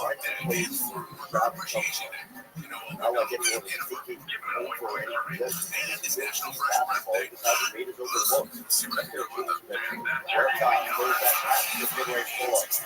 He's going to get that every time because of the drop coverage that Joel. It will change once Bam come in or when AD's in the game as well. Cut to the rim. Curry going in and James down to the shot. Whistle. Holiday reaching in there. Foul of the game. They use that Holiday to fight him over, but better for both of them. Split his point guard. And it is a beautiful look from LeBron James. Of course, he's quarterback and everything, but early in this game, getting Steph Curry on the move, getting 2 layups, that's going to open up the basket for him. And the greatest team in the world going to be like, and he stepped up over the turnover. James in transition, Johnson. Holiday. Oh! Holiday gets upstairs. I don't know if I really had that. Oh, yeah. With a left hand, too. Nice. Quarterback Brown is out. Mark starters about first in the opening up They said that the rain in some of those areas was close to 20 inches over the course of yesterday, and slowing down some of the places in Georgia and South Carolina potentially see the I'm at West Side Gangster. soon a group of advertisers alleging that a massive advertiser boycott deprived the company of millions of dollars in revenue. Find that antitrust laws. Filed a lawsuit today in a federal court in Texas against the World Federation of Advertisers. Look at this. Companies Unilever, See, I Mars, always CVS find Health, that and thing Really, when I hear about players that are better with their left hand. I'm the West Side Gangster. Said I'm the West Side Gangster. Started barking. There's no such thing. Is he? That woman just looks like that.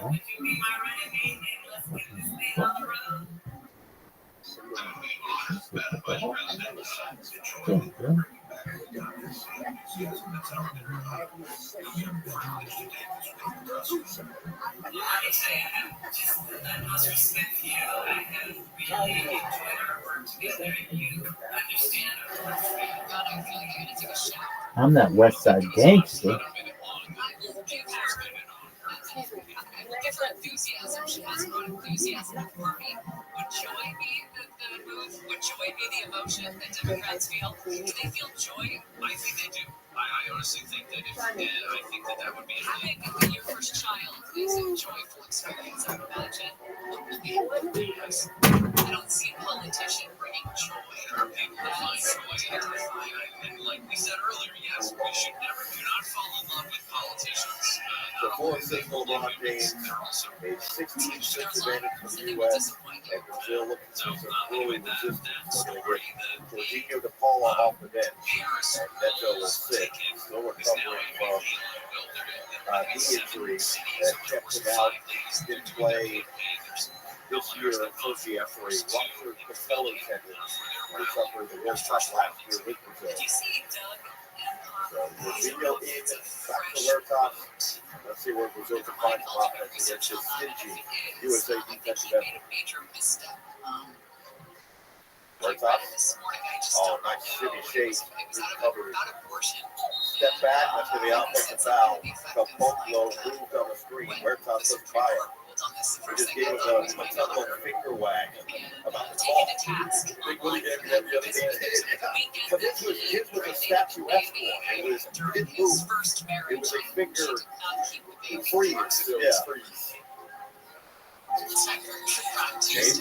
cross court. Booker, up, drive, double, and Embiid finishes. And this is the type of effort that you expect to see out of this group. Jorginho the block. Curry pumped it away out of bounds. It's a simple basketball. Steph Curry swings it, gets off of it to LeBron. LeBron fakes it to the hole, he goes hard to the rim, hits it 10 out, shifts the court again, and throws it to Booker. So now, the defense is moving, they're running. It allows to you me to have also that all those spy novels that we read, they are based on also a reality that we don't even necessarily give much credence for to. Michael. So when Lining 11-year-old on Booker, Sophia and her brother Gabriel going to have to be stepped aggressive. on the Brazil court wants to at keep this Moscow's close. airport last Thursday, they were met by an He's trying to prove that he's no longer 2 years away from being 2 years away. He says to Sophia and Foul Gabriel, going the other way as Michael poked the free. that is the Still language haven't that put together Sophia, local performances like the last game for that to be the case. Well, his entire team, coaching staff, teammates, and we call it pure pack. Again, Michael, the free throw on the second free throw. The entire team basically said the biggest issue was he got foul trouble for 2 games. Kept them off the floor, so that the pancake was the first game he did get foul trouble when he was over 33 points and 17 boards. Now, part of that was major size advantage through that game against Japan. A little different when you've got Lola beat Anthony Davis Japan on a mile on the other end. two of the people who were involved with that 24-person Michael Jackson prisoner is the line. exchange that gave us back that Midway version of points for H1 no substitution for the United States.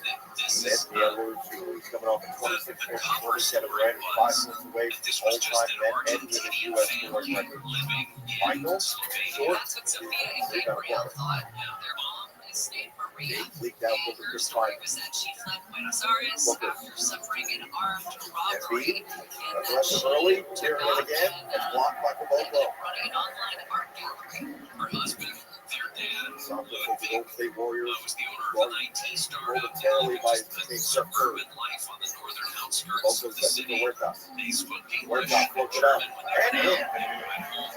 Person, perfect He Spanish. likes that They little drove run. from Kia. The kids went to the British International School. But that was Booker all on the baseline lie. and All of a fourth sudden, that. their parents And are in wide. fact Santos will pick Ana up. Second team foul on Brazil. This is a little guard. Every little guard needs to have this in the bag, right? Better have it in your bag. You ain't got it in your bag.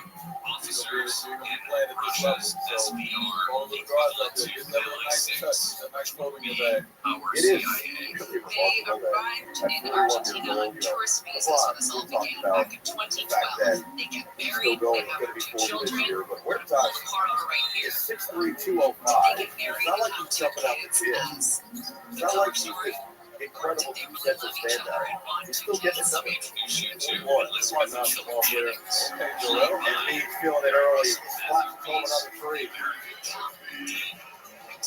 I hope that's a good sign. Obviously, the ball going to the basket is always a good sign, but we all want to see Joel punish the team on the block, in the ball. So hopefully that's a good sign for him to get his confidence going tonight down 2-3 early. He's got 8 early points. Michael on the chaos. No. Rebound, compensation for Holiday. Up ahead, Curry. We'll continue with and tell you the story of Anna and Martin and their two kids, Yep, Gabriel Michael. and Sophia, Get away. how they found out that they Free were kick. Free finish.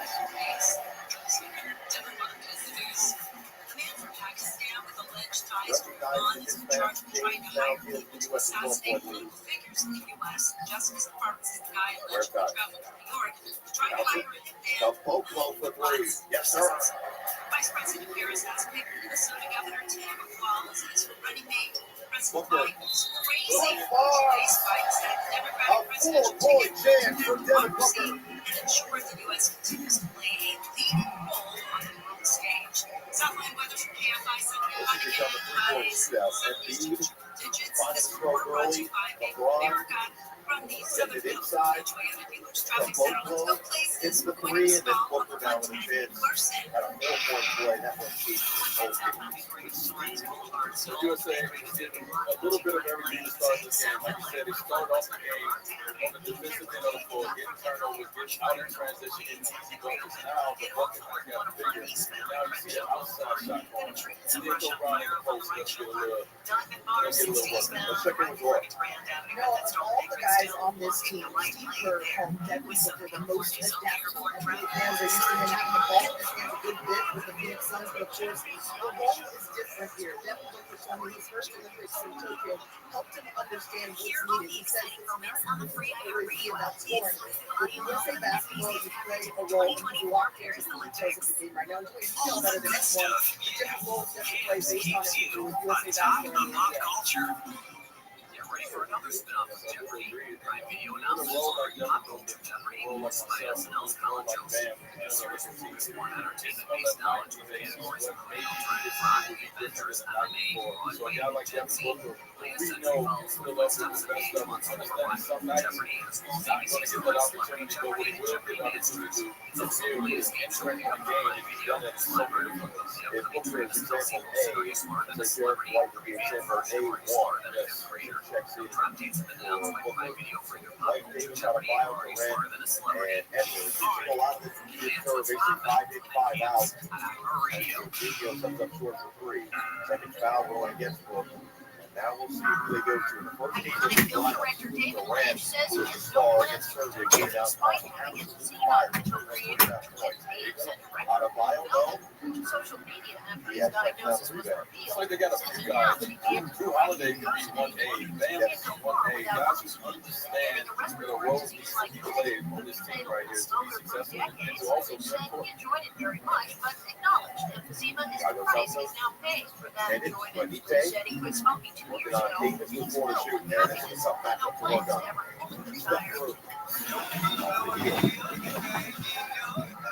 Red Wolves coming off with 26 points in the middle of Puerto Rico. Looking to go to work. Step back 3. Elected by Virginia, looking to punch for Brazil. This is the play before. Yeah, blows it up. Knocks it down.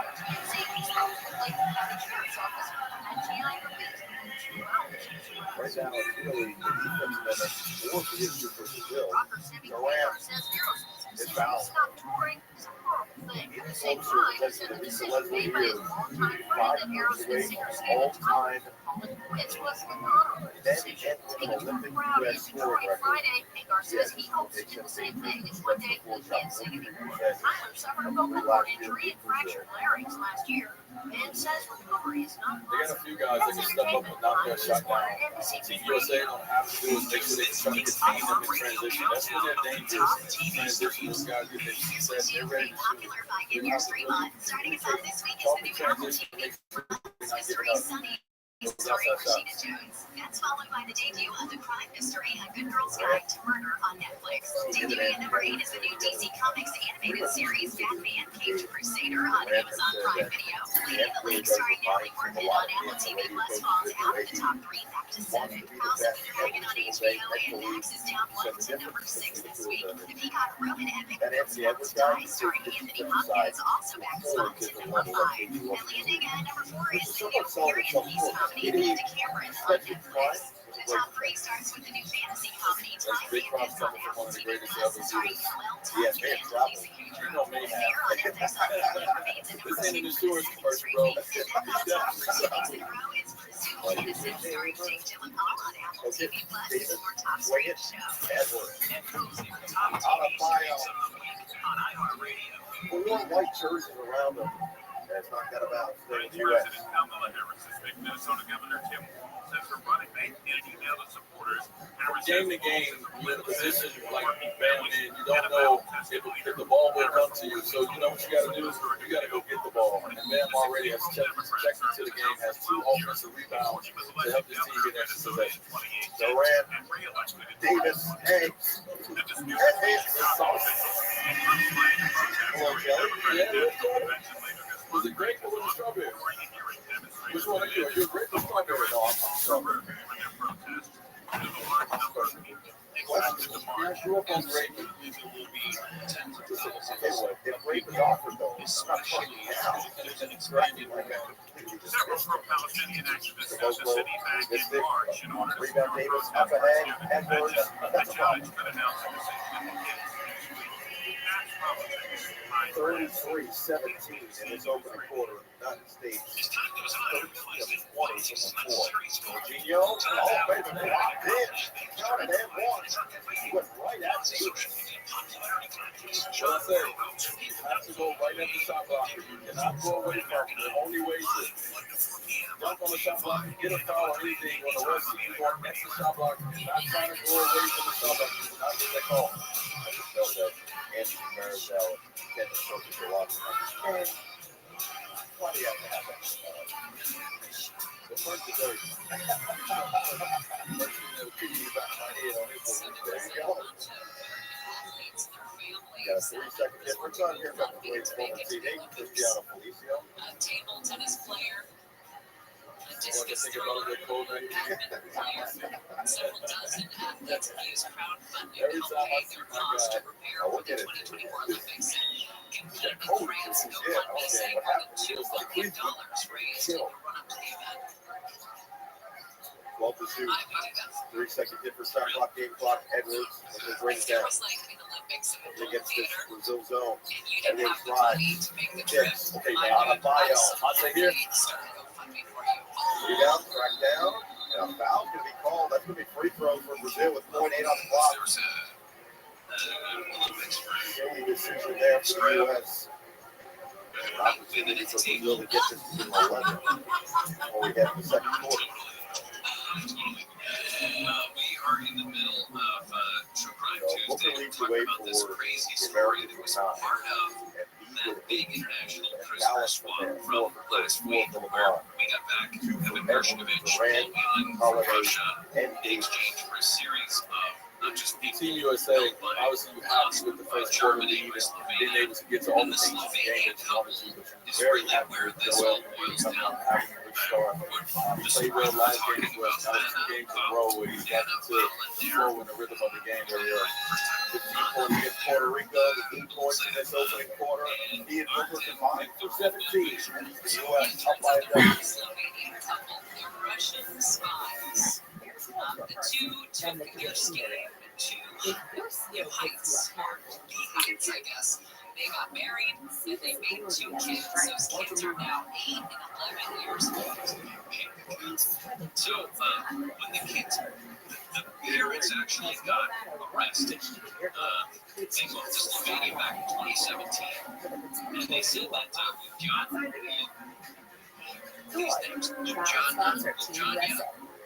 the town, the city of Slovenia, they said was easy. His ID was out of the way. Counterintelligence agencies were less likely to be snooping around than if you lived in London or Paris or something like that, where you had easy access to the rest of Europe. They used it as a base to run money and instructions to other Russian agents in Italy, Croatia, and other places. They also reportedly targeted the Agency for the Cooperation of Energy Regulators and the EU body there, which has become increasingly important during Russia's war with Ukraine.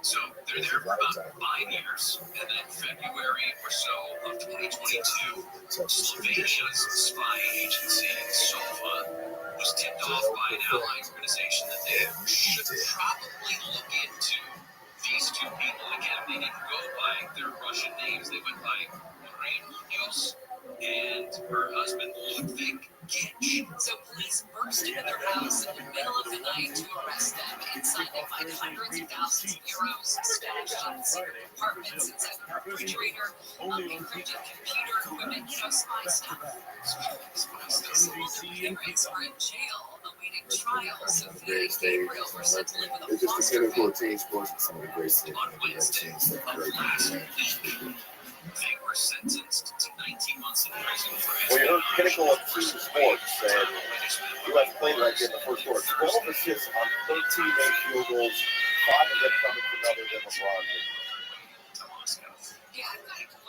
Adebayo, yes, the second quarter scoring started. Names of this 5: Davis, White, Adebayo, Edwards, and Durant. Felicio sets the 3 for Sunday. Bam Adebayo talked about Australia a couple weeks in Tokyo.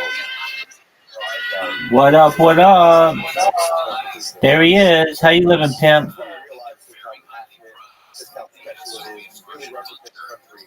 How different this is. And I think that Yo, dog. To become somebody that deep undercover. It takes what's up, Rabbi? How you living, pimp? What's good? It takes can be very not just time consuming, but resource consuming.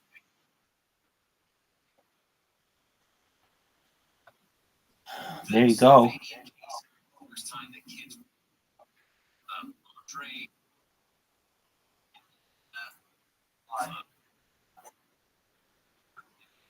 they were living in the I don't know. Do you have air conditioning? under the Donald and Tracy. Most directly was the one that There you go. inspired it because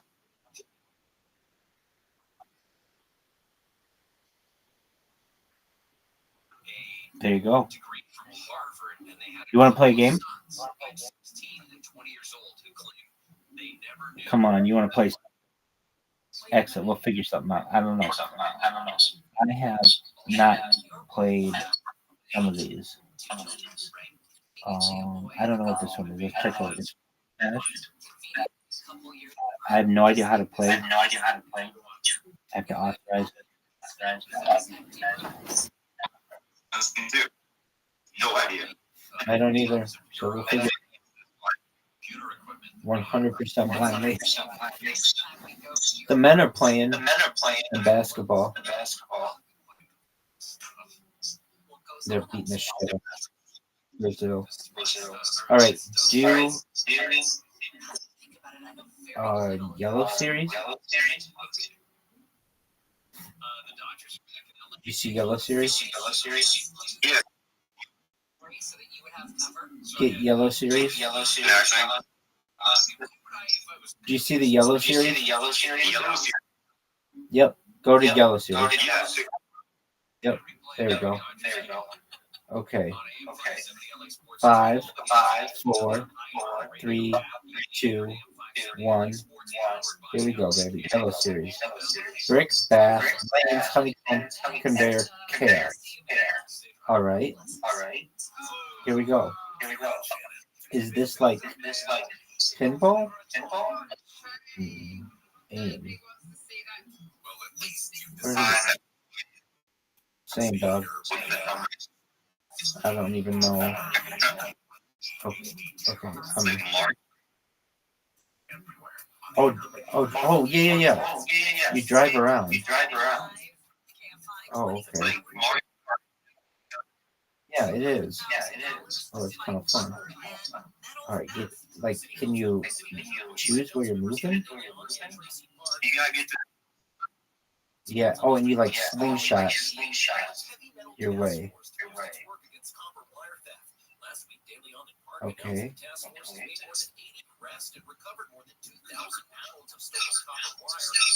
Brick dash, round 2.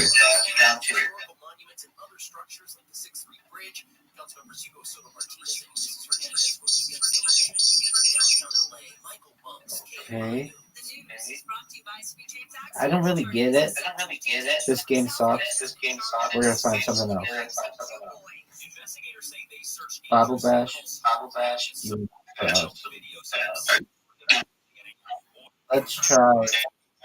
Let's try Bobble League. I think this is switch to Bobble League. BOBBLE I will wait for you.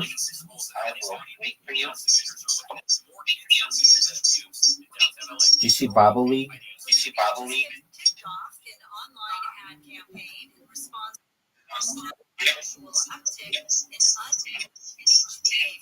Join Bobble League. Excellent. Can you join?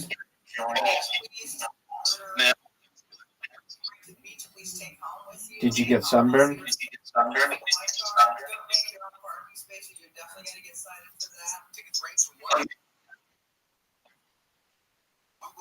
There you go. All right. Do you see Bobbly?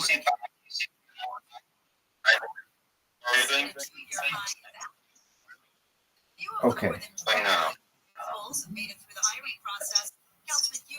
Let me know once you hit the accept button. Officers graduating from high school. Officers doing egregious things. Okay, you're already in. In queue. Public match. That I don't know. I'm gonna have to find out how to get in your league. Public matchmaking.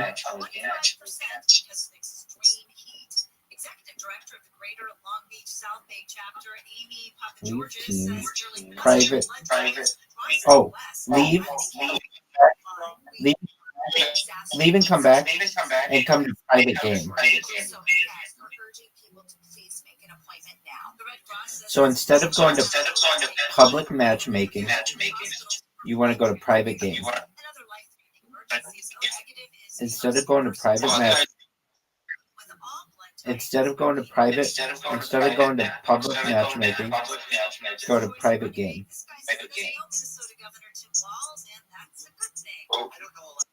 Do you see private game? Yep. No. Yeah. Leave the game. Now come to Bible League and go to private game.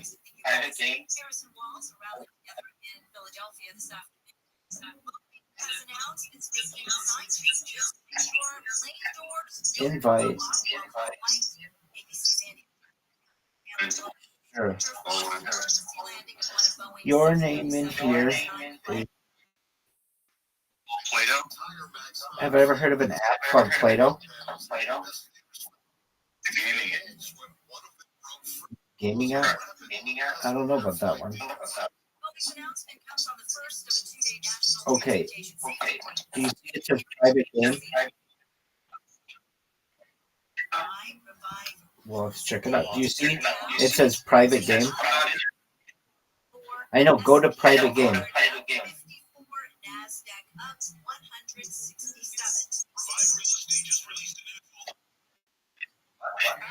Okay. Do you know where it says? Can you close it or like leave that game?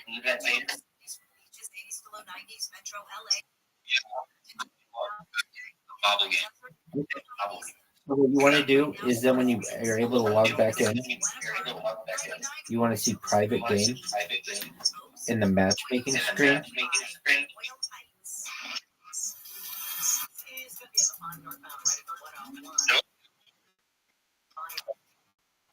That's okay. I'm going to come and join yours. Let me see if I can get into your game. Bobbly, here we come. Bobbly, welcome to Bobbly. Play now. Public matchmaking.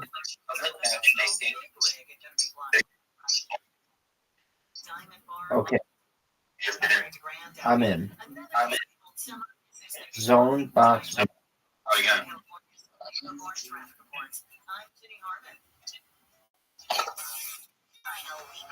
Well, this game sucks. We're gonna try another game. We're gonna try all the games. Okay, Bubble Bash sucks.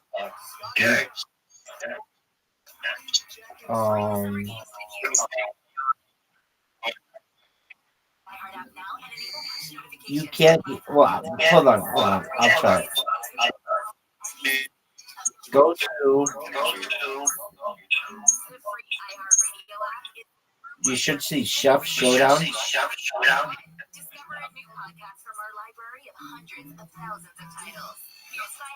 Do you see that I am in Chef Showdown? CHES SHOWDON. Server unlocked. Score attack. Go solo or team up to outscore. Play. Pick a stage. Match starts 6, 5, 4, 3, 2, 1. Normal. Burger Diner. Rabbi Rothschild. Burger Diner. Loading.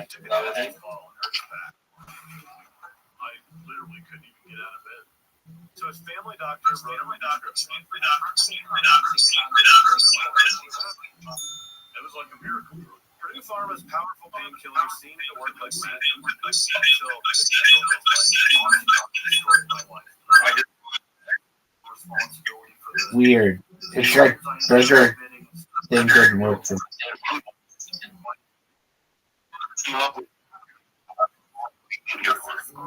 What'd you say?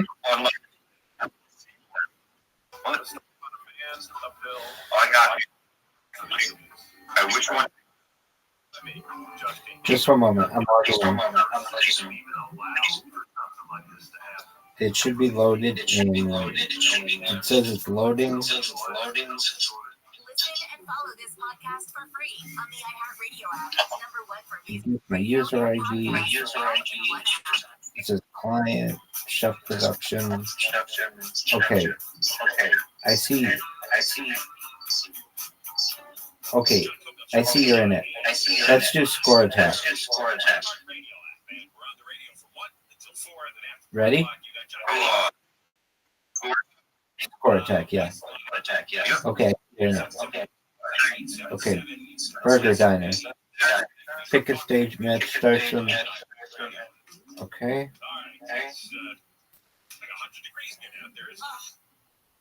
Voting.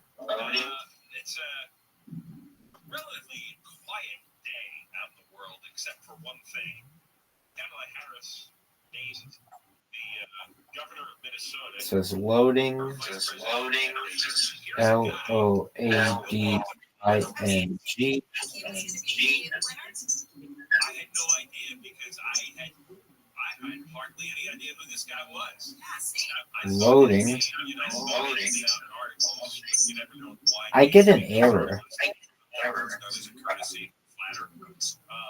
Do you get an error?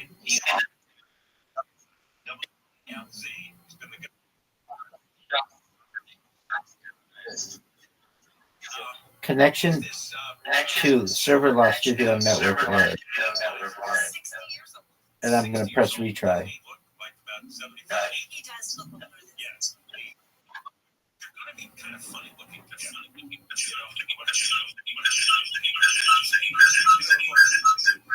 She's going to look much younger, even though she's not. It's not all about the way people look.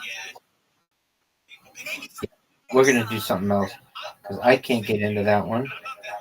Okay, so what are we doing? Okay. That's okay.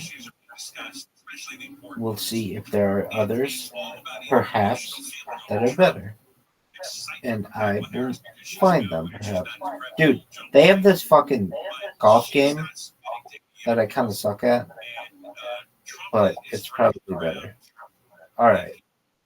We're going to do the golf game. Jacob El Diablo Blanco. Here we go. Activities. It's called putt.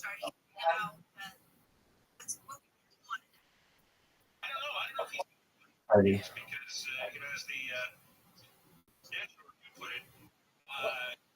Putt party is where it is at. Putt party is where it is at. Putt party is where it is at.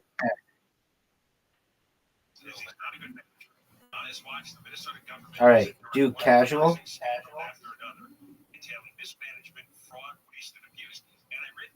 And okay. Do casual and pick anyone that you want. Right. Go to casual Did you press casual? The first riots and Walls.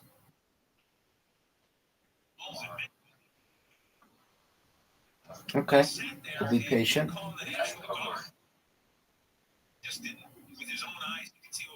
Here we go. Reading. There you are. Now go to casual. Casual. CASU. Choose one. Anyone you want. Excellent. We'll do Funnington. Game starts in 7, 6, 5, 4. Have you played this one?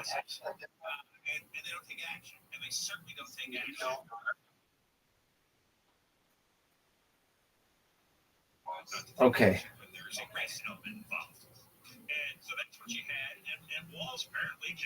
It's actually a lot of fun. So it's like mini golf, but you can also fuck with your opponent. Did we play this game?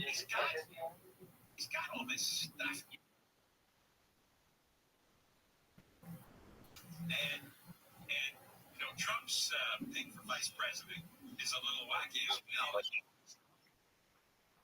That's all right. A lot of crazy people here running for president, vice president. There's no stakes. I'm watching. There's nobody. Okay, I see you. I like to look at old television news. You want to be careful on the short putts. I mean, maybe you're good at them, but I suck at them. I always hit it too hardly. Good job. Publicly, they talk seriously in detail about issues. I think it's been since now it's mostly. Oh wow, you almost made. Oh, you made a hole in one, dude. Good job, man. The candidates are talking in depth about issues. People have stopped expecting. Word, dog. Right now, it's really. Now, I know. She was the biggest joke vice president since Dan Quinn. Now, she's still there. Nothing's changed in that universe, right? The woman you have heard talking in circles. Oh no. That's the same one. I made a bad shot, and I'm just going to use one of those things. It's going to make it more difficult for you. It makes your ball bigger, only for one shot. But if you remember back when she ran for president in 2019, when she was in the debates, she was terrible. She was terrible. She was first or second in the polls after she had announced. She had a big outdoor rally in Oakland.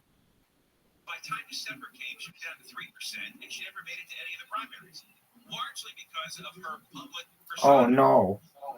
I just hit the ball off the. And she would make proclamations like Medicare for all, right? National health care for all. And then when people started criticizing it, 5 minutes later, she would. Oh wow. I am not doing well, Jacob.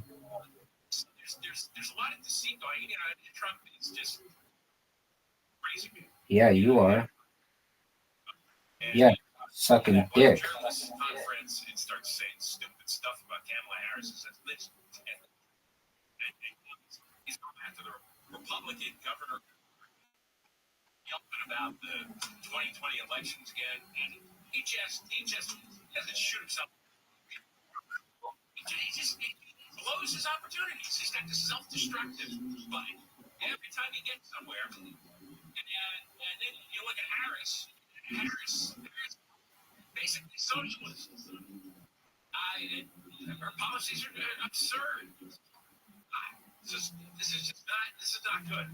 We'll talk more about this when we come back. Deborah Markle in the KFI 24-hour news. Some LA City Council members say they want to speed up the hiring process for cops. Automatic tickets are on the way for drivers who block metro buses, and Costco is checking memberships a little bit differently moving forward. Instead of people checking member cards, scanners will. We're going to go to the 5 next. There's no reason to be wearing big anymore or to be playing with your content. Dude, you're doing really well. You won. Dog, good job. All right, go to casual. Yeah, you did really well, dude. Go to casual.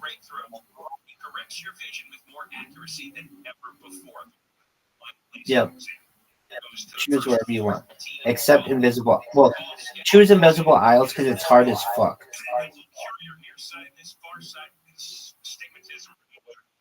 Invisible aisles. It's really difficult. I don't like it.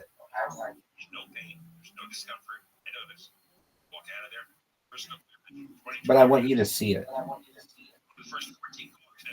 So, like, it has part of the map you can't see. Though it's pretty easy to get a hole in one on the first hole if you do it correctly.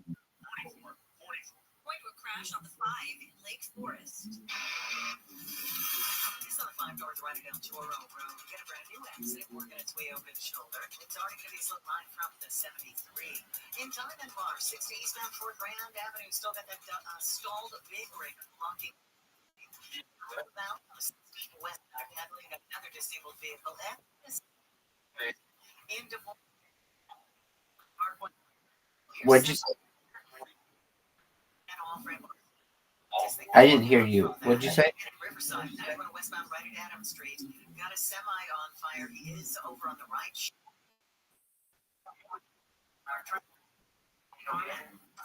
Dude, let's do it.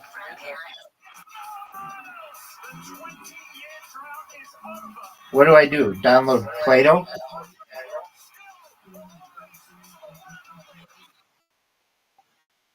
All right, can we play together?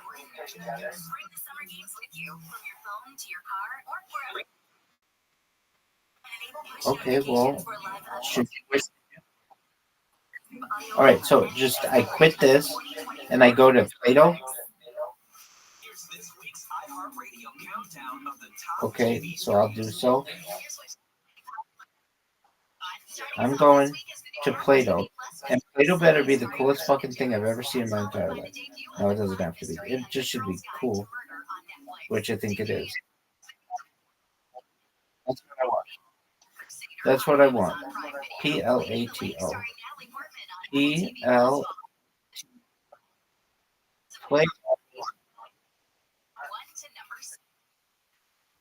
Play-Doh fun multiplayer.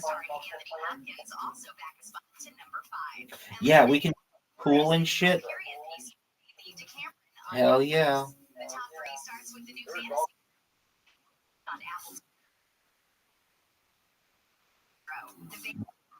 Robots?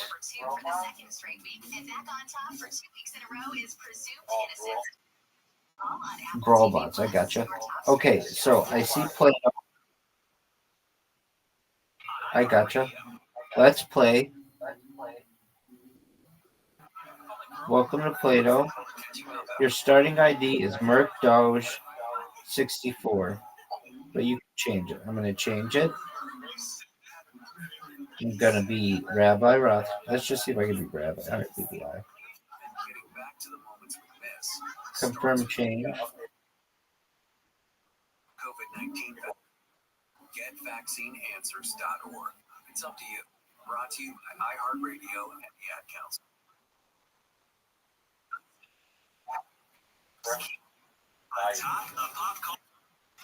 Cool. Third season of Netflix's hit British coming-of-age comic drama Heartstopper now has a release date based on Ellis Ostman's online comic and graphic novels. By Connor, Yasmin Finney, William Gao, Kizzy Edgel, Karina Brown, and Toby Donovan are back for the third season, reprising the roles from the first 16 episodes that went on to become a worldwide phenomenon. Jonathan Bailey, Haley Atwell, and Eddie Marson are joining the cast for season 3, which is set to hit Netflix on October 3rd. Seasons 1 and 2 are currently. Yo, dog. And that's what's popping. Camps on iHeartRadio. iHeartRadio, did you know? You ready? iHeartRadio. You know what you're listening to right now. What's your... You're good. What's your friend link? But iHeartRadio lets you build your very own radio station that plays nothing but the... Your I'll send you mine in Discord. Song you've ever thumbed up. Hear a song you love on live radio, thumb it up, and it's added to your favorite radio station. I'll send you my friend link in Discord. Playlist, thumb it up, and we add it to your favorite radio station too. You to create your very own personalized station. It's easy, and the best part, Favorites Radio is free. Create your own private station or share it with friends to show off. Can you see I sent you a link in Discord? Thumb up the music you like, and we'll do the rest. For your own favorites radio station. Go to the link. You're good. Then I'm gonna whoop your ass at 50 different games.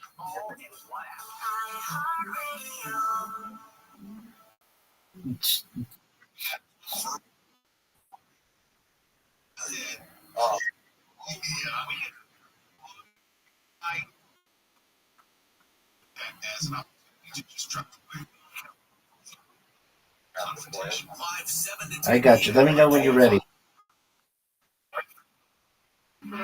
That's okay. Let me know when you're ready. You got it. KFI 640 live everywhere on the iHeart Radio app. Social media, you can follow us at John Cobell Radio. So this guy Tim Walz is Harris's vice president. And he's a proud progressive. I mean, there's no difference between him and Gavin Newsom and Kamala Harris. This is a doubly left-wing progressive ticket. Maybe you want that. I know looking around Los Angeles, California, hasn't worked out well, has it? I don't know what. I mean, Biden turned that way. Leaving the border wide open has certainly brought a lot of disaster. Aggressive criminal Excellent. here in Los Angeles. Okay. What game do you want to play? And difficulty. People want more of that. Bowling. Bowling. So in various outlets are looking at Word. Preparing the game. Cap to go back. Are you in it? Let's play bowling. Join. Frame 1. Shot 1. Horse shit. Cities and so large gatherings you can call the priest. In Bloomington, Minnesota, there was Okay.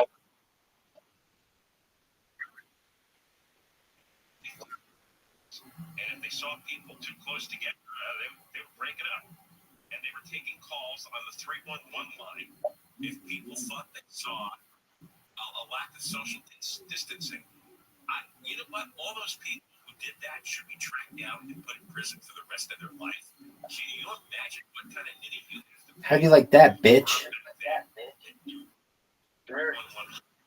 to report social distancing?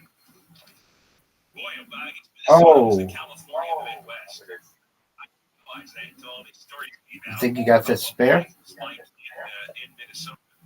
Oh, yeah. He picked that shit up. Nice job. Out-of-control riots because the governor and the mayors were afraid to send the police or the National Guard in to stop all the fires and the mayhem and the looting, and they were just afraid to. Oh, I fucked up. They were sent to the National Guard till 3:45 a.m. on the first night of the. They should add these games to fucking Discord. States can be a good test of whether a governor has the personality to deal swiftly, decisively with crisis. And if you're home watching TV while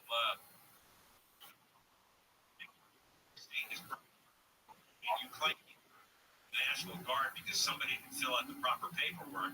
Oh, that was so bad. When the Russians or the Iranians send missiles our way. Frame 4, shot 1. Here we go. Big shot. You can't tell us that, wow, it's kind of late. Nobody has sent in the paperwork. Oh, big hit. Ooh, unfortunate. Here we go. Smart enough to judge it accurately. You know how 3 frames. FTW.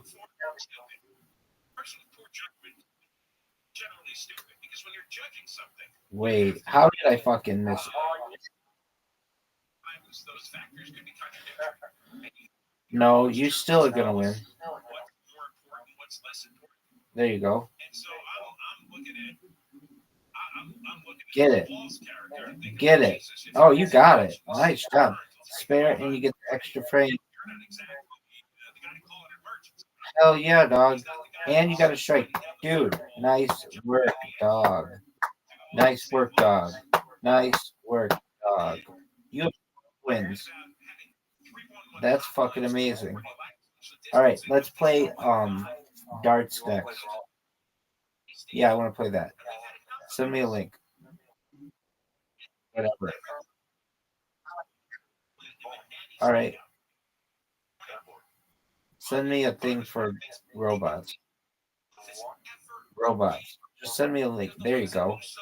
That's what I'm talking about. Brawl. Wait, did you send it darts? No, send me one for brawl bots. No, brawl bots. Do you have one for brawl bots?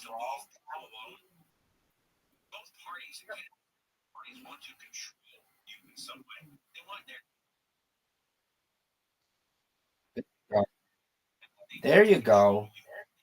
That's what I'm talking about. Preparing game. What is?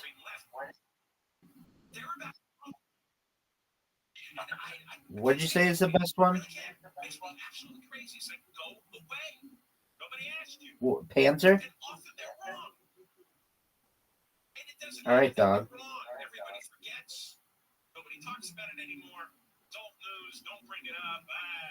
I don't even know what the fuck to do. Huh?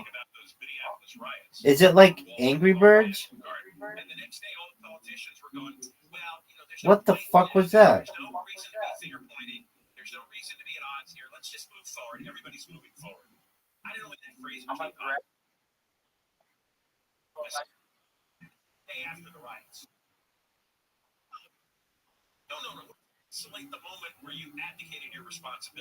Oh, now I see how.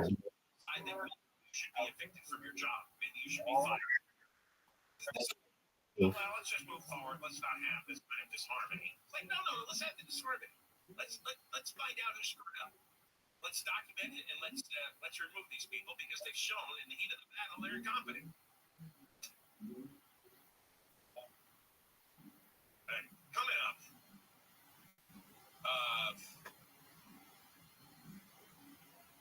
California has the highest electricity costs in the country. And a big story, long story in the Wall Street Journal today as to why this is. And a lot of it has to do with the green energy obsession. There are people in some parts of the state that are now paying more for electricity per month than they're paying for their rent. And what the fuck was that? An electrical grid that's going to fall far short of what we need if people actually revert to electric cars the way the government is demanding it. And the expense of it is so high, it's going to be unaffordable for many people. And this is another self-inflicted wound that the rest of the country is not suffering from. Tell you all about it when we come back. Deborah Mark live at the Can't Fight 24-hour newsroom. A substitute teacher from Southgate is accused of sexually abusing 2 boys. LA County DA Gaston says officers searched Andrew Sandoval's home on a cyber tip that he was downloading child. Officers found videos in the defendant's phone of him performing sexual acts on what appeared to be an 8-year-old boy. The 2 boys were Sandoval was arrested last month for the alleged abuse between 2015 and this year. Police were looking for more kids who may have been targeted. FBI agents and LA County deputies have raided 30 homes they say are linked to a gang responsible for the killing of an LAPD officer. Can we shoot down this wall? What the fuck is that? What did you just do, dog? 3 of the gang members pleaded guilty guilty last year to federal racketeering charges for their roles in the 2022 robbery and fatal shooting of the LAPD officer. Hell yeah, baby. That's what she said. CDC says fewer teens across the U.S. are feeling persistent sadness or hopelessness. In comparing survey results for 2021-2023, there was a decrease in the percentage of female students, Hispanic, and Black students who considered attempting suicide. Alex Stone says despite the positive signs, more students reported being threatened or hurt with a weapon in school in 2023. He says more also claimed that they were bullied in school. Oh, what a shot. What a move. What a move. That was phenomenal. Once the Paris Olympics are over, she is stopping at more than 30 cities for a Team USA show. The tour will also feature other medal winners. That show kicks off in LA on September 17th. Southland weather from KFI, sunny and hot again, mid to upper 70s, which is 80s to low 90s, Metro LA, 90s to the triple digits in the valleys, the IE and the high desert, low 90s inland OC, right now 89 in Laguna Woods, 94 in Rancho Santa Margarita. We have a big rig on fire on the 91 in Riverside. 91 of westbound riders are coming up on Adams. It's almost under that overpass. The 3 left lanes are blocked. And the Adams Fuck yeah. Yeah, you've played 2,000 times. You've played 2,000 times. Oh my fucking, that's crazy. That's crazy.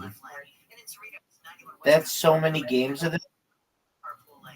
Dog, that's so many games. All right, let's play darts. No way. All right, I'm going to darts. Preparing game. Here we go. 2 times, 3 times, 25 times, 50 times. Start with 301. You got 65. All right, how do I do this? What the fuck? Oh, I scored 0 points.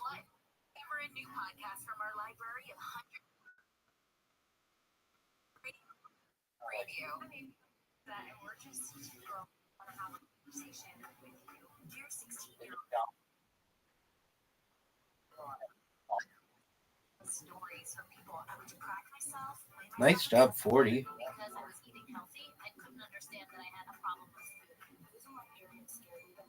My story starts when I was around 7. That's when I started to hate my body. 44 points, pimp. All right, let's see what you got, dog. 20, that sucks.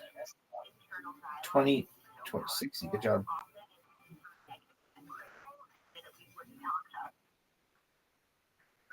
Story that gives other people the courage to share theirs. I know you would be proud now of how far you've come. 35 points. I felt freedom. I've gained relationships. Damn. Triple 20s. 60. Psych. I'm Amy Brown, co-host of The Bobby Bone Show and host of 92 points. Hell yeah, dog. 20. In early 2020, we got 3, together to break the 20. stigma and expose the truth about disordered eating in a 4-part podcast series called Outweigh. We were 1, shocked by the support 20, and the love that this series 18. got. All right, you got to get that 33, dog. Let's see if you can do it. 3. Damn, that was good. 13. Oh my, you got it on the dot. That was phenomenal, dude. Is it possible for me to beat that?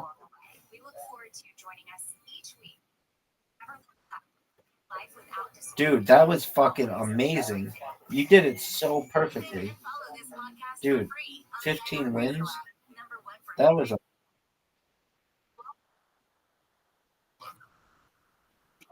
I bet they just have it down on their phone. All right, let's see it. Let's see what you've got. That was so fucking amazing. Do it again.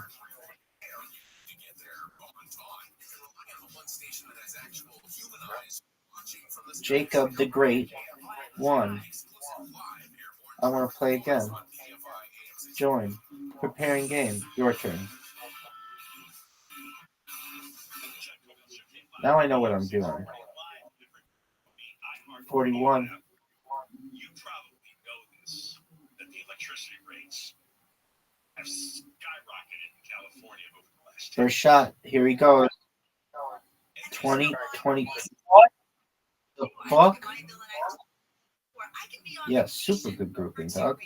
And those 2 weeks where I wasn't there, I didn't use a thing, shows that my electrical usage was up. Now, how could that be? 25. I don't know. When I finally get the bill for July, we were gone a lot of July. If I have an excessively high bill, I'm going to start thinking birds and the bearded dragon. Got a hold of I don't know what. 22. That's the best work. I don't know what it is, but then I'll know that there's something really up. Oh, there's something really up. I'm going to tell you. 63. These agencies are all really Jacob the Great. and they pay bills. Let's see your shit, dog. Let's see what you got. You have that dog in you. Do you have that dog in you? Damn. For the month, or it was $1,300 or $800, I wouldn't know the difference. And I wouldn't. 52 points. Let's see your shit, dog. Let's see what you've got. 20. Oh, man. Ooh, 60. What are we going to do? Well, because every local utility has a monopoly.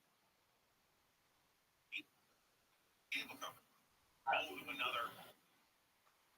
Word, dog. And of course, the DWP specifically has been rife with corruption between all their managers that have been thrown into jail. I know. And there was a time when they admitted there was something I forgot. All right, 53. Where they said you think they 20. were overpaid because there was 17. no problem, and they made it 16. fill out the Shit. forms and try and get 37 points. So we gave up. I'm sure You're not getting 73 here. it was impossible to go There to is the no way bottom you're getting and they 73 here. had to go back so many Let's see what you got. Get that triple 20. Just run it up on me. What'd you get? 5, 20, 16, 41. All right, I just got to get this 16. Oh, man, 8? Then I just need another 8. Bust. Bust. Does that mean I lose? No. You just stop. Okay. You got to get that 16. Or that 32. No, it's blinking. Now it's 14's blinking. 16. Now you got to get that 12. No way you're getting it. Ooh, almost. Yes, you do. All right, 16. Oh. Whoa. 8? 7. I need a 1. Bust. Shit. Jacob the Great. Here we go, dog. You just got to get that 7. Oh, and you got it. Amazing comeback. 16 wins. Play it again. Do it again.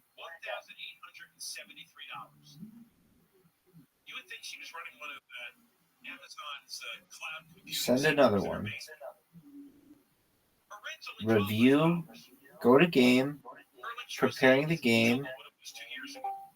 Yo. Yo. How you living? Dude, this is Dree. Shout out to Dree. Dree's a pimp.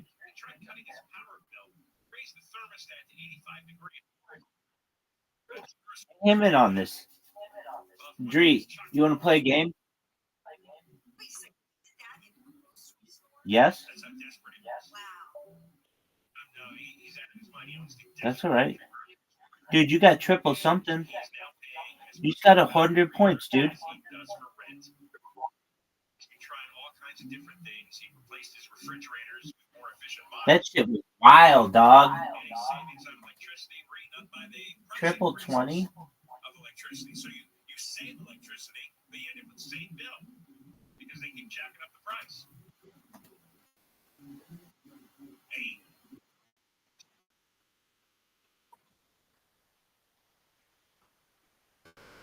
I imagine. Anymore for a lot of people because they cut payouts. I scored 100 points. Sell your excess electricity back to the grid, and then those payouts were cut. It's the same last Let's see what you've got, dog. the grocery store guy closes 2 out of his Oh my word. 80. He has signs on the freezer reminding customers don't leave the doors open too long, but the bill is $8,000 a month. 49 points. $9,500 in rent. And one of the big reasons is all this green energy nonsense. Because they have expanded so much building solar panels. And it's been so expensive. Wow. 12 points. Let's see your 19. Let's see you get this 19. No fucking way you're getting that. Oh my word, you got it on the dot. Horse shit. Dog. They bring in more energy. But there's nowhere to put it all. Dude, run it back. Run it back. Isn't there like a replay? Get back in.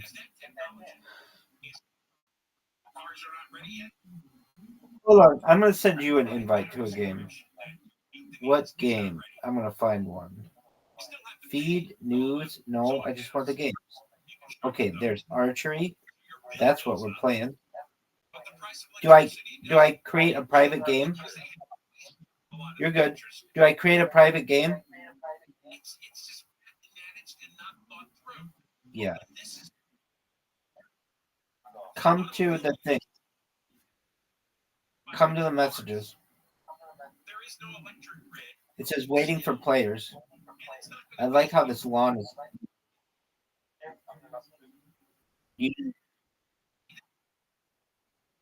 Oh, what did I do?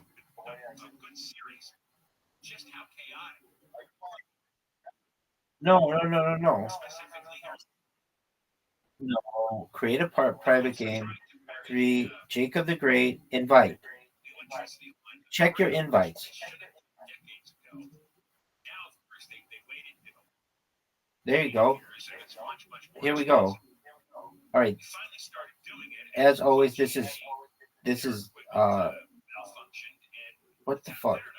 This is all practice because no one knows how to fucking do this.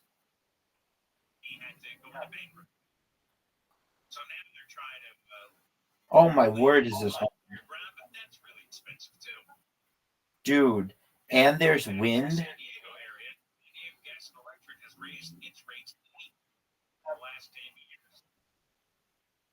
Oh my, I got something. 3, I bet that's better than.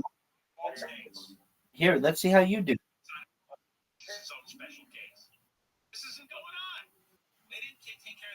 Go. Let's see it. Oh, you're just dead on. Oh my word, you got a bullseye on your first try. That was amazing. Dude, I thought I was good to just hit the thing. You're like a sniper. In the wind.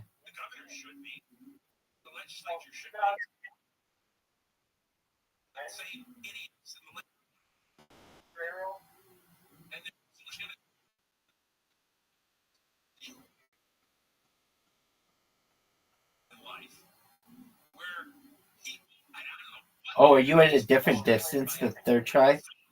Oh yeah, it's like smaller.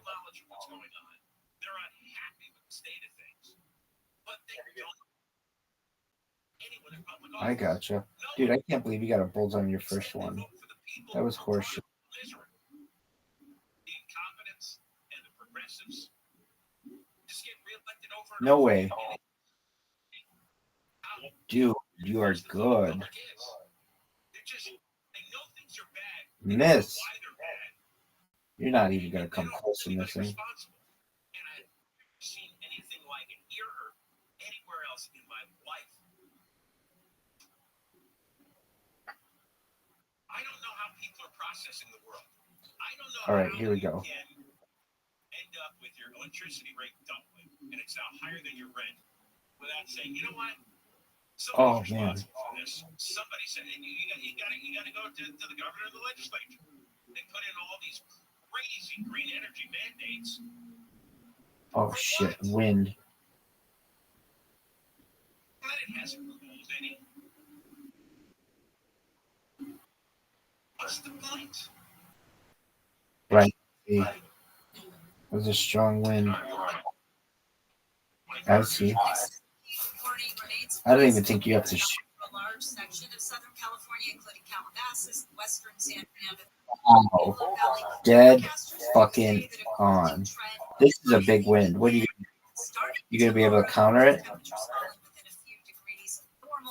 By Thursday, Vice President Ooh. Harris will appear with her running mate, Minnesota Governor Tim Walz, at a rally in supposed to happen soon. And when it's Ooh, almost.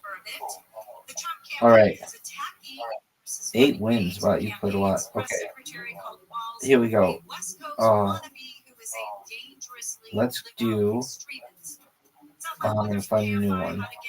We did Dodge, we did that. We did Checkers, Sea Battle, Werewolf, Basketball. Basketball time. Create a private game. 2 players, 3 rounds. Jacob, you've been selected. Ready?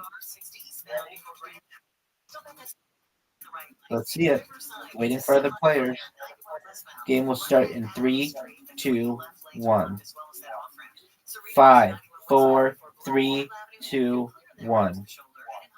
Let's see you. See what you got. You just didn't making them all. Okay, you made 1, 2, 3, 4 points.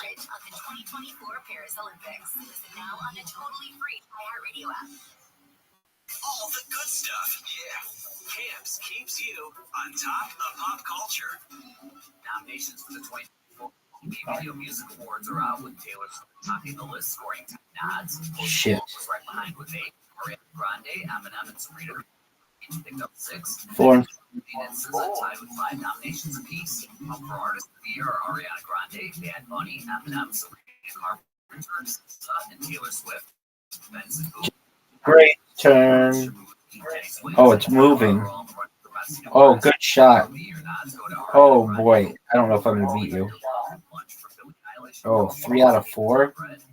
4 out of 5? 5 out of 6? Dude, that was so good. Yeah, fuck.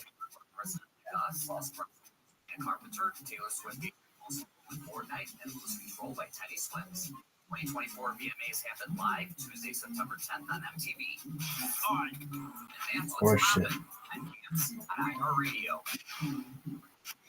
This week's iHeartRadio countdown, the top TV 4 points. Horseshit.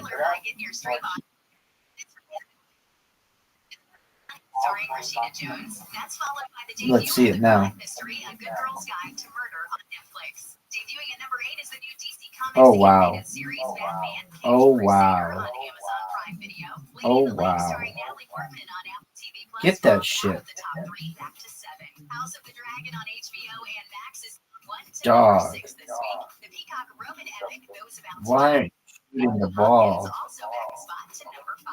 And landing number 4 is the Why aren't you shooting the ball? There you go. Cameron on Netflix. The top 3 starts with the new fantasy 0 comedy points this round? that's on Apple TV Plus, starring Rabbi has a chance to win. The Bear on FX on Hulu remains at number 2 for the second straight week, and back on top for 2 weeks in a row is Presumed Innocent, starring Jake Gyllenhaal.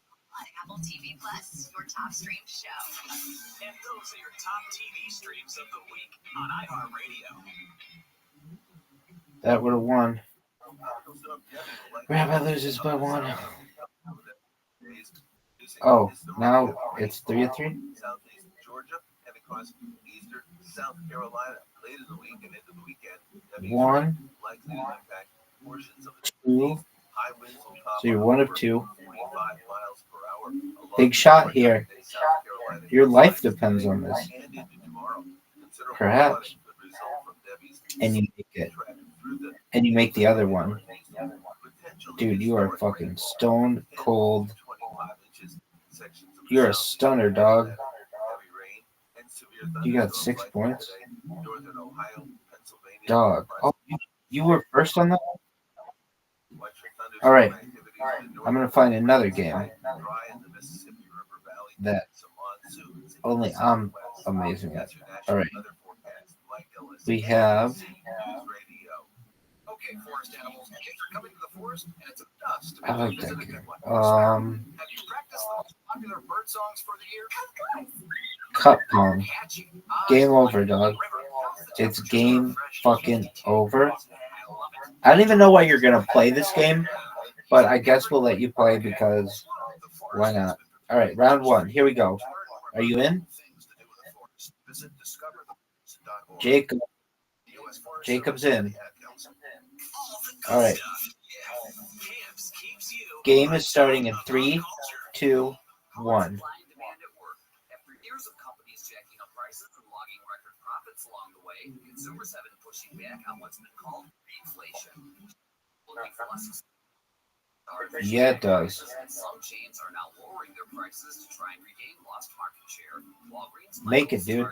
Amazon Fresh, and the regional Make it take it. Make it take it. retailers that have announced sweeping price cuts to lure customers. Oh, the bounce. McDonald's, King, and Wendy's are also feeling the heat with each Bitches bounce. discount menu items. Balls back? You get balls back? I see how it is. Let's make it take it. Psych. All right, Rabbi, here we go. 6 shot. Oh, fuck that shit. Oh, 5? No, it should just be make it until you get it. Go. Oh, no waves. Bouncing shit. Get that bullshit out of here. If you had bought a house, $19,500 in 1957-58, Oh, way too hard. that same house would cost you $210,000. Think it's gone a little nuts? If you think you can afford it, you're gonna have to. That's a good one. Oh, really almost a good one. That's what you're going to be eating live 6 to 9 a.m. on KFI and on demand anytime on the iHeartRadio app. Horse shit. Get ready to shoot. Oh, easy shot. If you make this shot, game over. Rabbi has a chance. Fuck. I've never heard him speak. I don't know what his personality is like. I didn't have time today to go looking for clips.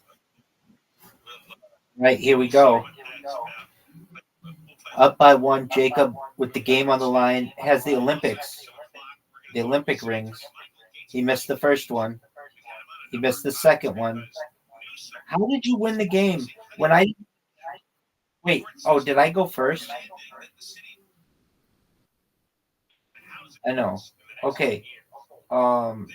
Create private game. Jacob, invite. Here we go. You ready? 5, 4, 3, 2, 1.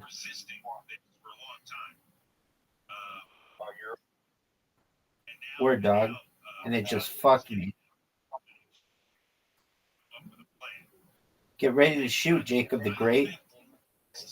3, 2, 1. Good throw. 1 for 1. There you go. If you can't afford the housing in a place, go somewhere else. Move. Go to another state. Go to another country. I don't understand this. You can't make enough money to live in a place. Then you don't make enough money. I think we're all in that situation, right? No matter how well you're doing, there's always one more place that maybe you'd move to if you had some more money. So, You get the balls back, son. Roll them back. Oh, man, I'm fucked. If you get this one. Oh, man. Get them back again. Give it all. Get them all. Oh, I've never seen somebody play so well. All right. Here we go, Rabbi. 1, 2. Hell yeah. Roll that shit back. And then the story disappeared. Well, Real Clear Politics has 3 sources. Oh, yeah. Telling them Balls are back. the Secret Service Oof. disposed of the cocaine last year. Apparently, there's a partial 6 to 6.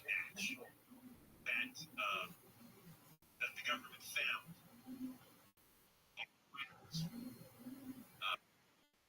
Half-used bag. There was a partial hit in a national database. The drug was found a little over a year ago, on July 2nd, 2023. 2 days after the Biden family gathered. So the Bidens all got to the White House. And it may be that money the Biden family left this little bag of cocaine was a lot. It was worth less than $100. But I think in another era, this would have been shocking and outrageous, a huge scandal. And then they did a DNA match. And, I don't know. This is a part Terrible shot. Came up as Biden, but not specifically which Biden. Although you can probably guess at home. What's the most likely Biden? You have to get 2 of these. First shot. Second shot. There's that win. Thanks. Hell yeah. Let's do it again. Roll it back. Oh, go to quick play. Live auto re-rack. Can you go to that? Quick play. Will that allow us to play? Preparing game. No, it doesn't. Okay. Cup pong. Game started. Okay, I invited you. Hold on. Your turn. Fuck you, dude. I don't want to play with that person. I want to play with you. All right. So, cup pong. Create a private game. Jacob the Great. Hold on. Dog. Preparing a game. Dude, just end it. End it. End it. Resign. Fine. Resign. You resign. Cool. Create a private game. Jacob. Wait, hold on. Let me go back. What are this? What's this? Re-rack auto? Oh, yeah, that's fine. Invite. Here we go. Let's play it. Send me a link. Eventually, I guess Gino won. And the cocaine was thrown out. Sent back to Hunter. I don't know. Oh, I see how it is. All right, well, eat my re-rack. Ball's back. The bounce is back. Your boy is back.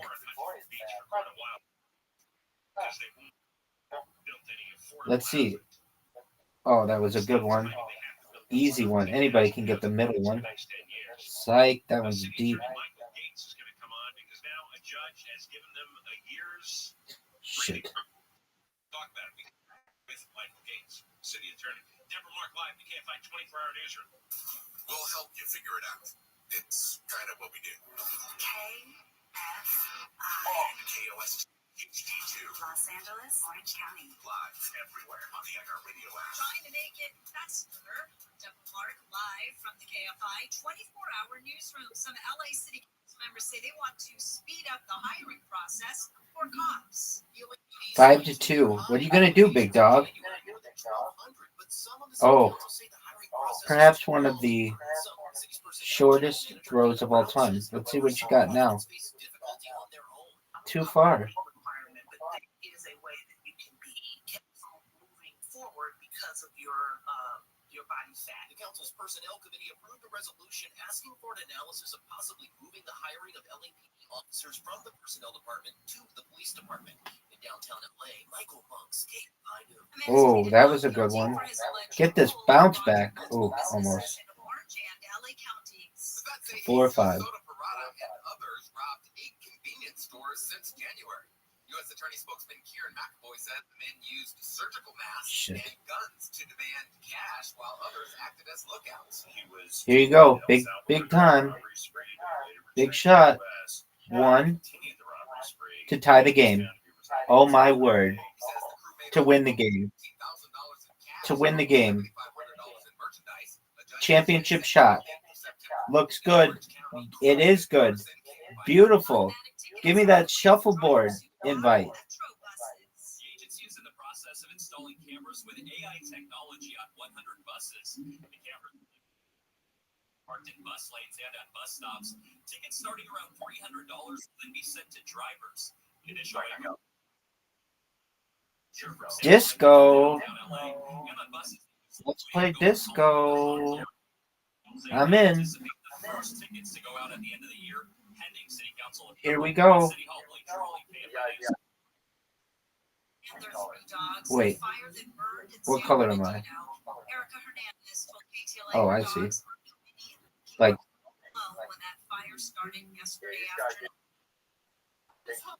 I gotcha. Why isn't my thing as big as yours? Oh, holy shit.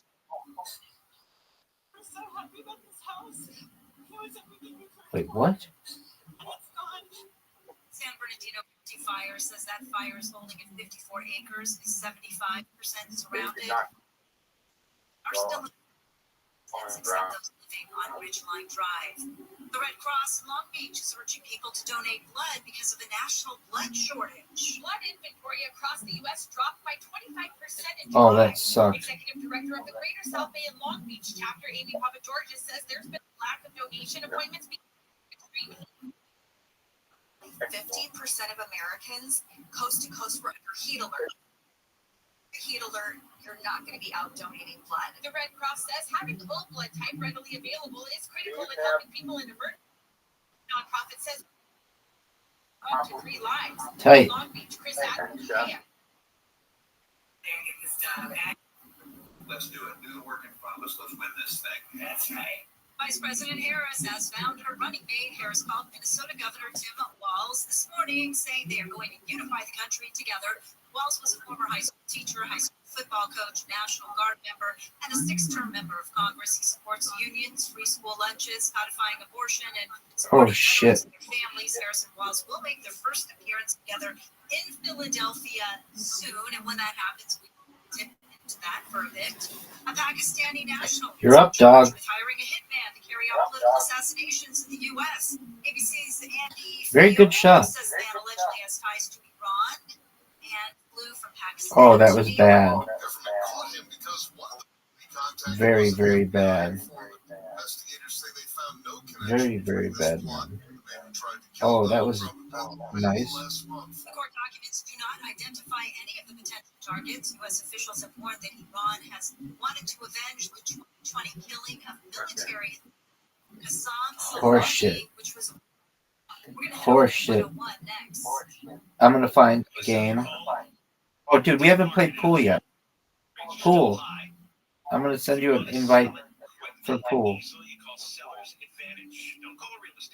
All right, turn-based or live, 8-ball, invite. You should have an invitation in 3, 2, 1. Tap here to switch items. Oh, I want the fancy shit. Okay, whatever. What a good break. Psych. You did an illegal break? Wait, why did I do an illegal break?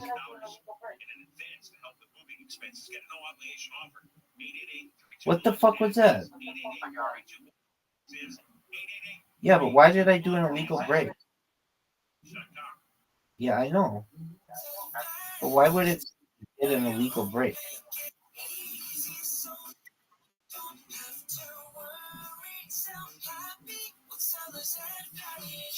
Amazing.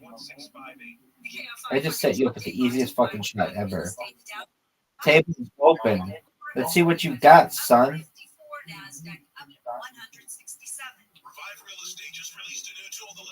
Why? Oh, hell yeah. Scratch, son. Comes a great scratch. Oh, shit. Still have 90s to the triple digits in the valleys, i.e. in the high desert, upper 80s inland to OC. Right now, 75 in Costa Mesa, 74 in Fountain Valley, 95 in Burbank. And hell yeah. That's how it's done, son. 101 in Hollywood. 101 northbound right as you're coming up on Highland Avenue, Hollywood Boulevard. This crash is going to be blocked with 2 left lanes. In Tarzana on the 101 Oh my, did you see that? I got fucked.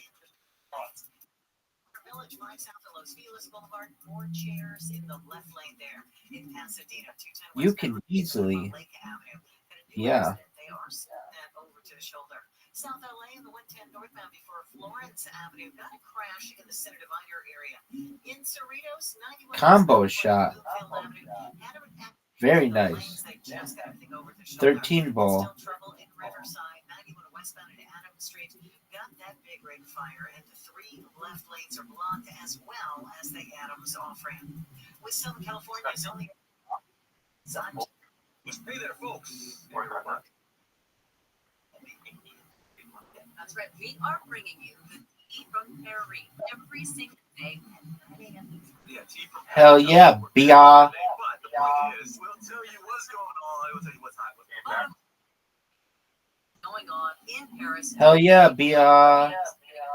Listen to Amy and TJ on America's #1 podcast network, iHeart. Open your free iHeart app and search Amy and TJ and start listening. Hell yeah, BR.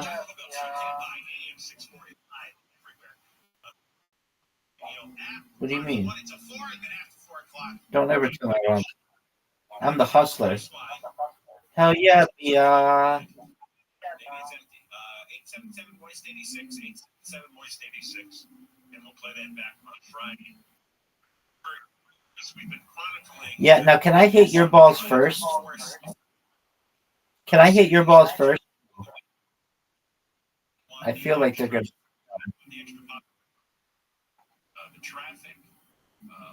Are they going to count that?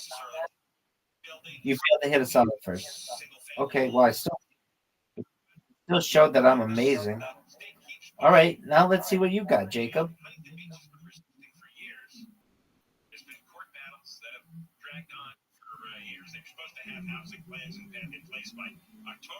Oh, there you go. Pocketed the 11 ball, son. Says the city has another year to pass a housing plan. Big shot here. Your life is on the line. Let's get him on again. Michael, how are you? Good to be with you, John. Thank you for having me. So you've been fighting. Oh, I don't know if I would have gone that route, but it turned out. It just gives you some breathing. Is that right? Yeah, absolutely. Yeah, it's great. Just like that? You can't play the state. There's no point for it. That the fight is worth it. We have been in litigation for over a year and a half. We also have a separate federal lawsuit going challenging all of these laws in the first place as unconstitutional. And I think it's important for folks to know the state's heavy lift to reach 13,360. All right. Now it's your time to shine. 41,000 new units for the city of Huntington Beach of high density housing. They talk about affordable housing. We're ready. Easy shot. Easy peasy. Here we go. Trying to have one of the greatest comebacks in the history of pool. Oh, no way. No way you're going to make this. Oh. All right, game winner. Rabbi.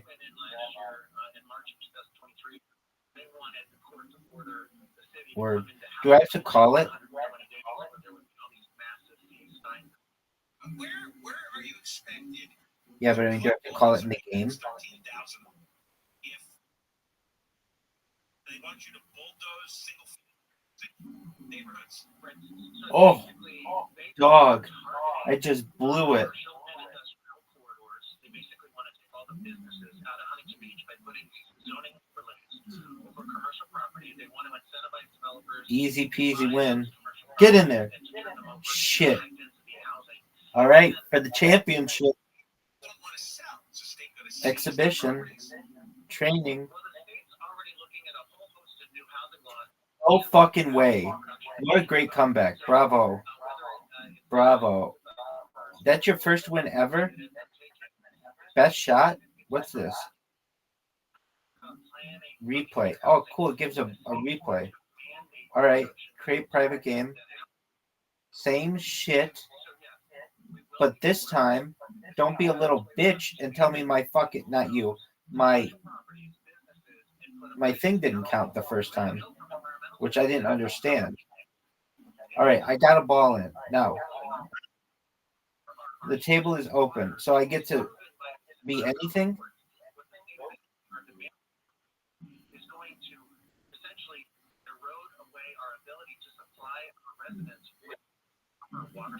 I have stripes? Are you sure I have stripes? Is everybody getting this treatment, or are you getting bullied by Newsom because he doesn't like? You failed to get a ball? Son of a bitch.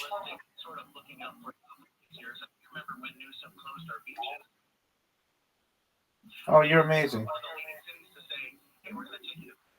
Okay, I still don't know. Am I stripes or solids?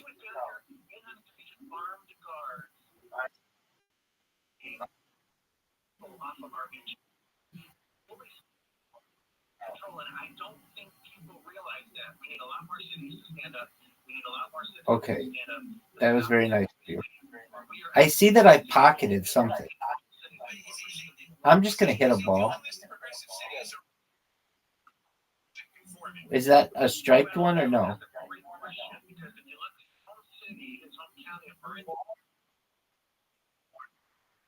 Right, I know. I have to pay attention to it. It is. It says the table is open.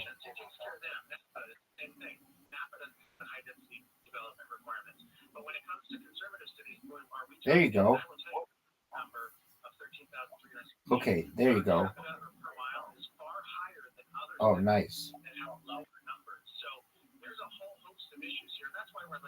Pocketed the 10 ball.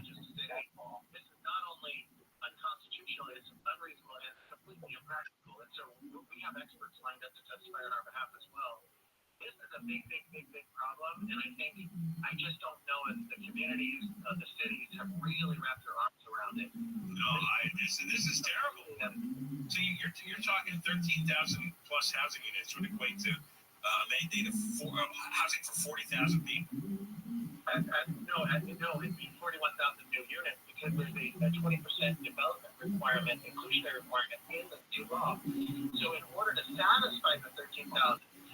At the 20% inclusionary rate, you have to plan for and then ultimately build 41,000 units. That's a 50% increase in the city. Well, that's just not, that's impossible from a practical standpoint. That's why the state is putting in a pill in our ability to adopt a house. We call it in our papers a poison pill because it's a nuclear mechanism to destroy the. We're pushing. And we will take this to the highest appeal possible. Yeah. So the poison pills. All right, thank you very much, Michael Gates. We'll talk again. City Attorney of Huntington Beach is a nasty bully if you don't share his politics. Imagine barging into a city. Oh, that was a horseshit scratch. 1,000 apartments because I say so. Because your turn. I don't like the way your residents vote. That's what it comes down to. Marin County votes probably 80% for Newsom, so they're not going to get bothered. But Huntington Beach has got to bulldoze much of their commercial district to satisfy what? Why do 40,000 extra people have to live in Huntington Beach? What does that change? I just baffled by this. If the city's full, it's full. Then you have to Nice shot. price, so you gotta go live somewhere cheaper. This is so arbitrary and unnecessary and punitive. I don't get it. I mean, I do. Easy shot here. He's a nasty bully, and he punishes people who don't vote for him and his party. Good luck here. God, this is beyond the nanny state. This is like Soviet stuff here. Good Lord. And probably the developers. Oh, no way. Pretty close. The architecture, but so much that's built in Southern California is just so unpleasant to look at. So cheap. Shit. And terrible. Saw you, dog. Easy shot.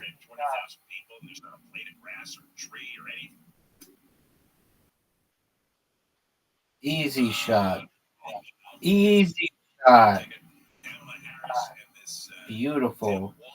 But now let's see it. Yeah, you can make this.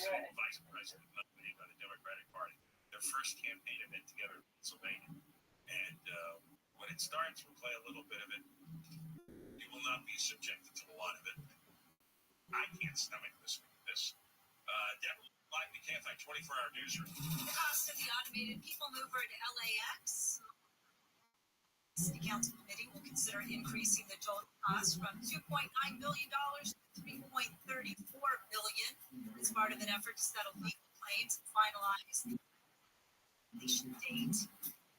In LA who have been an integral part of their communities for 20 or more years can now apply for grants worth up to $20,000 under a city program. The LA County Board of Supervisors will consider expanding its Green Guaranteed Income Program. Oh, perfect. Financial with 2,000 non-minor dependents in the foster. We are going to go to the 6D next. Bellman Pavers. They specialize in pavers. Want a pool deck or patio, you need to get a new entryway. What you gonna do, big dog? Bellman Pavers can transform your backyard into a beautiful outdoor space. They owned and operated for 4 years. The owner, Victor, admitted, great guy, lots of energy. He's involved in every project, and he'll speak with you personally.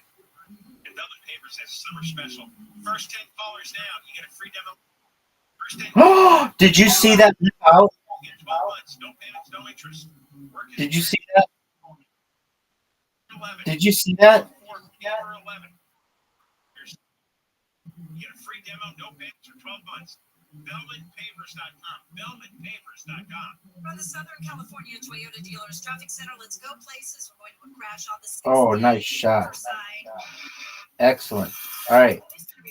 We're going again, son.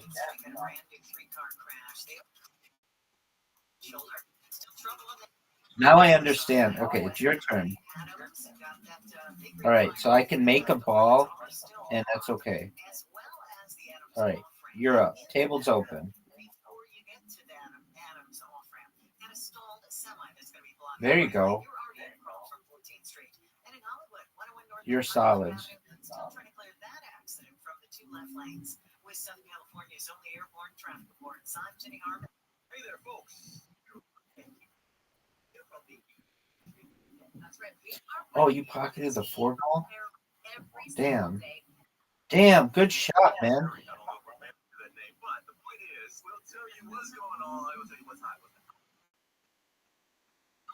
In Paris during the 2024 games, we're going to get This is Amy and TJ on America's #1 podcast network. No way. Kiss shot. Beautiful. iHeartRadio countdown of the top TV streams. Here's what you've made popular by getting your stream on. Starting off this week. No fucking way. You're running the table. That's followed by the debut of the crime mystery, A Good Girl's Guide to Murder on Netflix. Debuting at number 8 is the new DC Comics animated series, Batman Caped Crusader. No way. Lady in the Lake, starring Natalie Portman on Apple TV Plus, falls out. 7. Let's see if you can get it. And Max is to number 6 this week. The Peacock Roman epic, Those About. Oh, wow. Cool. 5. And landing at number 4 is the new period piece comedy, The Decameron on Netflix. The top 3 starts with the new fantasy comedy, Time Bandits. Plus, Tuck and Lee Kudrow. The Bear on FX on Hulu remains at number 2 for the second straight week. 2 weeks in a row. I know you were. Innocent, starring Jake Gyllenhaal. TV Plus, your top streamed show. And those are your top Damn. streams of the week on our radio. All right, let's see what you got. Vice President Kamala Harris has picked Minnesota Governor Tim Walz as her running mate. And other supporters, Harris says Walz is a relentless advocate for working families and a battle-tested leader. Harris reportedly told Walz for News during a video call this morning the 60-year-old Democrat served in the House for 12 years before he was elected governor of Minnesota in 2018 and re-elected in 2022. The dispute between Chicago officials and groups planning to protest during the Democratic National Convention later this month rages on. During a hearing, demonstrators demanded a more direct and longer route for their protest. This is really fun. I'm glad you recommended it, and I want you to know that we'll play it again. March, in order to secure protest routes near the convention, the judge could announce a decision in the case next week. That's politics. I'm Brad Siegel.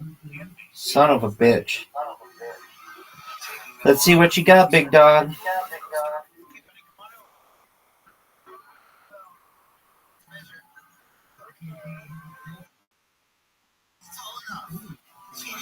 Getting back to the moments we miss starts with getting. Get the latest info about COVID-19 vaccines at getvaccineanswers.org. It's up to you. Brought to you by iHeartRadio and the Ad Council. Oh, man. Find your iHeartRadio everywhere. Stop. Experience iHeartRadio at home and on the go, beyond the iPhone and Android app, and at iHeartRadio.com. Here's another way to connect to iHeartRadio. There you go. Easy peasy win. iHeartRadio is coming into your living room on your Vizio TV. Vote for the iHeartRadio button for one-click action. Vizio Ooh. and make sure you log in with your iHeartRadio account so all your favorites are there and ready for you. All your music, radio stations, and favorite podcasts available for you on the biggest screen in your home. iHeartRadio and Vizio. Check it out for free now. iHeartRadio. Anywhere you radio is there. iHeartRadio.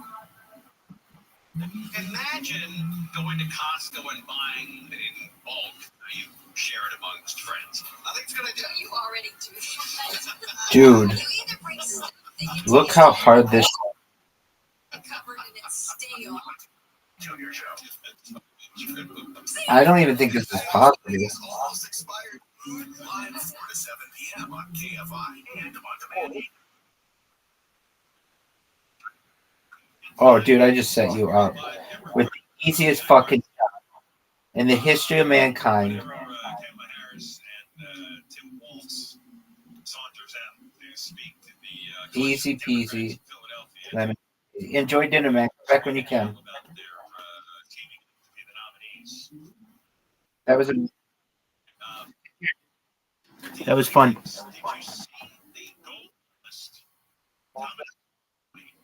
Take care, dude. Peace. Near Olympic Village. He'd already won a gold medal, but because the idiots who run the Olympics in Paris did not install proper air conditioning, it was a climate change issue. Saccone can't sleep. It's too hot in his dorm room. So he laid a white towel on the ground and was sleeping in the park. He won the 100-meter backstroke. And he's been complaining publicly about the crappy accommodations. In fact, everybody has. This is what happens when the fanatics take over the world. Like the real Looney Tunes. These are such big climate fanatics in Paris running these Olympics that a lot of the athletes can't get a night's sleep. And you may have heard that many countries, the delegations brought their own air conditioners, but maybe Italy didn't have money for that. I don't know. And it turns out he was supposed to, he won the 100-meter backstroke, got the gold, and was was supposed to compete in this 200-meter backstroke, and he did, but he didn't make it to the final, basically because he was too tired. He says there's no air conditioning in the village, it's hot, and the food is bad. Many athletes moved out for this reason. It's not an alibi or an excuse, it's the reality. Maybe not everybody knows. I'm disappointed I didn't make the final, but I was too tired. It's hard to sleep both at night. That's that West Side Pimp gangster. Then the motherfucker bit me. What a bunch of corrupt losers, huh? So there's no air conditioning, but they installed some kind of stupid pipe system that they were going to run cold water in the pipes under the floorboards, and that was supposed to cool the room. Great idea, except it didn't work at all. And get The this, West Side gangster. they were forcing the athletes to sleep in cardboard beds, again, to help the environment.